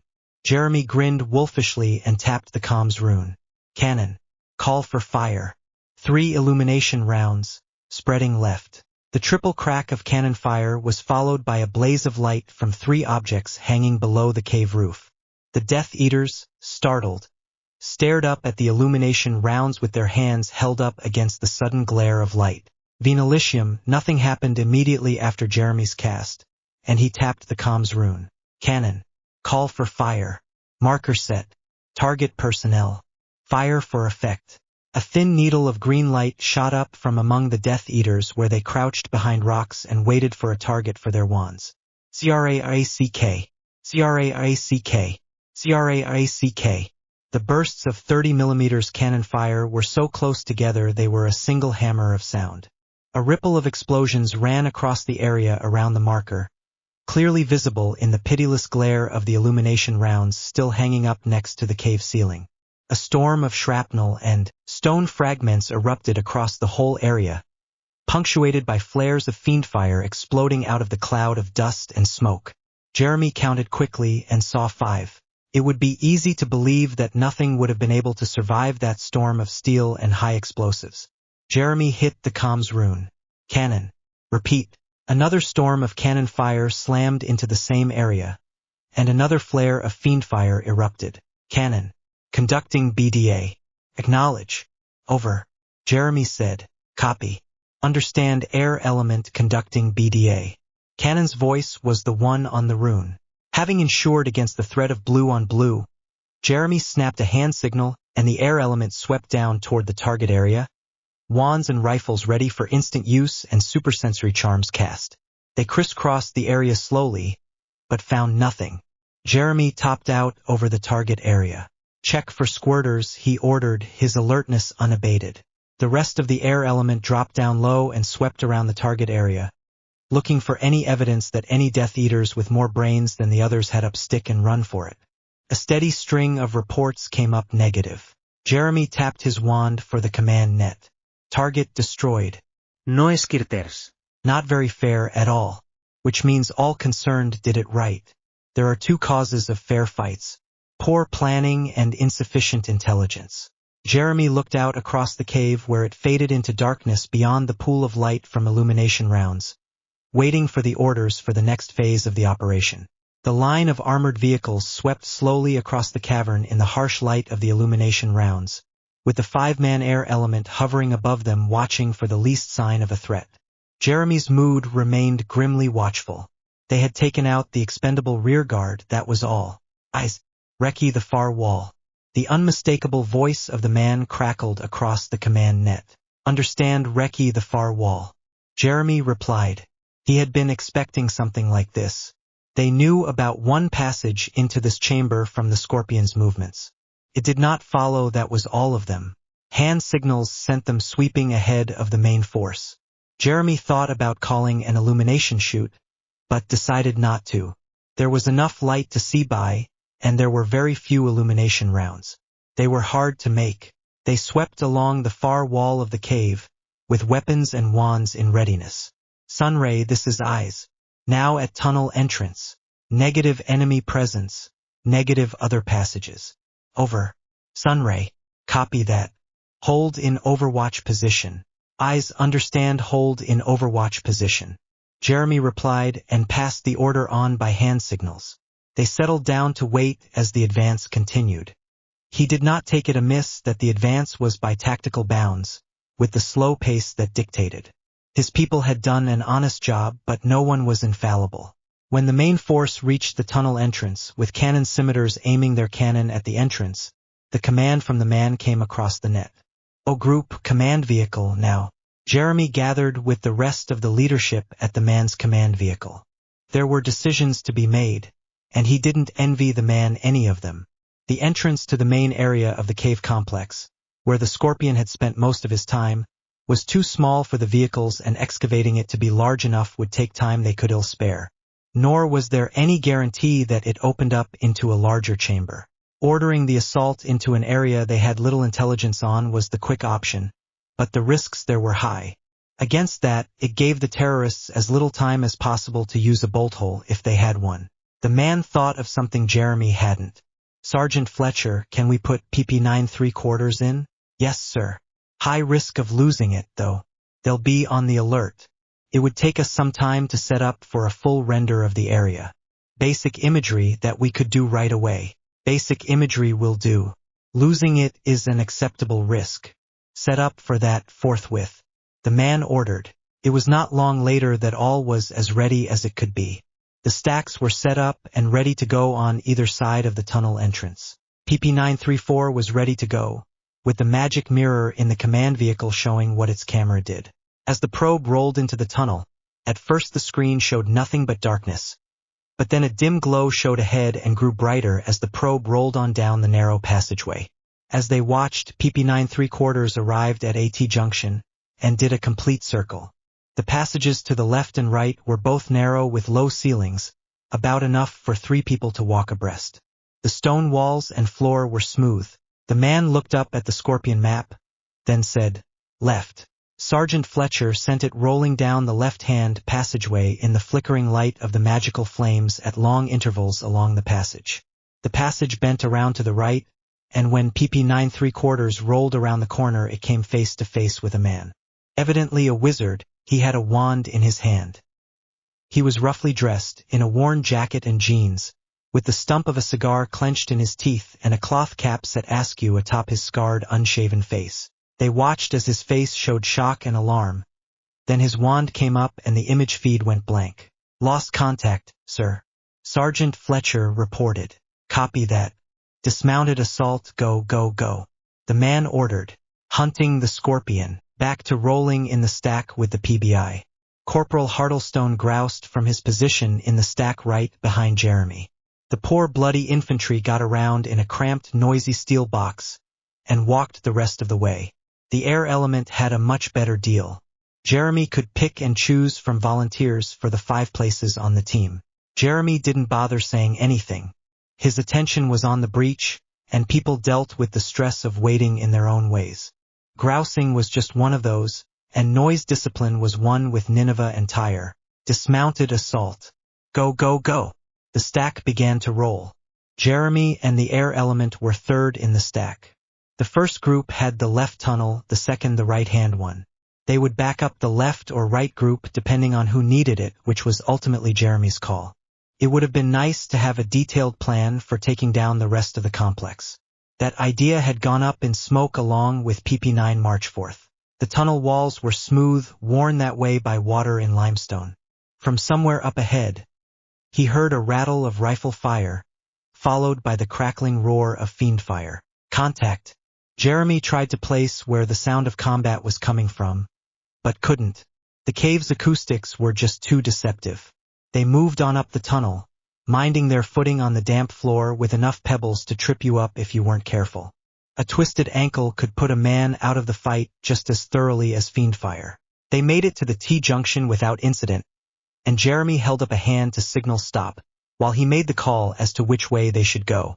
There didn't seem to be any obvious choice, so he flipped a mental coin and went right.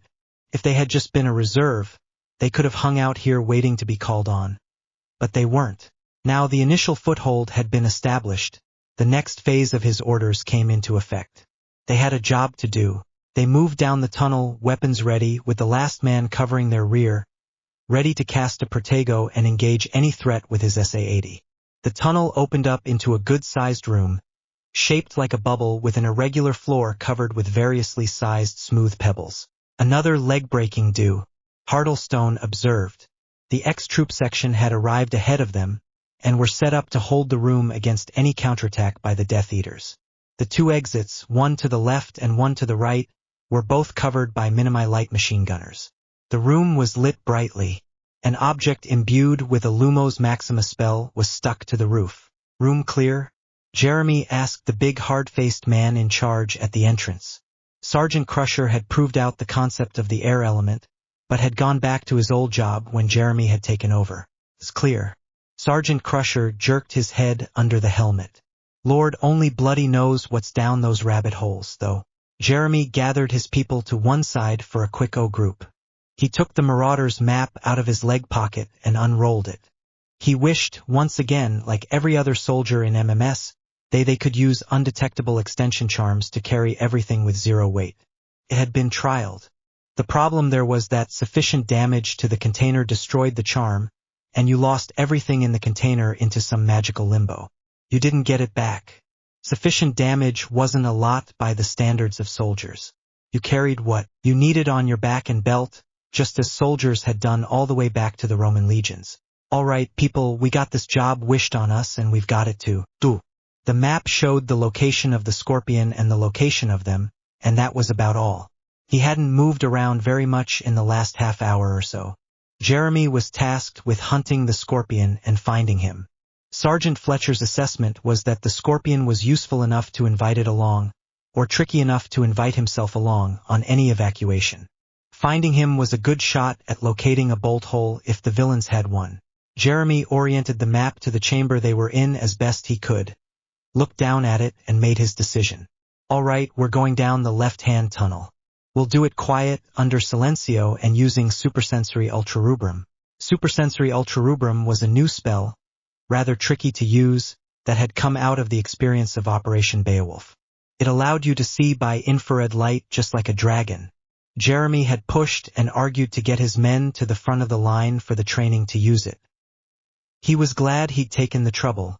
though it was also one of the reasons they'd had this particular job lumbered on them. Standard patrol formation. We take it slow. Point man has a protego up. Number 2 covers him with his rifle. If we spot hostiles, we engage only on my order. This is a recce. I'll be stopping at frequent intervals to check the map. We don't want that poisonous little bastard dropping down on one of us in his bug form. Jeremy looked around at his men, and they all looked back at him with total agreement. Getting shot was one thing. You didn't last in the infantry if you hadn't come to terms with that thought. Getting poisoned from out of the dark was another whole level of worry. He raised his voice. Sergeant Crusher. We're going down the left-hand tunnel. If we bite more than we can chew, then we may come back down that tunnel at the quickstep. Copy that. We've got minimize on both entrances. Clear the entrances as soon as you can and any pursuit will get lit up properly. Crusher's solid presence was as reassuring as it always was. So was the thought that the minimi gunners could shred anything small enough to fit into that tunnel. The squad-level light machine gun fired the same round as the SA-80, but a lot more of them at a much higher rate of fire. They formed up in patrol order, Jeremy just behind the 2-point men. Spells all cast. They moved slowly along the tunnel, ghosting along under the cover of the spells. The tunnel was painted for them by the spell in shades of dark gray, showing the cold, irregular stone walls. It curved back and forth and up and down as the water that had carved it had flowed. Periodic checks of the Marauders map showed the scorpion marker getting closer, though it was hard to judge how much of the change in direction was due to their own movement and how much to his. Jeremy had lost track of how far they had gone, though his men would be counting paces and would thereby have a good idea. They came to a bend in the tunnel, and Jeremy stopped the patrol with a hand signal to check the map. He was fairly sure the map marker was moving away from them at an angle. Could mean the evacuation was starting, or it could mean the rats were looking for a way off the ship. Looking up, his attention went to the tunnel ahead as he stowed the map again. The tap on his shoulder from the second man behind the point called his attention to a faint glow of light, visible light, leaking around the corner. Jeremy gave a hand signal and they moved on toward the light. It grew brighter as they moved toward the bend. It appeared stationary. Weighing his options, Jeremy decided they came to all in or all out. If the light betokened a sentry, then they either took him out and lost surprise, or backed off and reported. The ideal option of taking out the sentry quietly wasn't on here. Whether he was dead or just unconscious, that would trigger the fiend fire. If, as now seemed, likely he was the flanker for an evacuation route, that would also blow away surprise. That was the likely purpose of having him here. They moved further around the bend, and sure enough it was a Death Eater. His wand held high and glowing with a Lumos Maxima. He was alert, looking both ways down the passage. He was also in partial cover behind a fold in the wall. Taking him out would be a tricky shot. Jeremy activated the voice rune on his wrist. Contact. Wait. He turned his head to the men behind him. Marksman, engage. The time it took for the man with the sniper rifle to edge to one side, take his sight, and wait for the Death Eater to put his head out and look toward them seemed longer than it was. But then the silence of the dark passage was shattered by the report of the .338 rifle, followed instantly by the roar of fiendfire. Jeremy had not needed to order his men to follow his own example to cancel supersensory and shield their eyes against the glare. Engage at will. Jeremy snapped. This was no longer a recce. They moved fast down the tunnel with a Lumos Maxima object floating in front of them. The less time they gave any defenders, the less time they would have to get set. Meanwhile, Jeremy was talking to his wrist. Engaged one hostile advancing. Hostile possibly a flanker for an exfil route. With the message acknowledged, he gave his attention back to the tactical situation, and none too soon. They came around another bend, and the tunnel floor slanted sharply down to a T-junction with a much larger passage. It was occupied. He could see the glare of Lumos Maxima, and the sources were moving. Shit. The point man put his boot on a wet rock that turned under it, lost his footing and started sliding down the incline. The number 2 grabbed at him, but all that accomplished was to send him sliding down the slope as well. Jeremy didn't even have time to curse mentally. Go. The rest of them, Jeremy leading, flung themselves down the slope, sliding rather than trying to keep their feet, but on their backs with their weapons up and ready. They tumbled out into the middle of the junction, rolling to the prone position. There were at least 3 light sources, and one of them was visible. He wore a wizard's robes, his wand up. The light source died, the wand came down, and a Bombarda Maxima flew down the corridor. It flew over them, and detonated somewhere down the cave passage behind them. A chorus of Protego and the hammer of rifle fire drove the Death Eater to cover. Alas, there was no blast of fiend fire. Contact. Multiple hostiles, engaging. Estimate this is the exfil. Say again, we have found the exfil route. Jeremy snapped, then gave his attention to the needs of survival. All right, people, we found the exfil route and we're the cork in the bottle. We hold here. Mind you make every round pay. Corporal, distance. There would have been several of the patrol counting steps, but Corporal Hartlestone was the most accurate at that skill. Non-magical soldiers had been spoiled by GPS. MMS was back to doing it old school. 1,250 meters. Hartlestone reported, then squeezed off a rifle round at a flicker of movement by the tunnel wall. 150 meters. Jeremy repeated back to make sure. At Hartlestone's confirming nod, he tapped the rune on his wrist. We are 1,250. Boom! A Bombarda Maxima hit the tunnel wall a little in front of them, thrown by a wizard out of sight.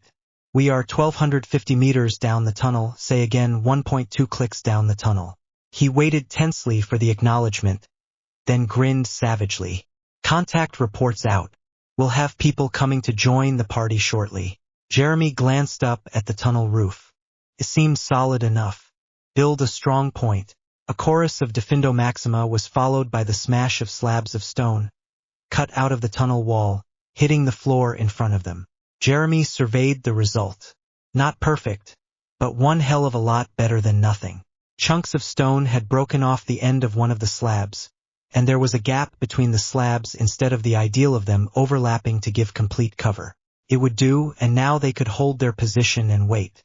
The clock was their friend, not the Death Eaters. A lull in the action fell, punctuated by the occasional rifle shot and 2 Bombardas from the Death Eaters.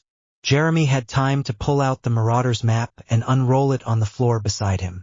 The Scorpion was about 500 meters or so down the tunnel, which it was a reasonable bet was the location of the main body with Voldemort's body and the high-value targets. Jeremy's head snapped up as he heard and saw the flash and roar of a fiendfire burst, then saw a dense cloud of dust come rolling down the tunnel toward them, no doubt pushed by a spell. Bastards blew away one of their own. Fiendfire in a limestone cave creates a cloud of quicklime dust. Bubblehead, now! He shouted.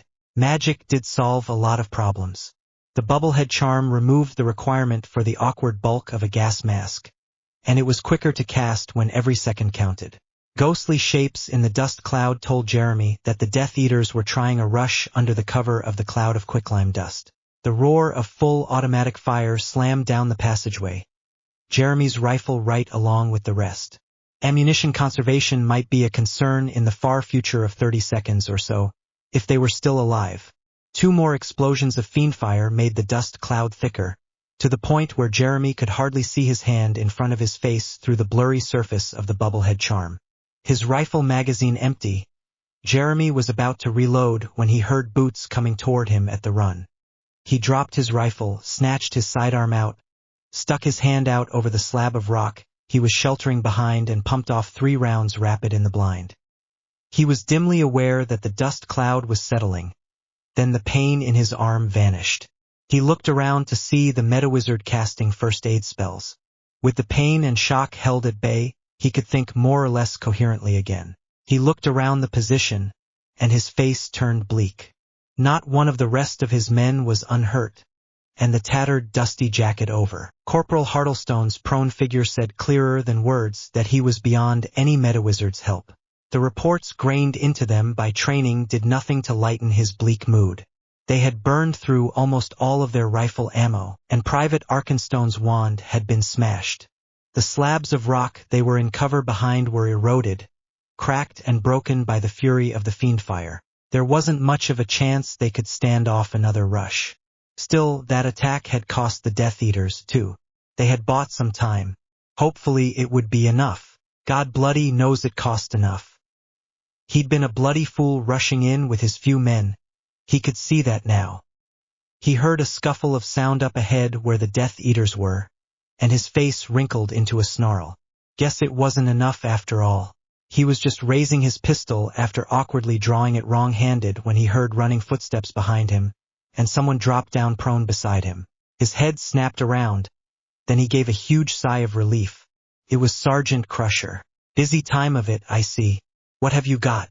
His gruff gravel bass sounded as good as a choir of angels to Jeremy.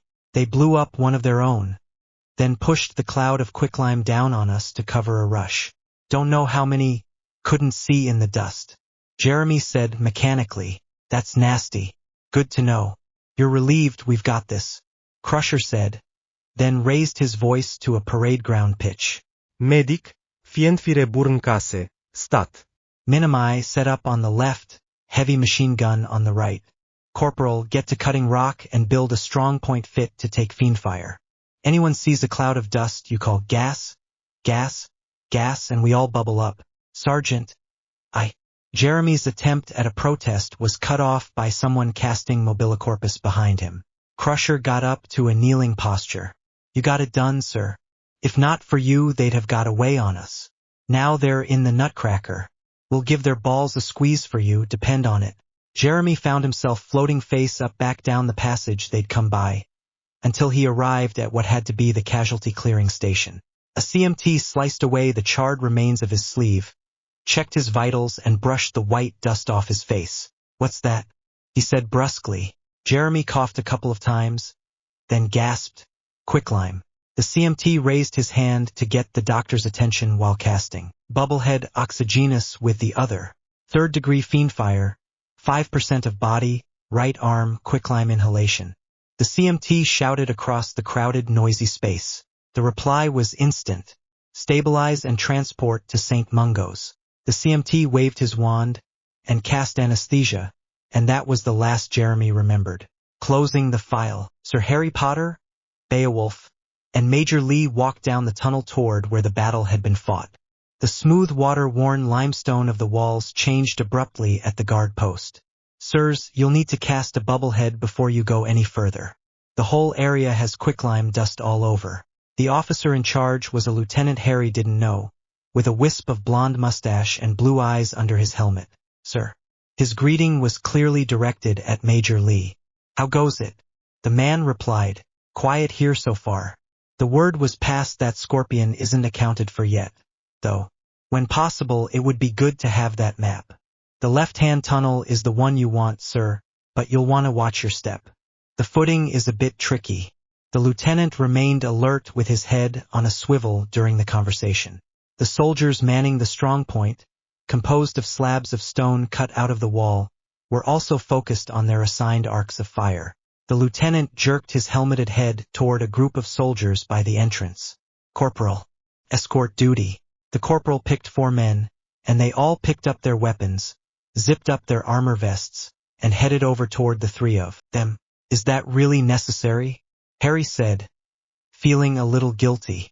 It seemed like imposing on men who had already had a long, hard, and dangerous day. The lieutenant gave him a brief, wry half-smile. Humor me, sir. Having the commander MMS and the chief and deputy chief of -1 Malawian Kwacha killed on my watch would be embarrassing. Harry decided that humoring the lieutenant wasn't a bad idea. They headed on down the tunnel, taking it slow with a Lumos Maxima object. It looked like a rock, floating along ahead of them and lighting the tunnel in harsh relief while the escorting soldiers led on and followed behind. Harry was glad he'd worn boots instead of shoes. As they had been warned, the footing was tricky, wet water-worn pebbles that could turn under your foot very easily. They came to a curve in the tunnel where there was a big divot in the wall. The area was thick with quicklime dust. First contact. Death Eater sentry. More like a tripwire, really? No way to take him out quietly. The man said as they walked by. They use up their own men like tissue paper. They wanted to rule the realm that way. What creates people like that? Harry's early life had been bad enough, but he knew riddles had been worse. It is our choices that define us. I chose to protect the realm, not destroy it. Not far down the tunnel, the passage took a sharp dip down to a T-junction with another tunnel, a larger one.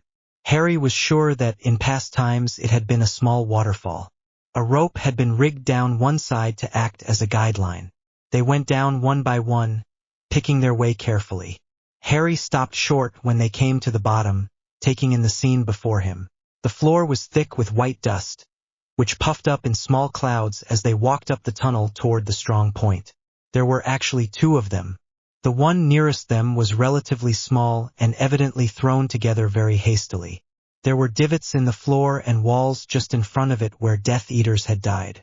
The two slabs of stone that had provided cover for the men behind it were half eaten away by fiendfire. The air element was conducting a recce patrol under the command of Lieutenant Ashland when they encountered the lead element of the Death Eaters with the body of Voldemort. They established a hasty defense and were able to delay the Death Eaters long enough for reinforcements to come up. They were 6 all told.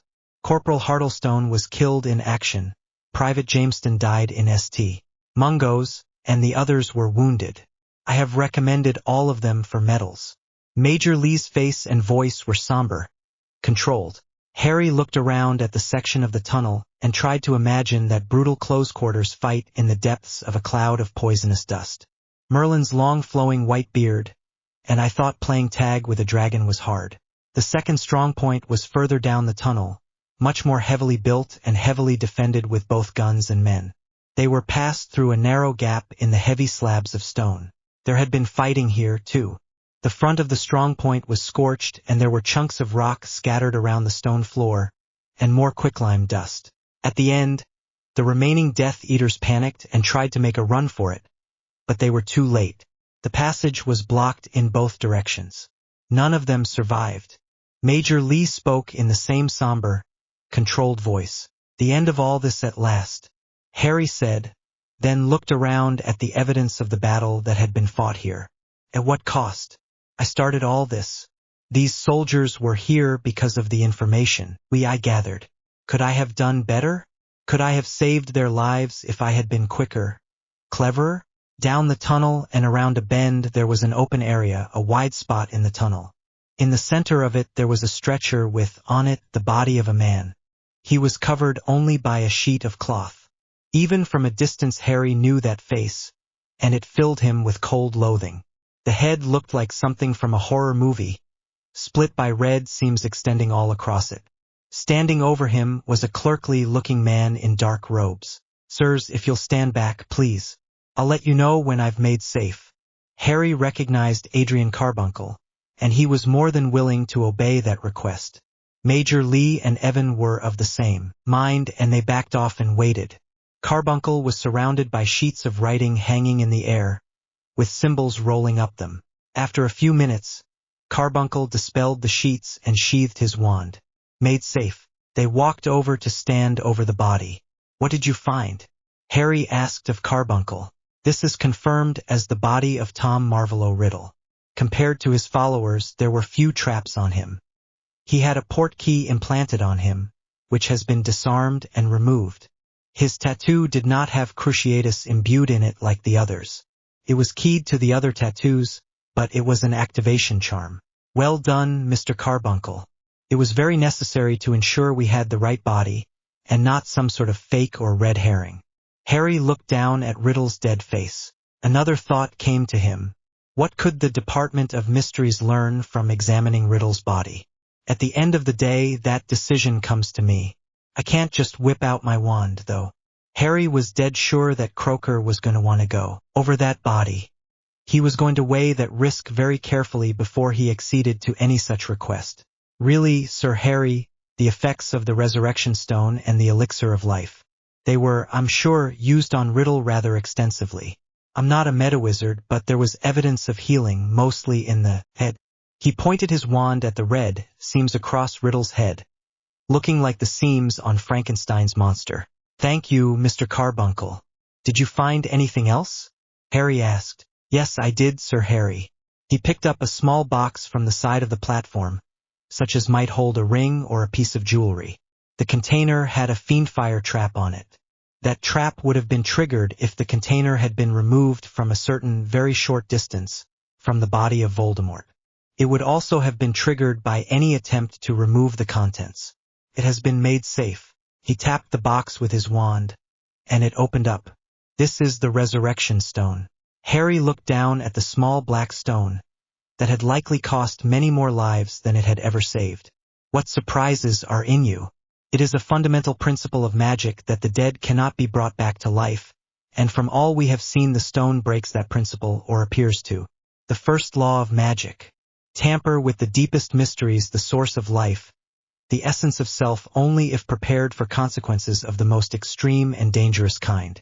What power does that stone hold, and what price does using it carry? Carbuncle tapped his wand again, the box closed, and he picked it up and handed it to Harry. Let these witnesses verify that I have transferred the resurrection stone to the safekeeping of the chief of -1 Malawian Kwacha. Harry took the small box and put it in his pocket. Carbuncle looked as if he was glad to be rid of it, and Major Lee and Evan made no remark at all, as if that was normal and expected. Immortality in my pocket, and everyone just trusts that I will do what is right with it. They walked on down the tunnel, the alertness of the soldiers leading and following them unabated. It was a few minutes' walk before they emerged into a chamber, about 50 feet or so across. There was evidence that people had been living there for quite a time, though not in much luxury. Discarded food and water containers, cots for sleeping. Up against one of the walls there was what looked like a laboratory of some sort, with equipment both non-magical and magical that Harry could not make head or tail of. 2 soldiers were on guard, faced out away from the equipment and well clear of it. The equipment surrounded a clear area, which Harry was in no doubt had been where Voldemort's body had lain while the procedures to resurrect him had been performed. Some of the equipment, made of glass, was broken, and a cabinet, at shoulder level, was open with one of its doors hanging by one hinge. Major Lee pointed at the cabinet. A search was conducted to see if any of the elixir of life was left. None was found. If any had been, it would have been used on our casualties. All the evidence suggests that one of the Death Eaters took it and ran for it. It would have been destroyed along with him. Harry was not disposed to argue with that conclusion. As far as who might have owned it if it had been found, he would have made exactly the same decision as Major Lee. Nicholas Flamel had been left with the means to make more of the elixir. That ended any obligation to him as far as Harry was concerned. Mr. Carbuncle, Harry said, still looking at the laboratory equipment. Sir Harry. Carbuncle had been sitting on one of the folding chairs the Death Eaters had left behind, taking what Harry was sure was a well-deserved break. He got up and walked over to where they stood, looking at the laboratory. Would it be possible to make this safe? Harry pointed at the laboratory equipment. Perhaps, Sir Harry. There would be significant risk and it would take time. Trying to move it before it was made safe by any means. I would recommend against that very strongly indeed. Carbuncle looked dubious. I can tell you that Rookwood and perhaps others used very dark magic in addition to the stone and the elixir. He added. Thank you, Mr. Carbuncle, Harry said. Carbuncle nodded and went back to his chair. Major, when you are clearing out this area, please ensure that equipment, all of it, is destroyed thoroughly with fiendfire. I do not see any gain here that is worth the risk, Harry said. Evan broke his silence for the first time. The Department of Mysteries isn't going to like that. They can address their complaints to me. There's been entirely too much of dangerous magic lying around loose. They know it's possible, and that's half the battle with anything. They can settle for that, Harry said. What about Voldemort's body? Major Lee asked. The same. Ensure there are witnesses and records. That man, dead or alive, is a threat to the realm, and I'm going to remove it once and for all and make sure it is known to have been done, Harry said.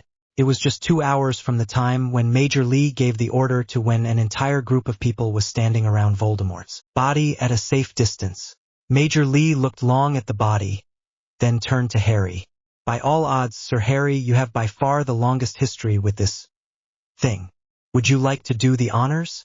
Harry, too, had been looking at the body, thinking about the cost of getting them all to this moment. Yes, I would. Thank you.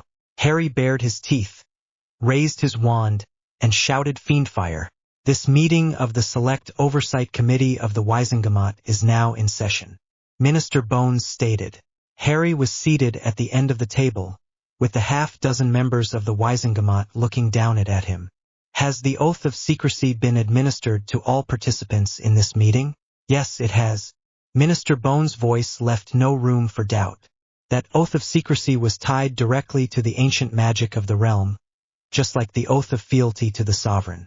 The nameplate of the third person down from Harry's end of the table said Eliza Brightwand. She was a green-haired woman, about middle age for a witch. I hardly think such extreme measures of secrecy are needed, Mr. Potter. We are all trustworthy and honorable persons. That is Sir Harry Potter, if you please, Mrs. Brightwand. The information you will receive is classified arcane, and for good reason. I am taking no chances with the safety of the realm. Results were one thing. There would be a press release to tell the wizarding world that the threat of Voldemort was done for, finally and completely, at long last. The means by which those results had been achieved would be needed for a very long time, and the fewer people who knew about them, the more effective they would be. Harry looked down at the reports in front of him on the table. Ordinary sheaves of parchment. The amount of sweat and deadly risk and bloodshed they represented was beyond anything Brightwand could imagine. It is my duty to report to this committee that the resurrection file is now closed. The body of Voldemort was found and destroyed. The group of Death Eaters who were trying to bring him back to life using the resurrection stone and the elixir of life are dead. Except for one, who will be spending the rest of his life in Azkaban. Harry spoke for about 10 minutes, telling the story of all the effort by the people from the agencies who had come together on this search, and ending with the destruction of Voldemort's body and the equipment the Death Eaters had used to try to bring him back to life. The members of the committee were still digesting all they had heard. Minister Bones was the first to speak. What became of the resurrection stone, Sir Harry? It is being held in safekeeping at -1 Malawian Kwacha headquarters, Minister. Harry replied evenly. Surely it would be of great use at St. Mungo's? Brightwand said. Mrs. Brightwand, I will remind you of Waffling's commentary on the first law of magic. Tamper with the deepest mysteries, the source of life, the essence of self, only if prepared for consequences of the most extreme and dangerous kind. Little is understood of this artifact, and the history of it does not provide much assurance that the price of using it is worth it. That is my decision, and it is final. Harry's tone reflected his mood. Brightwand looked as if she wanted to argue further, but she fell silent under Minister Bones' hard look. Is there any of the elixir of life left? Jonas Oldacre was a wizened man, old even for a wizard. No. The Death Eaters stole all of the stock that Nicholas Flamel had, and what was not used on Voldemort was destroyed during the assault on the Death Eaters' lair. Harry said, Are you certain of that? Oldacre's voice quavered a little, like someone clinging to hope. Yes. As to whether more can be made, the Department of Mysteries has what I know of the matter, and they will be responsible for negotiating with Mr. Flamel to gain more information on that subject. The process, as I have told you, is not easy, quick, or simple. Harry said. What was the fate of the Scorpion? Minister Bones asked. As best we have been able to determine, he died during the assault. He vanished off the Marauders map at that time, and he is currently nowhere in Britain. We have, however, passed that file to MLE, and we will alert them should he show up in Britain. Harry said. But how can you be certain? Brightwand asked worriedly. Harry looked down the table at her over his glasses. Certainty is very hard to come by, Mrs. Brightwand.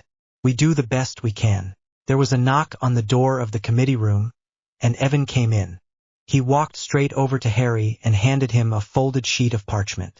He leaned over and whispered in Harry's ear, From the Chief of MI6. Harry opened the letter and read it. He frowned and folded it again, then looked up at the members of the committee, who were all looking at him with expressions of intense curiosity. Ladies and gentlemen of the committee, thank you for your time. I have business that cannot wait, so I will ask you to excuse me. He got up and left, with Evan by his side. As he went out the door, he heard Minister Bones say, This meeting of the Oversight Committee stands adjourned, overriding other voices that wanted to ask more questions. As they strode down the hall, Harry began thinking through what was needed. Evan, I'll need a meeting of the intelligence chiefs. Tell Croker we may need support. Put a requirement into analysis for a complete search. The requirement is already in work, Chief. I've alerted investigations, and we can put together a field team at short notice if needed. I gave the man a heads up too. Good. Well, the realm still needs defending. Let's get on with it.